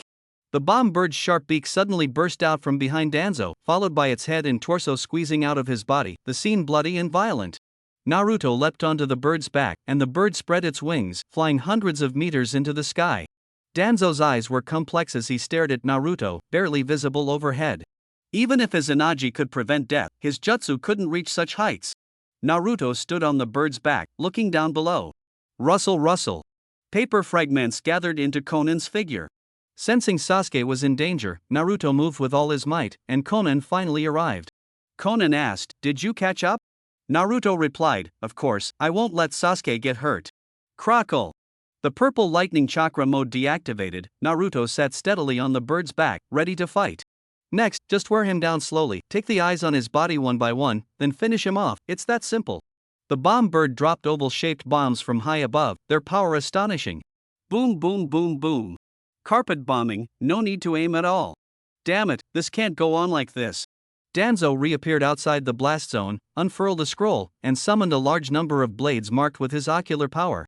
The blades quickly gathered into a flying formation, carrying Danzo as they soared into the air. Once within range, some of the blades separated, adjusted their angles, and shot toward the monstrous bird Naruto was riding. Naruto smiled slightly. Oh? Using ocular power to control ninja tools for aerial combat, that's novel. But these blades are consumables after all, how many did you prepare? Sage Art, Fire Release, Great Fire Annihilation. Blazing flames descended from the sky, incinerating the blades and closing in on Danzo. Danzo hurriedly maneuvered the blades to dodge. Although he could withstand fire with his Izanagi, these precious blades could not. After repositioning, he continued launching blades, while Naruto kept using fire release. The two engaged in a tug-of-war in the air for over 10 minutes. Though Danzo's blades were heavily consumed, he still had reserves enough to last at least an hour. Konan observed intently. He deliberately keeps his distance to facilitate dodging, and his blade attacks are calculated. The chakra consumption is disproportionate, which is unfavorable for us. Naruto laughed. This is only temporary. I think it's about time to make a move. Rumble. Konan looked up to see the moon obscured by dark clouds, and thunder cracking through the sky. She exclaimed in surprise, "Could it be that your constant use of fire release earlier was for this?" Exactly. This is Sasuke's specialty, heats the air with fire release. On the bird's back, Naruto slowly stood up, creating updrafts, forming cumulonimbus clouds, triggering a thunderstorm. Rumble. Fierce lightning raged in the sky, taking the form of a Kirin. This is divine wrath. Danzo trembled uncontrollably. Smack! Naruto's left palm gathered a ball of lightning, raised high above his head. I just need to summon the natural heavenly lightning to strike you, Danzo, you can't dodge. As he finished speaking, the lightning ball struck straight down. Lightning release, Kirin. Roar. The Kirin lightning howled as it hit Danzo. Boom. The blade-like flying objects beneath Danzo shattered with a crash, vanishing into nothingness. The ground collapsed, and Danzo was reborn under Izanagi, but he lost his aerial advantage. This meant he had now completely become a live target for Naruto. Clatter. After the thunderstorm, a torrential downpour poured down. As long as the Green Mountains remain, there is no fear of firewood running out. As long as he could return to Konoha, the old man could, in the name of Hokage, unify the village's forces to fight against Uzumaki Naruto. Danzo, holding onto a sliver of hope, began sprinting toward Konoha. Danzo, don't think you'll make it back alive. Naruto coldly stared at his back, mounting the strange bird and pursuing relentlessly. Hunting time, start. Danzo sprinted all the way, having left the land of rice and entered the land of fire. Rumble. The bomb monster bird closely followed, continuously dropping bombs. But because Danzo was moving at high speed, the bombs were often delayed and hard to hit. Whoosh! Naruto suddenly threw a kunai, drawing the flying thunder god seal on the ground, pressing both palms down. Summoning jutsu. Boom! In the white smoke, Momaku appeared. Naruto nimbly jumped onto the monster bird's back. Momoko relentlessly pursued, the Rinnegan eyes fixed tightly on Danzo, opening its mouth to unleash a powerful suction. This sudden suction forcefully pulled Danzo back while he was running. Momaku! Danzo turned back in shock. Clearly already dead, how did it become his summoned beast? And this suction, far beyond the limit. With bombs threatening from above and Momaku's suction, Danzo despaired, turned around, and unleashed the rarely used fire release, Dragon Flame technique. Bang! The dragon flame was swallowed by Momaku, and in the white smoke, Momaku disappeared. Niobe Mingren watched the scene and shook his head, saying, Mokutan is not good at fire release, it mainly absorbs sand and pollen. What do you think, Sister Konan? Konan replied lightly, I think so too. Free from the interference of the dream taper, Danzo ran even harder. Rumble. Naruto's high-frequency bombardment gradually wore down the eyes on Danzo's body. Naruto glanced at the clock and frowned, strange, 2 hours have passed, and the eyes aren't used up yet? Konan volunteered, let me try. The paper quickly folded into a flying kite, diving toward Danzo. Danzo frowned, exhaling wind breath to shatter the paper kite. Konan frowned, he still has about 120 eyes left. Naruto's brow furrowed tightly, something's off. Could he have undone Izanagi? That's too risky, one mistake and it's over. Could it be? Naruto's mind stirred. Those eyes are all messengers of the Mangekyo. The Mangekyo can preset dojutsu. If Izanagi is preset to activate only in danger, then the intervals between attacks don't count toward Izanagi's duration. He still has 120 eyes, which means 120 minutes of Izanagi time. We must maintain continuous effective attacks for 120 minutes. Konan, 120 minutes of non-stop attacks will consume an incredible amount of chakra. Konan frowned. Ordinary ninja battles rarely last more than 10 minutes. Naruto closed his eyes and said, exactly. I'll use Sage Mode chakra instead of normal chakra, combined with the fastest and widest range Sage Mode attacks to maintain uninterrupted strikes. Sizzle. Naruto's blonde hair rapidly grew, flowing down his back. Konan was surprised, this is. Naruto opened his eyes, the jutsu of the lustful sage, combining Sage Mode and Purple Lightning Chakra Mode to ensure lethality. Crackle. Purple lightning chakra enveloped his entire body. He stood up from the bird's back, his hair stiffening into thousands of sharp needles. Sage art, thunderclap hair needles, 1,000 needles. The hair needles wrapped in purple lightning, bombarding Danzo like a torrential rain. What? Danzo shouted in alarm, running and dodging. But Naruto, using his Rinnegan and natural perception to predict, knew Danzo couldn't evade and could only pray that his chakra would run out. 5 minutes later, Naruto's sage chakra was depleted, his hair returning to short as he sat cross-legged. Konan, I'll replenish my chakra, you take over the attack. Leave it to me. Konan, with paper wings on her back, dove from 100 meters high, shooting paper spears with about a 50% hit rate. Within 5 minutes, Danzo's 3 eyes were injured. Naruto switched back to Sage Mode, his long hair flowing. Konan, you rest first, leave it to me. Konan flew back to the bird's back and took a ration pill. The 1,000 hair needles fell again. Danzo cursed inwardly, damn, he has already discovered I can automatically toggle Izanagi. Anxious inside but with no solution, he could only hope the Hokage's luck would continue. Naruto and Konan took turns attacking, one by one. Danzo's eyes closed. Dawn was breaking in the east, and the countdown for the last Sharingan Sasanaji in his chest began. He frequently looked down, his eyes bloodshot, with only a kilometer of forest left to Konoha. No matter how confident, he knew the odds were grim. Is it going to end like this? Danzo roared. No, the forest can provide cover, maybe there is still hope. He sprinted with all his might. Naruto raised 2 fingers. Boom! A gigantic scorpion, 10 meters long, burst out of the ground, blocking Danzo's path. It was also one of the Rinnegan's summoned beasts. Naruto named it Abyssal Ground Scorpion. It was summoned earlier by him and Maku, capable of moving underground, kept as a backup. Gore! Get out of my way! Danzo roared in fury, tree branches sprouting from his arm, instantly crushing the summoned scorpion into white smoke. Crack! The branch on his shoulder snapped. Danzo charged into the forest, closing the Sharingan in his chest, leaving only the right eye still glowing. On the bird's back, Naruto said calmly, really tenacious. Shonen asked, what should we do? Naruto replied coldly, since it said he will die tonight, I won't let him live until dawn. Boom! The bomb monster bird summoning was dispelled. Naruto, clad in electric light, rapidly plunged from the sky into the jungle, relentlessly in pursuit. He can only activate his Izanagi with Kagami's right eye. This is his only chance. But even so, he won't make it back to Konoha, Naruto whispered, throwing a kunai from his hand. Slash! The kunai cut a wound across Danzo's shoulder. Take! A drop of blood fell onto Naruto's lightning cloak. Naruto was surprised. He's bleeding? He didn't activate his Izanagi? Fire Shadow Rock, at least let me see it once. Even if from afar, I must imprint the visage of my Hokage into my Sharingan. Danzo charged out of the forest, holding on to his belief. The Konoha village wall came into view. He knew from here he could see the Hokage rock on the mountain. Boom! Suddenly, the 6th Hokage Danzo's Hokage rock collapsed with a crash. Faith shattered, Danzo's right eye widened, his steps faltered. Slash! Naruto's arm crackled with electricity as he mercilessly pierced through Danzo's back and chest. The strange noise alarmed Konoha village. The ninjas hurried to investigate. What happened? The 6th Hokage's rock has collapsed. Was it due to shoddy construction?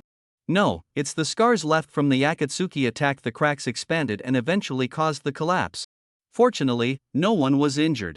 Danzo fell, his eyes fixed tightly on the Hokage rock. Knowing death is inevitable, yet not activating his Izanagi, just to use the last right eye to take one last look at the Hokage rock before dying. Your obsession with the Hokage is admirable, but it does not outweigh your sins. Danzo, the right eye of the Sharingan, I will take it. Naruto took the right eye from his eye socket, placed it in a bottle, and tucked it into his sleeve. He glanced toward Konoha, his expression complex, then turned and left. The morning light shone upon Konoha. The symbol of darkness in the ninja world, Shimura Danzo, has finally perished. To fight against that clan, he spared no effort in pursuing power. Ocular power became a necessity. Whether single or paired, and whether returned to the original owner, determines the completeness of the ocular power. Orochimaru has deeper insights on this. At the top floor of the Amagakure Tower, Naruto, who had just defeated Danzo, immediately went to meet Orochimaru. The topic centered around eyes, and Orochimaru shared his views. No matter who it is, only upon reaching the Rinnegan is it worth discussing. Just the Sharingan alone, the Uchiha clan members are naturally suited for it. Outsiders, even if transplanted, will bear a huge burden. To put it simply, it's like forcibly installing a plug-in on fixed hardware, which increases the load. However, there are 2 clans with a few special exceptions. Yes, the Senju and Uzumaki clans. The elites among them have a backward-compatible constitution after the Sharingan transplant and the adaptation period. It's no different from the original owner. In other words, Naruto Koen, you are now equivalent to the original owner of Shusui's eyes. I see. This conclusion relieved Naruto. At least he no longer had to be picky or worry that Orochimaru would tamper with his body. Orochimaru shifted his tone. However, if the Rinnegan is transplanted, no matter how well Naruto Koen adapts, it can never be completely equivalent to the original owner. I understand that. Naruto removed his mask. So, I am going to awaken my own Rinnegan. Outside, thunder roared, and the rain fell heavier and heavier. Orochimaru's vertical pupils flickered with light. Naruto slightly opened his right eye, the black pupil of his Sharingan spinning out 3 tomo. Sharingan, Mangekyo Sharingan, Eternal Mangekyo Sharingan, Rinnegan, the evolutionary sequence of the Uchiha's ocular powers. Each step has stringent conditions. I already possess a Mangekyo Sharingan equivalent to the original owner, and also, Naruto took out a bottle from his bosom, inside which was the Uchiha mirror right eye he obtained from his battle with Danzo. He pushed it toward Orochimaru and said meaningfully, I heard that the eternal Mangekyo can only be awakened by transplanting eyes between father and son or brothers.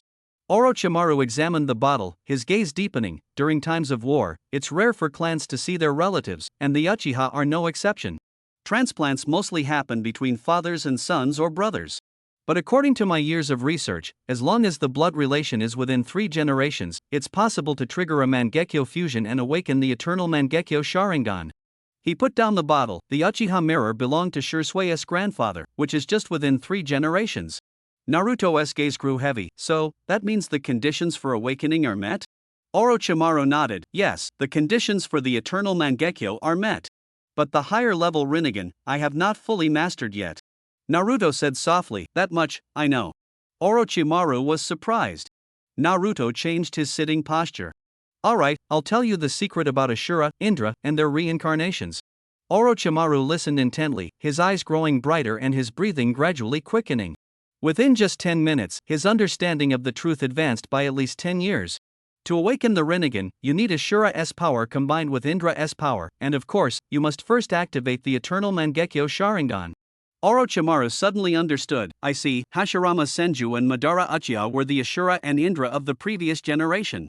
Madara was able to awaken those eyes because he possessed Hashirama's power. And Naruto and Sasuke are the Ashura and Indra of this generation. When your powers awaken and merge, theoretically, both of you can awaken the Rinnegan. Naruto nodded, that's right. Orochimaru said meaningfully, then when Naruto awakens the Rinnegan, will he need to rely on Sasuke's power? Naruto fell silent. When it came to matters of past lives, he remained wary of Orochimaru. In the past life, Sasuke, on the brink of death, received Hashirama's cells and chakra from Kabuto Yukushi, which allowed him to successfully awaken the Rinnegan. The yin power bestowed by the Sage of Six Paths was not crucial but helped trigger the awakening. This shows that the power of the previous Ashura also benefits the current Indra. What about the reverse? As the current Ashura, can Naruto bypass Sasuke and use the power of the previous Indra to awaken the Rinnegan? The previous Indra was Uchiha Madara. Or perhaps even find Indra himself. Naruto did not want to hurt Sasuke, so he had to take a detour. He withdrew his thoughts and said in a low voice, where there's a will, there's a way. No need to rush for now. Orochimaru smiled, then should we immediately transplant the mirror's right eye? Naruto shook his head, transplanting just one eye is meaningless. Wait until both eyes are ready. Shursui and the mirror's eyes.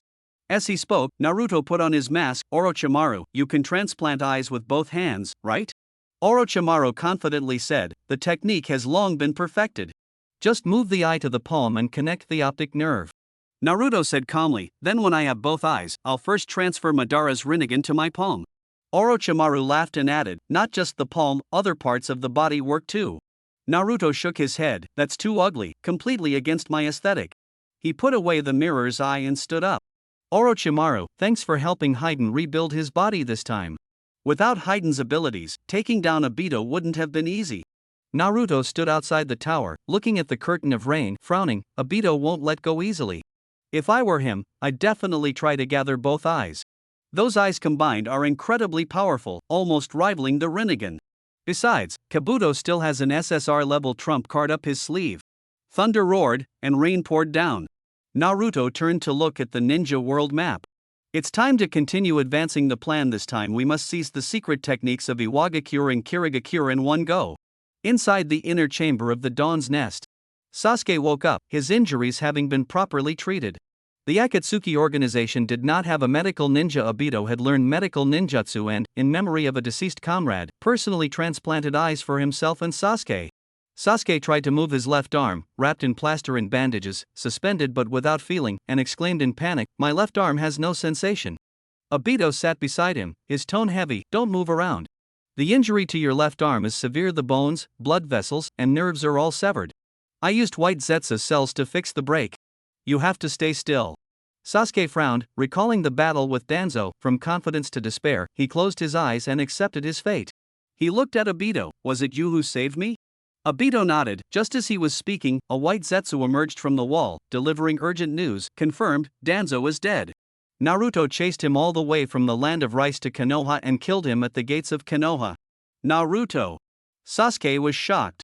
Obito murmured, "It almost matches my expectations." Sasuke anxiously asked, "Naruto?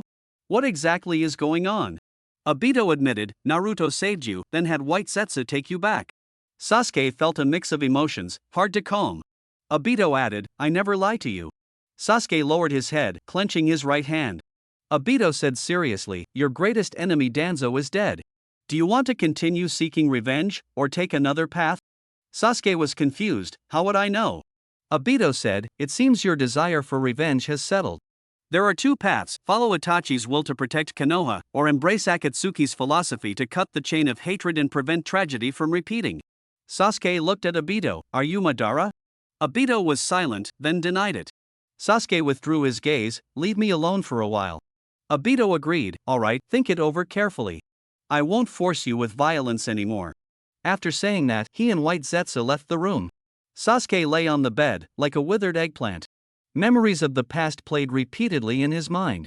He closed his eyes wearily, and the last images fixed in his heart were those of Itachi and Naruto. "I'm tired. Power no longer matters." "Itachi, Naruto, is this the outcome you wanted to see?" Outside the Akatsuki's lair, White Zetsu asked, "Did you really let Sasuke choose for himself?" Obito replied, "He has faced continuous setbacks and needs a buffer period. This is the key to entering his heart, to make him truly join, not be forced to cooperate." White Zetsu laughed, "I see. I thought you might have wavered after your fight with Naruto." Obito sneered, "Waver? Impossible. The Eye of the Moon plan has been my pursuit for years. Nothing or no one can surpass it." He added, "It's also time to deal with the internal risks within Akatsuki." Half an hour later. Boom! Korazetsu was slammed heavily against the mountainside by the fire release, glaring ahead, "Tobi. What do you want to do?" Tobi's skeletal Susanoo advanced coldly, "Korazetsu, you said things to Sasuke that you shouldn't have. Did you think I didn't know?" Korazetsu was defiant, "You really dare to touch me? After Lord Madara died, you went mad. I am Madara's will, created by Yin Yang release, you can't kill me." Darkness filled Tobi's eyes, chakra transformed into black heavy armor, and a pitch-black greatsword instantly formed, piercing through Korazetsu. This is the Susanoo's sacred weapon, the 10 Directions godless sword, imbued with divine power. Anyone pierced by this sword will be banished to avoid prison without space or time, which is no different from death to you. Black Zetsu screamed as he was sucked into the vortex, "Damn it! You'll regret this." The vortex closed, and Black Zetsu disappeared. Obito sheathed his sword, released Susanoo, and covered his eyes to feel the change. Fa asked with concern, "Are you okay?" Obito lowered his hand, his eyes shining brilliantly, "I'm fine. The power of these eyes is breaking through. The Uchiha bloodline within me is surging backward, awakening like a cocoon breaking." Fa thought to himself, as expected, the Uchiha clan is naturally warlike, especially after Susanoo awakens, their mindset changes completely. Obito now is full of fighting spirit. After many days of waiting, Yukushi Kabuto still had not seen the long-anticipated Sasuke. It seems Naruto saved the day. Sasuke's mindset didn't follow my expectations. Well, no matter, I'll take a risk and summon that one out to add fuel to Sasuke's fire. To be safe, I need to use a medium to summon. That night, on a cliff at the border of the Land of Fire, amidst swirling sand and wind. Whoosh! A man wrapped entirely in bandages appeared out of thin air. The second Tsuchikage, Mu. His secret technique of invisible chakra made it impossible to detect his presence, earning him the title No One. He was one of Yukushi Kabuto's Edo Tensei possessions and also the medium to summon that existence. Mu formed hand seals and pressed both hands against the rock wall. Summoning, Edo Tensei. Boom! A coffin rose and suddenly exploded. Clack! A man wearing Warring States armor, with long hair flowing, stepped into the wind and sand. Finally arrived, that kid Nagato has grown a lot. Mua's expression was grave. "I didn't expect the one resurrected by Edo Tensei to be you, Warring States warlord, Uchiha Madara." Uchiha Madara looked absurdly at his own hand, covered by a black glove and full of cracks. "You say this is Edo Tensei, not Rinne Tensei?" At night, on the border of the Land of Fire, the wind and sand raged fiercely. Realizing he had been resurrected through Edo Tensei, not naturally reborn through reincarnation, Uchiha Madara thought to himself, "Is that guy behind this? He didn't let me revive in my normal form as agreed." Without turning his head, he asked the one beside him, "Kabuto, who is the caster of this Edo Tensei?" "I don't know." Kabuto's eyes instantly turned white, and Kabuto took over control, introducing himself. I am Kabuto, somewhat an insider to your plan. Madara crossed his arms, still not turning his head, speaking to me through Edo Tensei. How sneaky. Kabuto said, this Edo Tensei was specially prepared for you. Now, you are stronger than at your peak. Madara coldly said, have you seen my peak? Kabuto humbly replied, no, I only tried my best to simulate it based on imagination. Whether you're satisfied or not, you have to judge for yourself. Humph, that is finally something sensible. Madara withdrew his gaze and looked toward the desolate wind and sand. Where is this? You say you're an insider to the plan, so what is the purpose of summoning me back? Kabuto said, this is the border of the land of fire. The other Madara, no, the executor of your plan has already betrayed you and never intended to revive you. I don't know his whereabouts either. No need to say more, I'll find him myself. Madara cut off Kabuto's words and leapt off the cliff. Kabuto controlled the reanimated corpse to follow, but Madara coldly shouted, don't follow me, I hate having someone behind me. Through the eyes of the reanimated corpse, Kabuto watched Madara's retreating figure and murmured to himself, as expected, he is hard to communicate with. Fine, he has been asleep too long, let him go out for some air. As long as I'm the caster of this Edo Tensei, he'll have to obey me eventually. While running, Madara suddenly stopped, lifted his armor, and looked down. Hashirama's face was imprinted on his chest. Madara chuckled lightly, so that's how it is. That guy named Kabuto is quite the schemer. He withdrew his gaze, but daring to summon me out is just the act of a clever little rat. After waiting for decades, this little time is nothing. Let him run around a bit. Madara used his mind to contact Black Zetsu, who was lurking thousands of miles away. Black Zetsu responded, Lord Madara, you have finally returned. We have been waiting for you for a long time. Madara asked, why is your chakra so unstable? Black Zetsu replied, Obito betrayed me and dealt me a harsh blow. Fortunately, I was prepared in advance and separated part of my limbs. He still doesn't know I'm alive.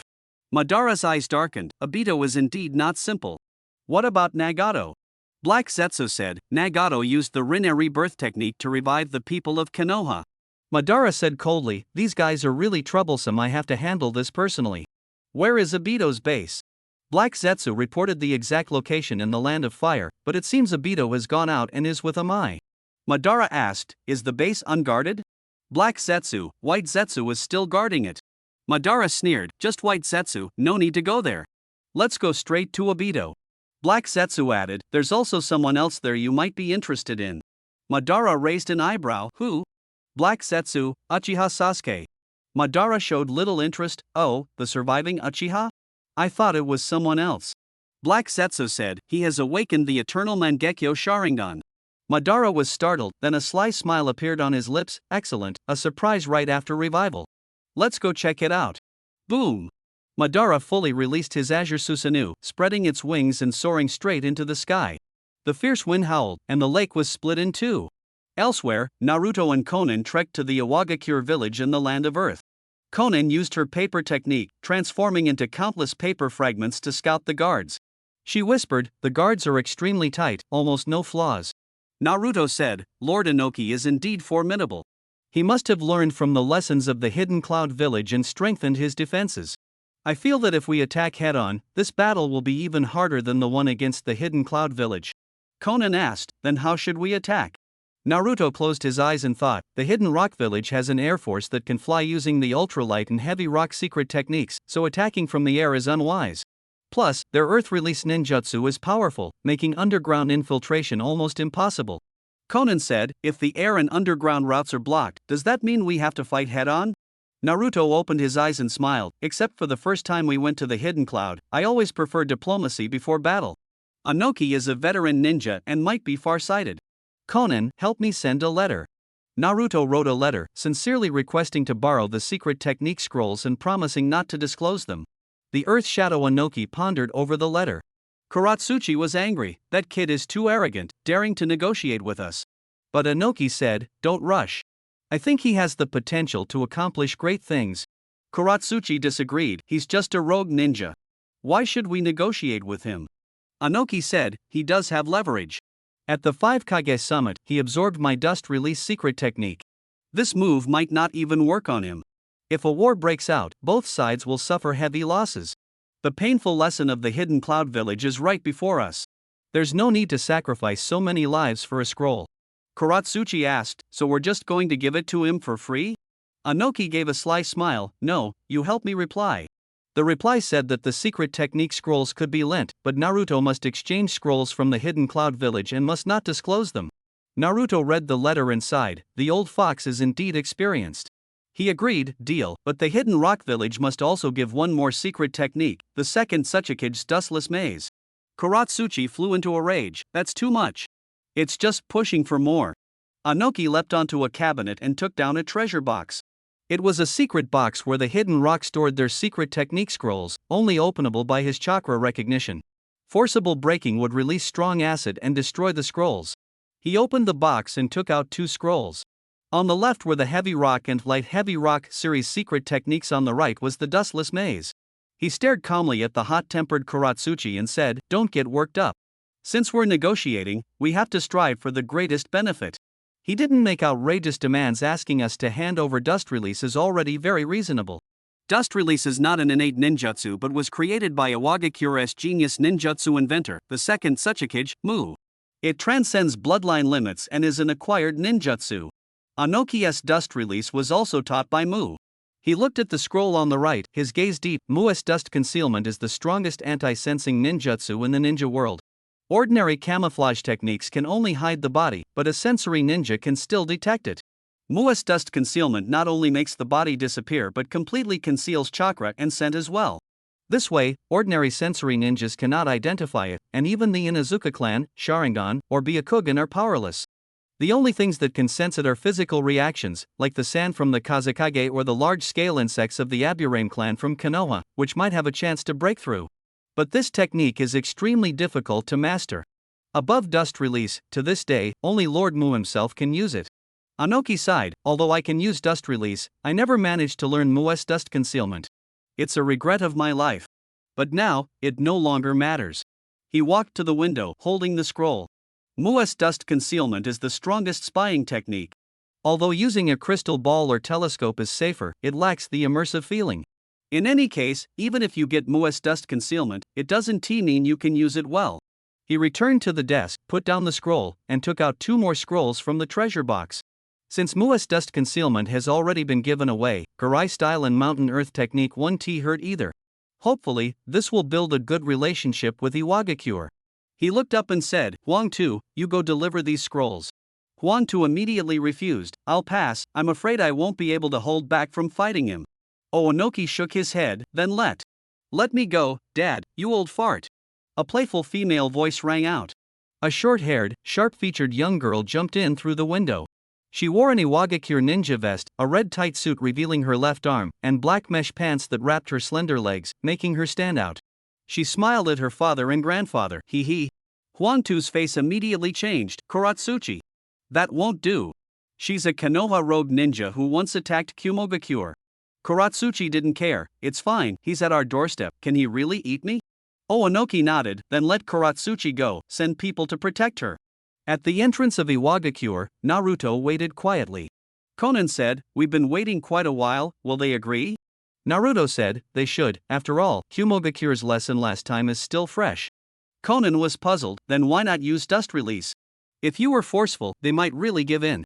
Naruto smiled, you have to leave room for maneuver, so we can meet again in the future. It's not the only time we'll deal with them. Dust release is strong, but not the only option.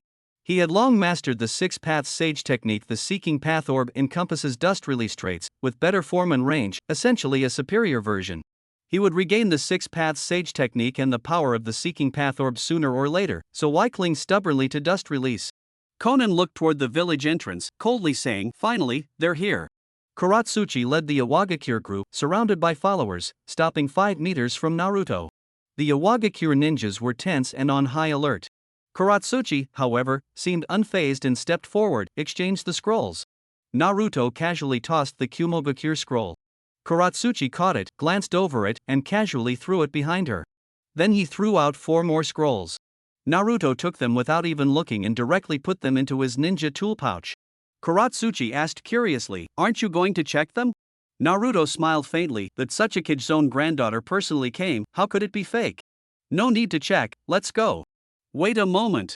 Just as Naruto was about to leave with Konan, Kuratsuchi called out to him. What's wrong?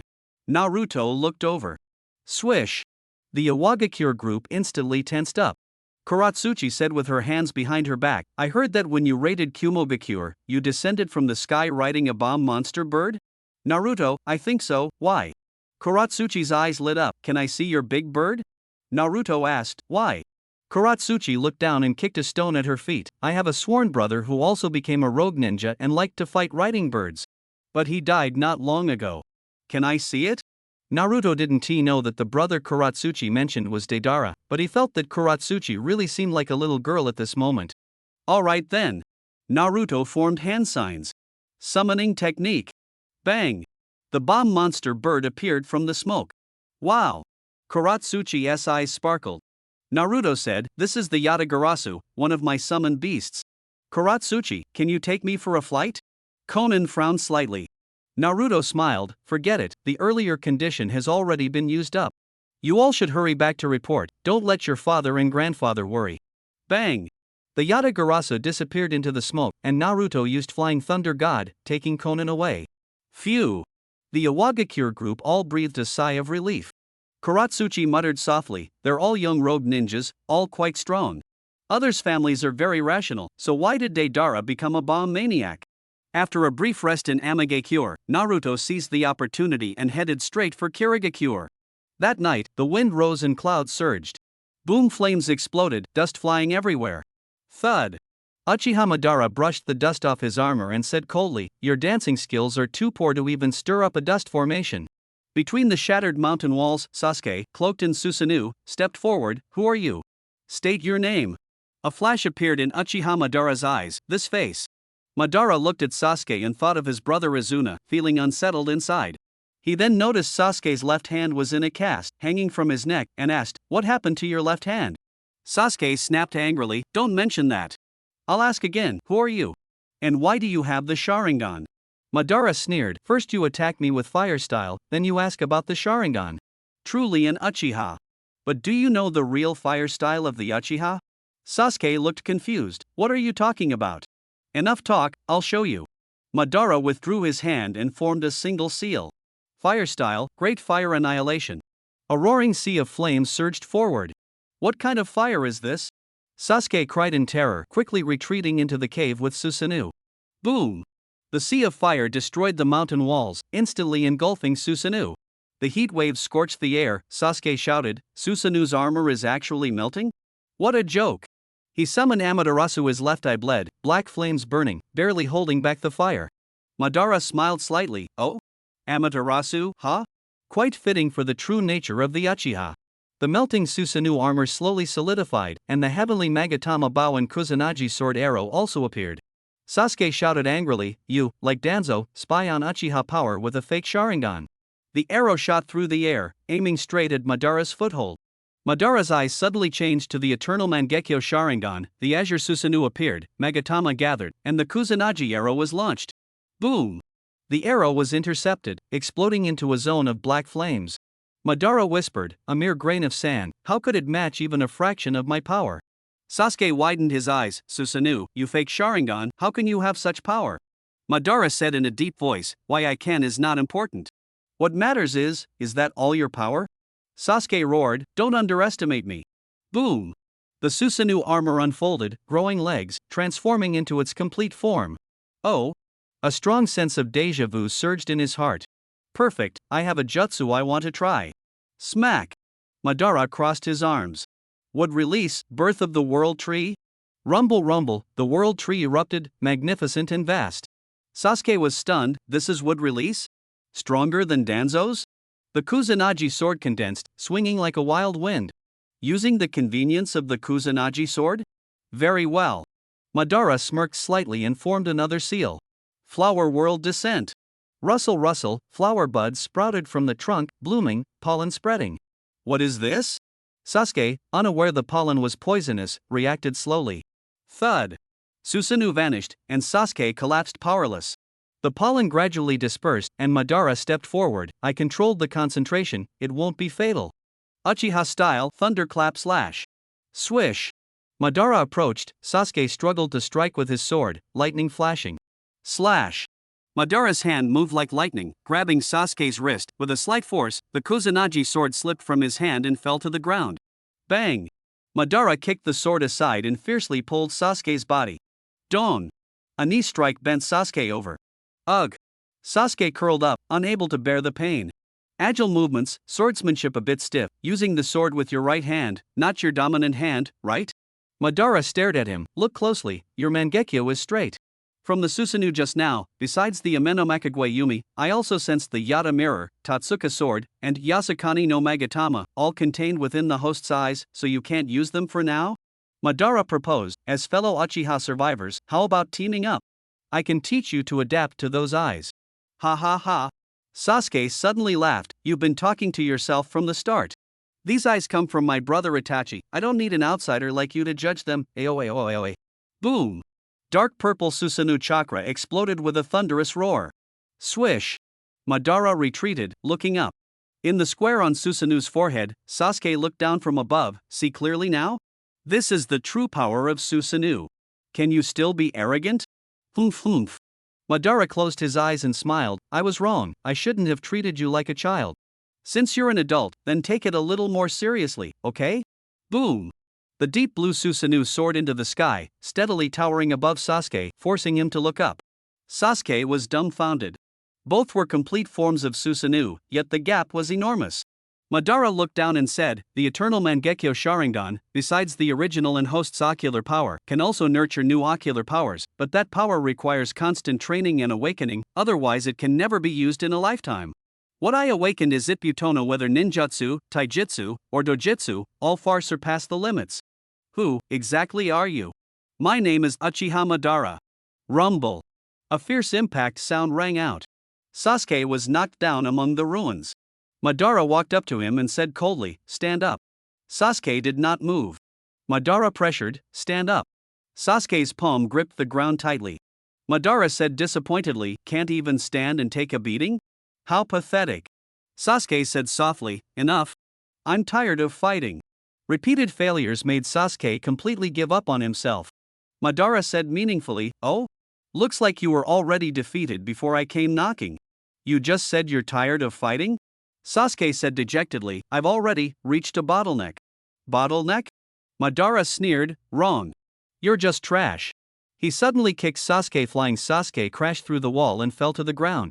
Madara stepped forward, bent down, and grabbed Sasuke's left hand wrapped in bandages. You're used to relying on your left hand, so your right hand won to obey. The saying goes, no destruction, no construction. Slash! Madara brutally tore off Sasuke's left arm. Aha! Sasuke's piercing scream echoed through the sky. I originally intended to take your eyes as a backup, but now I've changed my mind. There's still time, I'll give you a chance to choose. Don't disappoint me. After speaking, Madara threw the severed arm aside, gave Sasuke a cold glance, and turned to leave. Only the shattered nest and the battered Sasuke remained.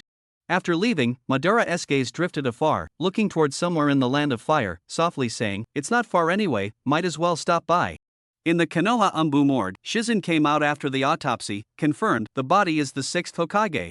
Upon hearing the news, advisor Mito Amajirai and Tsunade Koharu sighed and silently left.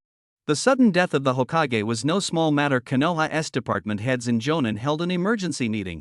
Marino Ibiki said, root members say that Danzo left the village without permission over a month ago to find Orochimaru. The one left in the village was his substitute. Cells extracted from Danzo's body, including those of the first Hokage, show he indeed had contact with Orochimaru. Yamanaka Inoichi said, the Hokage, at the critical moment when the village was attacked by Akatsuki, actually contacted a recognized rogue ninja and dangerous element. If this gets out, the Hokage's reputation is finished. Plus, his performance at the 5 Kage Summit. Nara Shikaku entered the meeting room with shocking news. Just now, His Excellency the Daimyo announced the revocation of Shimura Danzo's title as 6th Hokage. The room immediately erupted in uproar. The Hokage being dismissed, especially posthumously, had never happened in Konoha's history. The Land of Fire's daimyo was always compassionate. Even if the Hokage performed poorly during their tenure, their title would be retained after death. But this time was an exception, indicating extreme dissatisfaction with Danzo's actions. Everyone fell silent, the most pressing question being, so, who will succeed as the next Hokage? Narashikako sat down, expression serious. The daimyo originally intended to reappoint Hatake Kakashi as the sixth Hokage, but Kakashi just went through that incident, so it was decided that Lady Tsunade would take on the Hokage responsibilities again. Under the setting sun, at the Konoha Pavilion, Tsunade gazed at the lake, her mind heavy with worries. The breeze rippled the lake's surface and also brought out a bitter smile on her face. Danzo is really gone, and I've returned to the position of Hokage. That kid Naruto, he really does what he says. She knew that Naruto had secretly taken Shizen away, and she understood the meaning behind those words. But she still found it hard to accept how much the boy she once trusted had changed. Shizen came over holding Tun. I think Naruto, just like Roku and Kakashi said, has unavoidable hardships. At least his love for his comrades hasn't changed. Tsunade's eyes flickered slightly as she picked up her sake gourd and drained it in one gulp. She sighed, if Jiraiya were still here, maybe things wouldn't have turned out this way. Few Hokage have had a peaceful end. But knowing the fate of the Hokage is like this, yet still dedicating their whole life to the village, that is the true responsibility of the Hokage. The sake gourd floated on the lake's surface, drifting away with the waves. The fifth Hokage Tsunade turned around, her steps firm as she walked forward. Konoha Hospital. Kakashi had a long dream, in which he saw images of himself, teacher Minato, Rin, and Obito. At the end of the dream, his Raikiri pierced Rin's body. Rin's eyes widened, her face pale, wearing a grim and terrifying expression that was a hallucination twisted by Kakashi's inner guilt. But this time the dream was different. All the mist ninjas in the surrounding fog had turned into Obito. Obito looked at him with a contemptuous gaze and questioned, Kakashi, didn't you say you would protect Rin? Then why did you kill her with your own hands? Why? The Rin who was already dead before him stretched out a bloodied hand, speaking resentfully in Obito's voice, Kakashi, you don't deserve to have this eye. Give it back to me. Crack! Kakashi woke up with a start, gasping for breath, huff huff. He covered his left eye, breathing heavily in shock. Beneath the bandages, deep in the hollow eye socket, the piercing pain still lingered. Kakashi, you're awake. Did you have another nightmare? Tsunade asked with concern. Kakashi slowly lowered his sweat-drenched hand and looked at Tsunade sitting quietly by the bedside, saying with shame, Lady Tsunade, I'm sorry to have worried you. Tsunade said calmly, don't say that. Anyone who encounters such a thing would be unsettled. The masked man from the Akatsuki who called himself Madara was actually Minato's disciple, Kakashi's comrade, and the hero who died in the Battle of Kanobi Bridge, Uchiha Obito. Since Kakashi woke up, this secret has long ceased to be hidden. The new generation of Konoha ninja did not understand Obito and found it hard to comprehend him. They only sympathized with Kakashi's ordeal. Those who truly felt it deeply were the ninja who were contemporaries of Kakashi and Obito, who knew Obito's character, and the elders who witnessed their growth. Learning that Obito was still alive but had not returned to Konoha, instead lurking for years as the hidden leader of Akatsuki, harming the ninja world, left them shocked and unsettled. The most deeply wounded was none other than Kakashi, who had formed a profound bond with Obito. His faith of many years nearly collapsed. The masked man who controlled the Nine Tails to attack Konoha 16 years ago, killing Minato and Kushina, should also be Obito. Regret, self-blame, and anger surged in Kakashi's heart. He regretted not protecting Rin, blamed himself for not noticing any clues for years, and was furious at Obito for betraying everyone and committing those hateful acts. Tsunade sighed, at least, we can be grateful that the masked man was not the real Madara. Kakashi gave a bitter smile, perhaps that is the silver lining in this misfortune. After all, the name Uchiha Madara itself meant war and chaos. The Valley of the End was a name given later. Legend has it that Konoha rebuilt the ruins and erected statues to commemorate the historic battle between Mii and Hashirama. It's hard to imagine Tobirama, that profiteer, having such sentiment, but in the end, it was just using our statues standing side by side to appease the Uchiha clan. Regardless, after the infinite Tsukuyomi, everything reset to zero. Only the statues of Hashirama and Mii, and those glorious years, will be forever petrified and preserved. Uchiha Madara recalled the past, striding swiftly to the Valley of the End, only to witness an unusual scene. A waterfall cascaded down as the two heroes faced off. His face was level with Hashirama's, eyes staring directly at the other's chest. Ha ha ha ha ha ha ha ha ha ha ha ha. Madara laughed loudly, howling to the sky. The laughter gradually cooled, turning into rage. Look at what these juniors have done. Which one of these blind brats did this good deed? It's Uzumaki Naruto, the current Nine Tails Jinchuriki. To be honest with you, Lord Madara, your Rinnegan is also in his hands. A cold voice sounded as Black Zetsu emerged from the ground. Nine Tails Jinchuriki Madara whispered, forming hand seals and pressing them onto the water's surface. Summoning Jutsu. Buzz. Ugh. 100 miles away, on the Shinobi Sea, Naruto, who was speeding along, suddenly felt a burning sensation inside. He crouched on the water's surface, his face contorted in pain. Conan exclaimed, Naruto. The dormant nine tails inside him reappeared, eyes filled with blood and terror. This ominous chakra, could it be? That's right, it's his. Though the timing is off, that man has ultimately come. Naruto stood up, hand on his abdomen, reassuring, don't be afraid, Kurama, no matter what happens, I'll protect you. Despite this, Naruto remained tense. Conan asked, what's wrong? Naruto said seriously, the real Uchiha Madara has been resurrected. He sensed me and is coming fast. Conan urged, return to Amagakure and take refuge immediately. Naruto smiled faintly, it's useless. Running will only bring more war. What must be faced can't be avoided forever. Valley of the End. Madara slowly rose from the water. Looks like you were right, the Nine Tails is still inside the Jinchuriki. Black Zetsu asked, what should we do, Lord Madara? Madara looked at the statue behind him and said coldly, retrieve the Rinnegan and the Nine Tails. As for him personally, he needs to be shortened a bit. Black Zetsu laughed, Lord Madara is indeed formidable. But be careful, ever since his battle with Nagato, he has never been defeated, including against Obito. Madara sneered, don't compare pets to me, that brat is nothing. Only Hashirama could defeat me, but he's dead. On the ocean, Naruto's expression was serious. No choice, recall all the summoning beasts searching the rain-hidden sea. Bang! Bang! Bang! Under the rain-hidden sea, the summoned beasts searching disappeared into white mist, summoned back to the surface with Naruto, along with other powerful summoned beasts. 30 of them, this is the limit. Naruto leapt onto the hellhound, sat cross-legged with eyes closed. Conan, I'm going into sage mode. Conan was nervous, sweat dripping, having known Naruto for so long, this was the first time she saw him so tense. Sage mode activated, Naruto's senses fully open, alert to movements on the sea. Half an hour later, an ominous wind broke into his perception. Naruto's eyelid twitched, they're here, that speed is really fast. Whoosh! The sea churned. Swish! A sudden gale rose. Boom! The figure plunged into the sea, stirring up towering waves. The three-headed hellhound stood on the turbulent sea surface. Naruto slowly stood up from above the three-headed dog, the eyes beneath his mask regaining a calm, ancient well-like expression. The sea gradually calmed. Madara crossed his arms, scanning the surrounding spirit beasts that were glaring fiercely, then turned to Naruto with a mocking tone, quite the formation, Uzumaki Naruto. You toy with my eyes, not bad at all. Naruto responded expressionlessly, what did you say? These are the eyes left by my senior, Nagato. I have inherited his will and power. Madara sneered coldly, playing dumb? Black Zetsu has already told me what you've done. Naruto looked around, where is Black Zetsu? Let it come out and face me. Madara sighed helplessly, thick-skinned, really. Then he shouted, did you make the statue in the Valley of the End? In midair, Conan's eyes narrowed, thinking, just as I thought. Naruto replied coldly, yeah, there was a little mistake during the rework.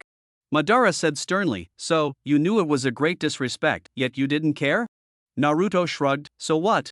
It's just a statue, not like you lost anything. Your tolerance is too small. It's good enough that I redid it for you, don't be picky. Madara lowered his hands, his voice steady, Uzumaki Naruto, descendant of the Uzumaki clan?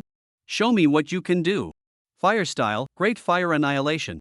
Blazing flames swept across the sea surface. Conan exclaimed, such power.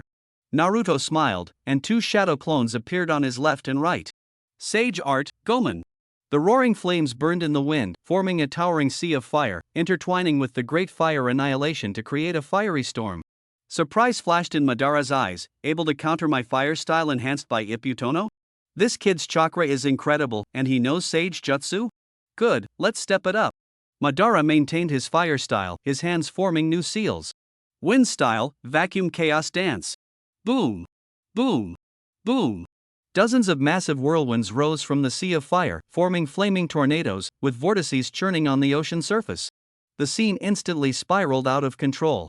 Conan wondered, attacking so recklessly like this, isn't he afraid of hurting himself? Naruto smiled faintly, he's an Edo Tensei, his jutsu won't harm his own body. He's used to taking advantage of every favorable condition. The ocean waves surged wildly as Naruto formed hand seals without hesitation. Sage Art 3 Water Jiraemon. Whoosh! Accompanied by the sound of the tide, huge waves surged up, covering the flaming whirlwinds and rushing fiercely toward the sea where Madara was.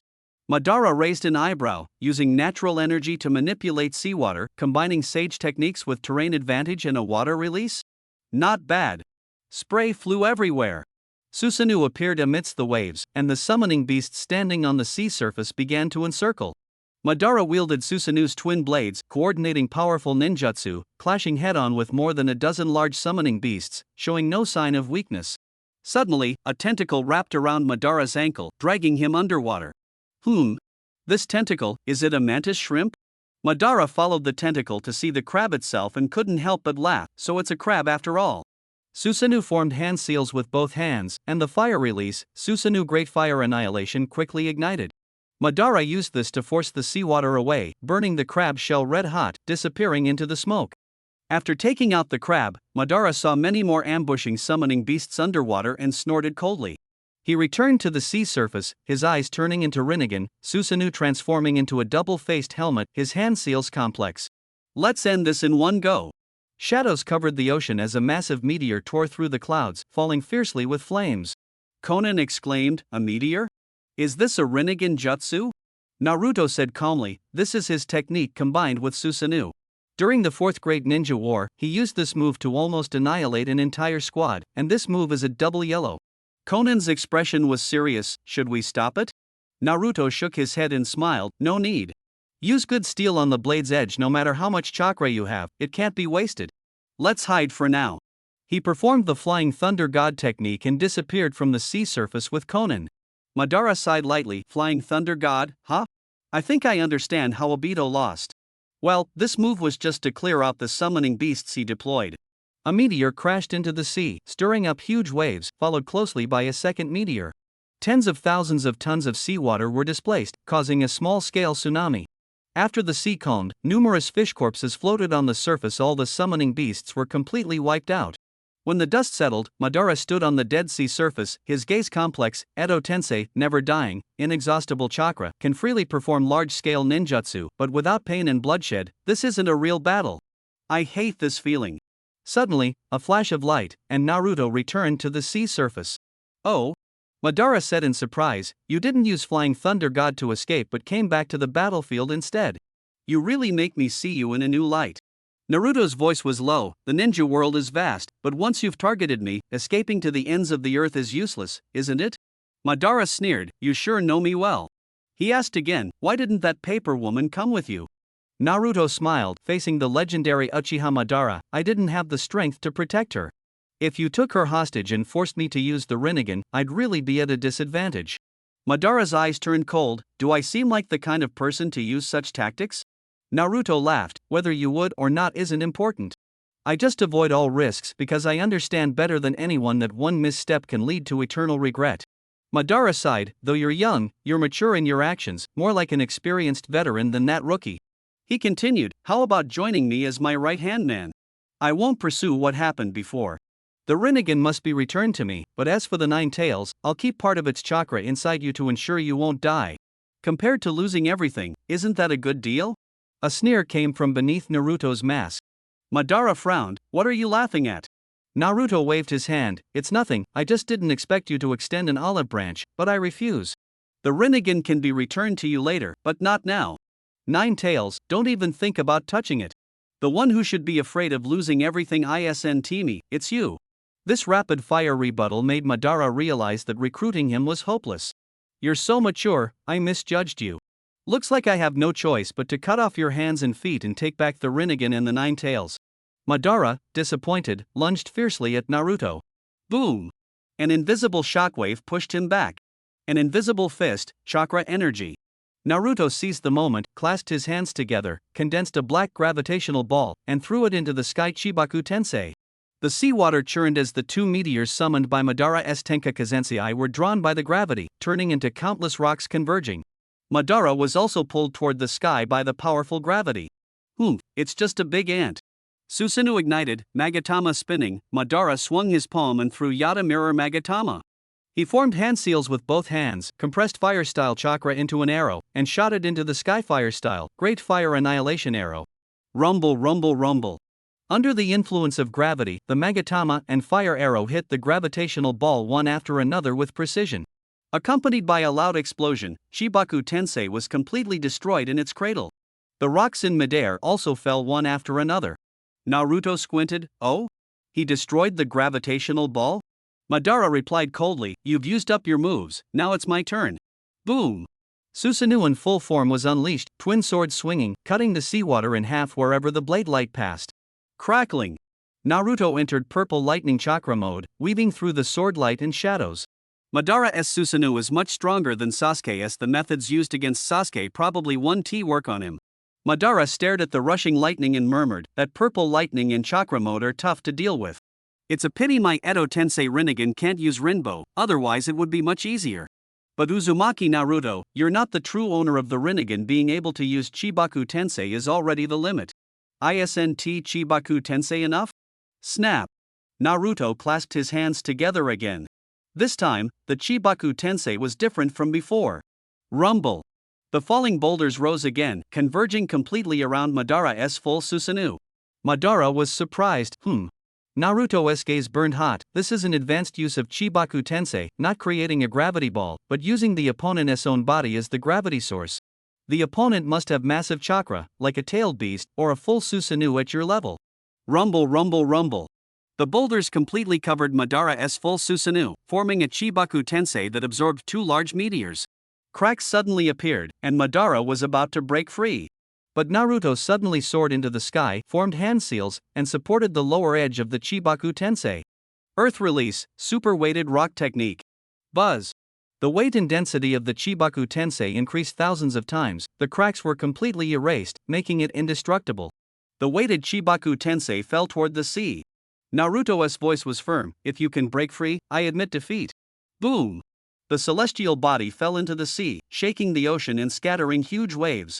The Chibaku Tensei trapped Madara, sinking into the dark seabed. The battle was temporarily over. Whoosh! Naruto used Flying Thunder God to return to Amagakure, then flew with Konan again toward the east sea of the Land of Fire.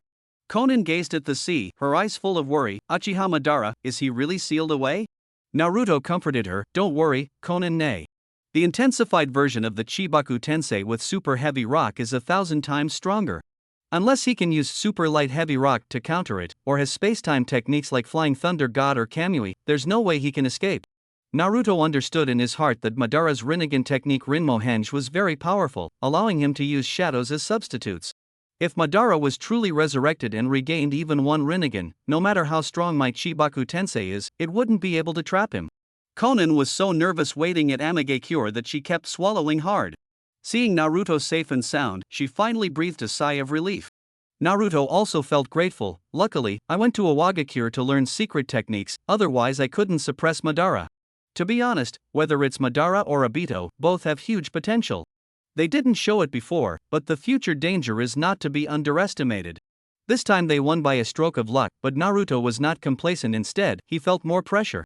This pressure transformed into motivation to become stronger. He looked out at the distant sea, his gaze firm. "This is a race with no finish line. I want to be the front runner." His cloak fluttering, Naruto ran again. "Let's go, head to Kirigakure and get the secret scroll." Konan watched Naruto's back, her heart full of hope. "Naruto, you are the front runner. I want to stand where I can see your back." The ruined hideout of Akatsuki. Several hours ago, Obito returned to the hideout and learned the situation from the remaining white Zetsu. "The user of the Edo Tensei is Kabuto Yakushi?" Obito said calmly. He and Deidara had gone out this time specifically to find Kabuto. Kabuto's attack on Danzo made Obito feel he was a major threat that had to be eliminated quickly. He didn't expect his premonition to come true so soon. Obito's eyes beneath the mask were dim and heavy. One Naruto was already troublesome enough, and now Madara is back too. White Zetsu asked, "What next?" "First, relocate the hideout and send clones to do their best to spy on Madara's movements." Obito carried Sasuke, who was half dead from Madara's attack, absorbing him with Kamui's vortex. He murmured, "Strange, Madara didn't take Sasuke's eyes." After relocating, Obito anxiously awaited news from White Zetsu.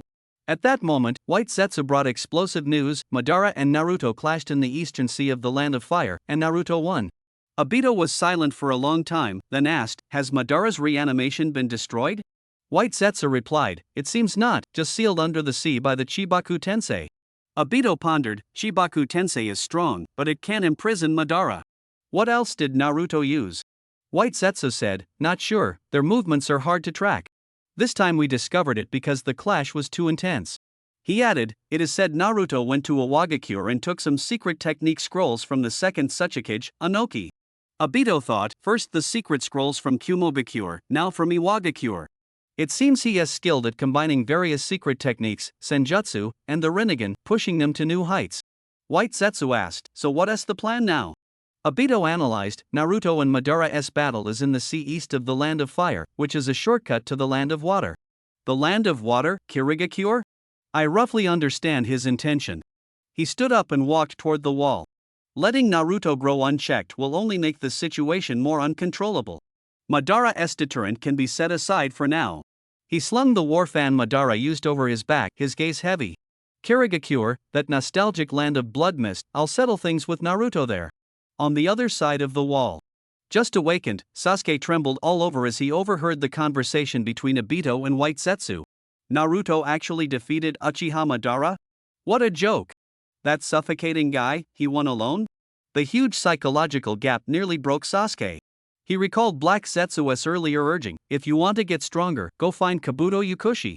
Late at night, a man wrapped entirely in bandages appeared on the sea where Madara and Naruto fought. It was the second Tsuchikage, Mu, controlled by Kabuto Yukushi. After looking around, he slipped into the sea. As he went deeper, the deadly water pressure began to break down his Edo Tensei body. He activated the earth release, hardening technique, then used the super heavy rock technique to increase hardness and weight. With this, he finally reached the seabed and saw the Chibaku Tensei embedded in the mud. Luckily, this sphere is heavy, so the currents can't move it. Makes it much easier to find. After just losing a match, you should get your mind right. Obediently be my pawn, obediently submit, Madara.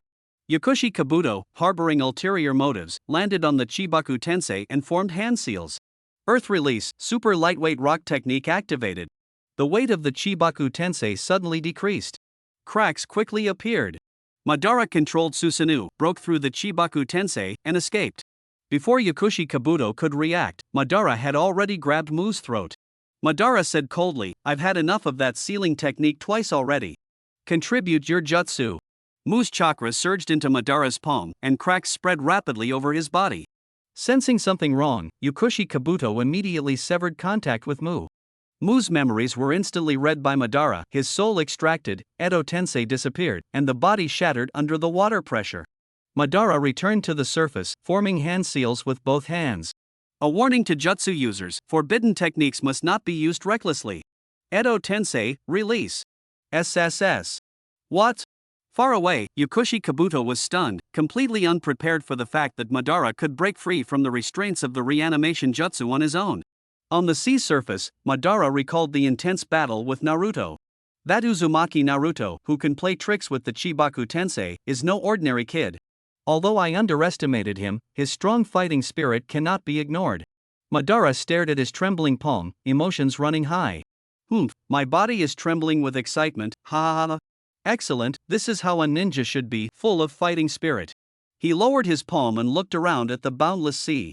Before I died, I had just awakened the Rinnegan and transplanted it to Nagato, but Hentai had time to fully develop it. For now, I'll find a place to familiarize myself with the eyes and completely master the power of the 6 paths of the Rinnegan. The Land of Water is a unique island nation located deep in the mountains, often shrouded in thick fog and isolated from the outside world. Surrounded by the sea on all sides, the island itself is encircled by mountains. The surrounding islands vary in customs, and the residents follow their own traditions. Far from the mainland and separated by the ocean, the Land of Water was rarely involved in the ninja world wars. The Hidden Mist village is concealed within the dense fog and is the 3rd strongest ninja village after Konoha and Sunagakure. As an island nation, its fishing industry thrives, producing various kinds of sea fish. The village is led by the Mizukage, who strictly manages the ninja corps. The village's combat strength is formidable, especially known for the 7 ninja swordsmen. The second Mizukage, Genjutsu Hozuki, modeled after the second Hokage Tobarama, established the Hidden Mist Ninja Academy in the Umbu, enacted secrecy laws, and consolidated the village's development.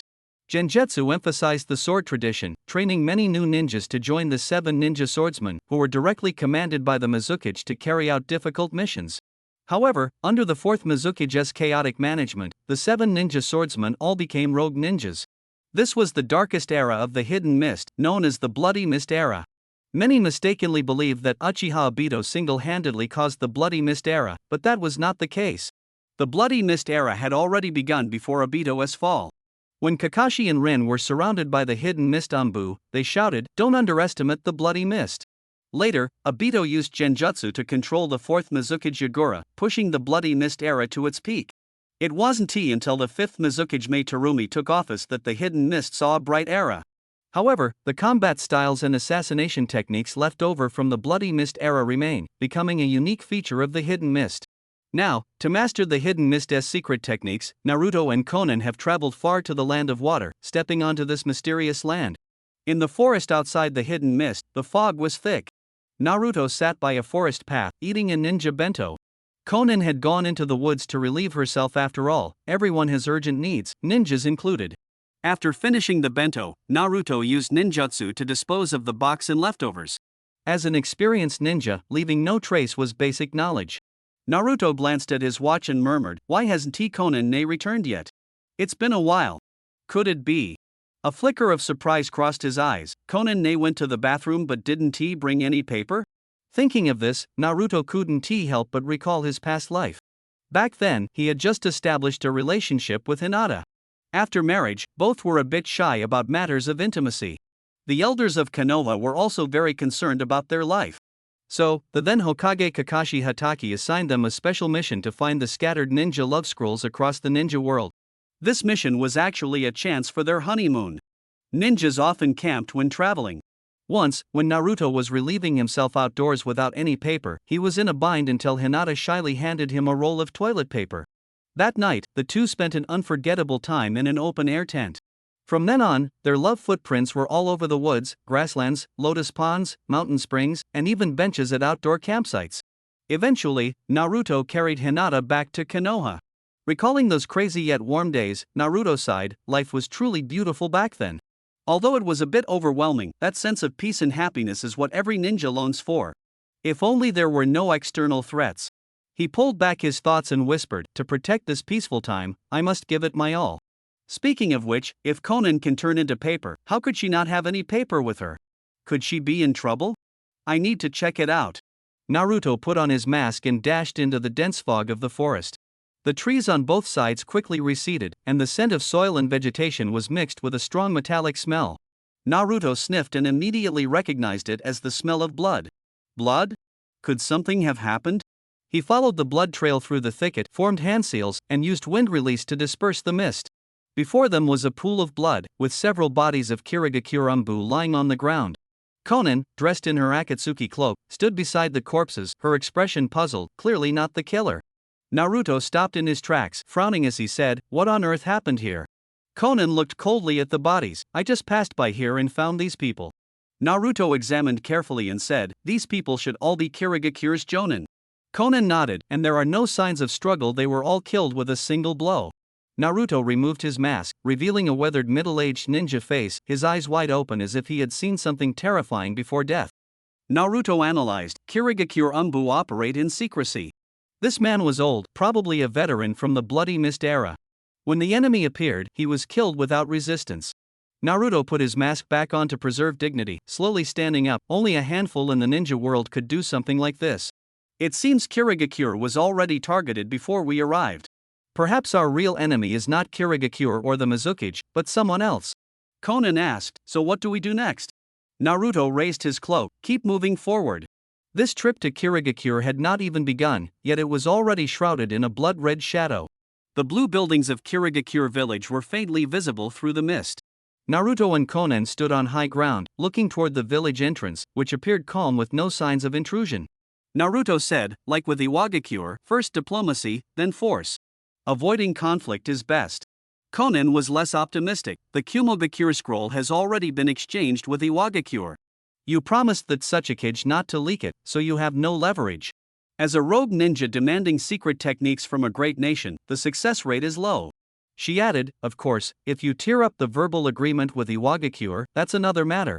Iwagakure only cares about face and doesn't expect you to keep your word. In front of interests, agreements are meaningless. Naruto laughed, how can that be? Although much has changed, press forward bravely and keep your word is still my ninja way as Uzumaki Naruto. Leverage doesn't have to be secret scrolls. As long as Kirigakure is willing to part with something, when they are in trouble in the future, I will do my best to help. Conan, write my words in a letter to the Mizukage and let her decide if she agrees. Conan nodded, alright, let's do that. Conan wrote the letter and sent it toward Kirigakure. Soon, Naruto received a positive reply. The fifth Mizukage, Mei Terumi, would personally deliver the scroll. Conan was surprised, this is going too smoothly. Naruto also sighed, yeah, it feels a bit strange, but I hope everything goes well. 10 minutes later, a bright blue figure emerged from the mist. The fifth Mizukage, Mei Terumi, was equally rare in beauty within the ninja world. She had a pair of emerald green eyes, her reddish-brown long curly hair intertwined like a pine tree, with her right eye covered by her hair, and her lips were pink. She had a full figure and fair skin. She wore a blue strapless dress, a white belt around her waist, and her nails were painted deep blue. She was a mature woman, charming and alluring. Mei Terumi greeted creatively, Lord Naruto, since leaving the Land of Iron, your reputation has grown louder. I heard you established Akatsuki and Amigakure, and have successively visited Kumogakure and Iwagakure. Now you have come all the way to Kirigakure. This young lady is truly uneasy. Naruto smiled, ignoring the sarcasm in her words, Your Highness Mizukage, you flatter me. Most of those rumors are exaggerated. I come with a sincere heart to seek guidance, and if I receive your care, I will surely repay it in the future. Mei Terumi stopped, resting one hand on her hip, her posture confident. Care is too much to say. I just hope we won't become enemies or adversaries in the future. Naruto spread his hands, Akatsuki will never be an enemy to your village. Mei Terumi smiled and handed over a scroll. Good, this is the Kirigakure secret jutsu scroll, take it. Conan stepped forward, took the scroll from her hand, and opened it to examine. Suddenly, a strange smile appeared at the corner of Mei Terumi's mouth, and she formed Hanseal's Yotan, melting monster technique. A strongly corrosive viscous acid sprayed from her mouth, quickly spreading forward. Naruto's eyes flashed, and he dodged with Conan about 10 meters away. The acid fell, corroding the ground into a ravaged mess. Shadows darkened Mei Terumi's face, her expression unusual. Naruto whispered, as expected, her chakra is abnormal, she must be controlled by an illusion. Conan said, the only illusion that can remotely control the Mizukage is a dojutsu. That's right. Naruto stomped the ground, charged forward cloaked in lightning, and landed a precise punch on Mei Terumi's abdomen. Mei curled up in pain. Naruto casually removed his mask, revealing his right eye. The black pupil transformed into a three-tomo pattern, locking onto the Mizukage's unfocused gaze. Sharingan, Genjutsu release. Mei Terumi's emerald pupils trembled, then lost focus as she fell unconscious. Suddenly, a chilling wind blew, and an ominous vortex swirled in the air. Uchiha Obito appeared, his black robe billowing, carrying a war fan on his back, the cold gleam of the Kamui Mangekyo Sharingan flickering beneath his white mask. Obito! Naruto's pupils suddenly contracted as he quickly formed a hand-seal fire style, great fireball technique. The fireball exploded in the air, creating a barrier. Naruto swiftly threw a smoke bomb, lifted the unconscious Mei Terumi with one hand, and retreated to Conan's side, then used the Flying Thunder God technique to teleport back to the Hidden Rain Village. The fire curtain dissipated, and the smoke gradually cleared. Fa suddenly appeared, that reaction speed is really something. Should we chase after him? Obito's gaze was deep as he stared in the direction Naruto had left. No need, he'll come back sooner or later, probably. Hidden Rain Village, atop the tall tower. Naruto gently set Mei Terumi down. Conan looked puzzled, you defeated him before, so why do you want to avoid fighting this time? Naruto's expression was serious, those eyes are no joke. Just one glance could mean death. His right eye's Kamui is the strongest defense, but the left eye is the real killing move. Together, they kill gods and block gods. Attacking without preparation is certain death. The ocular jutsu is cast quickly, no hand seals needed, just by staring at the target, impossible to defend against. Even the strongest can make mistakes, the margin for error is extremely low. Naruto slightly covered his left eye. When I fought Obito before, I used the Koto Amatsukami, my ocular power hadn't recovered yet. He must have seen through that. Conan's eyes shifted, so those bodies of the Hidden Rain Umbu in the forest, were they killed by him? Naruto nodded, exactly. He arrived early at the hidden mist, broke through the Umbu defenses, used genjutsu to control the Mizukage, and waited for a chance to kill me. He's always meticulous in his plans. He turned to look out the window. Obito also left Kamui marks in the hidden rain village but didn't immediately pursue, which means he doesn't want to fight on enemy ground. He's much more cautious than before. Conan asked, so what do we do next? Naruto said, I already have a plan, but it will take time to prepare. On the bed, Mei Terumi's eyelids twitched as she slowly opened her eyes and regained consciousness. Where is this? She rubbed her head, sitting up in confusion. Conan approached and briefly explained, you were controlled by the masked man from the Akatsuki using genjutsu. It was Naruto, the leader of our hidden rain, who saved you. The Akatsuki's masked man? Terumi Mei's pupils contracted, memories surfacing. 2 nights ago, after finishing her business and returning home, a man wearing a white mask suddenly appeared. The man said in a low voice, 5th Mizukage Terumi Mei, the woman who ended the Agura Blood Mist era, younger than expected. Seeing the Sharingan beneath his mask, Terumi Mei quickly put distance between them, used mist concealment technique, and sternly warned, although I like others saying I'm young, that doesn't include dangerous people like you. She bit her finger and whistled a distress signal. But there was no response outside the door. The masked man said coldly, give up. The Ambuan guards protecting your residence have all been taken care of by me. Terumi Mei's eyes narrowed sharply. Chojuro, AO. The masked man charged out of the mist. You mist ninjas owe too many debts. Don't think you can escape. You will pay the price. Terumi Mei's expression turned icy as she quickly formed hand seals and unleashed a powerful water dragon bullet. The water dragon bullet sliced through, and the masked man's eyes instantly transformed into Mangekyo Sharingan. Little girl, this time you can't dodge, the masked man said coldly, red light flickering in his eyes. Not good, it's a Sharingan genjutsu. Terumi Mei tried to close her eyes to resist, but it was too late. Her eyes glazed over, and she fell into an illusion. What happened next, she completely forgot. This is bad. I have to return to the village immediately. Terumi Mei exclaimed.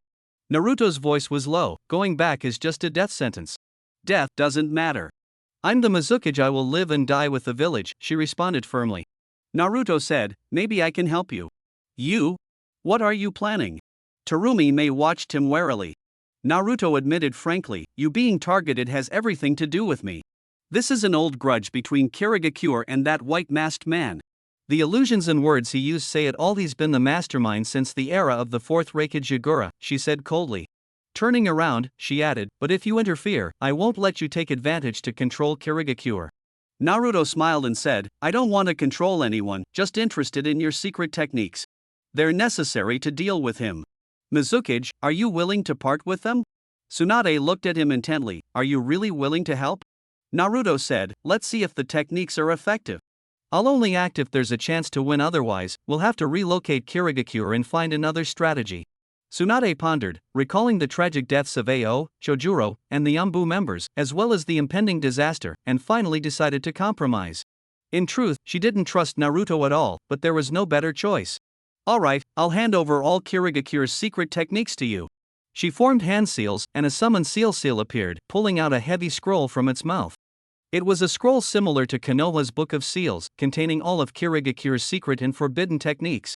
All the forbidden secret techniques passed down since the first Mizukage are here. Many are too difficult or dangerous, and no one can inherit them anymore. Thank you. Naruto took the scroll. Tsunade's gaze was complicated the moment she handed over the secret techniques. She lost control, and Kirigakure's fate now depended entirely on Naruto. Naruto unrolled the scroll, his eyes serious, hands clenched, and sighed, no wonder they could rival the first Hokage of the nations. Truly remarkable. Konan stood behind Naruto, looking at the scroll with furrowed brows. So many difficult techniques. Even with shadow clones helping, it would take 10 to 15 days to fully master them. If it drags on too long, what will happen to Kirigakure? We can't rule out that they might come looking for trouble directly. Naruto put down the scroll, his expression grave. It's time to use that technique. Konan was surprised, which technique? Naruto opened the window and jumped down from the tall tower, raindrops hitting him. Konan and Tsunade followed closely behind, jumping down from the tower. Naruto's back was firm. Konan, I mentioned before when I was training the lightning release chakra mode that every ninjutsu has a self-protection mechanism to prevent harm to the user. This protection mechanism is called Chiman. Konan repeated softly, Chiman. Naruto continued, the second Hokage of Konoha, Tobirama, inspired by the Eight Gates formation, created the Chiman-Duinja, recorded at the end of Konoha's Book of Seals. It is the forbidden technique among forbidden techniques. Using Chiman-Duinja can break through the self-protection of ninjutsu, disregarding the user's safety to unleash overwhelming power.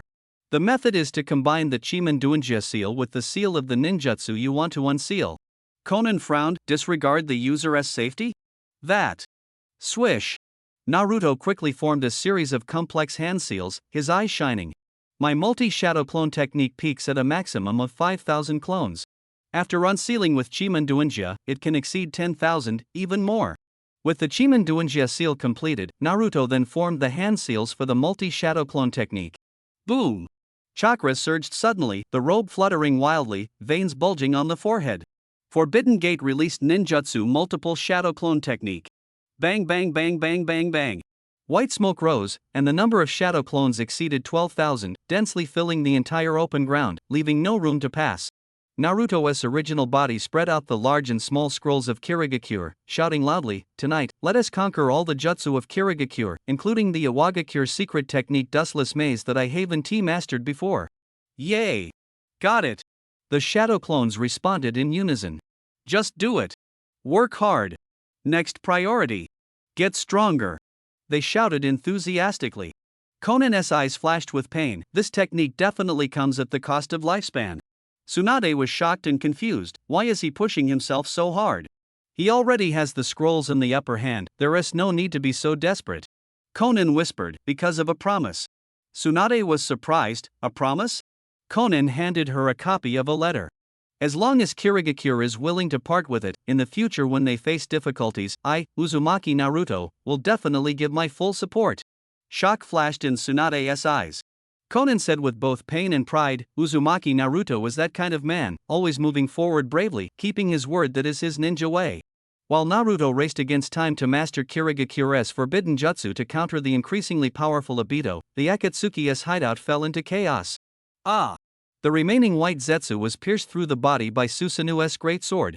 It stared fiercely at the boy shrouded in dark purple aura, questioning, Sasuke, why are you doing this? Sasuke replied coldly, after deep thought, I concluded that staying with you all is meaningless. White Zetsu roared angrily, then just leave. Why must you kill me? Sasuke said indifferently, you leak information. I can't let that fake Madara ruin my plan. Your death will also completely sever the connection between us. The great sword ignited the Amaterasu flames, and the fire quickly spread over White Zetsu. White-eyed wolf, we were not unkind to you, ah. White Zetsu screamed in agony and fell, dead. The great sword was withdrawn, and Susanoo was deactivated. Sasuke looked at the empty nest, his right hand holding his left shoulder, recalling Obito's instructions. Don't move, your left arm is broken bones, blood vessels, nerves all severed. I barely managed to fix it with white Zetsu cells, so you have to stay still. To be honest, I never lie to you. Your thirst for revenge has calmed. From now on, there are only two paths, follow Itachi's will to protect Konoha, or embrace Akatsuki's philosophy to break the cycle of hatred and prevent tragedy from repeating. Are you Madara? No. I see. Let me be alone for a while. Alright, think it over carefully. I won't T-force you with violence. He then recalled Madara's thunderous scolding. Bottleneck? Wrong. You're just a waste. Just as you rely on your left hand, your right hand is useless. No destruction, no creation. Click. Sasuke twisted off the left arm that Madara had broken and Obito had reattached, and threw it to the ground. No matter who you are, pretending to be Madara or not, I've repaid my debt to you. Our paths diverge from now on. His cloak billowed as he walked out of the nest without looking back. Gazing at the tranquil mountains and fields, he took a deep breath and shouted, Kabuto Yukushi. I know you sent spies, come out. Only his own echo answered. Clenching his right fist tightly, he shouted again, do you really think I can't see through it? You turned Danzo into a monster, used that black spy to lure me into avenging Danzo, just to provoke me into willingly joining you. I lived with Orochimaru for 3 years and have long seen through your methods. Since you want to see me, here I am. Don't play deaf and dumb, come out now. The wind blew, and the shadows of the trees swayed slightly. Is that Sasuke? A beautiful young boy with white clothes and white hair stepped out of the shadows. His skin was covered with cracks, and his gray-brown eyes revealed that he had been reanimated by Edo Tensei. Sasuke asked warily, who are you? My name is Kimimaro. Kimimaro? Sasuke was surprised. Aren't you dead? Yes, I died long ago, but I was reanimated by Edo Tensei. Because I sensed Orochimaru-sama's chakra, I didn't resist. More importantly, do you know where Kabuto Yakushi is? I'll take you there. Kimimaro's gaze shifted. But don't you feel like someone is watching us? At that moment, a faint sound came from behind the cliff. Sai, who had left Root and joined Konoha's Umbu after Danzo's death, was quietly observing the area and suddenly became alert. A resolute smile appeared on Sasuke's lips as his eternal Mangekyo Sharingan activated. I have severed ties with Akatsuki. From now on, I will kill one of them and completely say goodbye to the past. Only then can I continue forward as the proud Uchiha. Late at night, news of Saiya's sacrifice reached Konoha. Before dying, he used Super Beast imitating drawing to send back the location of the Akatsuki base and intelligence that Sasuke would be meeting with Kabuto Yakushi. How shameless! I will definitely find Sasuke and deal with him myself. Haruno Sakura was burning with anger. Shikamaru advised, Sakura, calm down. You're no match for Sasuke right now. Sakura firmly placed her hand on her forehead. I already have a way to kill him. Ignoring the objections, she resolutely gave chase. As she ran, determination flickered in her eyes. Naruto, I don't want to rely on you anymore. I will end Sasuke myself. Wait, Sakura, a voice behind her called urgently. She looked back and was surprised to find that the Konoha peers led by Shikamaru and Neji had already caught up, which was expected. At dawn, in Kirigakure. Obito, who had been waiting for a long time, muttered in disappointment, looks like I misjudged him again. Kisame, carrying his twin swords on his back, asked lazily, so what do we do next? Obito's gaze darkened. Once the bow is drawn, there's no turning back. First, we'll dye this mist blood red, then head to Amigakure. At that moment, in the forest outside Kirigakure, Naruto formed hand seals with both hands. Sage Art, Demon Moon Waterfall Concealment. A thick fog suddenly rose, reducing visibility to zero within a 20-mile radius. The entire Kirigakure was shrouded in this sudden dense mist. Kisame whispered, the fog is coming. This is the first time I've seen such thick fog, a vast whiteout, nothing visible at all, unbelievable. Underneath his mask, Obito's mouth curled into a slight smile. Here? Then in this place symbolizing the rot at the root of the ninja world, I'll finish you, Uzumaki Naruto. Kamui, Tailed Beast Ball. A tailed beast ball shot out from Obito's eyes, streaking across the sky of Kirigakure, heading straight for the forest at the center of the fog where Naruto stood.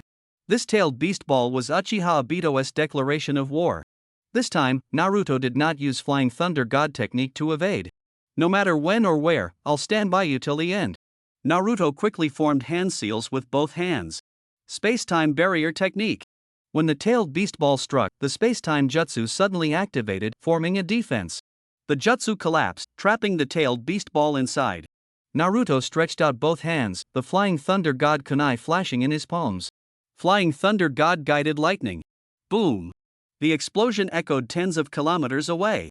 You want to use thick fog to block my vision and prevent my ocular jutsu? Then let's fight to the end. Uchiha Obito appeared in the center of the thick fog, but the Kamui vortex spun more fiercely, trying to engulf the fog. If I dared to come back, it means I'm fully prepared. Secret technique Dustless Confusion. Naruto vanished into the void, his body and chakra disappeared without a trace. Obito, your Kamui, and my Mayaboku Sage Art, the Rinnegan alone, and the secret ninja techniques of the three great ninja villages who is stronger or weaker will be proven here. Rain Hidden Village. Konan and Mei Terumi watched the battlefield at mist hidden through a crystal ball. During Naruto's last battle with Madara, Konan was taken back to Rain Hidden and painfully waited anxiously, a suffering she did not want to endure again. So, she learned Naruto's telescope technique, allowing her to watch the battle live even from thousands of miles away. However, inside the crystal ball was only a thick white fog, almost nothing visible. On the battlefield, Naruto used the secret technique Demon Moon Waterfall Concealment to create thick fog and block vision. He employed the second Tsuchikige's secret technique Dustless Confusion, hiding his body, chakra, and presence. Sage Mode Perception allowed him to sense Obito's position even within the dense fog. Naruto invisibly and swiftly approached Obito. Although Dustless Confusion was powerful, in actual combat he still had to guard against sound revealing his location. Top-tier ninja can easily locate enemies by sound. Naruto learned the Hidden Mist Village's silent killing technique, completely eliminating sound. This way, even hearing becomes ineffective. Kamui continuously absorbs the mist, the thick fog gradually thinning, with visibility barely maintained at about 10 meters. Besides the Sharingan, I can sense chakra, but Naruto's chakra has completely disappeared. The only technique I know that can do this is. Obito, having heard Madara's teachings, immediately suspected something. Is it the second Tsuchikige's dustless blind technique? Naruto really has learned a powerful move. His mind raced, recalling the ninjutsu Madara collected during his lifetime. There is such a technique. Obito formed hand seals with both hands and immediately activated the heavenly cover formation. Centered on him, the detection barrier quickly spread, covering Naruto's location. Naruto remained calm. This is the heavenly cover formation sensory barrier, even the perverted sage uses it. But this kind of sensing is still chakra sensing, so it can't detect me. The only way to break the dustless blind technique is physical sensing. However, Obito thought to himself, the weakness of the dustless blind technique is that when launching an attack, chakra must be concentrated, which cancels invisibility and reveals the position. Naruto smirked slightly, but throwing the baby out with the bathwater isn't wise. Strike when the time is right. Purple lightning chakra mode activated, he charged at Obito. Here it comes? Obito's Sharingan instantly locked onto the purple lightning. Kamui. Space twisted, Naruto disappeared, teleporting to the flying thunder god kunai he had placed hundreds of meters away in advance. Obito snorted coldly, he avoided me. Naruto thought, when using Kamui, I become tangible. I originally planned to lure him to use flying thunder god to strike from behind, but he actually erased the flying thunder god mark so ruthless. I just tested it, Kamui warped space, even Raikiri's instant movement might not be able to dodge it. Flying thunder god is still more reliable. Naruto once again used dustless maze seal to hide his form. Next time I make a move, I will be more cautious. No matter how strong the dojutsu is, it relies on line of sight and dynamic vision. If you can't see the target, it becomes ineffective. This is exactly the core of Naruto's tactics. And the secret techniques of Kirigakure just happen to counter dojutsu. It's easy to talk on paper, but in actual combat, achieving complete visual and sensory shielding is very difficult. But Naruto, relying on his powerful chakra and senjutsu, has brought these secret techniques to terrifying practical effectiveness. Obito frowned, hiding again, such a cunning fox. I finally understand why he knows I will use Kamui with both eyes yet remains fearless. He has mastered countermeasures against the Uchiha eyes. But how did he learn these skills overnight? Now is not the time to talk about fairness, even if it's despicable, I have to win. Flames flickered at Obito's fingertips, pressing down on the ground. Uchiha fire formation. A grand purple flame barrier quickly formed, sealing off the entire battlefield. Black patterns spread from Obito's palm, flowing onto the barrier wall. He combined the barrier with the principles of Kamui's spacetime, granting the barrier new abilities. He had used this technique during his last battle with Naruto. This barrier can prevent him from using Flying Thunder God to escape, restricting his activity within the barrier. Afei, use your technique to force him to show himself. Leave it to me. Smack. Afei crossed his arms. Wood release, flower tree realm descends. Boom. A large tree broke through the ground, rapidly growing into a dense tree realm. Flower buds blossomed one after another, releasing a large amount of poisonous pollen, which was even more lethal within this enclosed barrier. Naruto, however, smiled and said, using this trick? But I've already learned the first Hokage's secret technique, water breathing, which allows me to hold my breath while using large-scale water release, opening my pores to extract oxygen from the water. Although there's no water here, the foggy environment is rich in moisture. Besides, if you use Kamui to suck the fog out of the barrier, the pollen will be sucked out as well. I'd like to see that. The flower tree realm did not force Naruto out. Obito even suspected that Naruto had escaped before the barrier was activated. Time passed by the second, and both sides chose to wait and see. This was a psychological battle, testing who could keep their composure longer. Obito grew increasingly restless because the pollen also affected his breathing. Fortunately, he had Hashirama-S cells in his body, giving him greater tolerance to the pollen. Whoosh! Finally, he couldn't hold back and said, Afei, stay away from me. I'm going to absorb all the fog and pollen inside the barrier. Got it. Afei distanced himself from Obito. Whoosh! Obito's right eye, the Kamui, spun as the thick fog and pollen inside the barrier were quickly drawn in. But he wasn't acting blindly. He was calculating in his mind, if I were Naruto, I wouldn't miss the chance to materialize when I'm absorbing. Show yourself, if you're really inside the barrier. The fog and pollen rapidly thinned out. Naruto knew Obito was absorbing but didn't act rashly. Obito is good at psychological warfare. If he dares to absorb so openly, he must be confident. It might not be wise for me to act recklessly. Naruto activated Sage Mode and sensed that Afe was keeping a considerable distance from Obito at this moment. That Afe from White Zetsu is very special. His combat power is extremely strong, and Captain Yamato is hidden inside him. To be safe, we'll use that technique against him. Naruto quickly formed hand seals. Demonic Moon Shadow Clone. Bang! A special shadow clone appeared and charged toward Afe. Obito, who was absorbing, immediately became alert. He is coming, he is going for you, Afe. I know Afe drew his twin swords, Hiramakari, and met the attack head-on. The demonic Moon Shadow Clone was an improvement by the first Mizukage, White Lotus, based on the second Hokage Tobirama's Shadow Clone technique.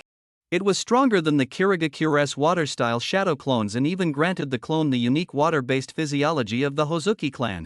Hiramakari slashed through the shadow clone, but it was like cutting through water. The blade shattered, and the water kept flowing. Afe said in a low voice, "This move? It's similar to that water moon."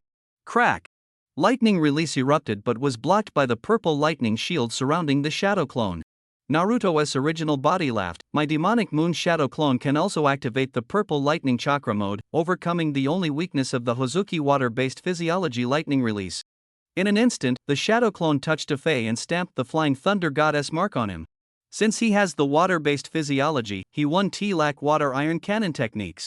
Combined with purple lightning, both power and range are greatly increased. The shadow clone turned around, fingers forming a gun, aiming at Afe. Thunderclap water iron cannon. Whoosh! The water droplets charged with purple electricity accurately hit Afe's shoulder, piercing through his resilient body and also penetrating the Yamato inside. Naruto's gaze was deep. This lightning release can awaken the suppressed Yamato consciousness within you. Howl! Yamato roared like a beast awakened, using all his strength to break free from the sealed body. Naruto's original body flashed out from beside Afe along the mark, carrying Yamato back to the original place. Under this barrier, I can't use Flying Thunder God to take you away, so... Naruto's left eye, the Rinnegan, flashed with light. Human path. Yamato's soul was extracted. Hell path. Boom! Purple flames surrounded the Yama statue, rising, absorbing both Yamato's body and soul, then disappearing. Naruto said softly, after this is over, I will let you revive, just hold on, Captain Yamato. Boom! Naruto, I have to say, you really are clever and capable, unlike your Hokage father. Obito's eyes under the white mask revealed killing intent. The pitch-black Susanoo ignited. Obito, my dad is not someone you can casually comment on. Naruto's gaze was heavy, chakra rapidly condensed in his hand, wind blades spun and flew out, stabbing straight ahead. Sage Art Wind released super large spiral shuriken. Rumble, rumble, rumble. The two engaged in fierce combat, the battle reaching a white-hot intensity. Whoosh! The Kamui Shuriken collided with the Wind Release Shuriken, erupting a powerful vortex that completely absorbed the Wind Release Shuriken. Naruto calmly said, Kamui Shuriken is a powerful move used by Kakashi-sensei, capable of swallowing targets into space-time, but since it is a ballistic attack, it can be intercepted. Secret technique Dustless Maze. Whoosh! Naruto instantly concealed his chakra and form. Obito sneered coldly, he's hiding again, this damn technique.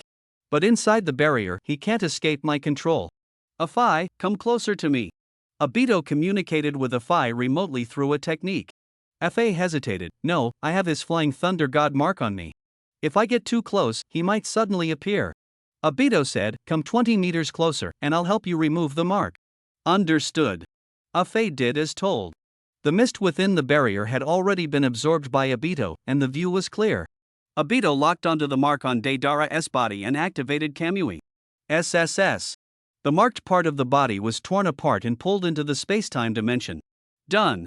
Deidara returned to Obito's side, gripping his twin knives, Hiramakari. Obito took down the war fan from his back, chains slipped from his sleeves, connecting to the fan, expanding his attack range. Naruto, meanwhile, used Sage Mode to sense every move of the two, analyzing carefully. Obito's left eye Kamui has a maximum range of about 100 meters, farther than Kakashi's 80 meters, but shorter than Sasuke's Rinnegan at 150 meters. Keeping a distance of 120 meters, I can defend against his ocular jutsu. However, he just let Deidara get close and then used Kamui, deliberately trying to confuse me. I can sense his movements. So 120 meters is only theoretically safe, 150 meters is truly safe. The Mangekyo Sharingan can't surpass the Rinnegan S range. Whoosh! Naruto appeared 150 meters away from Obito, deliberately showing weakness to lure him into making a move. Obito's eyes narrowed. I deliberately let Deidara get close before using left eye Kamui, trying to make Naruto misjudge the maximum range. Didn't he expect he'd see through it? The left eye Kamui's limit is only 120 meters. Naruto's mind was turning. Obito can also use the right eye Kamui to actively approach me, entering effective range. But I placed hundreds of Flying Thunder God Kunai inside the barrier, ready to teleport at any moment. So what will you do, Obito? Under Obito's white mask, the corner of his mouth lifted slightly. Didn't he expect to be underestimated? His left eye locked onto the void 30 meters ahead of Naruto. The Kamui vortex began to spin, this time counterclockwise.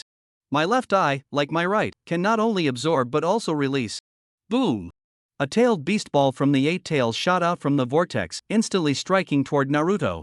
20 meters away, reached in an instant. Naruto was surprised. It can do that too?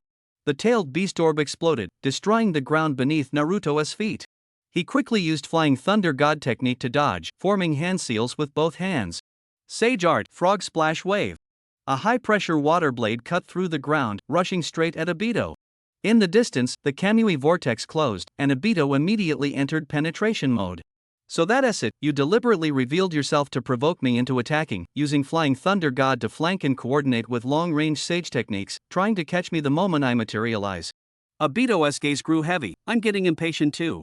Amidst a Barris roar, the pitch-black Susanoo chakra formed a skeleton, muscles entwining, partially transforming into the second form. A black Magatama appeared in Obito's hand. The sacred tool Yata Mirror Magatama will shatter all your thoughts. Sai whispered, Hashirama's cells can only guarantee 1T go blind. Pushing both eyes like this, I'm afraid it 1T lasts long. Obito was resolute. I don't care, as long as I get the Rinnegan back, the infinite Tsukuyami plan can continue. Susanoo charged up and hurled the Magatama. Obito murmured, it's all over. The Magatama spun as it flew toward Naruto. Never seen a long-range attack like Kamui Shuriken? Take this. Naruto instantly launched a Raisin Shuriken to intercept. But the two overlapped and missed each other, no collision. Naruto was shocked. What?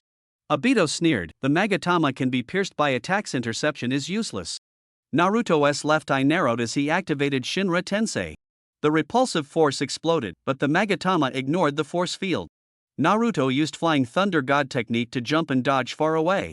The Magatama relentlessly pursued. Naruto said seriously, guided attack. He used Dustless Mist to conceal his form and chakra. Obito said coldly, it's useless. Once locked on, the Magatama will keep tracking until it hits. Naruto kept changing positions with Flying Thunder God technique, but the Magatama still chased relentlessly. Cold sweat slid down Naruto's forehead. Not good, really not good. In the distance, Konan and Mei Terumi from Amagakure watched the battlefield intently through a telescope, their hearts in their throats. The Magatama was getting closer and closer. Purple electric sparks exploded on Naruto's body surface, his golden short hair standing up like spikes. Purple lightning chakra mode 2. Obito sneered, in this barrier, no matter how much you struggle, don't think you can escape. Suddenly, a flash of electric light, Naruto dashed toward the edge of the barrier, his gaze sharp. This barrier can withstand the tailed beast orb's attack, but the tailed beast orb is an area attack, and the barrier can disperse it. If I use a piercing attack to break through a point. His left hand gathered a Rasengan, infused with a large amount of purple lightning chakra. The Rasengan transformed into a 4-foot-long spiral thunder sword. Thunder Roar Spiral Sword. The barrier instantly cracked. Obito shouted angrily, don't think you'll succeed. The Magatama approached Naruto's back. Hurry and catch up to it. Naruto stabbed with all his might. A hole just big enough for a person was broken through the barrier, breaking the Flying Thunder God's restriction. Just as the Magatama was about to hit, Naruto instantly used Flying Thunder God technique to jump back to Amagakure. The Magatama hovered in midair as its target disappeared. Obito's eyes were full of disbelief. He still didn't die from that? Afei suggested he should have returned to Amagakure. Let us call it this time? Obito was resolute. No, immediately pursue him to Amagakure. At the critical moment, Naruto broke through the barrier and used Flying Thunder God to return to Amagakure. That was close. Naruto sat on the wet ground, his heartbeat still racing. Konan and Mei Terumi landed beside him. Konan asked with concern, are you okay? Naruto smiled and said, that was dangerous. I didn't expect him to use that move. As long as I use space-time ninjutsu to jump a certain distance away, the Magatama can't catch me. Otherwise, I really would have been trapped. Conan worried, do you have to go back? Naruto's gaze turned toward the end of the rain curtain, he is very determined. I'm afraid he'll come no matter what. Oh? He's already here? In the southern district of Amagakure, a black vortex stirred the spacetime. Obito and Deidara landed on the ruins over the sea. Obito looked around, this setup is a bit different from last time, but it doesn't matter anymore. Conan urged anxiously, let me handle him. Naruto advised, Conan, no need to get close. With his current strength, you can't get near him. Conan clenched her fists tightly, then what should we do? Naruto's gaze was firm, leave it to me. It's time to end this. If it doesn't end, I'll finish it myself. Sage Art, Demon Moon Mirage activated. To the south, the rain stopped. Obito looked up at the sky, the rain in Amagakure actually stopped? Though the sky held no rain, it remained shrouded in a hazy mist. Obito sneered coldly, it's still this damn fog. Kamui. Both eyes spun simultaneously, Kamui activated, yet the haze only grew thicker. He frowned, this isn't ordinary fog. To the north, Mei-Terumi stared intently at the spreading mist, speaking in a low voice, this is mirage vapor, an atmospheric optical phenomenon. Only the first and second Mizukage can use it, the second relies on the summon clam, while the first uses the wet-bone forest immortal technique, harnessing natural energy. Naruto sat cross-legged, forming hand seals, a great battle is about to break out, with an unpredictable range. Sister Conan, have the Umbu evacuate and protect the civilians. Mizukage-sama, please do your utmost to guard Orochimaru's experimental base, it is a vital facility of the Hidden Rain Village. Mei-Terumi nodded, understood. Where is the experimental base? At that moment, Orochimaru appeared from within the mirage vapor, his robes billowing, voice low and hoarse, Mizukage-sama, we meet again. This time, how about becoming my test subject? Mei-Terumi responded calmly, I will assist in protection if needed, but I will never become your test subject. Orochimaru chuckled lightly, then come with me. Conan worriedly said, when using Demon Moon Mirage, isn't the user supposed to be immobile? Naruto replied, yes, but the mirage can conceal my true location. Conan hesitated, then nodded, understood, go ahead. After she left, the mirage vapor completely enveloped the surroundings. To the south, Sai was alert, I have a bad feeling he's about to unleash a big move. Obito remained calm, take him out before he can use it. This technique has higher visibility than normal fog, so my dojutsu can't be completely evaded. Besides, he can't use dustless maze at the same time. He quickly ran, searching for Naruto's whereabouts. Suddenly, through the haze, he saw Naruto sitting cross-legged, forming hand seals. There! The tailed beast orb flashed in his eyes and shot out with a roar. After the explosion, Naruto remained motionless. Afe reminded, that's an illusion, his real body isn't there. Playing that trick? Obito clenched his fists tightly, then I'll go all out with indiscriminate attacks. Now, I can use Kamui to release the tailed beast orb infinitely until that bastard is exhausted. Whoosh! Whoosh! Whoosh! The tailed beast orb shot out from Obito's eyes like a barrage, fiercely bombarding from all directions. Obito's eyes were blood red, filled with fanaticism, if it's not straightforward, then combine Kamui Shuriken with it. Boom! Susanoo transformed into a Karasu Tengu form, and Shuriken spiraled out. The tailed beast orbs exploded everywhere, and the Kamui Shuriken stirred up vortex waves. At the most dangerous moment, a Shuriken landed 20 meters from Naruto's real body, less than 3 meters from the edge of the vortex. Kamui's strike was a guaranteed kill. Indiscriminate strikes with tailed beast orbs and Kamui Shuriken, Obito, you're really strong. If I'm careless, I'm done for. Naruto's expression under the mask was tense. Though tense, he was not panicked. If he lost his composure out of fear of death, victory would never tilt in his favor. Rumble, rumble, explosions continued, danger lurking everywhere. Naruto closed his eyes, gathering Sage Art Chakra on the edge of death, changing his hand signs. Ningguang Lian Kai. Whoosh! Whoosh! Countless illusory Naruto clones rose from the mirage. Obito stared, clones? Susanoo's arm swept, dispersing the nearby clones. The clones instantly reborn again. Naruto, hidden within the mirage, whispered. Ningguang refines colors using mirage energy to create infinite clones. These clones are extremely fragile and disperse at the slightest touch, but as long as the mirage energy doesn't vanish, the clones can be generated endlessly. Whoosh! Thousands of clones appeared instantly, each gathering a Rasengan in hand. Naruto whispered softly, the clone's attack is only one sage art, Rasengan, but with numbers, I will keep striking continuously. Rumble. The Sage Art Rasengan bombarded Susanoo repeatedly, gradually breaking down the armor and defenses. In Susanoo's hand appeared a pitch-black mirror, the divine treasure, Yata mirror, releasing a divine vortex that absorbed attacks from the front and sides. But the offensive behind was still fierce, impossible to manage both. Susanoo quickly collapsed. Obito hurriedly placed his hand on Aburame's shoulder, trying to absorb Aburame with Kamui and then absorb himself. But countless clone Sage Art Rasengan approached, absorption was too late. He swung the chained fan, scattering the clones only to be replaced by more. The chains broke, the fan flew out. The clones swarmed in, the offensive like a tide. Ugh! Obito was forced to activate penetration mode, charging to fight back. Naruto opened his eyes, his tone firm. Obito, let's see whose limit hits first, your penetration or my chakra running out. This is a desperate battle. The offensive surged like a tide, penetration passing through Obito's body again and again. The attacks were too dense. Obito dared not and could not deactivate penetration mode. He could only gamble that Naruto's chakra would run out first. But the penetration mode countdown began, and Obito's heart gradually sank. 5 minutes later, penetration reached its limit, a Rasengan slammed into Obito's white mask. The mask cracked, revealing his face. Damn it! Obito retreated in disarray, struggling to activate Susanoo. Suddenly, sharp pain struck. He knelt on the sea surface, blood continuously flowing out. He burned the bloodstains with palm flames, his pupils turning desolate. Susanoo barely held on, struggling to withstand Naruto's offensive. Would release hell as chaos bursts from the right shoulder, wildwood swirling in all directions. After a loud crash, Obito crouches on the sea surface, breathing heavily. As the mirage dissipates, Naruto and Konan appear, facing off against each other. Obito's vision blurs, he activates Kamui but misses the target. Naruto says in a low voice, looks like your eyes can't see clearly anymore. Obito's eyes have been overused, his vision greatly deteriorated, especially in the left eye. He thinks Naruto's chakra is almost gone. If I sacrifice one eye to activate Izanagi, I'll have 12 minutes of invincibility. I have to go all out. Naruto sees through the plan and points to the ground, look beneath your feet. Obito looks down, and the sea surface suddenly cracks open. Konan waves her hand, revealing the countless explosive tags hidden underneath. Obito exclaims, this sea is disguised with explosive tags?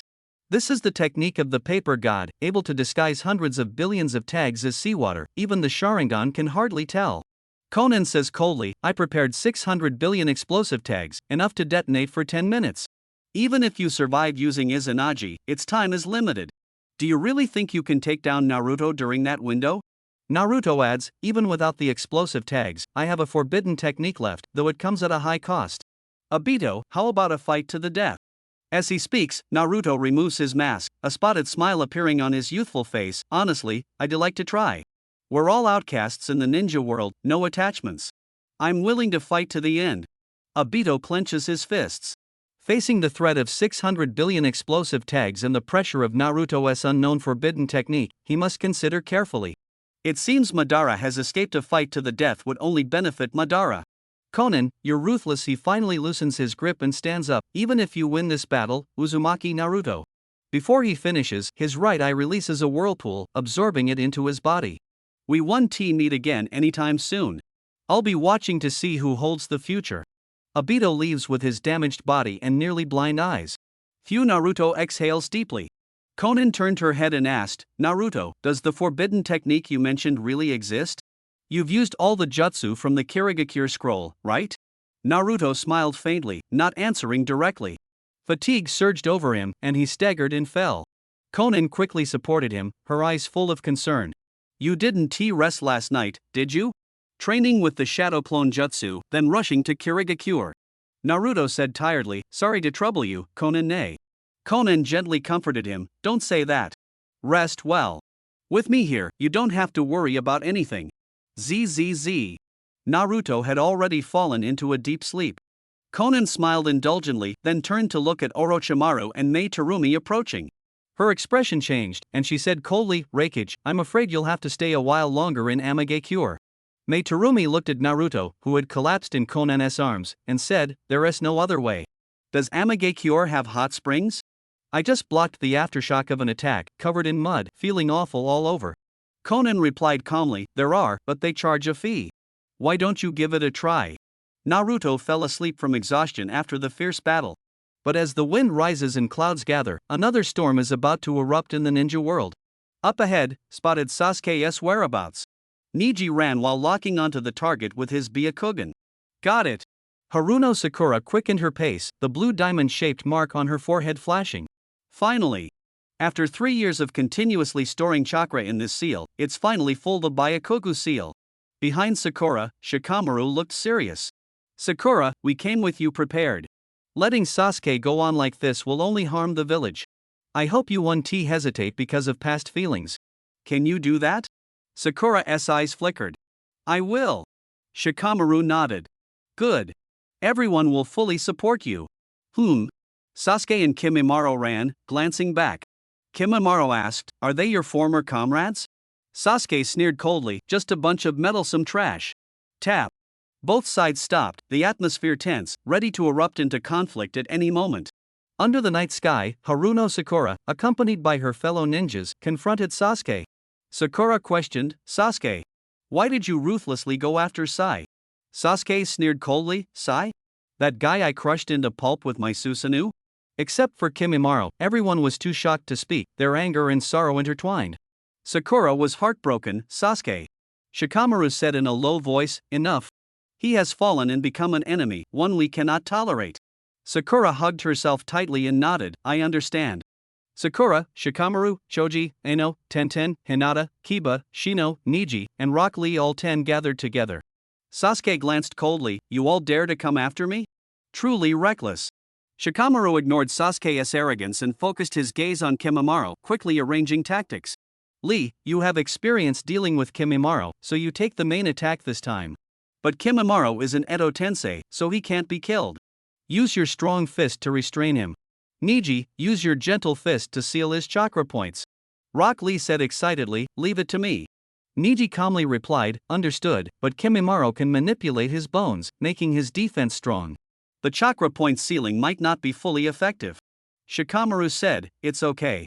Shino, use your bugs to help absorb his chakra and strike whenever there's an opportunity. Shino nodded, got it. Shikamaru continued, as for dealing with Sasuke, leave it to Ino, Choji, and Sakura. Kiba asked anxiously, what about us? Shikamaru said, Kiba, Hinata, and Tenten, conserve your chakra and be ready for any changes. Kiba was incredulous, Sasuke is so strong, are the 4 of you enough? Shikamaru was resolute, it's tough, but there's a chance. Since we're here, we won't just give up our lives. Sasuke sneered and shook his head, how boring. I don't even want to waste a second on you. Susanoo complete form unleashed. Boom! The dark purple chakra flames transformed into the earth-shaking Susanoo complete form. As soon as Sasuke made a move, it was his strongest killing technique, giving Shikamaru and the others no chance to resist. Inazuka Kiba witnessed this and felt fear, this thing, just one glance is enough, I don't want to fight it at all. Where does Shikamaru get his confidence from? Whoosh whoosh whoosh. Rock Lee and Neji faced off against Kimimaro, while Shino released his bugs as support. Kimimaro greeted with a smile, Rock Lee with the thick eyebrows, long time no see. You've improved a lot, huh? No need to drink to boost your courage now? 5th gate, opening. A surge of green energy burst from Lee's body as he said passionately, no need anymore. This time, my comrades and I fight side by side. No matter how strong the enemy is, we are not afraid, because I believe in them. Kimimaro said enviously, it's great to have comrades who fight side by side and trust unconditionally, but I won't go easy on you. Shikatsumiaku. Crack, crack, crack. Bones sprouted from Kimimaro's body. Behind the formation, Sakura looked dazed. She had just heard the news of Sai's death and was angry, wanting to confront Sasuke. But when she saw the Susanoo complete form, she felt a chill down her spine and suddenly sobered up. How am I supposed to fight this? The trio of Ino, Shika, and Sho approached Sakura. Sakura, Shikamaru. Shikamaru, we'll create an opportunity. To be honest, ever since that disaster, I've been thinking of ways to deal with that. Sakura, do you really have a plan? Shikamaru, yes, let's get started. Roar. Super multiplication technique. Dingxi's body rapidly expanded, chakra wings sprouted from his back, his size enough to rival Susanoo. Sasuke sneered, it's just a big head and great strength, so what? Susanoo ignited a great sword in his hand. Shikamaru shouted, Ino. Got it. Ino formed hand seals with both hands, palms aimed at Dinxie and Shikamaru. Mind transfer intercommunication. Amid the buzzing sound, Sakura asked, "What did you do?" Ino answered, "This is the mind transfer intercommunication technique, allowing two people to actively cooperate by temporarily exchanging souls and chakra." Sakura was surprised. "When did you learn that?" Ino whispered, "After seeing Sasuke attack the village, I asked my father to teach me the clan's forbidden technique." Sakura was speechless. Sasuke sneered coldly, "How boring." Susanoo raised his sword to strike. Whoosh! A shadow quickly merged into the shadow beneath Susanoo's feet, halting the swing immediately. What? Sasuke was surprised. That shadow actually came from beneath Dinxie's feet. Because at this moment, Shikamaru's personality and chakra were residing inside Dinxie's body. Using Choji's massive body, performed the super multiplication shadow imitation technique to temporarily restrain Susanoo. Although the shadow imitation technique succeeded, controlling it was difficult due to the large body and sense of distance. At this moment, Choji, replacing Shikamaru, shouted, "Shikamaru, don't worry about me, I'm going all out." "I know, there is only one chance. If we fail, all our previous efforts will be for nothing." Shikamaru controlled Choji to lift the huge ninja blade, adjusting the edge to point directly at his own forehead. At the same time, Susanoo also raised the large sword in its hand. The blade slashed, and Choji fiercely cut open his forehead, blood flowing. Susanoo also used the large sword to horizontally cut through the forehead shield, carving a gash. Using its spear to attack its own shield, Susanoo's defense is strong. Use its weapon to break through. Sasuke stared at the blade just inches away, fear flashing in his eyes. If it pierced him, his life would be in danger. Shikamaru sneered, "Scared? Don't worry, I won't let the great blade stab your forehead. You fallen waste, you're not worth me sacrificing my comrades for." With that, he controlled Tenten to lean backward. Clang! The shadow mimic technique synchronized, and Susanoo also crashed to the ground. Shikamaru thought, this not only greatly increases the shadow's area, but also significantly shortens the distance the shadow needs to reach Sasuke. My shadow sewing technique can seep through the cut, infiltrate inside Susanoo, and trap Sasuke. Sure enough, the shadow flowed into the gap, entangling Sasuke. Sasuke shouted, "These guys really want to kill me." Shikamaru called out, "Ino." Understood. Ino quickly took a detour and stopped at a suitable position. Shikamaru thought, Sasuke is facing the sky and can't move. Ino is circled to the blind spot. Sasuke can't use his dojutsu to attack her. Sasuke-kun, I love the kind and positive you once were, not the cold and fallen you now. I can't change you, so I have to end you myself. Yamanaka Ino, full of sorrow, trembling, used the mind-body switch technique on Sasuke. The mind-body switch activated, and Ino fell. Her spirit instantly took over Sasuke's body, and Susanoo collapsed due to the intense mental interference. Sasuke, bound by shadows, fell to the ground. Everyone's firm resolve and desperate actions shocked Sakura deeply. Sakura, now's the time. Use all your strength to strike Sasuke's head.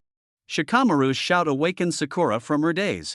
She hesitated, but Ino is currently occupying Sasuke's body. If I make a move, the mind transfer technique causes harm to both parties. If Ino gets hurt inside Sasuke's body, she will be hurt as well. Shikamaru urged anxiously, "It's okay." At the critical moment, Ino will undo the mind transfer technique and return to her own body, so there won't be any accidental harm. Sakura hesitated for a moment. Shikamaru pressed, "Hurry." Sasuke's mental strength is very strong. Ino can't maintain the mind transfer technique for much longer.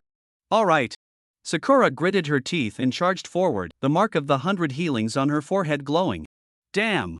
Kimimaro saw this and wanted to rescue, but Niji sealed his acupoints with a gentle fist, and then Shino's bugs entangled him. Sakura approached Sasuke, that familiar yet strange face becoming clearer and clearer. She clenched her right fist. The Sakura strike empowered by the 100 healings technique couldn't shatter Susanoo, but it was enough to easily crush Sasuke's head. At this moment, she held Sasuke's life and death in her hands. Her fist gathered power and swung out, but memories of the past with Sasuke flooded her mind. Her fist stopped an inch from Sasuke's face. Sakura trembled painfully and said, "I can't do it." Facing Sasuke, whom she once deeply loved, Haruno Sakura's heart softened. But the situation did not improve because of her hesitation. The mind transfer technique that Ino had applied to Sasuke reached its critical point. At the same time, Shikamaru and Choji's mind transfer techniques were undone, their souls returning to their own bodies. Sasuke looked coldly at the painfully distressed Sakura. "Sakura, didn't anyone tell you? The greatest taboo on the battlefield is mercy. You're still that naive fool. Sakura's gaze trembled, but she had no words to reply. Sasuke continued, it is precisely because of this that I can stand. Carrying regret, I will go to another world. His right hand covered in Chidori, he coldly stabbed toward Sakura. Sakura closed her eyes, her heart dead as ashes. With a loud boom, a green light flashed, and Lee desperately pushed Sakura away, a blood streak cut across his back by Chidori. Niji struck with a palm attack from a distance, but it was blocked by Susanoo. Sasuke snorted coldly and punched Niji, sending him flying. He coldly stared at Sakura and Lee, die. Kagetsuchi arrows shot through the air. Tenten charged fiercely but was pierced by an arrow, her arm igniting with super multiplied flames. Ugh! Tenten endured the pain and severed her arm to survive, but her stamina was exhausted, and she returned to her normal form. Tenten! Ino, shocked by her comrade's injury, made a heart-turning gesture toward Sasuke. Sasuke glanced coldly, his left eye lighting up Amaterasu. The black flames instantly burned Ino into a fire figure. She screamed and struggled. The situation took a sharp turn. For the worst outcome had arrived. Shikamaru was anxious and suddenly had a flash of insight. Sasuke, you have a younger brother, secretly adopted by the Konoha leadership. Sasuke's pupils contracted sharply. What nonsense are you talking about? Shikamaru hurriedly explained, it's absolutely true.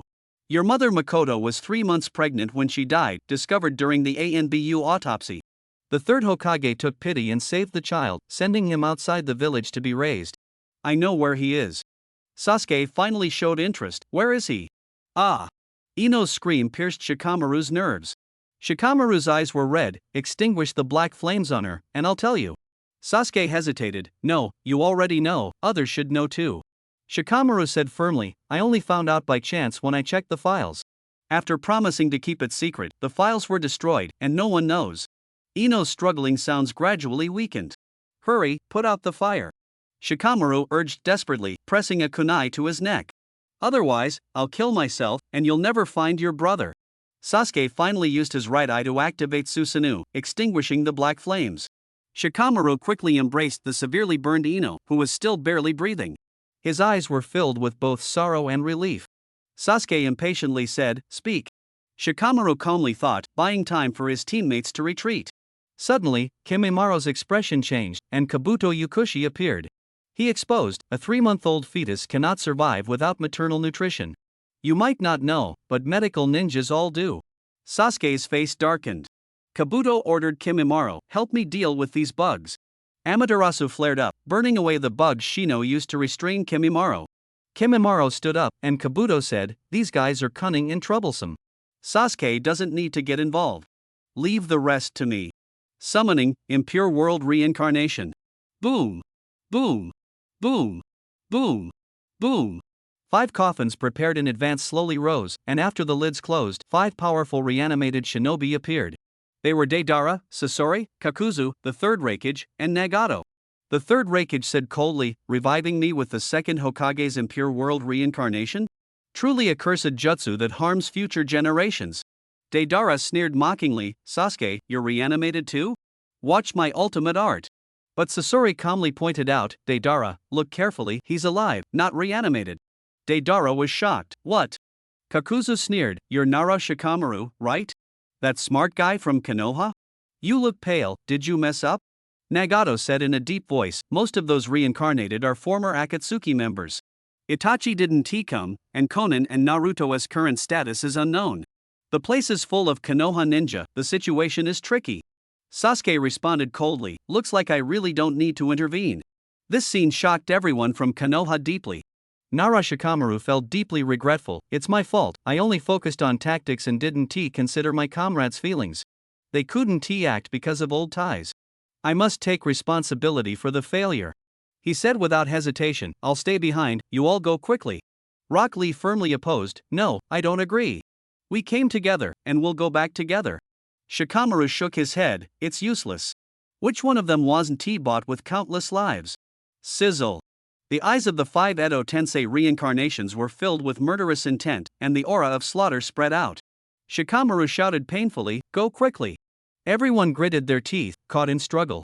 Boom. At that moment, a tall figure suddenly appeared before everyone. Rock Lee exclaimed, Teacher Guy. Might Guy said boldly, Lee, your youth can't end like this. Let me, Konoha's Scarlet Beast, protect you on this journey. He firmly pressed his thumb to his chest, opening the 8 gates. Boom! The death gate was unlocked, the life countdown began, and chakra inside burned like a raging flame. Might Guy's pupils disappeared, blood-colored steam gushed from all his chakra points, and his eyebrows and hair turned into bright red flames. He turned to the ninja behind him. From here on, leave it to me. You must all return safely to Konoha. Rock Lee choked up, Teacher Guy. Guy smiled, Lee, don't be sad. My father entrusted the way of the ninja to me just like this. To protect Konoha's future, it's my turn to become the Crimson Beast. This is the highest expression of my youth. You should send me off with a smile, not tears. Rock Lee wiped his tears with the back of his fist. Teacher Guy, if this is the moment you live out the way of the ninja, then I am proud of you. Niji, Tenten, Hinata, and the others looked solemn. Shikamaru stepped forward and said, Mr. Guy, except for Sasuke, the others are all Edo Tensei. Might Guy nodded, I know. Shikamaru lowered his head, hesitating to speak. But Might Guy said, youth is never smooth sailing, it grows through hardship. Don't be confused by this failure. Carry your regrets and lessons forward. Shikamaru responded solemnly, I understand. Might Guy smiled and said, when I see your teacher Asuma, I'll tell him you're a disciple to be proud of. Shikamaru bowed deeply in gratitude, and the other conscious comrades also saluted in unison. This was the final farewell. Might Guy shouted, run! Don't look back! With heavy hearts, they ran full speed toward Konoha. This is the lifeline Madogai is desperately fighting for. In the distance, Sasuke stared intently at the figure surrounded by blood-colored steam, heart pounding with fear. This chakra, what kind of joke is this? The others are Edo Tensei, they can revive after death. Since I have decided to die, I will eliminate the threat to Konoha. Boom! A blood-red storm swept the battlefield. Madogai dashed forward, his hollow eyes locked on the target. He is coming straight for me. In terror, Sasuke suddenly unleashed the full form of Susanoo. Swish! Madogai leapt onto Susanu's head, his fist charging up. Ah! Evening Elephant! He stomped down fiercely. Boom! The air blast slashed diagonally, shattering Susanu's head, and Sasuke was swept underground by the shockwave. Sakura, Sasuke-kun! Sakura cried out in shock, seeing Susanoo collapse, wanting to rush back. But a strong hand pressed down on her shoulder. Rock Lee's face was streaked with tears as he shook his head to signal no. Sakura swallowed her grief and turned to follow the other ninja rushing toward Konoha. Rumble! Sasuke sank underground with the aftershock of Evening Elephant, his bones aching fiercely, staring at the narrow patch of sky, angry and shocked. How is this power possible? Madogai has no Uchiha bloodline, how can his taijutsu alone have such destructive force? No, if I take another punch, I'm dead for sure. Click! Madogai was charging up for a second punch when a sudden bone fracture caused his whole body to convulse, forcing him to retract and fall to the ground. So that's it, it hurts quite a bit, but I'm already used to it. Crackling sounds rang out. At this moment, the third Raikage, reincarnated through Edo Tensei, clad in a lightning cloak, launched the hell-piercing thorn, one strike killed with a fierce stab. It seems the Edo Tensei users have awakened. We must deal with them first before we can get close to Sasuke. Might Guy charged his fist, the Evening Elephant reappeared. One step. Boom! The third Raikage's lightning cloak protected his body, known as the strongest shield armor, but it was instantly torn apart by the airflow. Behind the scenes, Kabuto Yukushi exclaimed, Might Guy, I never took him seriously before, but now he is practically a monster. Quickly restore their consciousness. Crackling sounds. Deidara, Sasori, Kakuzu, and Nagato all regained their self-awareness. 2 steps. 3 steps. But it was meaningless. Guy threw 2 consecutive punches, instantly shattering Kakuzu and Sasori's bodies. This is terrifying. Does Konoha really have someone like this? Deidara rode his giant bird up hundreds of meters into the sky. He can't follow me at this height anymore. I'll start recreating my art. He pulled explosive clay from his ninja tool pouch, making popping sounds. Suddenly, Might Guy appeared in midair. Is this even human? Deidara was shocked and hurriedly turned to flee. Guy coldly swung his fist. 4 steps. Boom! The air cannon instantly shatters the large bird and Deidara in midair. Kai lowers his brows and glances, then turns toward Nagato, rapidly descending. Nagato whispers, this Edo Tensei user is an enemy of Konoha, I cannot intervene. Kai clenches his fist, but Nagato struggles to control his body, his palm raising unconsciously. Damn it, my body is moving on its own. 5 fingers. Super Shinra Tensei. Rumble. The air cannon and super repulsive field collide fiercely, pushing both back. Kai calmly says, I see, this enemy is no ordinary foe. Edo Tensei plus Rinnegan, that's the real pain Nagato. Kabuto says, Nagato's body alone isn't enough, I have to use that technique. Clack. Kabuto occupies Nagato's consciousness, forming hand seals with both hands. Summoning, Edo Tensei. Two coffins rise, the gold and silver brothers appear, releasing the Nine Tails chakra cloak. Kabuto controls Nagato, reaching out with both hands toward the Rinnegan opening. Preta path. Absorbing the Nine Tails chakra from the gold and silver brothers, Nagato's frail body quickly fills out, fully restored. Smack. Palms pressed together. Chibaku Tensei. Rumble, rumble, rumble. The earth cracked and rose, and Guy flew up with it, but he didn't care at all. In his sight, the bodies of the four defeated reanimated shinobi began to reform. Nagato stood alone in front, while Kimimaro covered, and Sasuke desperately fled. The time limit of the 8th gate was approaching, and Might Guy quickly judged, I can't use Evening Elephant anymore. Rumble, rumble. Chibaku Tensei completely sealed off the surroundings. Kabuto Yakushi watched this scene through Nagato's eyes, a slight smile on his lips, like this, you'll behave. Rumble, rumble. The Tensei explosion erupted, and the blood-colored wild dragon rapidly charged down. Night Guy has arrived. Night Guy's wild dragon directly attacked Nagato, and even from thousands of miles away, Kabuto Yakushi could feel the blood and storm. Super Shinra Tensei. A powerful repulsive force field burst forth, enough to destroy the entire village, but it didn't stop Night Guy one bit. Kabuto Yakushi shouted in surprise, Force field, is space being distorted? Boom! The force field was broken through, and Nagato's body shattered like tofu. The gold and silver brothers also didn't survive. Night Guy continued his charge, and the aftershock destroyed the newly reformed third Raikage, Deidara, Sasori of the Red Sand, and Kakuzu. The blood-colored wild dragon headed straight for the fleeing Sasuke. Sasuke glanced back, disheartened. The gale had locked onto him, and he couldn't dodge at all. Suddenly, his eyes felt a burning sensation, and Susanoo uncontrollably activated on its own, its color not dark purple, but fiery red. A fiery red Yata mirror condensed in front of Susanoo that was Uchiha Itachi's sacred tool. Might Guy's right foot, fused with the dragon throat, fiercely kicked the Yata mirror. The mirror's surface shone with a strong light, blocking Night Guy's advance. But Might Guy's killing intent was overwhelming. Despite his foot bones being shattered, he roared wildly and kept charging forward. The Yata mirror space violently twisted, producing an effect similar to the divine might. Crack! A crisp sound rang out as the Yata mirror's defense was shattered. The Yata mirror broke, and the Susanoo behind it collapsed as well. Kimimaro released the Earth Curse Seal, his entire body covered with the skeletal veins formed by Cursed Seal Chakra, standing in front of Sasuke. Boom! In less than a second, Kimimaro's body was shattered into pieces. Sasuke tightly gripped the Kusanagi sword, the tip pointing forward, making a final struggle. Killer Bee ignored him completely and delivered a powerful kick to the Kusanagi sword. Crack! The sound of the sword breaking echoed. The Kusanagi sword broke into more than a dozen pieces from the tip, then melted away in the blood-colored steam. The last fragment, carrying the residual blood steam of Might Guy, flew far away. Night Guy broke through numerous obstacles and fiercely kicked Sasuke in the chest. Crack!